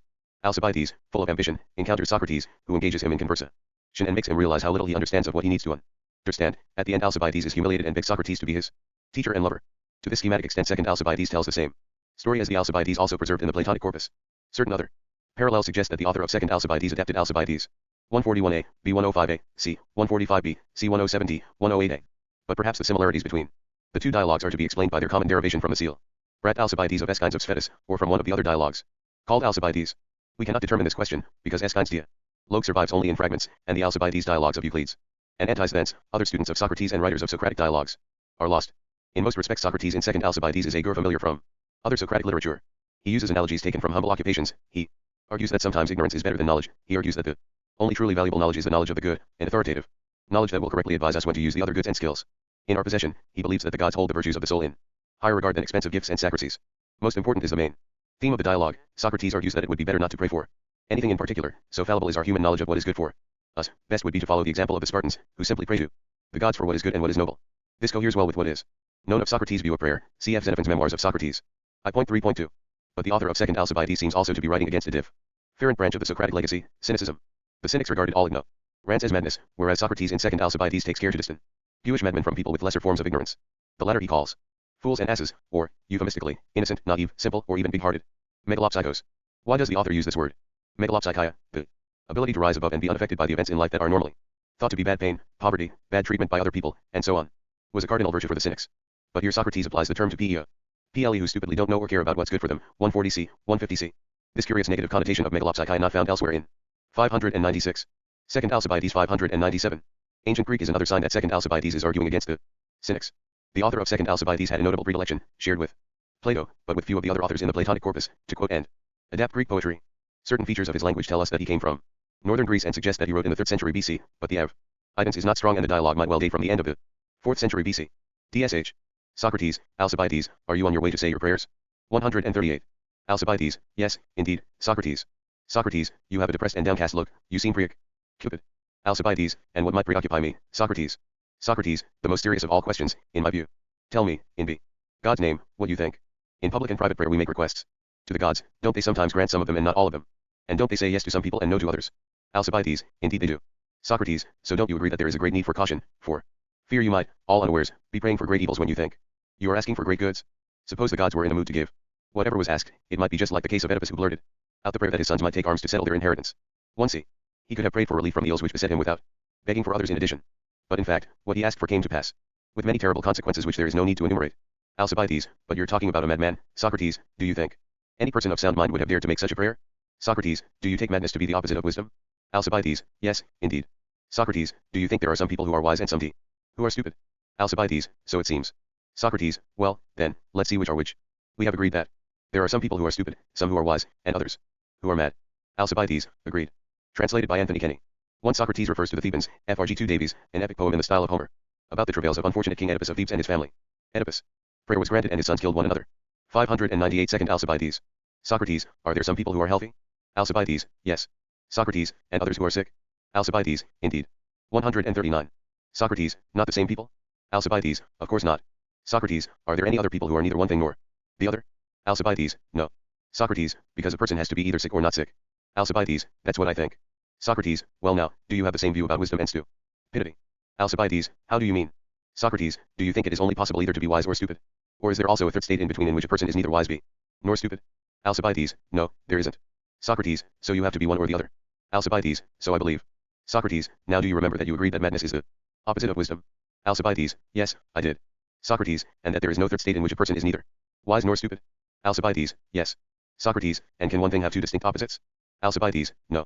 Socrates, so it looks as if stupidity and madness are one and the same thing. Alcibiades, it does.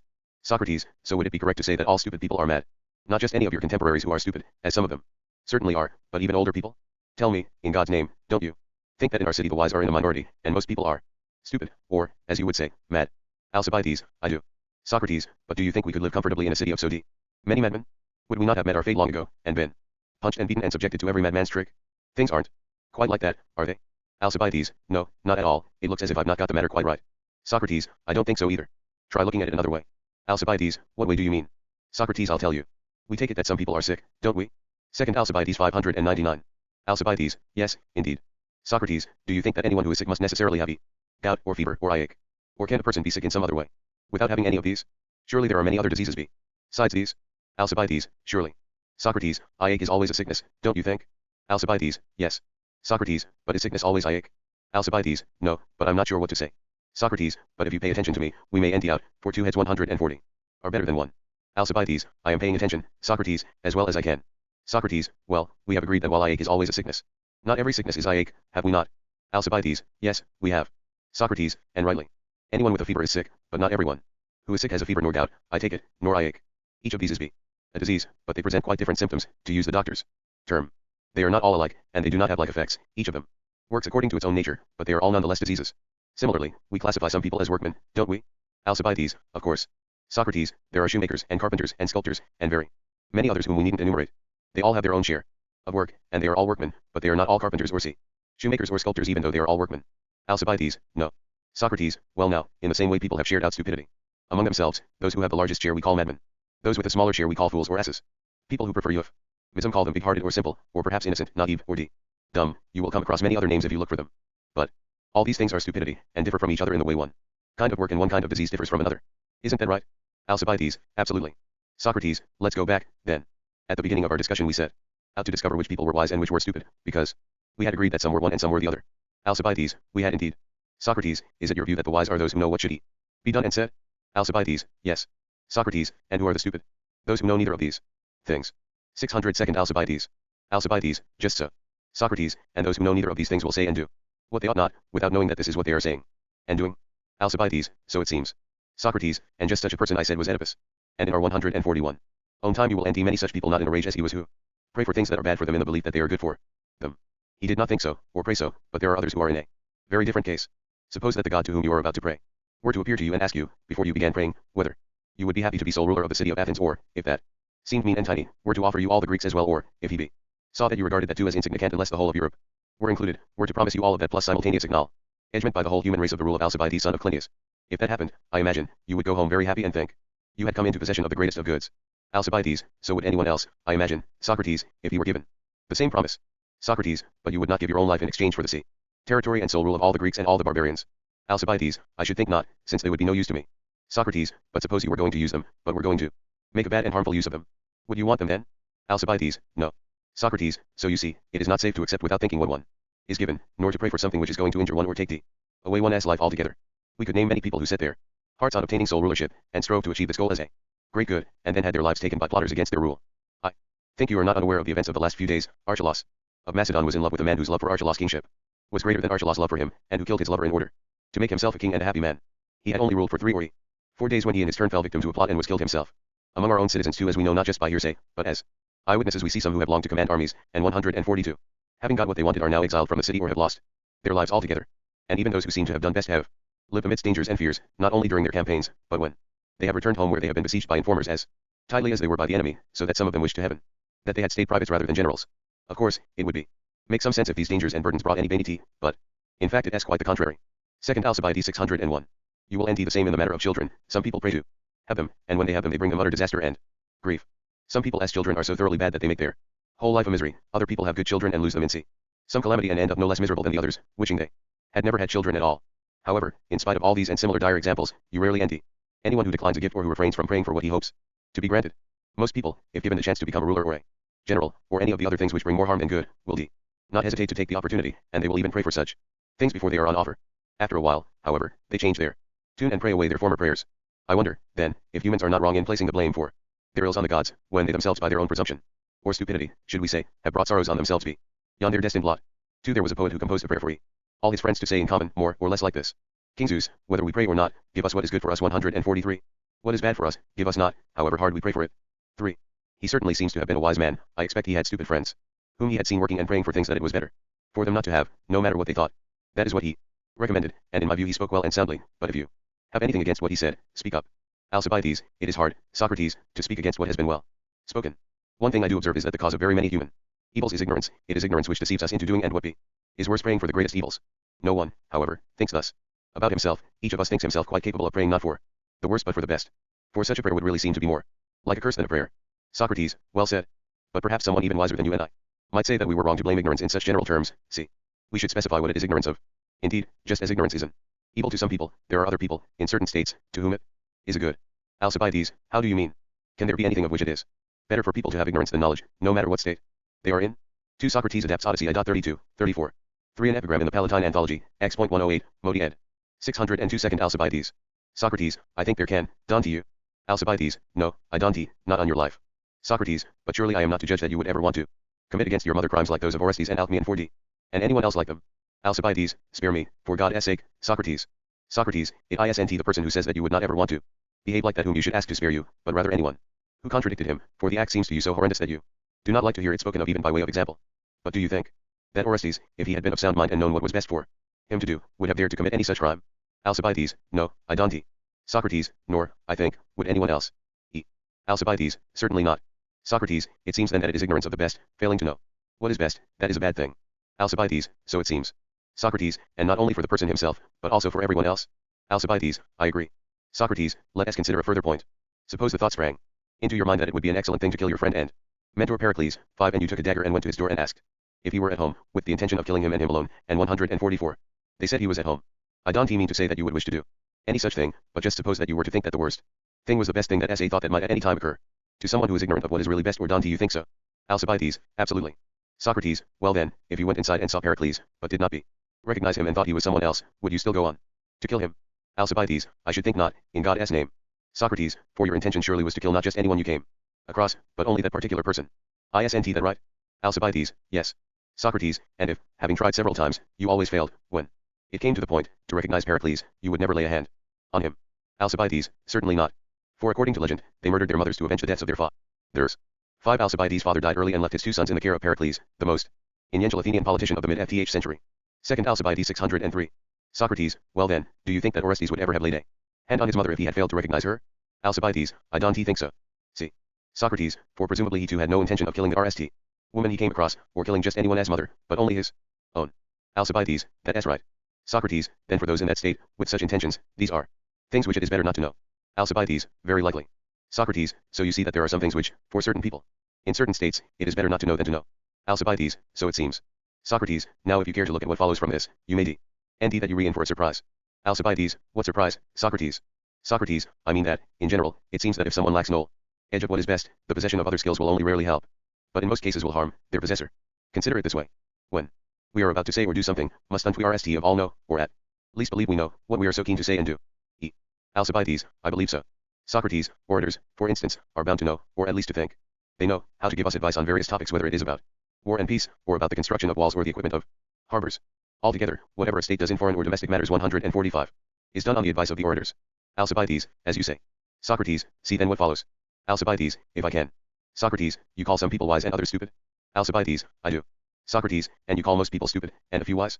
Alcibiades, exactly. Socrates, in each case you make use of a criterion? Alcibiades, yes. Socrates, well, do you call a man wise who knows how to give advice, b. but not what advice is best to give or when it is best to give it? Alcibiades, certainly not. Socrates, nor, I imagine, a man who knows how to make war, without knowing when or for how long war should best be made. Isn't that right? Alcibiades, yes. Socrates, nor again a man who knows how to kill or steal or banish people without knowing when it is better to do this, or to whom? Alcibiades, no. 604. 2nd Alcibiades. Socrates, so what we want is the person who knows one or other of these things but also has the knowledge of what is best, which no doubt is the same as knowledge of utility. Alcibiades, yes. Socrates, and this is the person whom we shall call wise, a reliable counselor for himself and for the state. But someone who is not like this, we shall call the opposite. What do you think? Alcibiades, I agree. Socrates, now suppose we have a person who knows how to ride or shoot, or box, or wrestle, or compete in any other sport or exhibit any other skill. What do you call the person who knows how best to exercise a particular skill? If it is the skill of riding, I expect you will call him a good rider. Alcibiades, I will. Socrates, and if it is boxing, you will call him a good boxer, and if it is ute playing you will call him a good ute player, and so in other cases. Or do you disagree? Alcibiades, no, not at all. Socrates, now do you think that knowing about these things suffices to make a person wise, or is more needed? Alcibiades, much more, upon my life. Socrates, suppose there were a state in which there were good archers, and ute players, good athletes, and craftsmen, and among them the kind of people we have been talking about, who know only how to make war, and only how to kill, and also any orators who know how to sound off about politics, but none of them had the knowledge of what is best, and none of them knew when or on whom it was better for them to exercise 146 their skills. What sort of state do you think that would be? Alcibiades, a miserable one. Socrates.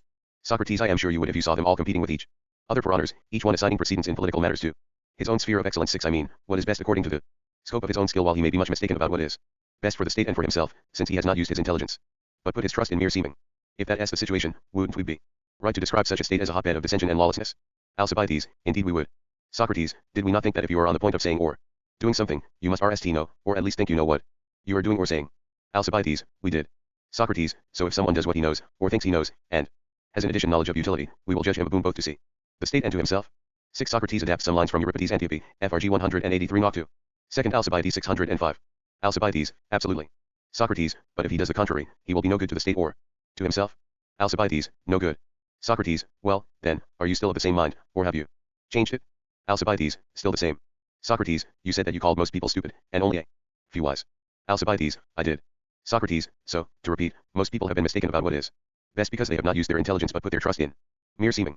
Alcibiades, yes. D. Socrates, for most people, then, it is an advantage neither to know nor to think they know anything, if they are going to do themselves more harm than good by rushing to do what they know or think they know. Alcibiades, very true. Socrates, so you see it seems that I was quite right when I said that it looked as if other skills, if not combined with the knowledge of what is best, are more often than not harmful to their possessors. Alcibiades, I may not have thought so then, but I do now. Socrates. Socrates, so if the life of a soul or a state is to go aright, this knowledge of what is best must be embraced with exactly the kind of trust a patient has in his doctor or a seafarer in his good ship as captain. For without this, the stronger the winds of fortune blow towards the acquisition of wealth 147, or health and strength or anything else of that kind, the greater the errors to which these things will necessarily lead. Someone may have acquired so many skills as to deserve the name of polymath, but if he lets himself be led by one or other of these skills and lacks this true knowledge, he will, as he indeed deserves, run into very rough weather, alone on the high seas with no helmsman and with not long to live. There is a verse, which TS his case, where the poet complains of someone that he knew a lot of things but knew them all wrong. 7. Alcibiades, whatever has that verse got to do with the matter? Socrates. It does not seem at all to the point. Socrates, it is very much to the point, but you are right that he speaks enigmatically, just like a poet. All poetry, by its nature, is enigmatic, and Not everyone can take it in, but when, in addition, it is housed in a poetry, who is miserly and wishes so far as possible to conceal rather than exhibit his wisdom, it may be quite remarkably difficult to ante out what each of them might mean. For you don't think that Homer, the divinest and wisest of poets, for it is he who says that Margits knew a lot of things but knew d. 7 Socrates quotes from the mock epic Margits, FRG 3 Allen, which was generally, but incorrectly, attributed to Homer in the ancient world. 606 Second Alcibiades. Them all wrong. Didn't he know that it was impossible to know a thing wrong?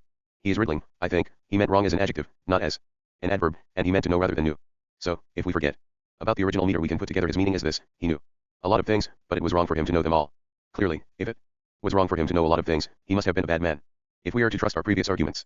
Alcibiades, I agree. Socrates, if we cannot trust these arguments, I really don't know which ones we can trust. Socrates, you are right to think so. Alcibiades, but perhaps I should think again. Socrates, oh, for God's sake. You see what a terrible great muddle we are in, and it is partly your fault, for you change incessantly from side to side. No sooner are you convinced of something than you give it up again, and change your mind. Well, if the God to whom you are on your way 148 should appear to you at this very moment, before you start praying, and ask whether you would be happy to get one of the things we spoke of earlier, or whether he should leave the choice of prayer to you, which do you think offers the best prospect, accepting his offers or making your own prayer? Alcibiades, by the gods, Socrates, I would have to take time to answer your question. An impromptu response would be folly. You really have to take a great deal of care to make sure that you are not, all unawares, praying for evil in the belief that it is good, and that after a little while, you won't, as you said a moment ago, change your tune and call back all your prayers. Socrates, that poet I mentioned at the beginning of our discussion, who told us to pray to be saved from the evils we pray for, he was wiser than us, wasn't he? Alcibiades, I guess so. Socrates, whether in admiration of this poet, or because they have worked it out for themselves, the Spartans take the same course in their public and private prayers. They pray the gods to give them what is good and then what is noble. No one ever hears them asking anything more. They have not, so far, been any less fortunate in consequence than any other people, and even if they have not invariably enjoyed good fortune, it has not been because of their prayers. Whether we are given what we pray for or the reverse is in the lap of the gods. I would like to tell you another story which I once heard from some of my elders. There was a quarrel between the Athenians and the Spartans, and whenever there was a battle, whether by land or sea, our city always came off worse and could never win a victory. The Athenians took this hard, and cast about to discover how they could ante relief from their troubles. After discussion they decided to send a delegation to consult Ammon, 8 to ask in particular why the gods granted victory to the Spartans, 8 an Egyptian god with an oracle in the Libyan desert. 2nd Alcibiades 607. Rather than themselves, we they said offer more and sacrifices than the rest of the Greeks, and we surpass all others in adorning the temples with emblems, and every year we organize for the gods Bainiti, the most solemn and sumptuous processions, spending more money than 149. All the other Greeks put together. But the Spartans have never taken any such pains, and they are so mean to the gods that they regularly sacrifice blemished animals and fall well behind us in the quality of their worship, in spite of being no less wealthy than ourselves. Having said that, they also asked what they should do to be relieved from the evils that beset them. The prophet, no doubt under divine instruction, called them to him and said simply this: Thus saith Ammon to the Athenians, I prefer the terse laconic utterance to all the sacrifices of the Greeks. That was all he said, not a word more. By their terse utterance I expect the god meant their prayer, for it is indeed very different from other prayers. Other Greeks offer bulls with gilded horns, and others present the gods with votive emblems, and pray for whatever comes into their heads, good or bad. But when the gods hear their profanities they scorn these magnificent processions and sacrifices. We should, I believe, be very careful and cautious when we consider what should be said and what should not. In Homer you will and other similar stories. He tells how the Trojans, when they pitched camp, Sacri said to the immortals perfect hecatombs, and how the winds carried the delicious smell from the plain up to heaven. But the blessed gods took none of it, and had no pleasure in it. So deep was their hatred of holy Ilium, and Priam, and the people of Priam of the Ashen Spear. 9. So it was no help to them to sacrifice and offer vain gifts, when they were out of favor with the gods. For I don't imagine that it is like the gods to be swayed by gifts, like some low money lender. We make ourselves sound very silly when we boast that we do better than the Spartans on this score. It would be a strange and sorry thing if the gods took more account of our gifts and sacrifices than of our souls and whether there is holiness and justice to be found in them. Yes, that is what they care about, I believe. 150.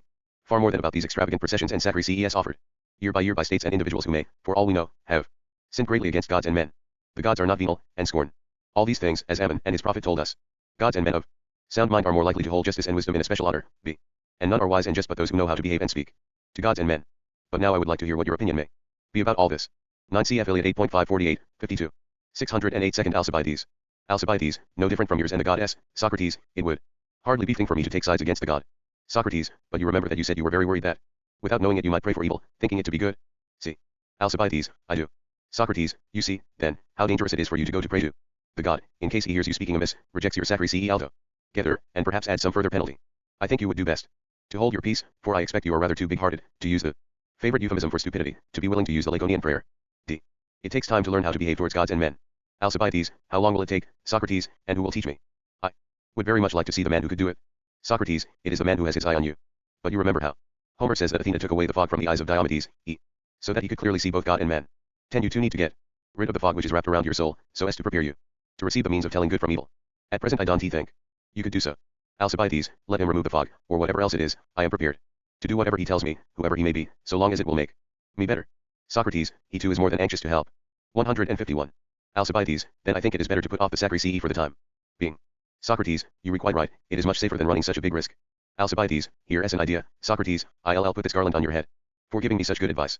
Only when there comes the day of which you have spoken will we give the gods their garlands and their customary dues. God willing, that day will not be too far off. Socrates, I am glad to accept, and I look forward to seeing myself receiving other gifts from you. In Euripides' play, when Creon sees Tiresias crowned with garlands and learns that he has been given them by the enemy as trophies to reward his skill, he says, good as an omen are your victor's wreaths. For we, you know, are battered by the waves. 11. Just so, I regard the honor you have paid me as a good omen. For I see, am just as tempest-tossed as Creon, and I look forward to victory over your lovers. 10 cf. Iliad v.127, 28. 11 Phoenician women 858-59. Hipparchus. Socrates and a friend try to end the indignation of greed. The friend feels that he understands the concept perfectly well. Isn't greed an inclination to profit from things which a gentleman shouldn't exploit, things of no value? Socrates replies that insofar as greed is an intention to profit from worthless things, it's a foolish intention, and no sensible man is greedy, but insofar as it's a desire for profit, it's a desire for the good, and everyone is greedy. The latter conclusion is especially hard to accept, but the friend cannot get the better of Socrates and accuses him of deceiving him somehow in the argument. Socrates protests that deceiving a friend would be contrary to the teaching of Hipparchus, a ruler of Athens in the late 6th century BC who was keen to learn from the poets and bestow his wisdom upon the Athenian people. Although Socrates offers to take back any disputable premise of the argument, the friend cannot escape the dialogue's paradoxical conclusion that everyone is greedy. Plato called the irrational part of the soul greedy, Republic 581a, 580-60. The sketch of the greedy man in the characters of Theophrastus, 30, is vivid and witty. Theophrastus knew well what he was talking about. So when the speakers in Hipparchus seem unable to avoid the idea that everyone, even a good person, is greedy, many readers will agree with Socrates' friend that he has been tricked somehow. This is the other main theme of the dialogue, intellectual honesty and fair play in the conduct of dialectical discussion. Socrates tells an implausibly revisionist history of Hipparchus, whom he represents as wise and cultivated, whereas his regime was generally regarded by Athenians of later generations as tyranny, and his assassins Harmodius and Aristogiton were celebrated as national heroes. Socrates protests that he would never disobey Hipparchus' wise injunction and deceive a friend. To no avail, right to the end of the dialogue the friend is unpersuaded by Socrates' arguments. Though he cannot say what is wrong with them, just as many modern readers of Socratic dialogues feel that the wool has somehow been pulled over their eyes. But has it? From the formal point of view, Hipparchus is composed of dry academic dialectic together with a literary historical excursus on Hipparchus.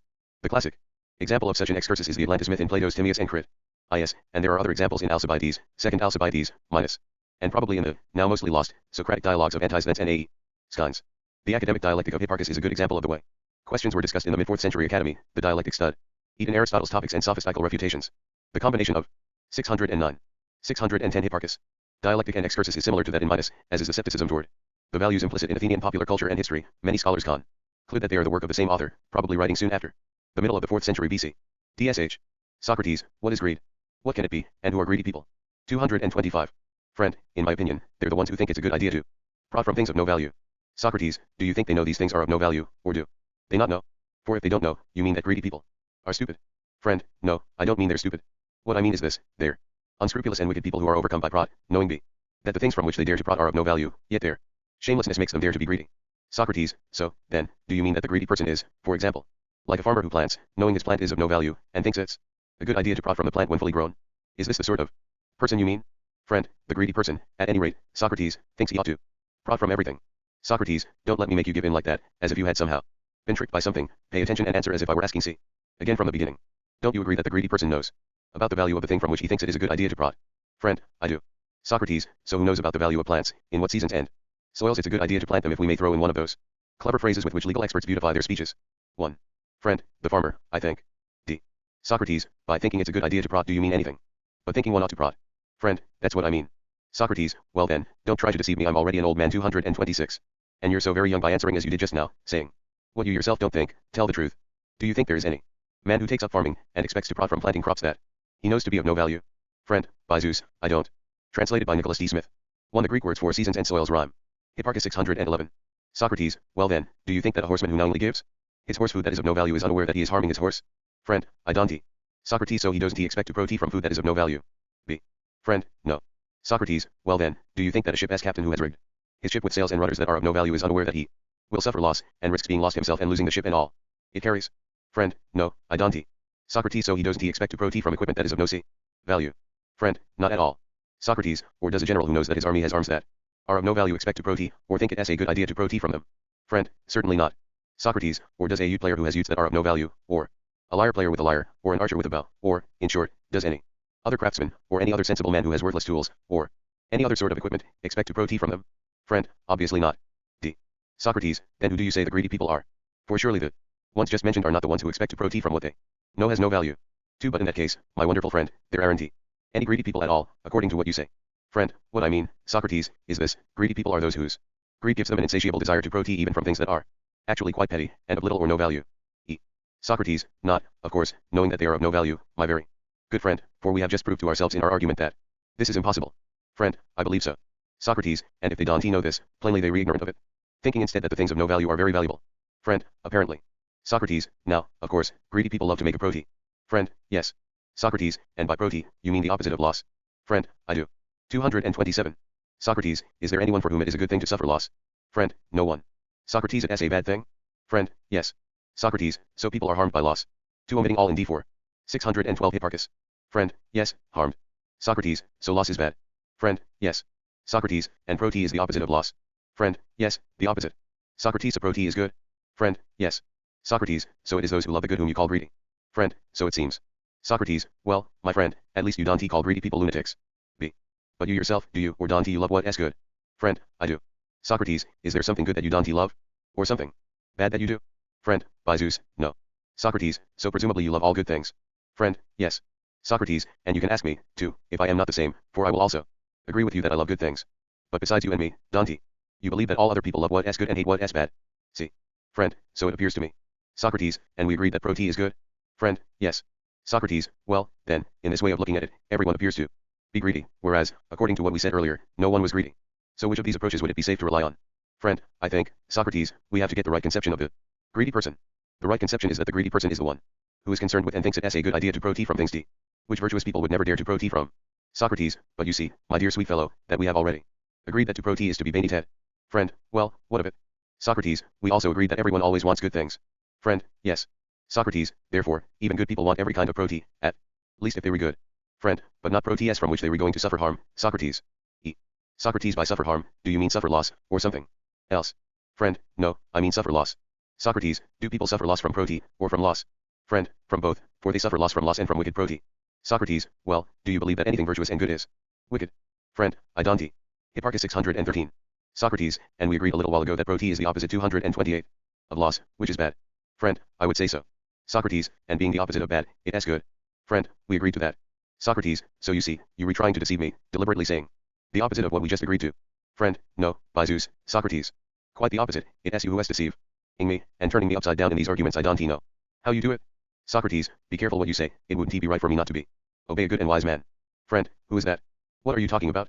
Socrates, I mean my and your fellow citizen, Pisistratus' son, Hipparchus, of Philidi, who was the eldest and wisest of Pisistratus' children.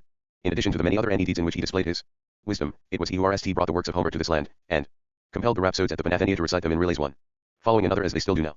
He also sent a ftward Shipsy for Anacreon of Teos, and brought him to the city. He also entreated Simonides of CEOs always to be around, with large fees and gifts. 3. He did these things with a view to educating the citizens, so that he could govern the best possible people. Like the gentleman he was, he didn't think it right to begrudge wisdom to anyone. And when the citizens from the city had been educated by him and were impressed by his wisdom, he decided to educate the country people as well, setting up terms for them along the roads between the middle D of the city and each team. 5. And then, selecting from his store of wisdom both what he had learned and what he had found out by himself, what he thought were the wisest, he put into elegant verse and inscribed them his own poetry and examples of his wisdom on the herms. He did this in order that, his citizens would not be impressed by those wise Delphic inscriptions, know thyself, and nothing in excess, and other things of this sort, but would instead regard the words of Hipparchus as wiser. And, second, he did this so that when they traveled back and forth, they would read and acquire a taste for his wisdom and would come in from the country to complete their education. There are two sides to the inscriptions. On the left side of each herm, it is inscribed that the herm 229 stands in the middle of the city or the deme, whereas on the right it says, this is a monument of Hipparchus, walk with justice in mind. There. 3. Anacreon and Simonides were lyric poets of the 6th and early FTH centuries. 4. Herms were statues with full heads of Hermes, the god of travelers, on rectangular pillars, often placed along roadways. 5. The local districts into which Attica was divided. 614 Hipparchus. Are many other inscriptions of his poetry on other herms. There is one in particular on the Styria road on which it says, this is a monument of Hipparchus, do not deceive a friend. So, since I am your friend, I would be never dare to deceive you and disobey so great a man. After his death the Athenians were ruled under tyranny by his brother Hippias, for 3 years, and you would have heard from all of those of earlier days that there was tyranny in Athens only for those 3 years, and that during the other times the Athenians lived almost as when Cronus was king. 6. In fact, the more sophisticated people claim that his death did not come about in the way that the common people think that it was because his sister was dishonored in the carrying of the basket. 7. For that s. Silly, but because Harmodius had become the boyfriend of Aristogiton, and was educated by him. Aristogiton also prided himself on educating this fellow, and regarded himself as a rival of Hipparchus. At that time, Harmodius himself happened to be a lover of one of the handsome and noble youths of that era. They say what his name was, but I don't remember it. In any case, this youth was for a while impressed by Harmodius and Aristogiton as wise men, but later after associating with Hipparchus, he disdained them, and they were so hurt by this dishonor that they killed Hipparchus for it. Friend, well now, Socrates, it seems likely that either you don't regard me as your friend, or if you do, you don't obey Hipparchus. For you will never be able to persuade me that you aren't deceiving me in these arguments, though I don't know how you do it. Socrates, very well, just like in a friendly game of checkers, I am willing to let you take back anything you want of what has been said in the discussion. So you want to think you were being deceived. So should I take this back for you, that all men desire good things? Friend, no, not that. Socrates, well, how about that suffering loss, or loss, is bad? Friend, no, not that. Socrates, well, how about that prote and proting are opposite to loss and suffering loss? Friend, not that, either. 230. Socrates, well, how about that proting, as the opposite of bad, is good? Friend, it is not always good, take that back from me. Socrates, so you believe, it seems, that some prote is good, and some is bad. Friend, I do. Socrates, all right, I'll take this back for you, let us say that some prote is good and some other prote is bad. And neither one is more prote, the good or the bad. Right? 6. A mythical golden age when Cronus, the father of Zeus, ruled. 7. A ritual in the Panathena procession. Hipparchus 615. Friend, what are you asking me? Socrates, I'll explain. Is some food good and some bad? Friend, yes. B. Socrates, then is one of them more food than the other, or are they both the same thing, food, and in this respect, at least, the one is no different from the other insofar as being food, but only insofar as one is good, and one is bad? Friend, yes. Socrates, and so with drink and everything else, when some things of the same sort come to be good and others bad, the one does not differ from the other in that respect by which they are the same. For example, with people, I suppose, one is virtuous, and one is wicked. See. Friend, yes. Socrates, but neither of them is more or less a person than the other. I think neither the virtuous person more than the wicked, nor vice versa. Friend, that is true. Socrates, then are we to think this way about prote, too, that both the wicked and the virtuous sort alike are prote? Friend, they have to be. Socrates, so, then, one who makes virtuous prote doesn't prote more than one who makes the wicked sort. It appears that neither one is more prote than the other, as we agree. Friend, yes. Socrates, for neither more nor less is added to either of them. Friend, not at all. Socrates, and how could one ever do or suffer anything more or less with this sort of thing, to which neither of these things is added? Friend, impossible. Socrates, therefore, because both alike are proteus and protable, we must now investigate what it is in virtue of which you call both of them prote. What do you see that is the same in both of them? For example, if you were to ask me about the examples I just gave, what is it, in virtue of which you call both good and bad food alike, food, I would tell you that both are solid nourishment for the body. This is why. For surely you would agree that this is what food is, wouldn't you? Friend, I would. Socrates, and with regard to drink, the answer would be the same. That the liquid nourishment of the body, whether virtuous or wicked, has this name, drink, and similarly in other cases. Try, therefore, to imitate 231. Me by answering in this way. When you say that virtuous prote and wicked prote are both prote, what do you see in both that is the same? That which is actually prote. If you yourself are again unable to answer, consider what I say. Do you call a prote every possession that one has acquired either by spending nothing, or by spending less and receiving more? Friend, yes, I believe I call that prote b. 616. Hipparchus. Socrates, do you mean cases like this when you were given a feast, spending nothing but eating your LL, and getting sick? Friend, by Zeus, I do not. Socrates, if you became healthy from the feast, would you be proteing or losing? Friend, proteing. Socrates, so this, at least, is not prote, acquiring just any possession at all. Friend, certainly not. Socrates, not if it is bad, right? But if one acquires anything good at all, doesn't one acquire a prote? Friend, apparently, if it is good. Socrates, and if it is bad, one suffer a loss. See. Friend, I believe so. Socrates, don't you see that you are coming around back again to the same place? Prote appears to be good, and loss bad. Friend, I am at a loss for what to say. Socrates, at least you were not at an unfair loss. But answer this, when one acquires more than one has spent, do you say it is prote? Friend, at least I don't mean when it is bad, but if one acquires more gold or silver than one has spent. Socrates, I am just about to ask you that, if someone spends half a measure of gold and gets double that in silver, has he proted or lost? D. Friend, lost, surely, Socrates, for then his gold is worth only double, instead of 12 times as much as silver. Socrates, but still he has acquired more, or isn't double more than half. Friend, not in value, at least, with silver and gold. Socrates, so it looks like we must add the notion of value to prote.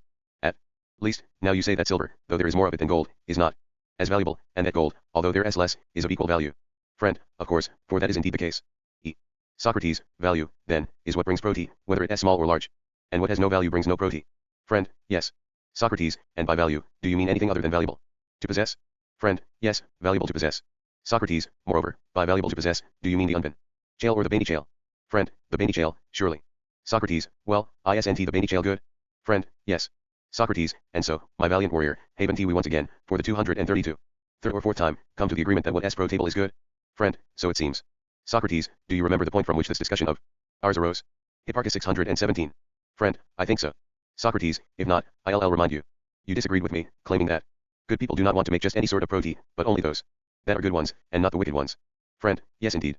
Socrates, and doesn't the argument now force us to agree that all gains, be small and large, are good? Friend, it forces me, Socrates, rather than persuades me. Socrates, well, perhaps later it will also persuade you. But for now, Whatever condition you re and persuaded or not, you do at least agree with us that all pro-TS are good, both small and large. Friend, I do agree. Socrates, and do you agree that all virtuous people want all good things, or not? Friend, I agree. Socrates, well now, you yourself said that wicked people love pro-TS, see? Both small and large. Friend, I did. Socrates, so according to your argument, all people would be greedy. Both the virtuous and the wicked. Friend, apparently. Socrates, so, therefore, it is not a correct reproach, if someone reproaches another as being greedy, for it turns out that he who makes this reproach is greedy himself. Rival lovers. Socrates encounters a young man who is keen to learn something about every thing and who sneers at his rival, a young man whose strength is not knowl edge but athletic discipline. The young polymath supposes that in pursuing universal general knowledge he is pursuing philosophy. Socrates rejects this conception of philosophy, since no generalist can master a number of subjects to the same standard as a specialist can master his speciality. No one with general knowledge can ever excel in any field, but must be like the pentathlete who may win overall but be only a runner-up in each individual competition. No generalist can therefore ever claim any right to authority, not even over mere workmen, as the true philosopher must. For Socrates, philosophy is essentially a discipline of authority, the authority to evaluate, improve, and discipline one self and others, an authority based on justice, good sense, and self-knowledge. The dialogue's charming setting and amusing touches invite comparison with Plato's Charmides, where the Socratic ideal of self-control and good sense through self-knowledge is shown to involve subtleties that need exploring in a deeper philosophical investigation. Elsewhere, Plato argued that the very few people who are capable of intelligent self-control and authority over others should enjoy a highly focused and disciplined education. Republic 521c, 535a. Laws 965a, 968a. The wide learning favored by the young polymath of rival lovers is rejected. Laws 817a, 819a. The author of Rival Lovers also agrees with Plato in recognizing only one kind of authority, whether practiced by politician, king, head of household, or master of slaves. Statesman 258a, 259d. Standing on the other side of these issues was Aristotle, a student of Plato, who embraced a research project to search for the general principles of every branch of knowledge, including those of humble workmen, parts of animals. 639-01, 12, Metaphysics 982-8, 983-10. Aristotle held, especially in his Lost Dialogue on Justice, that there are many kinds of authority and justice, which differ according to the context in which they are exercised. Politics 1278b30. 79-21, Euthemian Ethics 1231b27, 40, Nicomachean Ethics 1160b22, 61-9. Those who think it is the same thing to be able to be a politician, a king, a head of a household, or a master of slaves, are mistaken. Politics 1252-7, 9. There was probably a lively debate along these lines within the academy, while Aristotle was still a member, and Rival Lovers might have been a contribution to that debate in the years before Plato's death in 347 BC. Or else it might be a diatribe aimed by one of his former academic colleagues against Aristotle's way of thinking, written after he began teaching in the Lyceum in ADH, in which case it dates from the last third of the 4th century. It was 618. Rival Lovers 619. Probably someone familiar with Rival Lovers who gave the nicknames athlete and runner-up to Eratosthenes of Cyrene, an accomplished scholar and polymath who studied philosophy in Athens in the early 3rd century BC. A note on the title: in an ancient list of the works of Plato, the title is Rival Lovers, and the word for rival lover introduces the young polymath at 132c. But the manuscripts carry the title Lovers, as do many editions and translations. DSH. I walked into the school of Dionysius the grammarian and saw there 132. Some extremely attractive young men of good family. Their lovers were there too. Two of the boys happened to be arguing about something, but I couldn't quite make out what it was. They appeared, however, to be arguing about Anaxagoras or Enopides. In any event, they appeared to be drawing circles and holding their hands at angles to depict certain astronomical inclinations, and they were very serious about it. One and I'd sat down next to the lover of one of them. I nudged him with my elbow and asked him what it could be that the boys were arguing about so seriously, and said, it must be something important and admirable for them to be putting such serious effort into it. What, he said. Important and admirable? Those guys are just babbling about things up in the sky and talking philosophical nonsense. Astonished at his reply, I asked him, young man, does the pursuit of philosophy seem to you to be contemptible? Why do you speak of it so harshly? And the other one, a rival lover of the boy, you see, happened to be sitting next to him. The other one heard my question and his reply and said, you're wasting your time, Socrates, asking him whether he thinks philosophy is a contemptible pursuit. Don't you realize that he spent his whole life wrestling, stuffing himself and sleeping? How could you expect him to give any answer other than that philosophy is contemptible? Of the two lovers, this one spent all his time pursuing the liberal studies, 2D, while the other, the one he just insulted, spent all his time on athletics. And it seemed to me that I ought to leave off questioning the one I just asked, as he didn't claim to be any good with words, but only with deeds, and instead direct my questions to the one who claimed to be the wiser, on the chance that I might somehow be able to benefit from him. Translated by Geoffrey Mitcherling. In preparing this translation we have consulted, in addition to Burnet's edition, that of Antonio Carlini, Platone, Alcibiade Secondo, Hipparco, Rivoli, Turin, 1964. One Anaxagoras of Clazomene, the FTH century BC philosopher of nature, is reported to have worked on problems of geometry. Enopides of Chios, a younger contemporary, was a mathematical astronomer. To the activities over which the muses presided, especially music, poetry, literature, and philosophy. 620 Rival Lovers.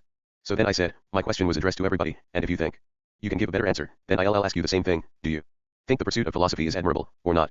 At about this point in our conversation, the two boys overheard us, and 133 fell silent, and, putting aside their argument, came over to listen to us. Now, I don't know what their lovers were feeling, but I was struck senseless, as always happens to me when I am around beautiful young men. It did seem to me, however, that the other lover was struggling no less than I was. And yet he did manage to answer me, and in a very self-important manner.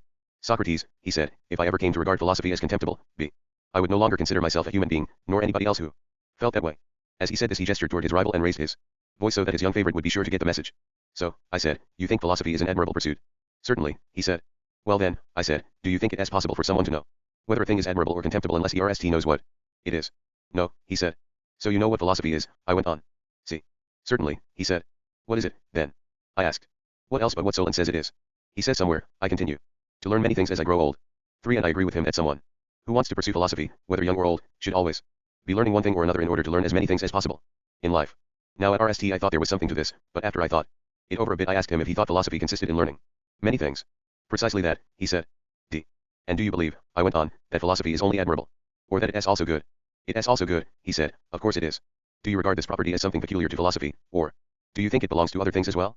For example, do you believe athletics to be not only admirable but also good, or done to you? Very sarcastically, he gave me 2 answers. To him I would say that it is neither. But with you, Socrates, I agree that it is both admirable and good, for I believe this to be correct. Then I asked him, and do you think athletics consists in doing lots of exercise? 3. This verse, FRG 18 Edmonds, LG, and Iambus, Loeb, Volume I, is also quoted at Laches 189-5 and alluded to at Republic 530-60. Rival Lover 621. Indeed, he said, just as I think philosophy consists in learning many things. And then I said, do you think that athletes desire anything other than what will bring about their good physical condition? Just that, he said.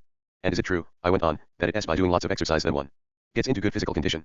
Obviously, he said, for how could anyone get into good physical 134 condition by doing only a little exercise? It seemed to me appropriate at this point to get the athlete going, so that he might offer me some assistance drawn from his experience in athletics. So I asked him, how can you sit there so quietly, my friend, with this man saying these things? Does it seem to you too that people get into good physical condition by exercising a lot, or by exercising motor? 8. As far as I am concerned, Socrates, he said, I thought even a pig would know, as they say, that it is moderate exercise that produces good physical condition, so why shouldn't a man who doesn't sleep or eat know this? Somebody who is out of shape and scrawny from sitting around meditating. The boys were amused by what he said, and they snickered, while the other lover blushed. And I said, well then, do you now grant that it has neither lots of exercise, nor a little, but a moderate amount, that produces good physical condition? Or do you want to GHT out the argument against the two of us? Then he said, with him I would very happily GHT it out, and I am sure see that I would be able to support the claim I made, even if my position were far weaker than it is, for he has no competition. But there is no need to compete with you about my opinion. I agree that it has not lots of athletics, but a moderate amount that produces good physical condition in people. And what about food? I said, a moderate amount or a lot. He agreed about food as well. And then I also made him agree that with everything else concerning the body the moderate is the most beneficial, neither a large nor a small amount, and he agreed with me about that. And what about the soul? I said, does it benefit most from having moderate or immoderate amounts of things administered to it? Moderate amounts, he said. And isn't learning something that is administered to the soul? He agreed. And so a moderate amount of learning is beneficial, but not a great deal of learning. He agreed. Now suppose we wanted to ask which exercises and which foods are moderate for the body, who would be the right man to ask? All 3 of us agreed that it would be either a doctor or an athletic trainer. And who would we ask about the moderate amount of seed to sow? 622 rival lovers. The farmer, is what we agreed this time. And what about sowing and planting the seeds of learning in the soul? Suppose we wanted to ask which ones and how many were moderate. Who would be the right man to ask? At this point we all found ourselves completely at a loss. So I asked 135 them, in fun, since we were all at a loss, would you like it if we asked these boys here? Or perhaps we were ashamed to do that, like the suitors in Homer, who didn't expect anybody else to be able to string the bow. For at this point they seemed to me to be losing enthusiasm for the argument. So I tried a different approach, and I said, what would you guess are the main sorts of subjects that a philosopher needs to learn, since he doesn't need to learn them all, or even a lot of them? The wiser one now took up the question and said, the most admirable and proper sorts of learning are those from which one derives the most fame as a philosopher, and one acquires the most fame by appearing to be an expert in all the skills, or if not in all of them, in most of the really important ones, learning as much of them as is proper for a free man. That is, their theory, not their actual practice. Do you mean, I said, something like in the building trade? You can see. Buy a workman for VE or 6 minas, but a master architect will cost you thousands of drachmas, and indeed there are few of them in all of Greece. Do you perhaps mean something like that? He agreed that what I said was something like what he meant. Then I asked him if it wasn't impossible to learn even 2 of the skills so thoroughly, let alone several important ones. You mustn't think I am saying, Socrates, he replied, that the philosopher needs to understand each skill as thoroughly as the man who makes it his profession. He needs to understand it only as far as is reasonable for a free and educated man, so that he can follow the explanations offered by the tradesman better than everyone else present, and can add his own opinion. That way, he always appears to be the most accomplished and the wisest of those present whenever the skills are discussed or practiced. But since I still wasn't sure what he meant, I asked him, am I understanding what sort of man you suppose the philosopher to be? It seems to me that you mean someone like the pentathlon athletes who compete against runners or wrestlers. They lose to the latter in their respective sports and are runners up behind them, but they place RST among the other athletes and defeat them.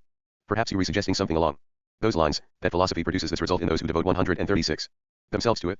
In knowledge of the skills, they rank behind those who place RST, but as runners up they remain superior to the rest, and so a man who has studied philosophy becomes a strong competitor in all subjects. You seem to be describing someone like that. 4 CF Odyssey XXI.285 FF, Penelope S. suitors, ashamed at having proven unable to string Odysseus' bow, are reluctant to permit Odysseus, disguised as a beggar, to attempt it. Rival lover 623. You appear to me, Socrates, he said, to have just the right conception of the philosopher, when you compare him with the pentathlete. He is just the sort of man not to be enslaved to any one thing, nor to have worked anything out in such detail that, by concentrating on only that one thing, as do the tradesmen, he is left behind in all the others, but has touched on everything to a moderate extent. After he offered this answer, I was eager to know exactly what he meant, so I asked him whether he supposed that good people were useful or useless. Useful, surely, Socrates, he said. So, if good people are useful, then bad people are useless. He agreed. Well then, do you think that philosophers are useful men, or not? He agreed that they were useful, and he added that he held them to be extremely useful. Let us see, then. Supposing what you were saying is true, when are these people, these runners-up, of any use to us? For it is obvious that the philosopher is inferior to each of the skilled professionals. He agreed. And what about you? I went on. If it happened that you, or one of your friends about whom you cared a great deal, were to become sick, and you were looking for a cure, would you call that runner-up, the philosopher, 5 to your house, or would you call the doctor? I call both, he said. D. No, Don T. Tell me you call both of them, tell me which you rather. Call RST. No one would have any doubt, he said, about calling the doctor RST. Well then, on a ship in stormy weather, to whom would you rather entrust you and your possessions, the pilot or the philosopher? I would prefer the pilot. And isn't it the same in every other case, that as long as there is a tradesman, the philosopher is of no use? So it appears, he said. Then isn't the philosopher actually useless to us? For surely we always have tradesmen. We agreed, however, that good men are useful, and bad men useless. He was forced to agree. So what follows? Should I question you further, or would that be rude? Ask whatever you like. All I am trying to do, I said, is sum up what has been said. It was 137. Something like this. We agreed that philosophy is admirable, 6 that philosophers are good, that good men are useful, and that bad men are useless. 5 reading ton philosophon at C10. 6 accepting a conjectural deletion of chi auto e philosophoi in edit 2. 624 rival lovers. On the other hand, we agreed that philosophers are of no use whenever there are tradesmen, and that tradesmen are always to be found. Isn't that what we agreed? It is indeed, he said. We agreed then, it seems, at least according to your argument, that if philosophy consists, as you suggest, in knowledge of skills, then philosophers are bad and useless, as long as there are men with skills. But no, my friend, philosophers are not like that, and philosophy does not consist in stooping to a concern with skills nor in learning many things. 7. But in something quite different. In fact, I thought that was actually dishonorable, and that people who pursued the skills were called vulgar. But we'll be able to see more clearly whether what I say is true if you will answer this. Who understands how to discipline horses properly? Those who make them better 8 horses, or someone else? Those who make them better. And as it is with horses, so it is with every other animal. That is correct. 9. Well then, aren't those who know how to make dogs better also those who know how to discipline them properly? Yes. Then it is the same skill which both makes better and properly discipline blinds. That is how it seems to me, he said. Well then, is the skill that makes them better and properly disciplines them the same as that which distinguishes between the good ones and the bad ones, or is it a different skill? It is the same, he said. And are you prepared to agree to this point concerning people, that the skill which makes them better is the same as that which disciplines them and that which distinguishes between the good ones and the bad? Certainly, he said. And a skill that can do this with one can also do it with many, and vice versa. Yes. Now what kind of knowledge is it that properly disciplines the undiscus blind and lawless people in cities? Is it not knowledge of the law? Yes. Now is what you call justice the same as this, or is it different? No, it is the same. Isn't the knowledge used in disciplining people properly the same as that used in knowing the good ones from the bad? 7 accepting a conjectural deletion of the spud a the de pola prigmonad at B3. 8 reading beltius rather than beltistis at C1, C2, C3, C6, C9, and D1. 9 moving this and the preceding line, 137 D8-9, so as to make them follow C2, a conjectural transposition. Rival lover 625. It is the same. And whoever has such knowledge with regard to one person will also have it with regard to many. Yes. And whoever is ignorant with regard to many is also ignorant with regard to one. That is correct. So if one were a horse and didn't he know good horses from bad horses, then one also wouldn't he know what sort of horse one was oneself. That is right. And if one were an ox and didn't he know bad oxen from good ones, then one also wouldn't he know what sort of ox one was. Yes, he said. Likewise if one were a dog. He agreed. Well then, if a human being didn't he know good human beings from 138 bad ones, wouldn't he fail to know whether he himself was good or bad? Since he is in fact a human being. He conceded that. And not knowing yourself, is that being sensible, or is it not being sensible? Not being sensible. Then knowing yourself is being sensible. It is, he said. So it is this, it seems, which is prescribed in the Delphic inscription, to exercise good sense and justice. It would seem so. And this is how we understand how to discipline properly. Yes. So the way we understand how to discipline properly is justice, and b. the way we evaluate ourselves and others is good sense. It would seem so, he said. So justice and good sense are one and the same. Apparently. And isn't it also the case that cities are well governed when the unjust are punished? That is true, he said. And this is political skill. He agreed. Well then, when one man properly governs a city, isn't he called a tyrant or a king? He is. And isn't it by means of kingly or tyrannical skill that he governs? That is right. These skills, then, are the same as the previous ones. So they seem. 626 rival lovers. Well then, when one man governs a household properly, what is the name for him? Isn't it head of the household, and master of slaves? Yes. And isn't it also by means of justice that he governs his household? Well, or is it through some other skill? It is through justice. So they are all the same, it seems, king, tyrant, politician, head of the household, master of slaves, sensible man, and just man. And they are all one skill, kingly, tyrannical, political, managerial and household skills. And justice and good sense. So it seems, he said. D. Now if it is contemptible for the philosopher to be unable to follow what the doctor says when he talks about sick people, or to add any opinion of his own regarding what is being said or done, and to be in the same situation whenever any other tradesman does or says something when it has a judge speaking or a king or any of those others we've just been talking about, wouldn't it be contemptible for him to be able neither to follow what is said nor to add his own opinion? How could it not be contemptible, Socrates, for him to be incapable of contributing an opinion concerning such matters? So, I said, are we to say that he needs to be a pentathlete and a runner-up in these areas as well? 10 to begin with, surely he shouldn't hand over control of his own household to anybody else or take second place in it, but should himself administer justice and discipline, if his household is to be well governed. He conceded this point to me. And furthermore, if his friends entrust him with the settling of some dispute, or if the city commissions him to investigate or pass judgment 139 on something, wouldn't it surely be contemptible in these cases, my friend, for him to appear second or third and not to take the lead? I think it would. So for us to say, my friend, that philosophy consists in learning many things and busying oneself with skills, would be very far from the truth. When I said this, the wise fellow was ashamed at what he said before, and fell silent, while the unlearned one said that I was right, and the others approved of what I said. 10. Accepting a conjectural deletion of Kai tot stout his E2, 4. Theaetes. Thucydides tells the story of the RST encounter between Socrates and the young Thucydides, who hoped to fool his political ambitions by learning whatever Socrates had to teach him. We also hear about Thucydides in Plato's Republic, where we learn that his poor health, the bridle of Thucydides, frustrated his political ambitions, and in Plato's Apology, where we learn that he died before Socrates. Thucydides provides a vivid and distinctive account of what was unusual about Socrates, his divine inner voice and the magical effect he had on his students.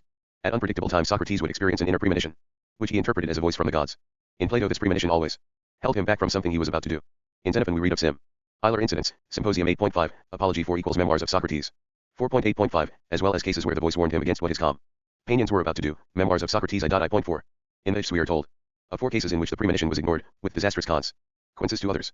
In Plato's Theaetetus Socrates says that the voice prevents him from accepting back some of his students who had strayed, 151b, but in Thucydides the spiritual power that speaks to him not only prohibits Socrates sometimes from taking new students, it also exerts itself for some of his students rather than others. Thucydides is under the impression that this divine power can be propitiated by prayer and sacras, an almost superstitious idea that has no parallel in any other surviving Socratic dialogue. In Plato's Symposium, Socrates said that he was an expert in nothing except love, 177e, and in the Socrates says something similar. In his, now, mostly lost, dialogue Alcibiades, Aeschines has Socrates say, although I know no subject with which I might help a man by teaching it to him, still I thought that if I was with Alcibiades my loving him would make him better. FRG 11c. Although he has nothing to teach his students, his affection and conversation make them improve. Unlike in other Socratic dialogues, the only improvement mentioned in this is intellectual and dialectical skill, not progress in moral virtue. But not all his students made permanent progress. Alcibiades reverted to his former dissolute ways when he stayed away from Socrates. Plato, Symposium 216b, and others, including young Aristides, reverted to being the incompetent fools they had been before Socrates began to improve their minds. Theaetetus 150d, 151a. Thucydides tells a remarkable version of the lapse of Aristides. Now that Aristides has gone away from Socrates, the impressive skill in argument he formerly had has deserted him, better was to be in his presence, but 627. 628 Thucydides. Best of all was to be right beside him, touching him, feeling his mysterious power owing out of him. Plato argued against such a conception of Socrates' pedagogical gifts, Symposium 175c, e, whereas for the author of this the magical effect of Socrates on his students was another aspect of the divine power that dwelled in him. The arguments against Plato being the author are circumstantial but convincing enough that there is virtual unanimity among modern scholars on the issue. In the decades after 350 BC, several philosophers in Plato's academy pursued an interest in the miraculous and the supernormal. The author of Thucydides may have been among them. DSH. Demodocus, oh, Socrates, I've been needing to have a talk with you in 121. Private, if you've got the time even if you are busy still, please make some time, for my sake. Socrates, well, it so happens that I do have some time, lots of time, in fact, if it's for your sake. If there's something you want to talk about, go ahead. Demodocus, do you mind if we move back out of the way into the portico of Zeus the Liberator? Socrates, if you like. Demodocus, then let's go. B. Socrates, all living things tend to follow the same course, particularly men, but also the other animals and the plants that grow in the earth. It's an easy thing, for us farmers, to prepare the ground for planting, and the planting is easy, too. But after the plants come up, there's a great deal of hard and difficult work in tending to them. It seems the same goes for people, if others have the same problems I've had. I found the planting, or procreation, whatever you're supposed to call it, of the son of mine, the easiest thing in the world. But his upbringing has been difficult, and I've always been anxious about him. There are many things I could mention, but his current passion really scares me. Not that it's beneath him, but it is dangerous. Here we have him, Socrates, saying that he wants to become wise. What I think is that some other boys from his district who go into town have got him all worked up by telling him about certain discussions they've heard. He envies them and he's been pestering me for a long time. He's demanding that I take his ambition seriously, and pay money to some expert who'll make him wise. The money is actually the least of my concerns, but I think what he's up to is very risky. 122. Translated by Nicholas D. Smith. Page 629. For a while I held him back with reassurances. But since I can't hold him back any longer, I think I'd better give in to him, so that he won't get corrupted, as he might by associating with someone behind my back. This is why I've come to town, to place this boy with one of those so-called experts. And then you appeared before us at just the right moment. And I'd be very glad to have your advice about what to do next. If you've got any advice to give based on what I've said, you're welcome to give me it, please. Socrates, well, you know, Demodocus, they say that advice is a sacred thing, and if it is ever sacred, then it surely is in this case. There is nothing more divine for a man to take advice about than the education of himself and his family. First, then, let us settle exactly what it is that you and I intend to discuss. See, I might perhaps be taking it to be one thing, and you another, and then, after we discussed it a while, we both feel silly because I, the one giving advice, and you, the one taking advice, would be thinking about entirely different matters. Demodocus, I think you're right, Socrates, that is the way it should be done. Socrates, I am right, but not completely. I have one little change to make. It occurs to me that this youngster may not really want what we think he wants, but something else. In that case our thinking would be even more absurd and irrelevant. So it seems best for us to start with the boy himself, and ask what exactly it is that he wants. Demodocus, well, it does seem that it would be best to do as you say. Socrates, then tell me, what is the any name of the young man? How should we address him? Demodocus, this is his name, Socrates. Socrates, it is a any name you've given your son, Demodocus, and godly. One, tell us, then, this, do you say you want to become wise, are you demanding that your father here arrange to have you associate with some man who will make you wise? Theages, yes. Socrates, whom do you call wise? Those who know whatever they know about, or those who don't? Theages, those who know. Socrates, well, didn't your father have you taught and trained in what others of your age the sons of gentlemen are taught, such as reading, and writing, and playing the lyre, and wrestling, and other sports? Theages, yes, he did. Socrates, yet you think that you were lacking some knowledge, which it is 123. Appropriate for your father to provide you. Theages, I do. One, the name seems to mean either guided by God or revered by God or rever in God. 630 Theages. Socrates, what is it? Tell us, so we can oblige you. Theages, he knows it, Socrates, because I've often told him. But in front of you he talks as if he didn't know what I want. In fact, he argues with me about these things, and other things, too, and refuses to place me with anyone. Socrates, but what you said before was said without witnesses, as it were. Now make me your witness, and state in my presence what this wisdom is that you want. Come on, if you desired that wisdom by which people steer ships, and I ask you, bitch, what wisdom do you lack? Why do you criticize your father for refusing to place you with someone who could make you wise? What would you answer me? What is it? Isn't at the helmsman's skill? Theages, yes. Socrates, and if you criticized your father because you desired to see wisdom by which people steer chariots, and again I asked what this wisdom is, what would you say it is? Isn't at the charioteer's skill? Theages, yes. Socrates, and the object of your current desire, is it some nameless thing, or does it have a name? Theages, I think it has. Socrates, then do you know it, but not the name, or do you know the name, as well? Theages, I know the name, too. Socrates, so what is it? Tell me. Theages, what other name, Socrates, would anyone give it but wisdom? D. Socrates, but isn't the charioteer's skill also a kind of wisdom? Or do you think it as ignorance? Theages, I don't. Socrates, so as wisdom. Theages, yes. Socrates, what do we use it for? Isn't it what we use in knowing how to direct a team of horses? Theages, yes. Socrates, isn't the helmsman's skill also a kind of wisdom? Theages, I think it is. Socrates, and isn't that the skill we use in knowing how to direct ships? Theages, yes, that is right. Socrates, and the one that you desire, what sort of wisdom is that? What would it give us the knowledge to direct? Theages, people, I think. Socrates, sick people? Theages, of course not. Socrates, that would be medicine, wouldn't it? Theages, yes. 2 reading eti kai hetera in a 7. Page 631. Socrates, well is it what we use in knowing how to direct the singers? In choruses? Theages, no. Socrates, that would be music? Theages, obviously. Socrates, well is it what we use in knowing how to direct athletes? Theages, no. Socrates, because that is physical education? Theages, yes. Socrates, well then, to direct those who are doing what? Try your best to tell me, following the examples I've just given. Theages, those in the city, that is what I think. 124. Socrates, but aren't the sick people in the city, too? Theages, yes, but I don't mean just those people, but also everyone else. In the city, too. Socrates, let us see if I understand the skill you were talking about. I don't think you were talking about the skill by which we know how to direct harvesters and pickers and planters and seeders and threshers, for it is the farmer's skill by which we direct these isn't it? Theages, yes. Socrates, nor, I suppose, do you mean the skill by which we know how to direct sawyers and drillers and planers and turners, and so on? Because that would be carpentry. Theages, yes. Socrates, perhaps it is the skill by which we know how to direct or rule over all of these the farmers and the carpenters, and all the workers and ordinary people, both women and men. Is this, perhaps, the sort of wisdom you mean? Theages, that is what I've been trying to say all along, Socrates. Socrates, so, can you say whether Aegisthus, who killed Agamemnon in Argos, ruled over those you mean the workers and the ordinary people? Both men and women, all together, or over other people? Theages, no, just those. Socrates, really? Didn't Peleus, son of Aeacus, rule over the same sorts of people in Thea? Theages, yes. Socrates, and have you heard about how Periander, son of Cypselus, ruled in Corinth? Theages, I have. Socrates, weren't these the people he ruled over in his city? Theages, yes. D. Socrates, well, then. Don't you think that Archelaus, son of Perdiccas, who recently ruled in Macedonia, ruled over the same sorts of people? Theages, I do. Socrates, and whom do you suppose did Hippias, son of Pisistratus, rule over when he ruled the city? Weren't he the same sort of people? 632 Theages. Theages, of course. Socrates, tell me next, then, what name do Bacchus and Sibyl and our own Amplitus have? Theages, oracle givers, Socrates. What else? Socrates, right. Now try to answer me in the same way about these, What name do Hippias and Periander have, considering their style of ruling? Theages, tyrants, I suppose. What else could we call them?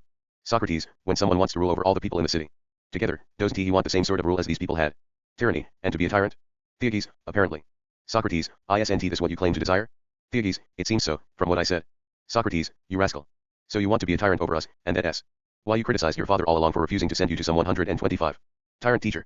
And you, Demodocus, aren't you ashamed for having known all along what he wants, and though you knew where you could have sent him to make him skilled in the wisdom he wants, you begrudge it to him and refuse to send him? But look here, now that he has accused you right in front of me, Don, do you think you and I had better discuss this together? To whom should we send him? Whose company will make him a wise tyrant? Demodocus, yes, by Zeus, Socrates, let us do it. It seems to me that this issue requires careful consideration. Socrates, not now, my good man, let us finish our examination of him. Demodocus, let us do that. Socrates, well now, what if we were to bring in Euripides, for Euripides somewhere says, wise company makes wise tyrants. So, if someone were to ask Euripides, in what are these men wise? Whose company, you say, makes tyrants wise? For example, if he said, see, wise company makes wise farmers, and we asked, wise in what would his answer be? Wouldn't it be, in what is pertinent to farming? Theages, right. Socrates, and what if he said, wise company makes wise cooks? If we asked wise in what would his answer be? Wouldn't it be, in what is pertinent to cooking? 3. Theages, yes. Socrates, and what if wise company makes wise wrestlers were what he said? If we asked wise in what, wouldn't he say, in wrestling? D. Theages, yes. 3. Accepting the emendation to tuntomagirica in C10. Page 633.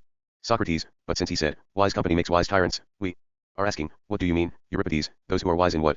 What would he reply? What would he say it was this time? 4. Theages, well, by Zeus, I don't know. Socrates, well, do you want me to tell you? Theages, if you want to. Socrates, these are the kinds of things that Anacreon said that Callicrite knew. Or don't you know the song? Theages, I do. Socrates, well, now, do you, too, desire to get together with some man who has the same skill as Callicrite, daughter of Cyne, and knows what he is pertinent to tyranny, as the poet said, so that you, too, may become a tyrant over us and the city? Theages, all along, Socrates, you've been joking and playing games with me. Socrates, really? Don't you claim to desire that wisdom by which you might rule over all the citizens? If you did this, would you be anything other than a tyrant? Theages, I would pray, no doubt, to become a tyrant over all people if possible, but if not, over as many as possible. And so would you, I think, 126. And everyone else. Or perhaps even to become a god. But that's not what I said I wanted. Socrates, well, what is it you want, then? Didn't you claim to want to rule over the citizens? Theages, but not by violence, the way tyrants do. I want to rule over those who voluntarily submit. This is the way other people, men of good repute in the city, rule over people. Socrates, so you mean you want to rule over people in the way Theme, Stocles and Pericles and Cimon did, 5, and whoever else was an outstanding politician? Theages, yes, by Zeus, that's what I mean. Socrates, well, then, what if you wanted to become wise in horseman? Ship. To whom do you suppose you'd have to go, in order to become and be outstanding horseman? To the horseman, right? Theages, right, by Zeus. Socrates, moreover, you'd go to those who are themselves outstanding at these things, and who have horses and work with them all the time. Both their own horses and many other people's, too. Theages, obviously. Socrates, and what if you wanted to become wise in javelin throwing? Don't you suppose that you'd become wise by going to the javelin? For accepting an emendation to Poio in D6. 5. 3 of the most famous leaders of democratic Athens. 634 the throwers, who have javelins, and work with them all the time, many of them, both others and their own.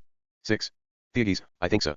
Socrates, then tell me, since you want to become wise in politics, do you suppose that you'll become wise by going to anyone else than the politicians, the ones who are outstanding at politics, and work with their own city all the time, and many others, conducting business with both Greek and foreign cities? Or do you believe you'll become wise in what these men do by associating with other people and not with the politicians themselves? Theages, I've heard, Socrates, about the arguments they say you offer, that the sons of the politicians are no better than the sons of the shoemakers. 7. And I believe that what you say is really true, from what I've been able to see. So I'd be foolish if I thought that one of these men would give his wisdom to me, but wouldn't he be of any help to his own son, if indeed he could have been helpful to anyone else at all in these matters? Socrates, well, then, my dear sir, how would you deal with it, if, when you came to have a son, he pestered you like this, and said that he wanted to become a good painter, and criticized you, his father, for refusing to spend money on him for this, and yet he didn't respect those who practiced this very thing, the painters, and refused to learn from them? Or the players, if he wanted to become a player, or the lyre players? Would you know what to do with him and where else to send him, if he refused to learn from them? Theages, by Zeus, I wouldn't. Socrates, so now, when you yourself are acting like this with your 127 father, how can you be surprised and criticize him if he has at a loss as to what to do with you and where to send you? And yet we'll place you with any of the gentlemen in politics you want, of the Athenians at least, who will associate with you without charge. You won't waste any money. And you will also gain a much better reputation among the general public than if you associate with someone else. Theages, well, then, Socrates, aren't you one of these gentlemen? If you will agree to associate with me, that satisfies me, and I won't look for anyone else. Socrates, what do you mean by that, bitch? B. Demodocus, oh, Socrates, that's not a bad idea at all. And you would oblige me as well, for there's nothing I'd consider a greater stroke of luck than if he were content to associate with you and you agreed to associate with him. Indeed, I am even ashamed to say how much I want it. I beg you both, you to agree to associate with this boy, and you not to seek to associate with anyone other than Socrates. You will thereby relieve me of C. 6. Accepting the conjectural deletion of Acontios in C1. 7. Cf. Alcibiades 118d, 119a, Meno 93a, 94e, Protagoras 319e, 320b. Page 635. A great load of worry. As it is now, I am very afraid that he might fall in with some other person who will corrupt him. Theages, don't worry any more about me now, father, if you were able to persuade him to accept me. Demodocus, excellent. Socrates, what I have to say from here on is now your business. To be brief, I am prepared to make available to you both myself and what I own, as freely as I can, pretty well whatever you might Need if you welcome to here and be of whatever service you can. Socrates, Demodocus, I am not surprised at your seriousness, if you think that I could really help this boy of yours, for I don't know what a sensible person should be more serious about than that his own son become the best he can be. But I do wonder where you got the idea that I would be better able than you yourself to help your son become a good citizen, and how he imagined that I'd help him more than you could.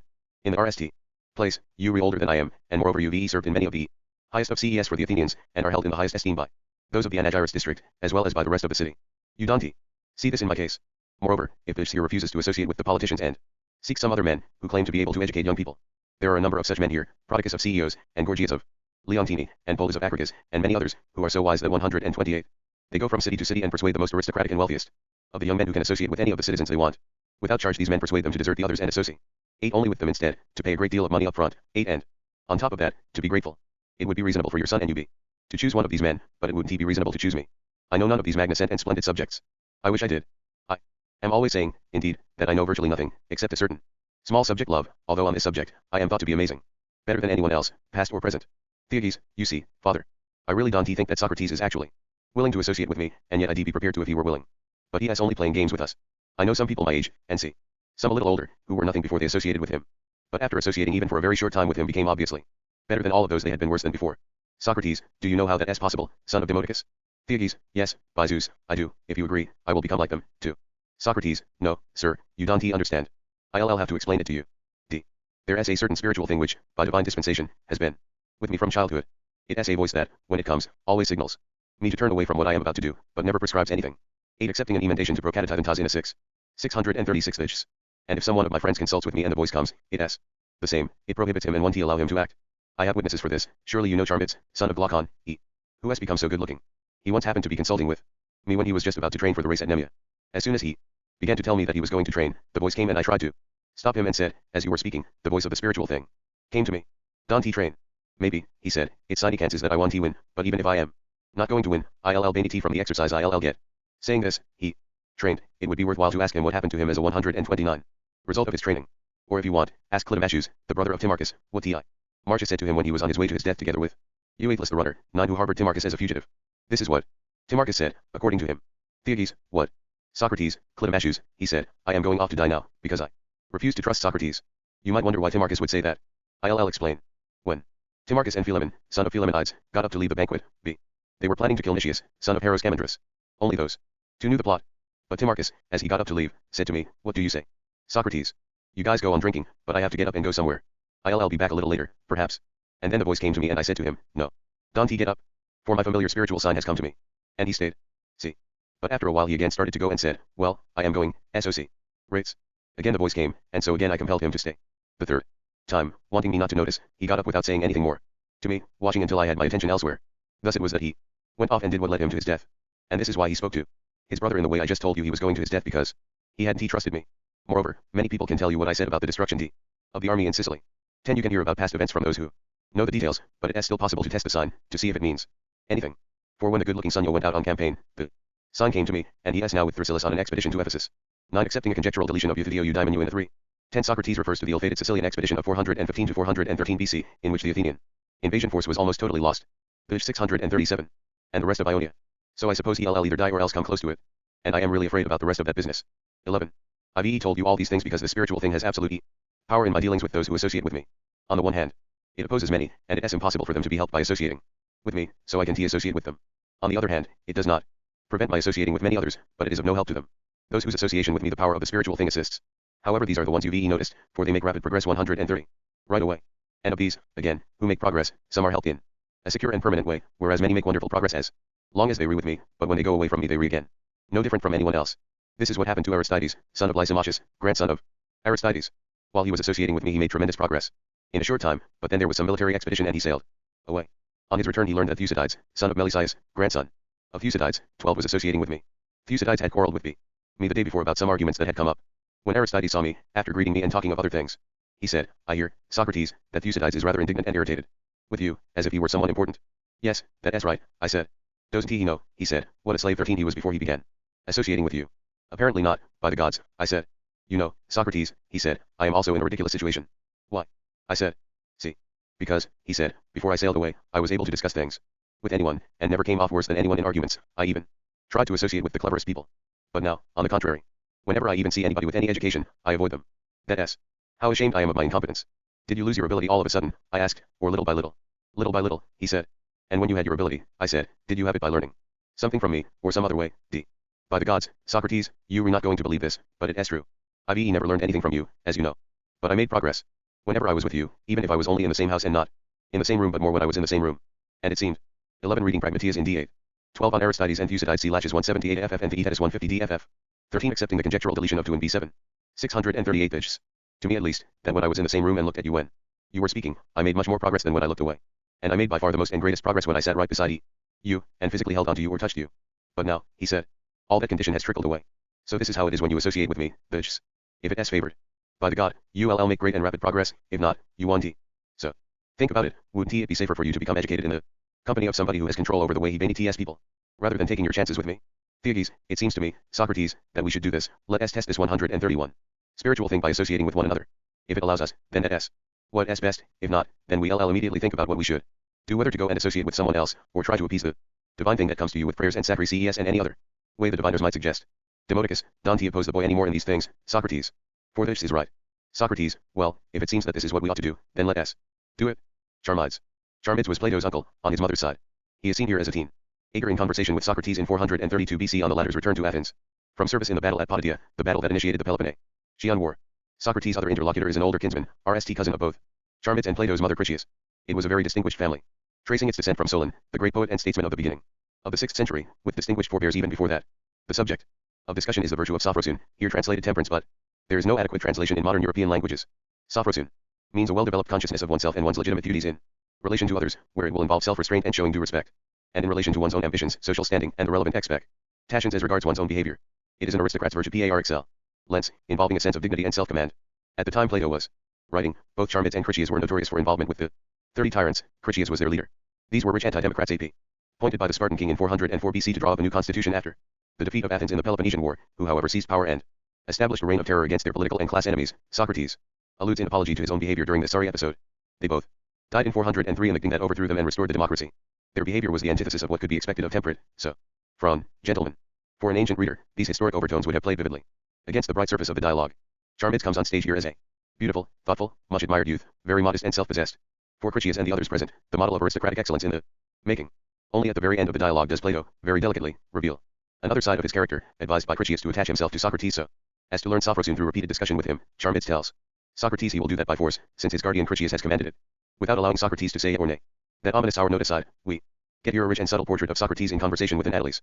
Sent male, beautiful in body, but, infinitely more important, giving signs of beauty of soul and character, just the sort of person he was so constantly at track to. Equally rich and subtle is the complimentary portrayal in Lysis, on friendship, with which this dialogue should be compared. 639. 640 Charmides. Questioned by Socrates, Charmides attempts to say what this virtue of temperance is, of which Critias and others think him a paragon. He offers 3 successive accounts, the last being something he has gathered from some respected adult, Critias, it turns out, but without being able to explain it satisfactorily either to himself or to Socrates.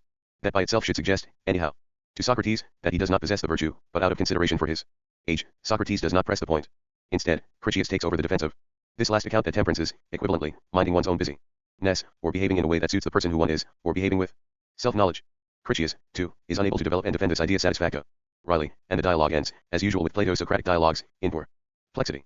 Both Charmides and Critias' proposals, and some of Socrates' criticisms, may strike us as oddly off base as accounts of whatever it is we mean by temperance. Matters may be put to rights if we bear in mind the wider scope of the Greek virtue, as explained above. JMC. We got back the preceding evening from the camp at Potidaea, and since 153, I was arriving after such a long absence I sought out my accustomed haunts with special pleasure. To be more specific, I went straight to the Palaestra of Taurius, the one directly opposite the temple of Basile, and there I found a good number of people, most of whom were familiar, though there were some, too, whom I didn't know. When they saw me coming in unexpectedly, I was immediately hailed at a distance by people coming up from all directions, and Chaerephon, one like the wild man he is, sprang up from the midst of a group of people and ran towards me and, seizing me by the hand, exclaimed, Socrates, how did you come off in the battle? A short time before we came away there had been a battle at Potidaea, and the people at home had only just got the news. And I said in reply, exactly as you see me. The way we heard it here, he said, the thing was very heavy and see. Many of our friends were killed. The report is pretty accurate, I said. Were you actually in the battle? He said. Yes, I was there. Well, come sit down and give us a complete account, because we've had very few details so far. And while he was still talking he brought me over to Critias, the son of Calescrus, and sat me down there. Translated by Rosamund Kent Sprague. One Socrates' devoted friend, who put the question to the Delphic oracle, reported at Apology 21a. Charmides 641. When I took my seat I greeted Critias and the rest and proceeded to relate the news from the camp in answer to whatever questions anyone asked, and they asked plenty of different ones. When they had had enough of these things, I in my turn began to question them with respect to affairs at home, about the present state of philosophy and about the young men, whether there were any who had become distinguished for wisdom or beauty or both. Whereupon Critias, glancing towards the door and seeing several young men coming in and 154, laughing with each other, with a crowd of others following behind, said, as far as beauty goes, Socrates, I think you will be able to make up your mind straight away, because those coming in are the advance party and the admirers of the one who is thought to be the handsomest young man of the day, and I think that he himself cannot be far off. But who is he, I said, and who is his father? You probably know him, he said, but he was not yet grown up when you went away. He is Charmides, the son of my mother's brother Glaucon, and my cousin. Good heavens, of course I know him, I said, because he was worth noticing even when he was a child. By now I suppose he must be pretty well grown up.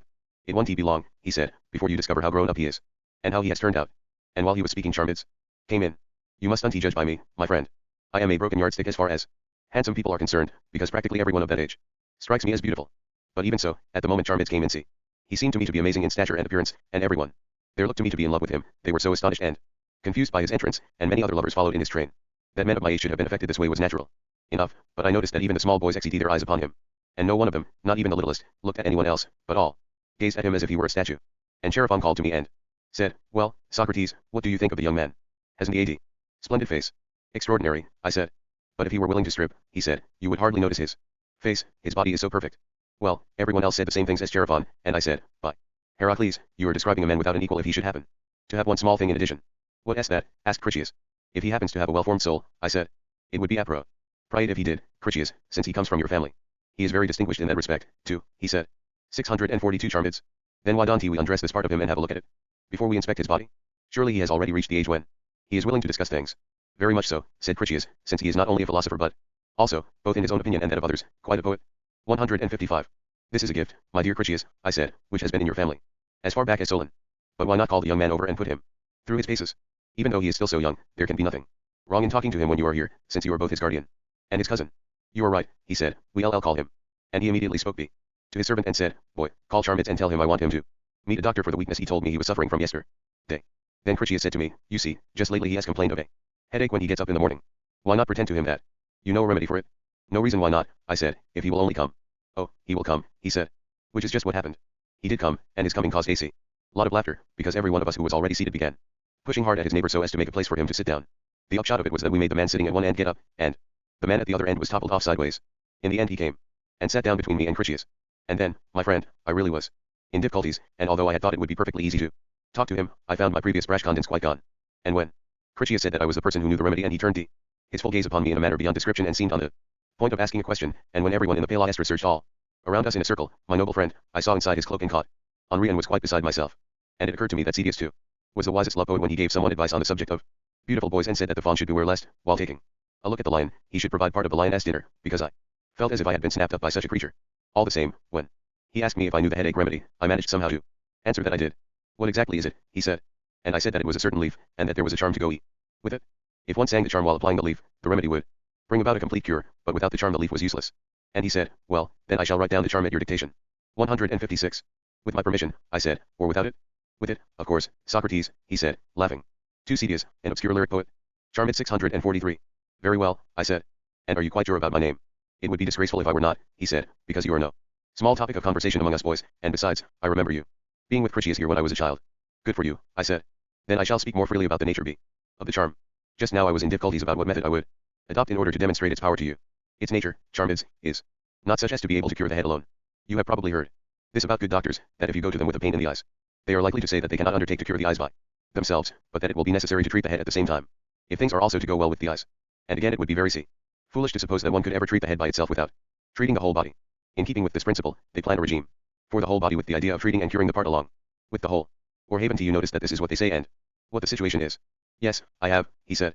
Then what I have said appears true, and you accept the principle. Absolutely, he said. And when I heard his approval, I took heart and, little by little, my former confidence revived, and I began to wake up. So I said, well, Charmides, it is just the same with this charm. I learned it while I was with the army, from one of the Thracian doctors of Zalmoxis, who are also said to make men immortal. And this Thracian said that the Greek doctors were right to say what I told you just now. But our king Zalmoxis, he said, who is a god, says that just as one should not attempt to cure the eyes apart from the head, nor the head apart from the body, so one should not attempt to cure the body apart from the soul. And this, he says, is the very reason why most diseases are beyond the Greek doctors. That they do not pay attention to the whole as they ought to do, since if the whole is not in good condition, it is impossible that the part should be. Because, he said, the soul is the source both of bodily health and bodily disease for the whole man, and these out from the soul in the same way that the eyes are affected by the head. So it is necessary RST 157.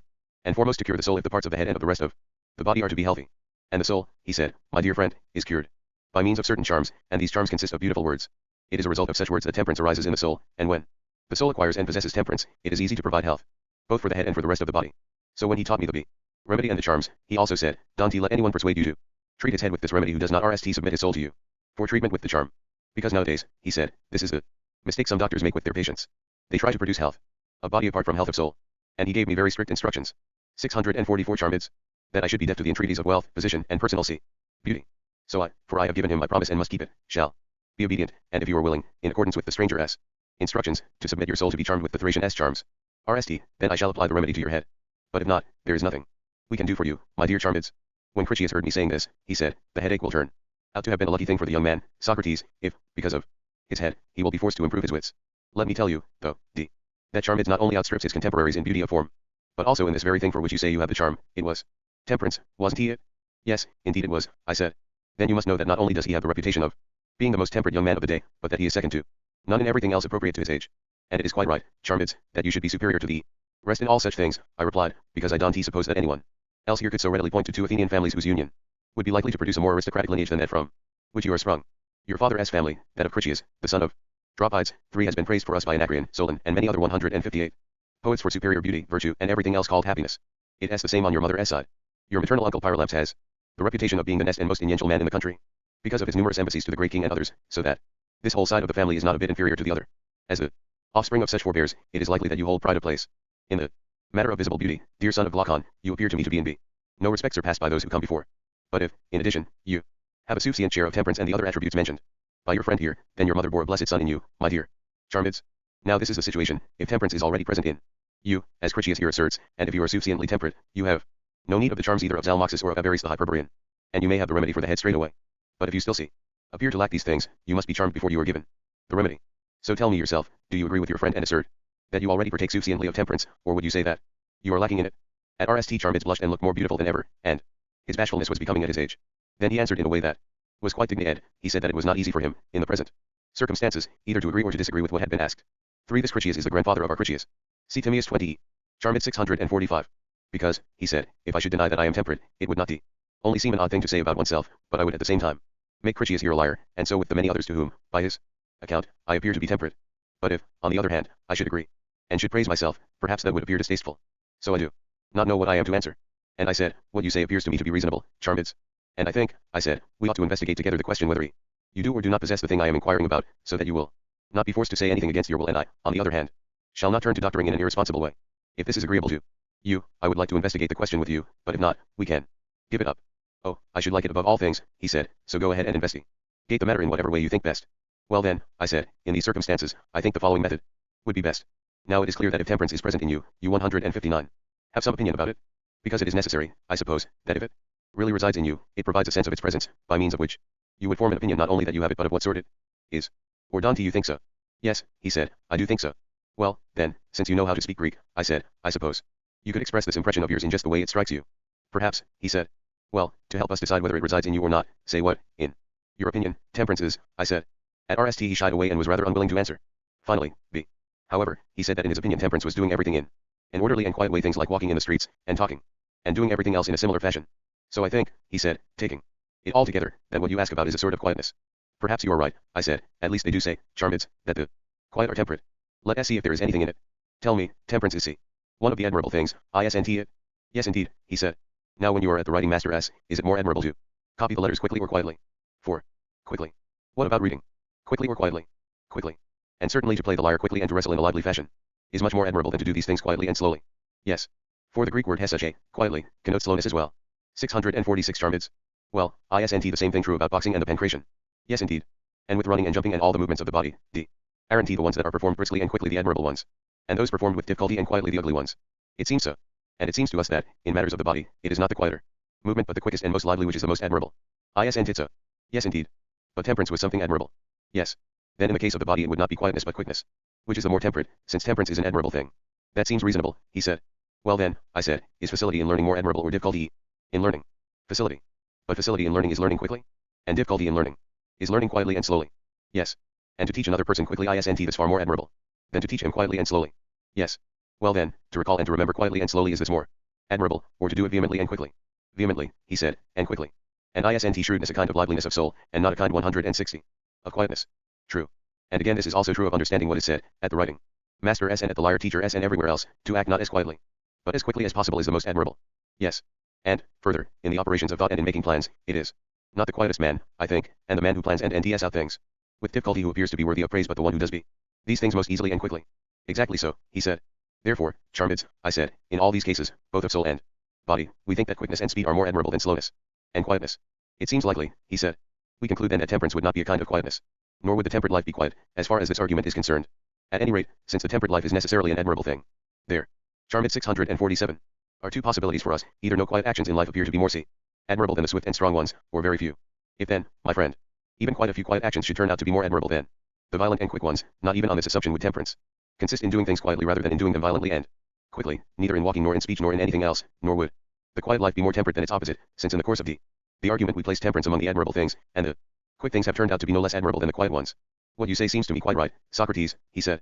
Then start over again, Charmides, I said, and look into yourself with greater concentration, and when you have decided what effect the presence of temperance has upon you and what sort of thing it must be to have this effect, then put all this together and tell me clearly and bravely, what does it appear to you to be?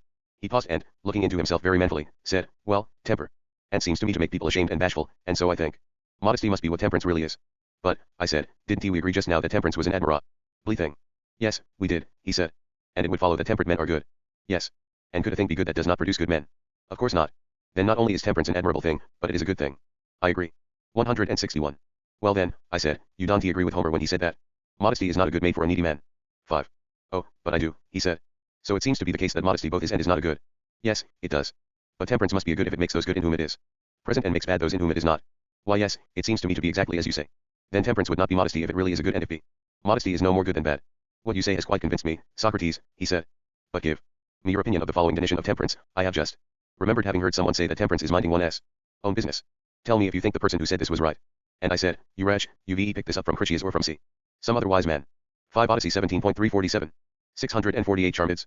I guess it was from some other, said Critias, because it was certainly not from me. What difference does it make, Socrates, said Charmides, from whom I heard it? None at all, I answered, since the question at issue is not who said it, but whether what he said is true or not. Now I like what you say, he said. Good for you, I replied, but if we succeed in ending out what it means, I should be surprised, because it seems to be a sort of riddle. In what way, he asked. I mean, I said, that when he uttered the words, I don't suppose that the person speaking really meant that temperance was minding your own business. Or do you consider that the writing master does nothing when he writes or reads? On the contrary, I do think he does something. And do you think the writing master teaches you to read and write your own name only or those of the other boys as well? And do you write the names of your enemies just as much as your own names and those of your friends? Just as much, he said. And are you a busybody and intemperate when you do this? Not at all. But aren't you doing other people's business if to read and write are to do something? I suppose I am. And then healing, my friend, is doing something, I suppose, and so is house building and weaving and engaging in any one of the arts. Yes indeed. Well then, I said, do you think a city would be well governed by a law commanding each man to weave and wash his own cloak, make his own shoes and oil ask and scraper, and perform everything else by this 162? Same principle of keeping his hands off of other people's things and making and doing his own. No, I don't think it would, he said. But, said I, if a city is going to be temperately governed, it must be governed well. Of course, he said. Then if temperance is minding your own business it can't be minding things of this sort and in this fashion. Apparently not. Then the person who said that temperance was minding your own business must, apparently, have been riddling, as I pointed out just now. Because I don't suppose he was quite so simple-minded. Or was it some silly fellow you heard saying this, Charmides? Far from it, he said, he seemed very wise indeed. Charmides 649. Then I think he must certainly have tossed off a riddle, since it is difficult to know what in the world is minding your own business. Can be. Perhaps it is, he said. Then what in the world is minding your own business? Are you able to say? I am at a total loss, he said. But perhaps the one who said it didn't know what he meant either. And when he said this he smiled and looked at Critias. It was clear that Critias had been agitated for some time and also that he was eager to impress Charmides and the rest who were there. He had held himself in with difficulty earlier, but now he could do so no longer. In my opinion, what I suspected earlier was certainly true, that Charmides had picked up the saying about temperance from Critias. And then Charmides, who wanted the author of the definition to take over the argument rather than himself, tried to provoke him to it by going on pointing out that the cause was lost. Critias couldn't put up with this but seemed to me to be angry with Charmides just the way a poet is when his verse is mangled by the actors. So he gave him a look and said, do you suppose, Charmides, that just because you don't understand what in the world the man meant who said that temperance was minding your own business, the man himself doesn't understand either? Well, my dear Critias, said I, there would be nothing remarkable in his being ignorant of the matter at his age, but you, because of your age and experience, are very likely to understand it. So if you agree that temperance is what the man said it was and take over the argument, I would be very happy to investigate with you the question whether what was said is true or not. I am quite ready to agree, he said, and to take over the argument. I admire you for it, I said. Now tell me, do you also agree with what I was just saying, that all craftsmen make something? Yes, I do. And do they seem to you to make their own things only, or those of 163 other people as well? Those of others as well. And are they temperate in not making their own things only? Is there any objection? He asked. None for me, I said, but see whether there may not be one for the man who denies temperance as minding your own business and then says there is no objection if those who do other people's business are temperate too. But, said he, have I agreed that those who do other people's business are temperate by admitting that those making other people's things are temperate? Tell me, I said, don't you call making and doing the same thing, b. 650 charmids? Not at all, he said, nor do I call working and making the same. I have learned this from Hesiod, who said work is no disgrace 6 to you. Suppose that Hesiod, if he referred to the sort of things you mentioned just now by both the term work and the term do, would have said there was no disgrace in cobbling or selling salt or prostitution. One ought not to think this, Socrates, but rather believe, as I do, that he supposed making to be something other than doing and working, and that a made or created thing became a disgrace on those occasions when it was not accompanied by the admirable, but that work is never any sort of disgrace, because he gave the name works to things done admirably and usefully, and it is creations of this sort which are works and actions. We ought to represent him as thinking that only things of this sort are one's own, and that all the harmful ones belong to other people. The result is that we must suppose that Hesiod and any other man of sense calls the man who minds his own business temperate. Critias, I said, I understood the beginning of your speech pretty well, d. When you said that you called things that were one's own and of oneself good and called the doing of good things actions, because I have heard Prodicus discourse upon the distinction in words 100 times. Well, I give you permission to any each word the way you like just so long as you make clear the application of whatever word you use. Now start at the beginning and any more clearly, the doing of good things or the making of them or whatever you want to call it. Is this what you say? Temperance is. Yes, it is, he said. And the man who performs evil actions is not temperate, but the man who performs good ones. Doesn't it seem so to you, my friend? Never mind that, I said, we are not investigating what I think but rather what you now say. Well then, he said, deny that the man who does things that are not good but bad is temperate, and assert that the man who does things that are good but not bad is temperate. So I give you a clear definition of temperance as the doing of good things. And there is no reason why you should not be speaking the truth. But 164. It certainly does surprise me, I said, if you believe that temperate men are ignorant of their temperance. I don't think so at all, he said. But didn't you say just a moment ago, said I, that there was nothing to prevent craftsmen, even while they do other people's business, from being temperate? Yes, I did say that, he said. But what about it? 6 works and days 311. Charmid 651. Nothing, but tell me if you think that a doctor, when he makes someone healthy, does something useful both for himself and for the person he cures. Yes, I agree. And the man who does these things does what he ought. Yes. And the man who does what he ought is temperate, isn't he? Of course he is temperate. And does a doctor have to know when he cures in a useful way and when he does not? And so with each of the craftsmen, does he have to know when he is going to vanity from the work he performs and when he is not? Perhaps not. Then sometimes, I said, the doctor doesn't he know himself whether he has acted beneficially or harmfully. Now if he has acted beneficially, then, according to your argument, he has acted temperately. Or isn't he this what you said? Yes, it is. The Nitium stat on some occasion she acts beneficially and in so doing acts temperately and is temperate, but is ignorant of his own temperance. But this, he said, Socrates, would never happen. And if you think it necessary to draw this conclusion from what I admitted before, then I would rather withdraw some of my statements, and would not be ashamed to admit I had made a mistake, in preference to conceding that a man ignorant of himself could be temperate. As a matter of fact, this is pretty much what I say temperance is, to know oneself, and I agree with the inscription to this effect set up at Delphi. Because this inscription appears to me to have been dedicated for the following purpose, as though it were a greeting from the god to those coming in place of the usual hail, as though to say hail were an incorrect greeting, but we should rather urge one another to be temperate. It is in this fashion, then, that the god greets those who enter his temple, not after the manner of man, or so I suppose the man thought who dedicated the inscription. What he says to the person entering is nothing else than be temperate. This is what he says. Now in saying this he speaks very darkly, as a seer would do. That know thyself 165. And be temperate are the same, as the inscription claims, and so do I. Might be doubted by some, and this I think to be the case with those who dedicated the later inscriptions. Nothing too much and pledges lead to perdition. Because these people thought that know thyself was a piece of advice and not the god's greeting to those who enter, so, with the idea of dedicating some admonitions which were no less useful, they wrote these things and put them up. But here is the reason why I say all this. Socrates, I concede to you everything that was said before. Perhaps you said something more nearly right on the subject, and perhaps I did, but nothing of what we said was really clear. But now I wish to give you an 652 Charmids explanation of this definition, unless of course you already agree that temperance is to know oneself. But Critias, I replied, you are talking to me as though I professed to know the answers to my own questions, and as though I could agree with you if I really wished. This is not the case. Rather, because of my own ignorance, I am continually investigating in your company whatever is put forward. However, if I think it over, I am willing to say whether I agree or not. Just wait while I consider. Well, think it over, he said. Yes, I am thinking, said I. Well, if knowing is what temperance is, then it clearly must be some sort of science and must be of something. Isn't that so? Yes, of oneself, he said. Then medicine, too, I said, is a science and is of health. Certainly. Now, I said, if you should ask me, if medicine is a science of health, what vanity does it confer upon us and what does it produce? I would answer that it conferred no small vanity. Because health is any result for us, if you agree that this is what it produces. I agree. And if you should ask me about house building, which is a science of building houses, and ask what I say that it produces, I would say that it produces houses, and so on with the other arts. So you ought to give an answer on behalf of temperance, since you say it is a science of self, in case you should be asked, Critias, since temperance is a science of self, what any result does it produce which is worthy of the name? Come along, tell me. But, Socrates, he said, you are not conducting the investigation in the right way. This science does not have the same nature as the rest, any more than they have the same nature as each other, but you are carrying on the investigation as though they were all the same. For instance, he said, in the arts of calculation and geometry, tell me what is the product corresponding to the house in the case of house building and the cloak in the case of weaving, and so on. One could give many instances from many 166 arts. You ought to point out to me a similar product in these cases, but you won't be able to do it.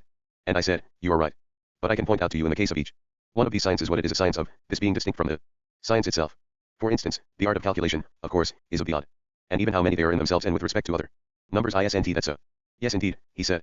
Now aren't the odd and even distinct from the art of calculation itself? Of course. And again, the art of weighing is an art concerned with the heavier be and lighter, and the heavy and light are distinct from the art of weighing. Do you agree? Charmid 653. Yes, I do. Then, since temperance is also a science of something, state what that something is which is distinct from temperance itself. This is just what I mean, Socrates, he said. You arrive at the point of investigating the respect in which temperance differs from all the other sciences, and then you start looking for some way in which it resembles all the others. It's not like this, but rather, all the others are sciences of something else, not of themselves, whereas this is the only science which is both of other sciences and of itself. And I think you are quite consciously doing what you denied doing a moment ago. You are trying to refute me, and ignoring the real question at issue. Oh come, I said, how could you possibly think that even if I were to refute everything you say, I would be doing it for any other reasons than the one I would give for a thorough investigation of my own state? Means the fear of unconsciously thinking I know something when I do not. And this is what I claim to be doing now, examining the argument. For my own sake primarily, but perhaps also for the sake of my friends. Or don't you believe it to be for the common good, or for that of most men, that the state of each existing thing should become clear? Very much so, Socrates, he said.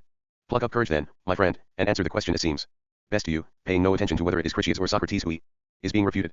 Instead, give your attention to the argument itself to see what the result of its refutation will be. All right, I will do as you say, because you seem to me to be talking sense. Then remind me, I asked, what it is you say about temperance.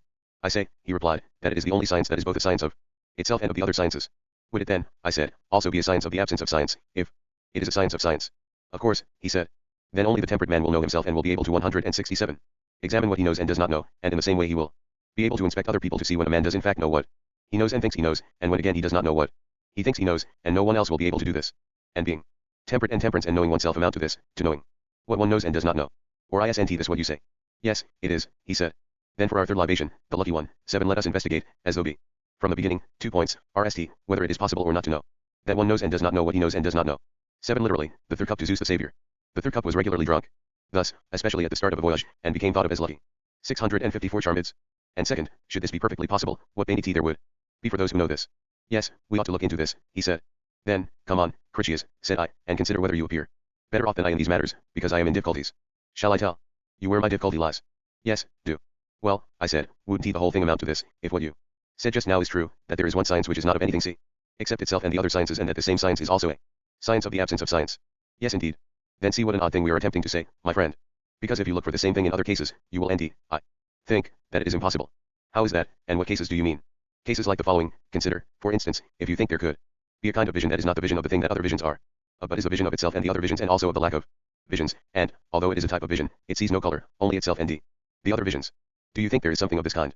Good heavens, no, not I. And what about a kind of hearing that hears no sound but hears itself? And the other hearings and non-hearings? Not this either. Then take all the senses together and see if there is any one of them that is a sense of the senses and of itself, but that sense is nothing which the other senses sense. I can see that there is. And do you think there is any desire that is a desire for no pleasure, but for itself and the other desires? Certainly not. Nor indeed any wish, I think, that wishes for no good but only for itself and the other wishes. No, that would follow. And would you say there was a love of such a sort as to be a love of no anything but of itself and the other loves? No, he said, I would not. And have you ever observed a fear that fears itself and the other fears? 168. But of frightful things fears not a one. I have never observed such a thing, he said. Or an opinion that is of itself and other opinions but opines nothing that other opinions do. Never. But we are saying, it seems, that there is a science of this sort, which is a science of no branch of learning but is a science of itself and other sciences. Charmid 655. Yes, we are saying that. But isn't it strange if there really is such a thing? However, we ought not yet to state categorically that there is not, but still go on investigating whether there is. You are right, B. Come on then, is the science a science of something, and does it have a certain faculty of being of something? What about it? Yes, it does. And do we say the greater has a certain faculty of being greater than something? Yes, it has. Presumably than something less, if it is going to be greater. Necessarily. Then if we should discover something greater that is greater than the greater things and than itself, but greater than nothing than which the other greater things are greater, surely what would happen to it is that, see, if it were actually greater than itself, it would also be less than itself. Wouldn't it? That would certainly have to be the case, Socrates, he said. It would follow, too, that anything that was the double of the other doubles and of itself would, I suppose, be half of itself and of the other doubles, because I don't suppose there is a double of anything else except a half. That is true. And something that is more than itself will also be less, and the heavier, lighter, and the older, younger, and so with all the other cases the very thing which has its own faculty applied to itself will have to have that nature towards which the faculty was directed. Won't it? I mean something like this. In the case of hearing, don't we say that hearing is of nothing Else than sound. Yes. Then if it actually hears itself, it will hear itself possessing sound? Because otherwise it would not do any hearing. Necessarily so. And vision, I take it, O best of men, if it actually sees itself, will have to have some color? Because vision could certainly never see anything that has no color. No, that would follow. You observe then, Critias, that of the cases we have gone through, some appear to us to be absolutely impossible, whereas in others it is very doubtful if they could ever apply their own faculties to themselves. And that magnitude and number and similar things belong to the absolutely impossible group, isn't that so?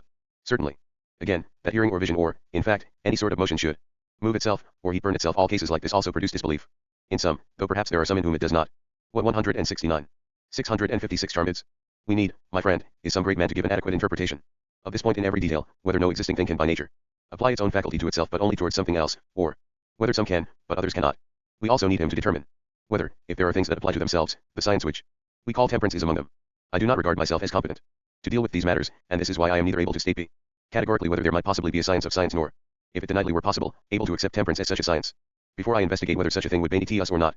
Now, I divine that temperance is something beneficial and good. Do you then, O son of Calascrus, since the definition of temperance as the science of science and, more especially, of the absence of science belongs to you, RST clear up this point, then what I just mentioned is possible. And then, after having shown its possibility, go on to show that it is useful. And so, perhaps, you will satisfy me that you are right about what temperance is. When Critias heard this and saw that I was in difficulties, then, just as in the case of people who start yawning when they see other people doing it, he seemed to be affected by my troubles and to be seized by difficulties himself. But since his consistently high reputation made him feel ashamed in the eyes of the company and he did not wish to admit to me that he was incapable of dealing with the question I had asked him, he said nothing clear but concealed his predicament.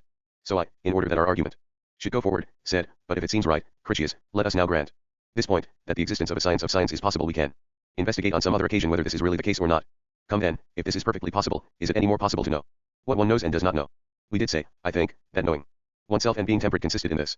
Yes indeed, he said, and your conclusion seems to me to follow, Socrates, because if a man has a science which knows itself, he would be the very same sort of man as the science which he has. For instance, whenever a person has speed he is swift, and when he has beauty he is beautiful, and when he has knowledge he is knowing. So when a person has a knowledge which knows itself, then I imagine he will be a person who knows himself. It is not this point, I said, on which I am confused, that whenever someone possesses this thing which knows itself he will know himself. But how the person possessing it will necessarily know what he knows, and what he does not know. But this is the same thing as the other, Socrates. 170. Perhaps, I said, but I am in danger of being as confused as ever. Because I still don't understand how knowing what one knows and does not know is the same thing as knowledge of self. How do you mean, he said. Charmid 657. It is like this, I said. Supposing that there is a science of science, will it be anything more than the ability to divide things and say that one is science and the other not? No, it amounts to this. And is it the same thing as the science and absence of health, b? And as the science and absence of science of justice? Not at all. One is medicine, I think, and the other politics, but we are concerned with science pure and simple. What else? Therefore, when a person lacks this additional science of health and justice but no science only, seeing that this is the only knowledge he has, then he will be likely, both in his own case and in that of others, to know that he knows something and has a certain science. 1 Yes. And how will he know whatever he knows by means of the science? See. Because he will know the healthy by medicine, but not by temperance. And the harmonious by music, but not by temperance, and house building by that art, but not by temperance, and so on. It seems so. But by temperance, if it is merely a science of science, how will a person know that he knows the healthy or that he knows house building? He 1 at all. Then the man ignorant of this 1 know what he knows, but only that he knows. Very likely. Then this would not be being temperate and would not be temperance, d. To know what one knows and does not know, but only that one knows and does not know, or so it seems. Probably. Nor, when another person claims to know something, will our friend be able to nd out whether he knows what he says he knows or does not know it. But he will only know this much, it seems, that the man has some science, yes, but of what, temperance will fail to inform him. Apparently so. So neither will he be able to distinguish the man who pretends to be a doctor, but is not, from the man who really is one, nor will he be able to make this distinction for any of the other experts. And let us see what follows, if the temperate man or anyone else whatsoever is going to tell the real doctor from the false, how will he go about it? He 1 I suppose. Engage him in conversation on the subject of medicine, because what the doctor knows, we say, is nothing but health and disease, isn't that so? Yes, that is the case. But about science the doctor knows nothing, because we have allotted precisely this function to temperance alone. Yes. 658 Charmides. Neither will the doctor know anything about medicine, since medicine 171 is a science. True. However, the temperate man will know that the doctor has some science, but in order to try and grasp what sort it is, 1 he have to examine what it is of. Because hasn't each science been denied, not just as science, but also by that which it is of? By that, certainly. Now medicine is distinguished from the other sciences by virtue of its definition as science of health and disease. Yes. It follows that the man who wants to examine medicine should look for it where it is to be found, because I don't suppose he will discover it where it is not to be found, do you? Certainly not. Then the man who conducts the examination correctly will examine the doctor in those matters in which he is a medical man, namely health and disease. So it seems. And he will look into the manner of his words and actions to see if what he says is truly spoken and what he does is correctly done. Necessarily. But, without the medical art, would anyone be able to follow up either of these things? Certainly not. No one, in fact, could do this, it seems, except the doctor, not even see the temperate man himself. If he could, he would be a doctor in addition to his temperance. That is the case. The upshot of the matter is, then, that if temperance is only the science of science and absence of science, it will not be able to distinguish the doctor who knows the particulars of his art from the one who does not know them but pretends or supposes he does, nor will it recognize any other genuine practitioner whatsoever, except the man in its own eld, the way other craftsmen do. It seems so, he said. Then, Critias, I replied, what vanity would we get from temperance d? If it is of this nature? Because if, as we assumed in the beginning, the temperate man knew what he knew and what he did not know, and that he knows the former but not the latter, and were able to investigate another man who was in the same situation, then it would be of the greatest vanity to us to be temperate. Because those of us who had temperance would live lives free from error, and so would all those who were under our rule. Neither would we ourselves be attempting to do things we did not. 8c 167a. Charmid 659. Understand, rather we would envy those who did understand and turn the matter over to them, nor would we trust those over whom we ruled to do anything except what they would do correctly, and this would be that of which they possess the science. And thus, by means of temperance, every household would be well run, and every city well governed. And so in every case where temperance reigned, and with error rooted 172 out and rightness in control, men so circumstanced would necessarily fare admirably and well in all their doings, and, faring well, they would be happy. Isn't this what we mean about temperance, Critias? I said, when we say what a good thing it would be to know what one knows and what one does not know. This is certainly what we mean, he said. But now you see, I replied, that no science of this sort has put in an appearance. I see that, he said. Well then, I said, is this the advantage of the knowledge of science v. an absence of science, which we are now ending out to be temperance? That the man who has the science will learn whatever he learns more easily, and everything will appear to him in a clearer light, since, in addition to what he learns, he will perceive the science, and he will examine others on the subjects he himself knows in a more effective fashion, whereas those without the science will conduct their examinations in a weaker and less fruitful way. And are not these, my friend, the kind of vanity as we see shall reap from temperance? Or are we regarding it as something greater, and demanding that it be greater than it really is? Perhaps that may be so, he said. Perhaps, I said, and perhaps we have been demanding something useless. I say this because certain odd things become clear about temper, and if it has this nature. If you are willing, let us investigate the matter, by admitting both that it is possible to know a science and also what we assume temperance to be in the beginning, to know what one knows and does not know. Let us grant this and not deny it. And, having granted all these things, let us investigate more thoroughly whether, if it is like this, it will vanity us in any way. Because what we were saying just now, about temperance being regarded as of great vanity, if it were like this, in the governing of households and cities, does not seem to me, Critias, to have been well said. In what way? He asked. Because, I said, we carelessly agreed that it would be a great good for men if each of us should perform the things he knows and should hand over what he does not know to those others who do. And weren't we right in agreeing on this? He said. I don't think we were, I replied. You certainly say some queer things, Socrates, he said. By the dog, I said, they seem queer to me too, and that is why, when I became aware of this a moment ago, I said that some strange things, 660 charmids, would come to light, and that I was afraid we were not conducting the examination correctly. Because truly, even if there were no doubt that temperance is like this, it appears in no way clear to me that it does us 173 any good. How so? He said. Tell me, so that we can both understand what you are saying. I think I am making a fool of myself, I said, but all the same it is necessary to investigate what occurs to us and not to proceed at random, if we are going to have the least care for ourselves. You are right, he said. Listen then, I said, to my dream, to see whether it comes through horn or through ivory. 9. If temperance really ruled over us and were as we now any it, surely everything would be done according to science. B. Neither would anyone who says he is a pilot, but is not, deceive us, nor would any doctor or general or anyone else pretending to know what he does not know escape our notice. This being the situation, wouldn't we have greater bodily health than we do now, and safety when we are in danger at sea or in battle, and wouldn't we have dishes and all our clothes, and shoes and things skillfully made for us, and many other things at sea? Well, because we would be employing true craftsmen. And, if you will, let us even agree that the mantic art is knowledge of what is to be, and that temperance, directing her, keeps away deceivers and sets up the true seers as prophets of the future. I grant that the human race, if thus equipped, would act and live in a scientific way, because temperance, watching over it, would not allow the absence of science to creep in and become our accomplice. But whether acting scientifically would make us fare well and be happy, this we have yet to learn, my dear Critias. But on the other hand, he said, you will not readily gain the prize of faring well by any other means if you eliminate scientific action. Instruct me on just one more small point, I said. When you say that something is scientifically done, are you talking about the science of cutting out shoes? Good heavens, no. Of bronze working, then? Certainly not. Then of wool or wood or some similar thing? Of course not. Then, I said, we no longer keep to the statement that the man who lives scientifically is happy. Because those who live in the ways we mention are not admitted by you to be happy, but rather you seem to me to envy the happy man as one who lives scientifically concerning certain species things. And perhaps you mean the person I mentioned a moment. 9. The reference is to Odyssey 19.5 64, 67. True dreams come through the horn gate. Deceitful ones through the gate of ivory. Charmid 661. Ago, the man who knows what all future events will be, namely the seer. 174. Are you referring to this man or some other? Both to this one, he said, and another. Which one? I said. Isn't the sort of man who, in addition to the future, knows everything that has been and is now and is ignorant of nothing. Let us postulate the existence of such a man. Of this man I think you would say that there was no one living who was more scientific. Certainly not. There is one additional thing I want to know, which one of the sciences makes him happy? Do all of them do this equally? No, very unequally, he said. Well, which one in particular makes him happy? The one by which he knows which one of the things are and have been and are to come. Will it be the one by which he knows checker playing? Oh, for heaven's sake, he said. Well, the one by which he knows calculation. Of course not. Well, will it be that by which he knows health? That's better, he said. But the most likely case, I said, is that by which he knows what?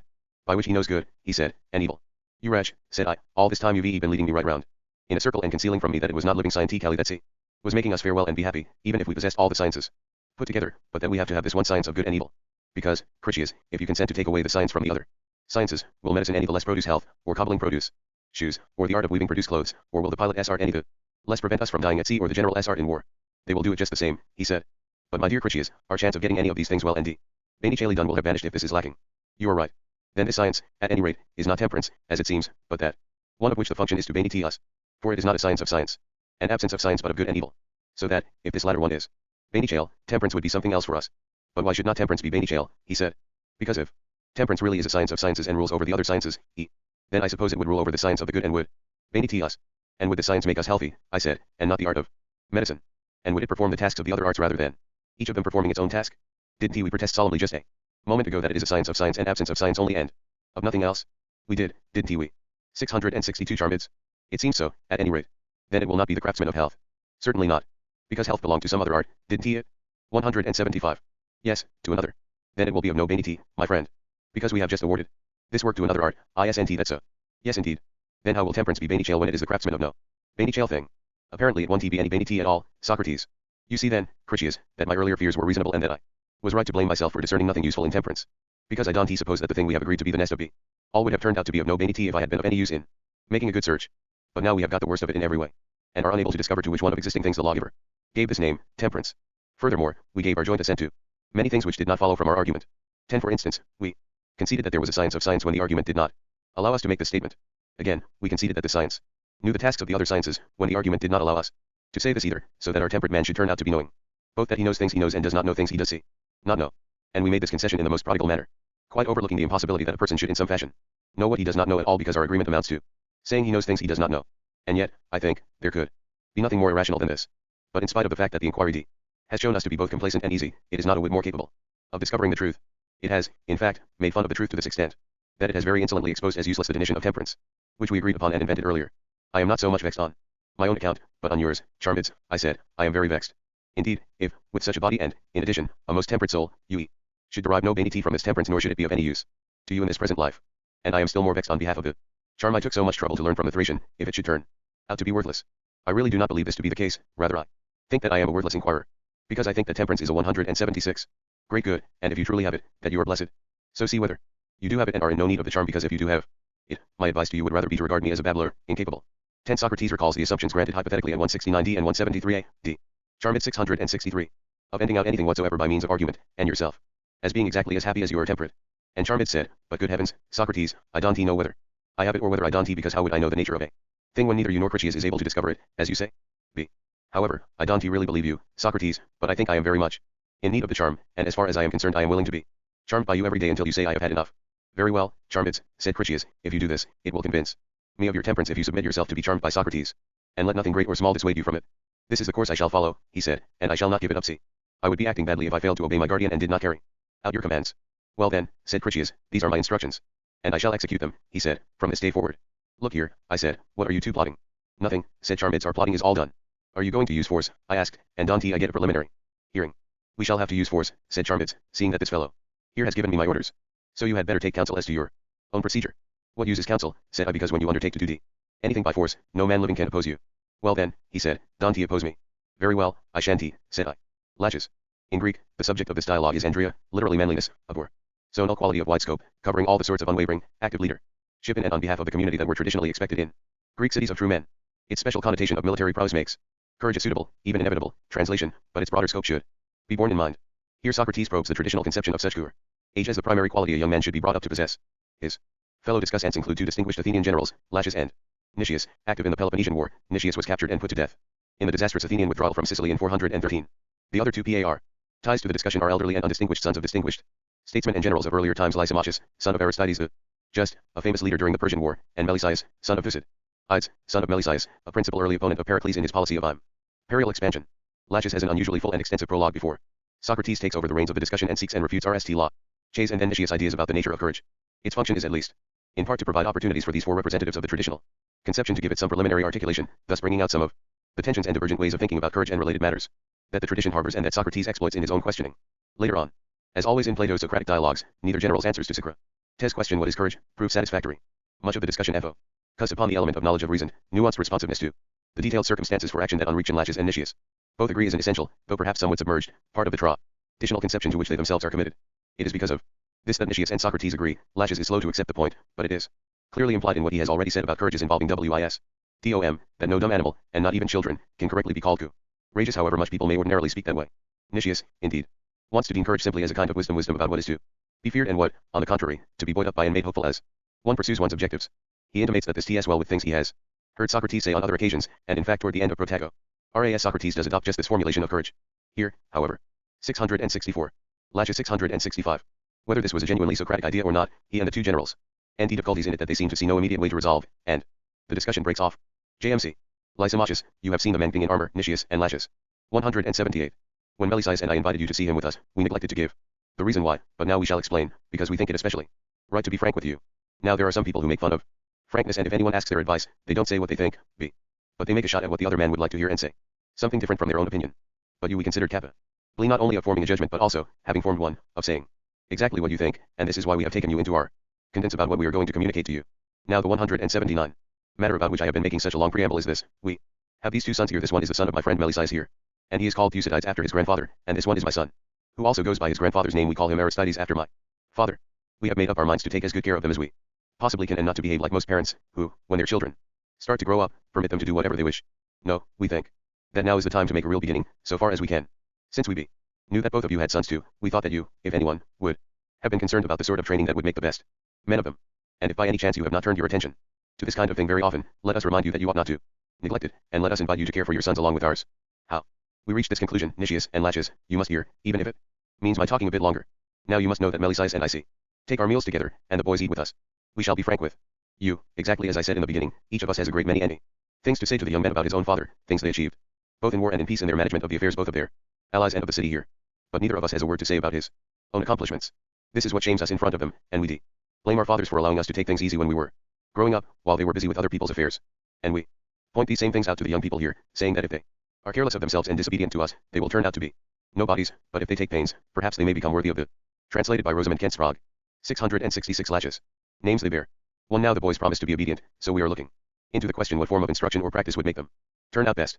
Somebody suggested this form of instruction to us, saying that it would be anything for a young man to learn thing in armor. And he praised this particular man whom you have just seen giving a display, and proceeded to encourage us to see him. So we thought we ought to go to see the man and to take you with us, not only as fellow spectators but also as fellow counselors and partners, if you should be willing, in the care of our sons. This is what we wanted to share with you. 180. So now is the time for you to give us your advice, not only about this form of instruction whether you think it should be learned or not, but also about any other sort of study or pursuit for a young man which you admire. Tell us too, what part you will take in our joint enterprise. Nicias, I, for one, Lysimachus and Melesias, applaud your plan and am ready to take part in it. And I think Laches here is ready too. Laches, you are quite right, Nicias. As for what Lysimachus said just be now about his father and Melesias' father, I think that what he said applied very well to them and to us and to everyone engaged in public affairs. Because this is pretty generally what happens to them, that they neglect their private affairs, children as well as everything else, and manage them carelessly. So you were right on this point, Lysimachus. But I am astonished to see that you are inviting us to be your fellow counselors in the education of the young men and are not inviting Socrates here. In the RST place, he comes from your own team, and in the second, he is always spending his time in places where the young men engage in any study or noble pursuit of the sort you are looking for. Lysimachus, what do you mean, Laches? Has our friend Socrates concerned himself with any things of this kind? Laches, certainly, Lysimachus.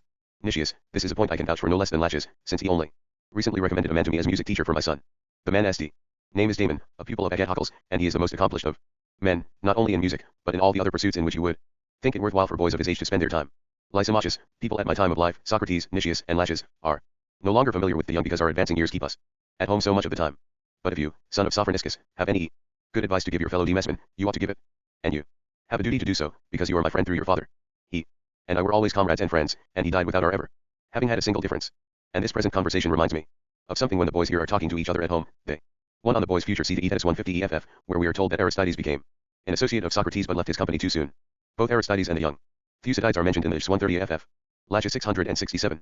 Often mention Socrates and praise him highly, but I've never thought to ask if they were speaking of the son of Sophroniscus. Tell me, boys, is this 181 the Socrates you spoke of on those occasions? Boys, certainly, father, this is the one. Lysimachus, I am delighted, Socrates, that you keep up your father's good reputation, for he was the best of men, and I am especially pleased at the idea that the close ties between your family and mine will be renewed. Laches, don't he under any circumstances let the man get away, Lysima. Just because I have seen him elsewhere keeping up not only his father's reputation but that of his country. He marched with me in the retreat from Delium, too, and I can tell you that if the rest had been willing to behave in The same manner, our city would be safe and we would not then have suffered a disaster of that kind. Lysimachus, Socrates, the praise you are receiving is certainly of a high order, both because it comes from men who are to be trusted and because of the qualities for which they praise you. Be assured that I am delighted to hear that you are held in such esteem, and please consider me among those most kindly disposed towards you. You yourself ought to have visited us long before and considered us your friends. That would have been the right thing to do. Well, since we have recognized each other, resolve now, starting today, to associate both with us and the young men here and to make our acquaintance, so that you may preserve the family friendship. So do what I ask, and we in turn shall keep you in mind of your promise. But what have you all to say about our original question? What is your opinion? Is being in armor a useful subject for young men to learn or not? Socrates, well, I shall try to advise you about these things as best I can. D. Lysimachus, in addition to performing all the things to which you call my attention. However, it seems to me to be more suitable, since I am younger than the others and more inexperienced in these matters, for me to listen RST to what they have to say and to learn from them. But if I should have something to add to what they say, then will be the time for me to teach and persuade both you and the others. Come, Nicias, why doesn't one of you two begin? Nicias, well, there is no reason why not. Socrates, I think that knowledge of this branch of study is beneficial for the young in all sorts of ways. For one thing, it is a good idea for the young not to spend their time in the pursuits in which they normally do like to spend it when they are at leisure, but rather in this one, which necessarily improves their bodies. 182. Since it is in no way inferior to gymnastics exercises and no less strenuous. And, at the same time, this and horsemanship are forms of exercise especially suited to a free citizen. For in the contest in which we are the Athenians were defeated by the Boeotians at Delium in November of 424, the 8th year of the Peloponnesian War. Alcibiades refers to the conduct of Socrates in the retreat, to the detriment of Laches, at Symposium 220 EFF. 668 Laches. Contestants and in the matters on which our struggle depends, only those are practiced who know how to use the instruments of war.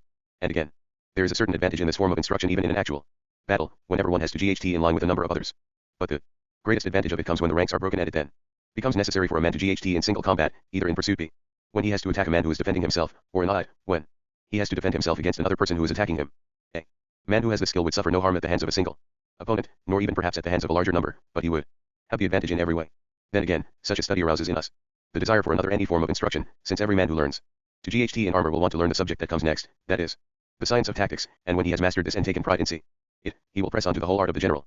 So it has already become clear that what is connected with this latter art, all the studies and pursuits, which are any and of great value for a man to learn and to practice, have this study as a starting point.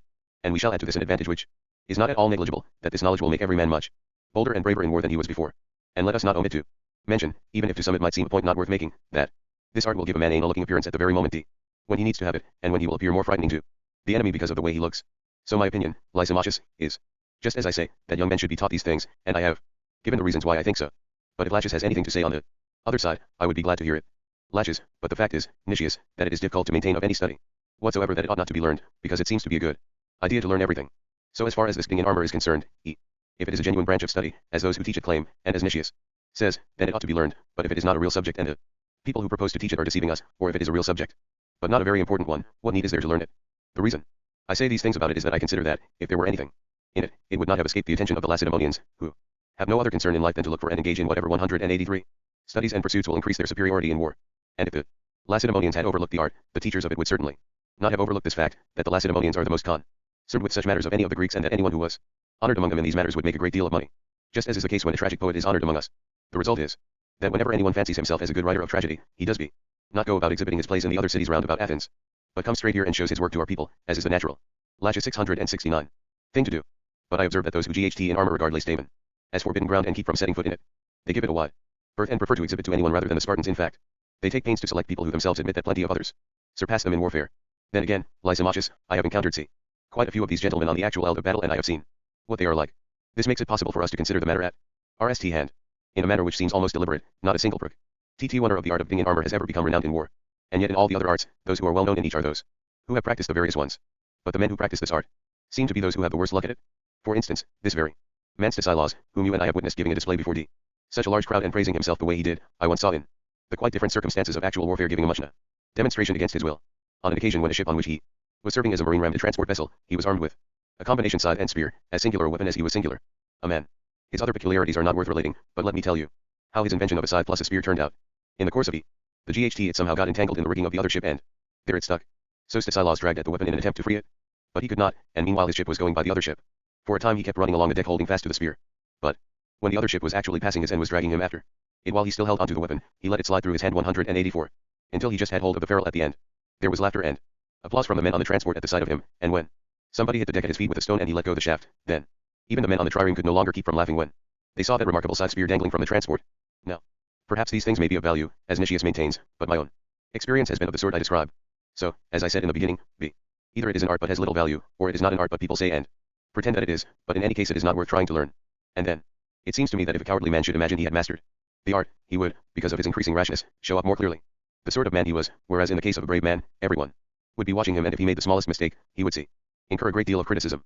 The reason for this is that a man who pretends to knowledge of this sort is the object of envy, so that unless he is outstandingly superior to the rest, there is no way in which he can possibly avoid becoming a laughingstock when he claims to have this knowledge. So the study of this art seems to me to be of this sort, Lysimachus. But, as I said before, we ought not to let Socrates here escape, but we ought to consult him as to his opinion on the matter in hand. 670 lashes. Lysimachus, well, I do ask your opinion, Socrates, since what might be called our council seems to me to be still in need of someone to cast the deciding vote.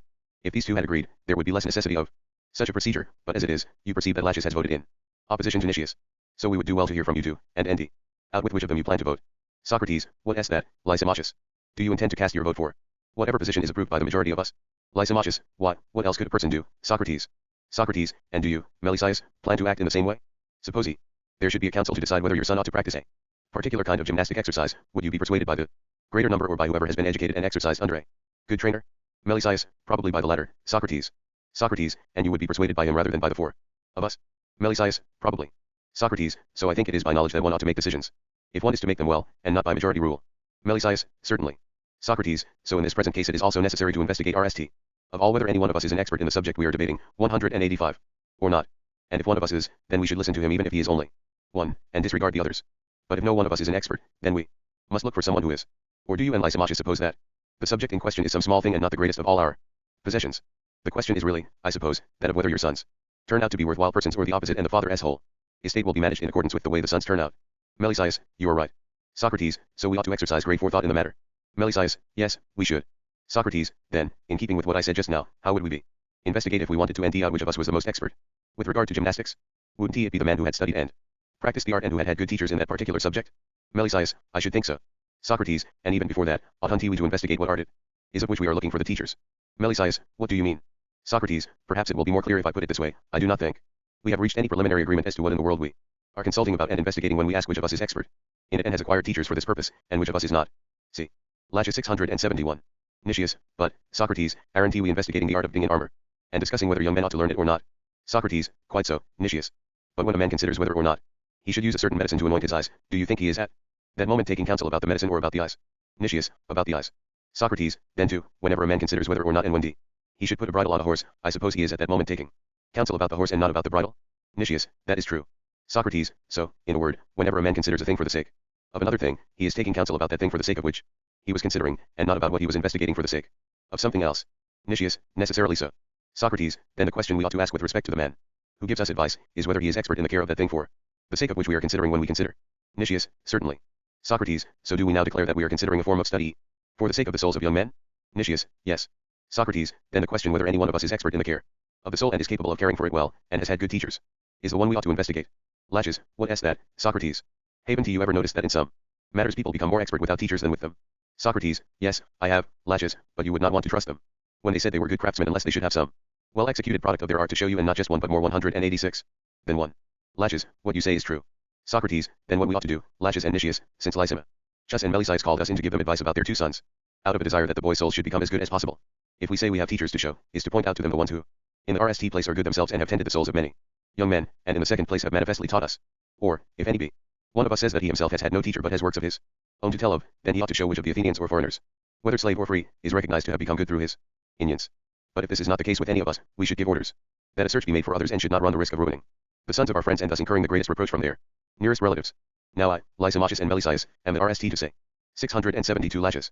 Concerning myself, that I have had no teacher in this subject, and yet I have longed after it from my youth up.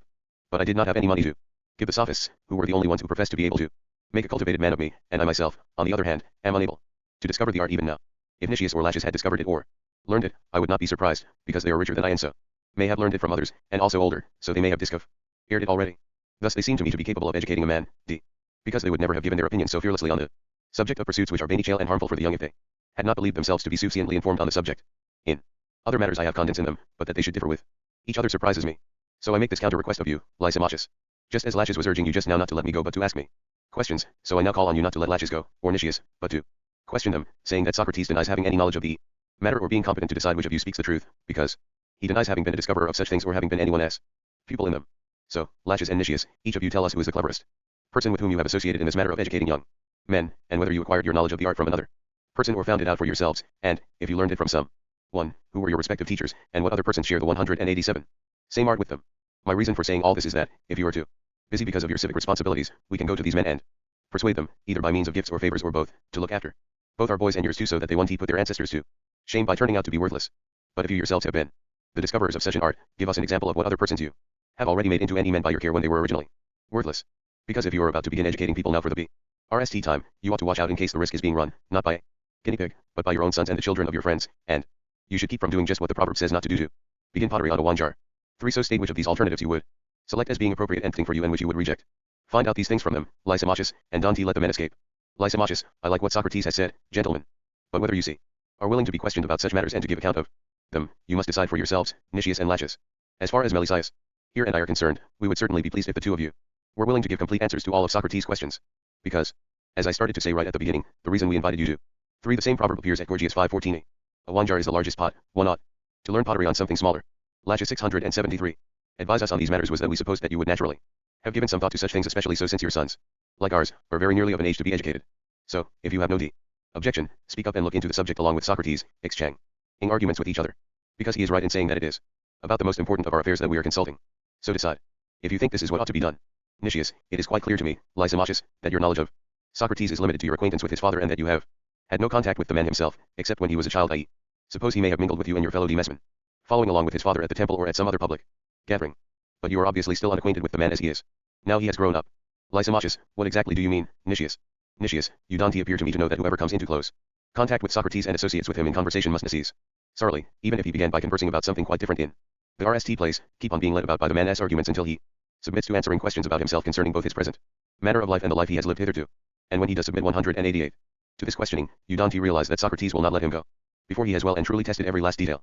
I personally am accustomed to the man and know that one has to put up with this kind of treatment from him, and further, I know perfectly well that I myself will have to submit to it. I take pleasure in the man as company, Lysimachus, and don't regard it as at all a bad thing to have it brought to our attention be that we have done or are doing wrong.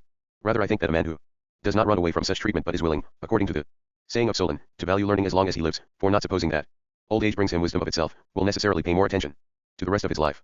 For me there is nothing unusual or unpleasant in being examined by Socrates, but I realized some time ago that the conversation would not be about the boys but about ourselves, if Socrates were present. As I say, I don't myself mind talking with Socrates in whatever way he likes, but out how Laches here feels about such things. Laches, I have just one feeling about discussions, Nicias, or, if you like, not one but two, because to some I might seem to be a discussion lover, and to others a discussion hater. Whenever I hear a man discussing virtue, or some kind of wisdom, then, if he really is a man and worthy of the words he utters, I am completely delighted to see the appropriateness and harmony existing between the speaker and his words. And such a man seems to me to be genuinely musical, producing the most beautiful. For here, see also Republic 5:30-60, Plato refers to a verse of Solon, Athenian poet and lawgiver of the early 6th century. I grow old ever learning many things, FRG 18 Berg. 674 Laches. Harmony, not on the lyre or some other pleasurable instrument, but actually rendering his own life harmonious by fitting his deeds to his words in a truly Dorian mode, not in the Ionian, nor even, I think, in the Phrygian or Lydian, but in the only harmony that is genuinely Greek. The discourse of such a man gladdens my heart and makes everyone think that I am a discussion lover because of the enthusiastic way in which I welcome what is said, but the man who acts in the opposite way distresses me, and the better he speaks, the worse I feel, so that his discourse makes me look like a discussion hater. Now I have no acquaintance with the words of Socrates, but before now, I believe, I have had experience of his deeds, and there I found him a person privileged to speak fair words and to indulge in every kind of frankness. So if he possesses this ability too, I am in sympathy 189 with the man, and I would submit to being examined by such a person with the greatest pleasure, nor would I end learning burdensome, because I too agree with Solon, though with one reservation: I wish to grow old, learning many things, but from good men only. Let Solon grant me this point, that the teacher should himself be good, so that I may not show myself a stupid pupil taking no delight in learning. Whether my teacher is to be younger than I am or not yet famous or has any other such peculiarity troubles me not at all. To you then, Socrates, I present myself as someone for you to teach and to refute in whatever manner you please. And, on the other hand, you are welcome to any knowledge I have myself, because this has been my opinion of your character since that day on which we shared a common danger and you gave me a sample of your valor, the sort a man must give if he is to render a good account of himself. So say whatever you like and don't let the difference in our ages concern you at all. Socrates, we certainly can fault with you for not being ready both to give advice and to join in the common search. Lysimachus, but the task is clearly ours, Socrates, for I count you as one of ourselves, so take my place and out on behalf of the young men what we need to learn from these people, and then, by talking to the boys, join us in giving them advice. Because, on account of my age, I very often forget what questions I was going to ask, and I forget the answers as well. Then, if fresh arguments start up in the middle, my memory is not exactly good. So you do the talking and examine among yourselves the topics we proposed. And I will listen, and when I have heard your conversation, I will do whatever you people think best, and so will Melesias here. Socrates, let us do what Lysimachus and Melisaius suggest, Nicias and Laches. Perhaps it won't be a bad idea to ask ourselves the sort of question which we propose to investigate just now: what teachers have we had in this sort of instruction, and what other persons have we made better? However, I think there is another sort of inquiry that will bring us to the same point, and is perhaps one that begins somewhat more nearly from the beginning. Suppose we know, about anything whatsoever, that if it is Laches 675 added to another thing, it makes the thing better, and furthermore, we are able to make the addition, then clearly we know the very thing about which we should be consulting as to how one might obtain it most easily and best.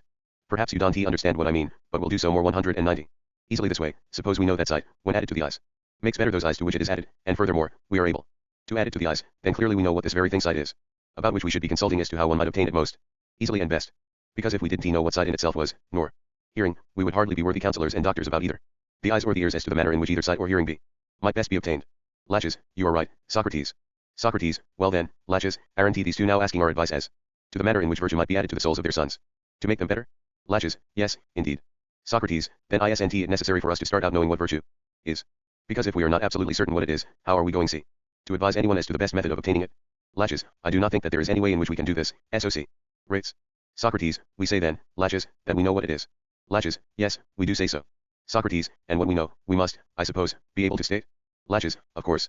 Socrates, let us not, O best of men, begin straight away with an investigation of the whole of virtue. That would perhaps be too great a task, but let us see if we have a sufficient knowledge of the part. Then it is likely that the investigation will be easier for us. Laches, yes, let us do it the way you want, Socrates. Socrates, well, which one of the parts of virtue should we choose?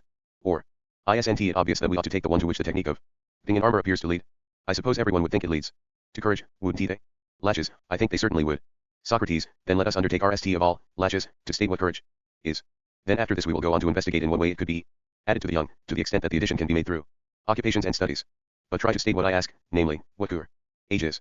Laches, good heavens, Socrates, there is no difficulty about that. If a man is willing to remain at his post and to defend himself against the enemy without running away, then you may rest assured that he is a man of courage. 676 Laches. Socrates, well spoken, Laches. But perhaps I am to blame for not making myself clear. The result is that you did not answer the question I had in mind, but a different one.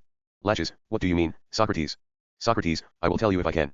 That man, I suppose, is courageous 191. Whom you yourself mention, that is, the man who GHTS the enemy while remaining at his post? Laches, yes, that is my view. Socrates, and I agree. But what about this man, the one who GHTS with the enemy, not holding his ground, but in retreat? Laches, what did you mean, in retreat? Socrates, why, I mean the way the Scythians are said to GHT, as much retreating as pursuing, and then I imagine that Homer is praising the horses of Aeneas when he says they know how to pursue and why quickly be this way and that, and he praises Aeneas himself for his knowledge of fear, and he calls him counselor of fright. Laches, and Homer is right, Socrates, because he was speaking of Shari. OTS, and it was the Scythian horsemen to which he referred. Now cavalry do GHT in this fashion, but the hoplites in the manner I describe. Socrates, except perhaps the Spartan hoplites, Laches. Because they say that at Plataea the Spartans, when they were up against the soldiers carrying wicker shields, were not willing to stand their ground and GHT against them but ran away.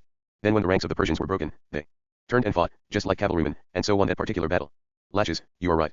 Socrates, so as I said just now, my poor questioning is to blame for your poor answer, because I wanted to learn from you not only what constitutes courage for a hoplite but for a horseman as well, and for every sort of warrior. And I wanted to include not only those who are courageous in warfare but also those who are brave in dangers at sea, and the ones who show courage in illness and poverty and affairs of state, and then, again I wanted to include not only those who are brave in the face of pain and fear but also those who are clever at desire and pleasure, whether by standing their ground or running away, because there are some men, aren't there, Laches, who are brave in matters like these. Laches, very much so, Socrates. Socrates, so all these men are brave, but some possess courage in pleasures, some in pains, some in desires, and some in fears. And others, I think, show cowardice in the same respects. Laches, yes, they do. Socrates, then what are courage and cowardice? This is what I wanted to end up. So try again to state what is the courage that is the same in all these cases. Or don't you yet have a clear understanding of what I mean? Laches, not exactly. Laches 677. Socrates, well, I mean something like this. Suppose I asked what speed 192 was, which we end in running and in playing the lyre and in speaking and in learning, and in many other instances in fact we may say we display the quality, so far as it is worth mentioning, in movements of the arms or legs, or tongue or voice or thought, or isn't the stoi to express it. Laches, yes, indeed. Socrates, then if anyone should ask me, Socrates, what do you say it is which you call swiftness in all these cases, I would answer him that what I call swiftness is the power of accomplishing a great deal in a short time, whether in speech or in running or all the other cases. Laches, and you would be right.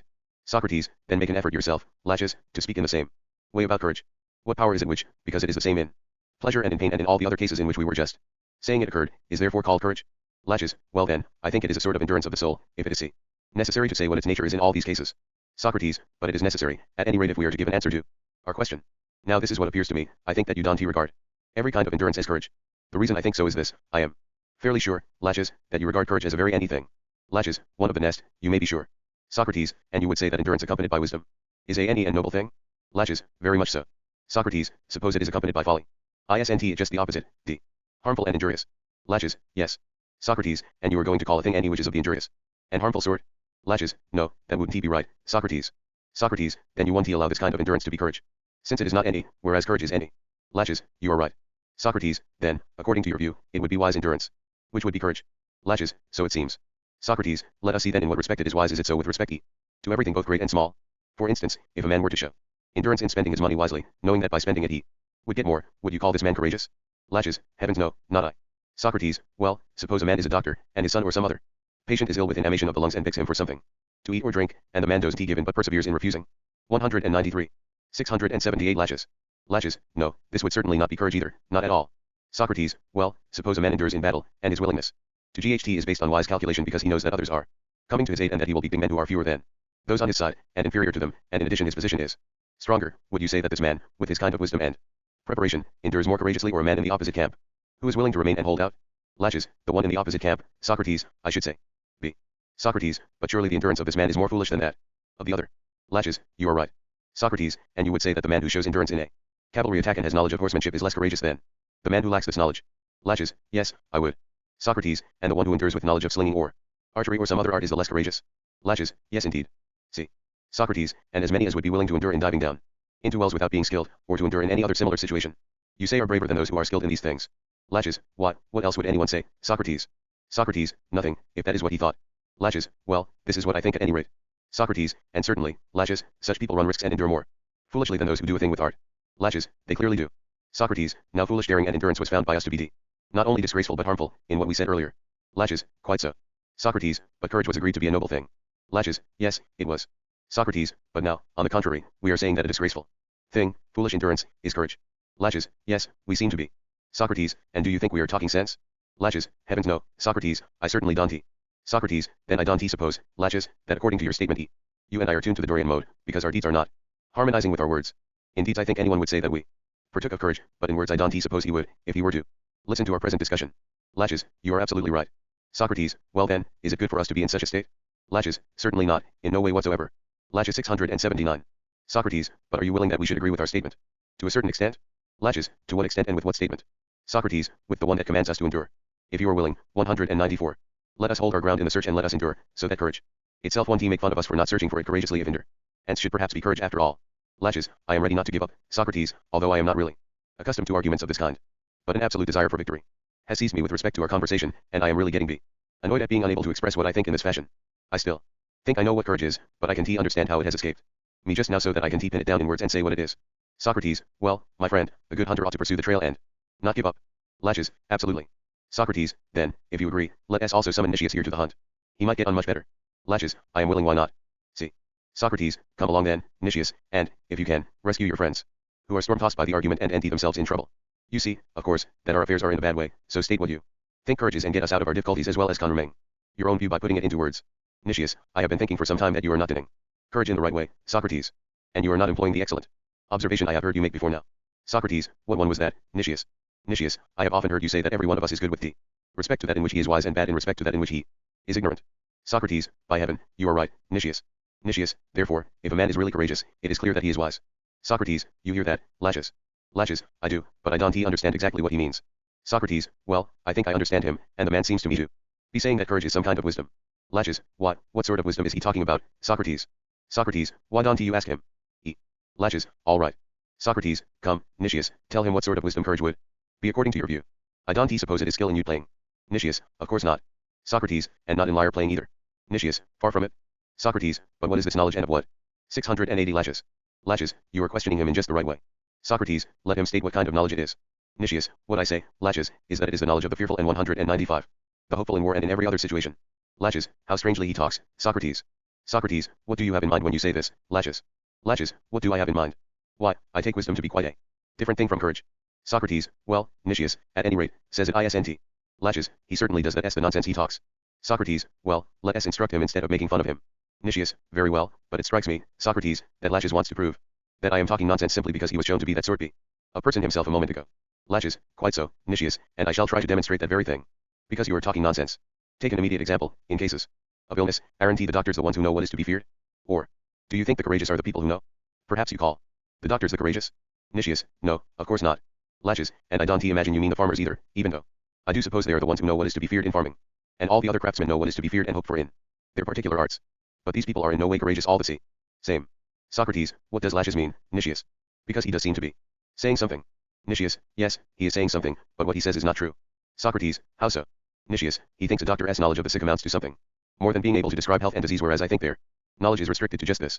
Do you suppose, Lashes, that when a man's recovery is more to be feared than his illness, the doctors know this? Or don't you think there are many cases in which it would be better not to get up from an illness? Tell me this, do you maintain that in all the cases to live is preferable? In many cases, is it not better to die? Lashes, well, I agree with you on this point at least. Nicias, and do you suppose that the same things are to be feared by those for whom it is an advantage to die as by those for whom it is an advantage to live? Lashes, no, I don't.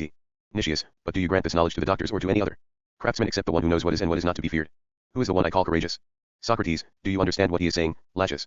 Lashes, yes I do. He is calling the seers the courageous. Because who else will know for whom it is better to live than to die? What about you? Lashes 681.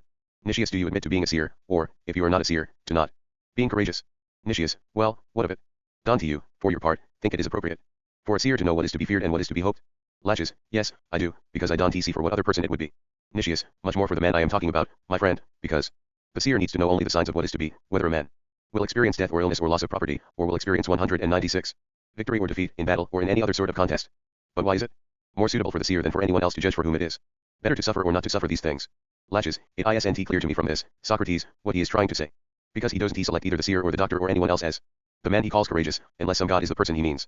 Nicias appears to me unwilling to make a gentlemanly admission that he is talking nonsense, but he twists this way and that in an attempt to cover up his difficulty. Even you and I could have executed a similar twist just now if we had wanted to avoid the appearance of contradicting ourselves. If we were making speeches in a court of law, there might be some point in doing this, but as things are, why should anyone adorn himself senselessly with empty words in a gathering like this? Socrates, I see no reason why he should, Lashes. But let us see if Nicias thinks he is saying something and is not just talking for the sake of talking. Let us find out from him more clearly what it is he means, and if he is really saying something, we will agree with him, but if not, we will instruct him. Lashes, you go ahead and question him, Socrates, if you want to end out. I think perhaps I have asked enough. Socrates, I have no objection, since the inquiry will be a joint effort on behalf of us both. Lashes, very well. Socrates, then tell me, Nicias, or rather tell us, because Lashes and I are sharing the argument, you say that courage is knowledge of the grounds of fear and hope. Nicias, yes, I do. Socrates, then this knowledge is something possessed by very few. Indeed if, as you say, neither the doctor nor the seer will have it and one be courageous without acquiring this particular knowledge. Isn't that what you were saying? Nicias, just so. Socrates, then, as the proverb says, it is true that this is not something every sow would know, and she would not be courageous? Nicias, I don't think so. Socrates, then it is obvious, Nicias, that you do not regard the Cromie Mayan so 5 as having been courageous. I say this not as a joke, but because 5 the famous sow of Cromien, near Corinth, was killed by Theseus. See Plutarch. Theseus 9. 682 Lashes. I think that anyone taking this position must necessarily deny courage to any wild beast or else admit that some wild beast, a lion, or a leopard, or some sort of wild boar, is wise enough to know what is so difficult that very few men understand it. And the man who denies courage is you. To any it would have to assert that a lion and a stag, a bull and a monkey, are all equally courageous by nature. Lashes, by heaven, you talk well, Socrates. Give us an honest answer 197. To this, Nicias, whether you say that these wild beasts, whom we all admit to be courageous, are wiser than we in these respects, or whether you dare to oppose the general view and say that they are not courageous. Nicias, by no means, Lashes, do I call courageous wild beasts or anything else that, for lack of understanding, does not fear what should be feared. Rather, I would call them rash and mad. Or do you really suppose I call all children courageous, who fear nothing because they have no sense? B. On the contrary, I think that rashness and courage are not the same thing. My view is that very few have a share of courage and foresight, but that a great many, men and women and children and wild animals, partake in boldness and audacity and rashness and lack of foresight. These cases, which you and the man in the street call courageous, I call rash, whereas see, the courageous ones are the sensible people I was talking about. Lashes, you see, Socrates, how the man decks himself out in words, and does it well in his own opinion. Those whom everyone agrees to be courageous he attempts to deprive of that distinction. Nicias, I am not depriving you of it, Lashes, so cheer up. I declare that you are wise, and Lamachus 6-2, so long as you are courageous, and I say the same of a great many other Athenians. Lashes, I shan't say anything about that though I could in case you should call me a typical Ixo 9. 7. Socrates, never mind him, Lashes, I don't think you realize that he has procured this wisdom from our friend Damon, and Damon spends most of his time with Prodicus, who has the reputation of being best among the sophists at making such verbal distinctions. Lashes, well, Socrates, it is certainly more thing for a sophist to make such clever distinctions than for a man the city thinks worthy to be its leader. Socrates, well, I suppose it would be thing, my good friend, for the man in charge of the greatest affairs to have the greatest share of wisdom. But I think it worthwhile to ask Nicias what he has in mind when he denies courage in this way. Lashes, well then, you ask him, Socrates. Socrates, this is just what I intend to do, my good friend. But don't therefore suppose that I shall let you out of your share of the argument. Pay attention and join me in examining what is being said. 6. Lamachus shared the command of the Sicilian expedition with Nicias and Alcibiades. He died at Syracuse. 7. The people of the Demic zone were regarded as abusive speakers. Lashes 683. Lashes, very well, if that seems necessary. Socrates, yes, it does. And you, Nicias, tell me again from the beginning 198. Ning, you know that when we were investigating courage at the beginning of the argument, we were investigating it as a part of virtue. Nicias, yes, we were. Socrates, and didn't you give your answer supposing that it was a part, and, as such, one among a number of other parts, all of which taken together were called virtue? Nicias, yes, why not? Socrates, and do you also speak of the same parts that I do? In addition to courage, I call temperance and justice and everything else of this kind parts of virtue. Don to you. Nicias, yes, indeed. B. Socrates, stop there. We are in agreement on these points, but let us investigate the grounds of fear and confidence to make sure that you, Dante, regard them in one way and we in another. We will tell you what we think about them, and if you do not agree, you shall instruct us. We regard as fearful things those that produce fear, and as hopeful things those that do not produce fear, and fear is produced not by evils which have happened, or are happening but by those which are anticipated. Because fear is the expectation of a future evil or isnt this your opinion too, Lashes. Lashes, very much so, Socrates. See. Socrates, you hear what we have to say, Nicias, that fearful things are future evils, and the ones inspiring hope are either future non-evils or future goods. Do you agree with this or have you some other view on the subject? Nicias, I agree with this one. Socrates, and you declare that knowledge of just these things is courage. Nicias, exactly so. Socrates, let us empty out if we all agree on still a third point. Nicias, what one is that? Socrates, I will explain. It seems to me and my friend here that of the various things with which knowledge is concerned, there is not one kind of knowledge by which we know how things have happened in the past, and another by which we know how they are happening at the present time, and still another by which we know how what has not yet happened might best come to be in the future, but that the knowledge is the same in each case. For instance, in the case of health, there is no other art related to the past, the present, and the future except that of medicine, which, although it is a single art, surveys what is, what was, and what is likely to be in the future. Again, in the case of the fruits of the earth, the art of farming conforms to the same pattern, and I suppose that both of you could bear witness that, in the case of the affairs of war, the art of generalship is that which best foresees the future and the other times, nor does this art consider it necessary to be ruled by the art of the seer, but to rule it as 199. Being better acquainted with both present and future in the affairs of war.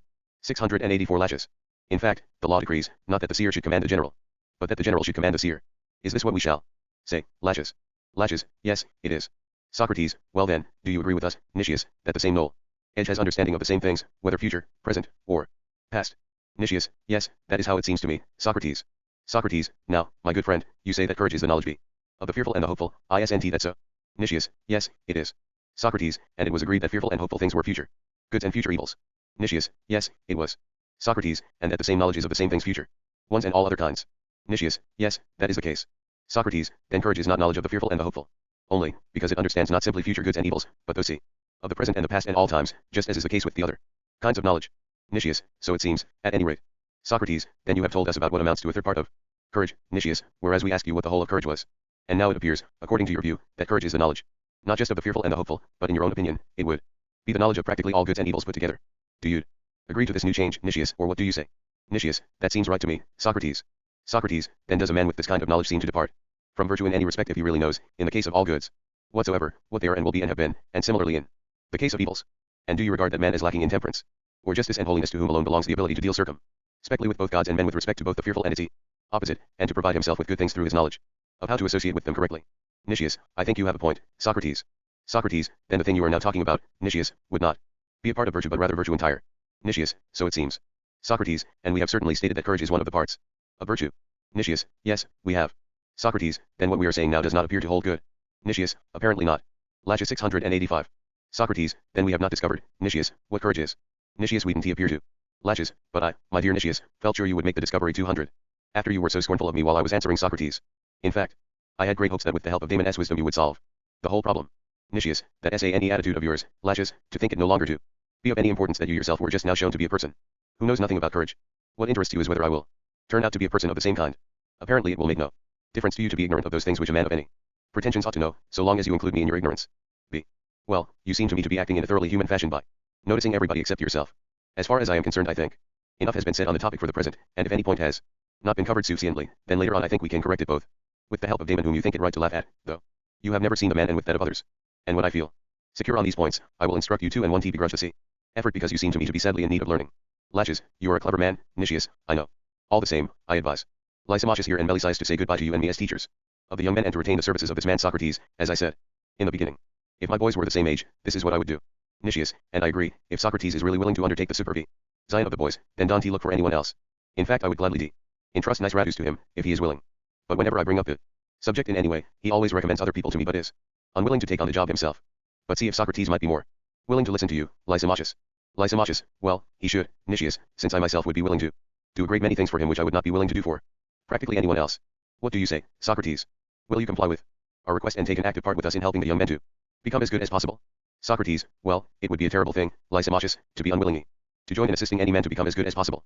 If in the conversations we have just had I had seemed to be knowing and the other two had not, then it would be right to issue a special invitation to me to perform this task, but as the matter stands, we were all in the same difficulty. Why then should anybody choose one of us in preference to another? 201. What I think is that he ought to choose none of us.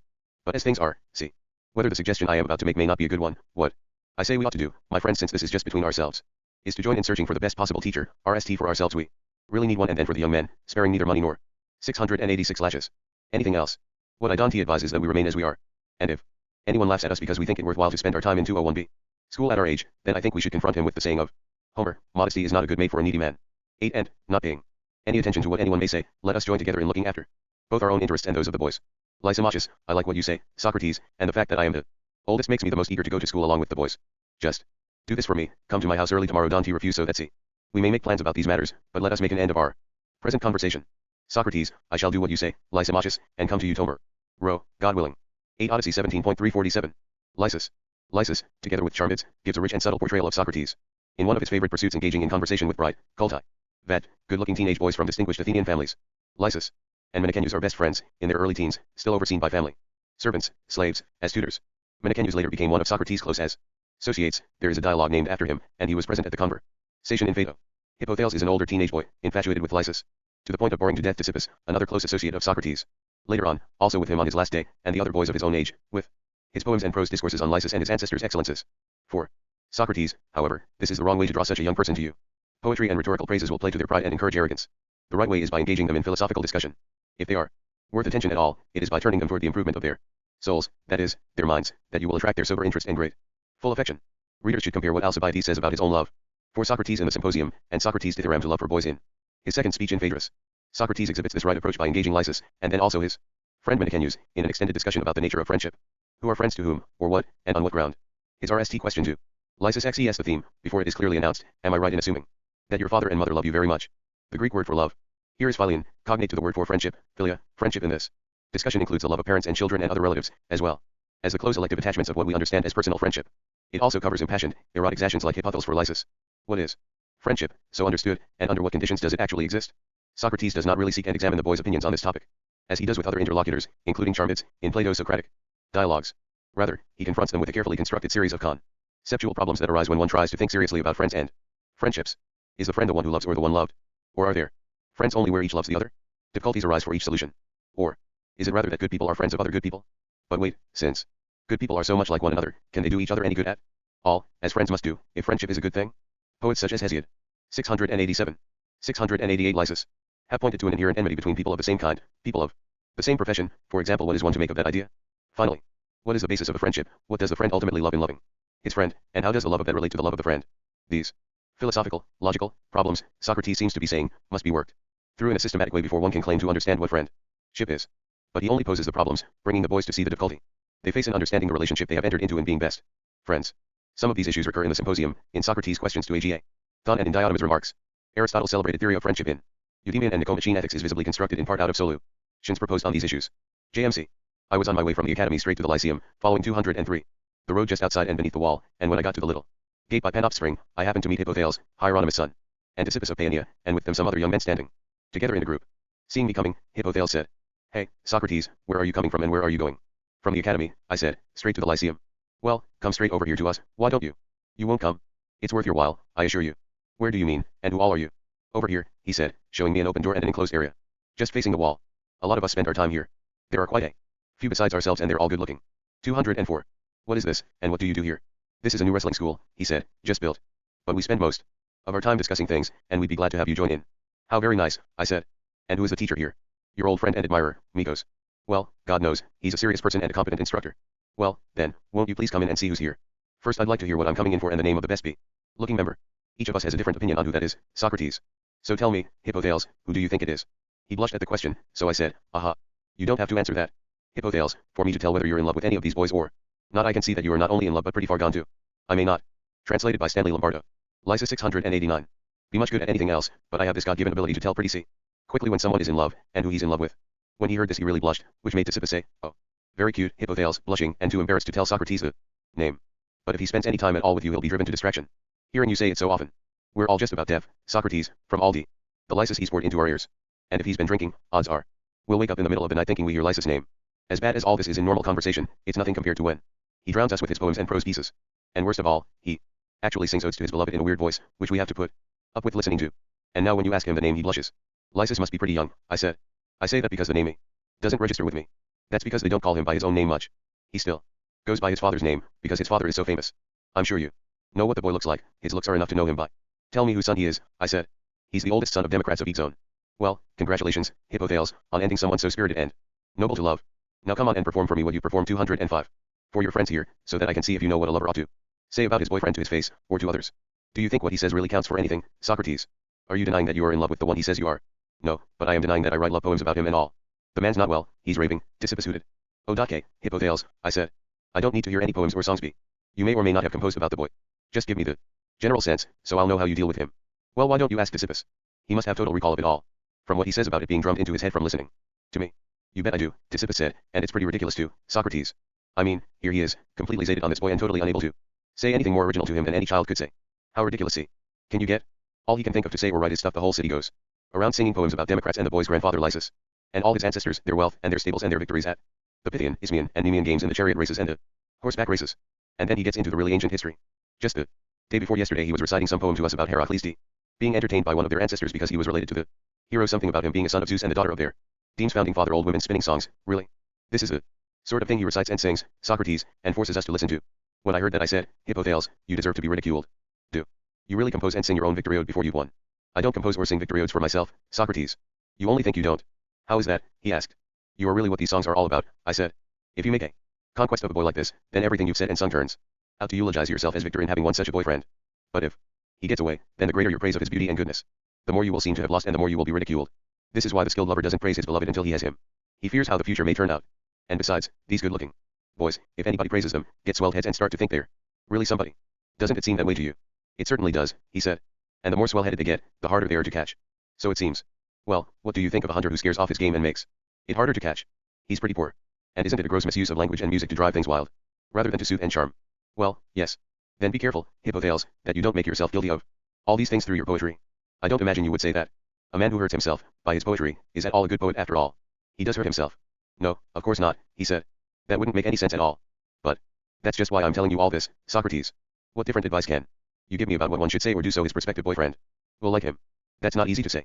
But if you're willing to have him talk with me, I might be able to give you a demonstration of how to carry on a conversation with him instead of talking and singing the way your friends here say you've been doing. That's easy enough, he said. If you go in with Disippus here and sit down and start a conversation, I think he will come up to you by himself. He really likes to listen, Socrates. And besides, they're celebrating the festival of Hermes, so the younger and older boys are mingled together.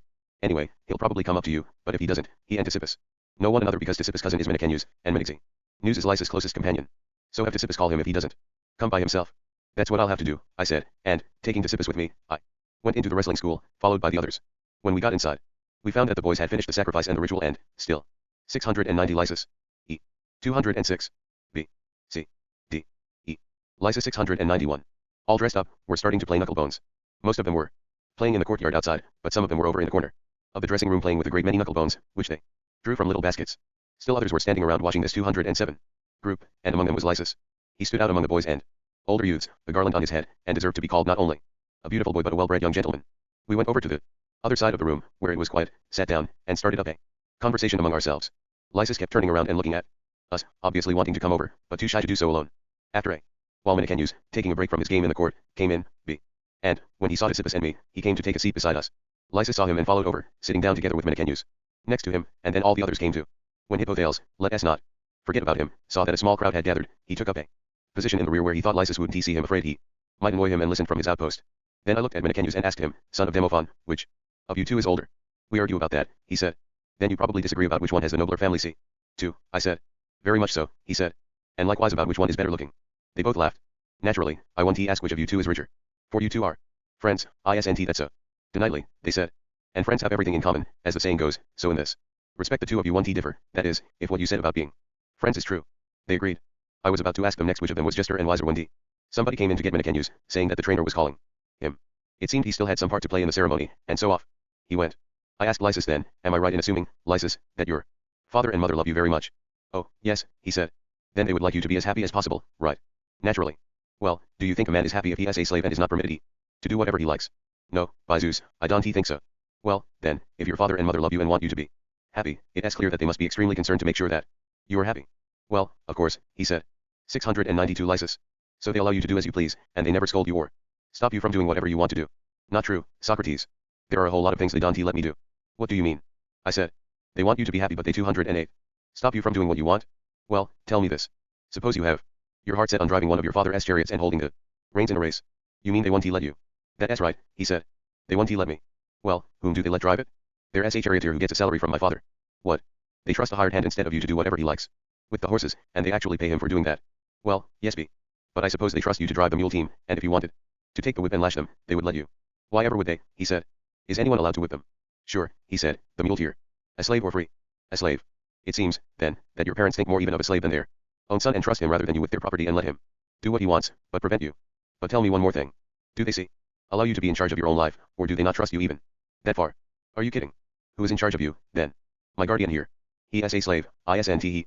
What else? He is ours, anyway. Pretty strange, a free man directed by a slave. How does this guardian direct you? I mean, what does he do? Mostly he takes me to school. And your school teachers, they were not in charge of you too, are they? They sure are. It looks like your father has decided to put quite a few masters and dictators over you. But what about when you come home to your mother? Does she let you do whatever it takes to make you happy, like playing with her wool or her loom when she is weaving? She doesn't stop you from touching the blade or the comb or any of her other woolworking tools, does she? Stop me, he laughed. She would beat me if I laid danger on them. Good gracious. I said. You must have committed some kind of terrible offense against your father or mother. No, I swear.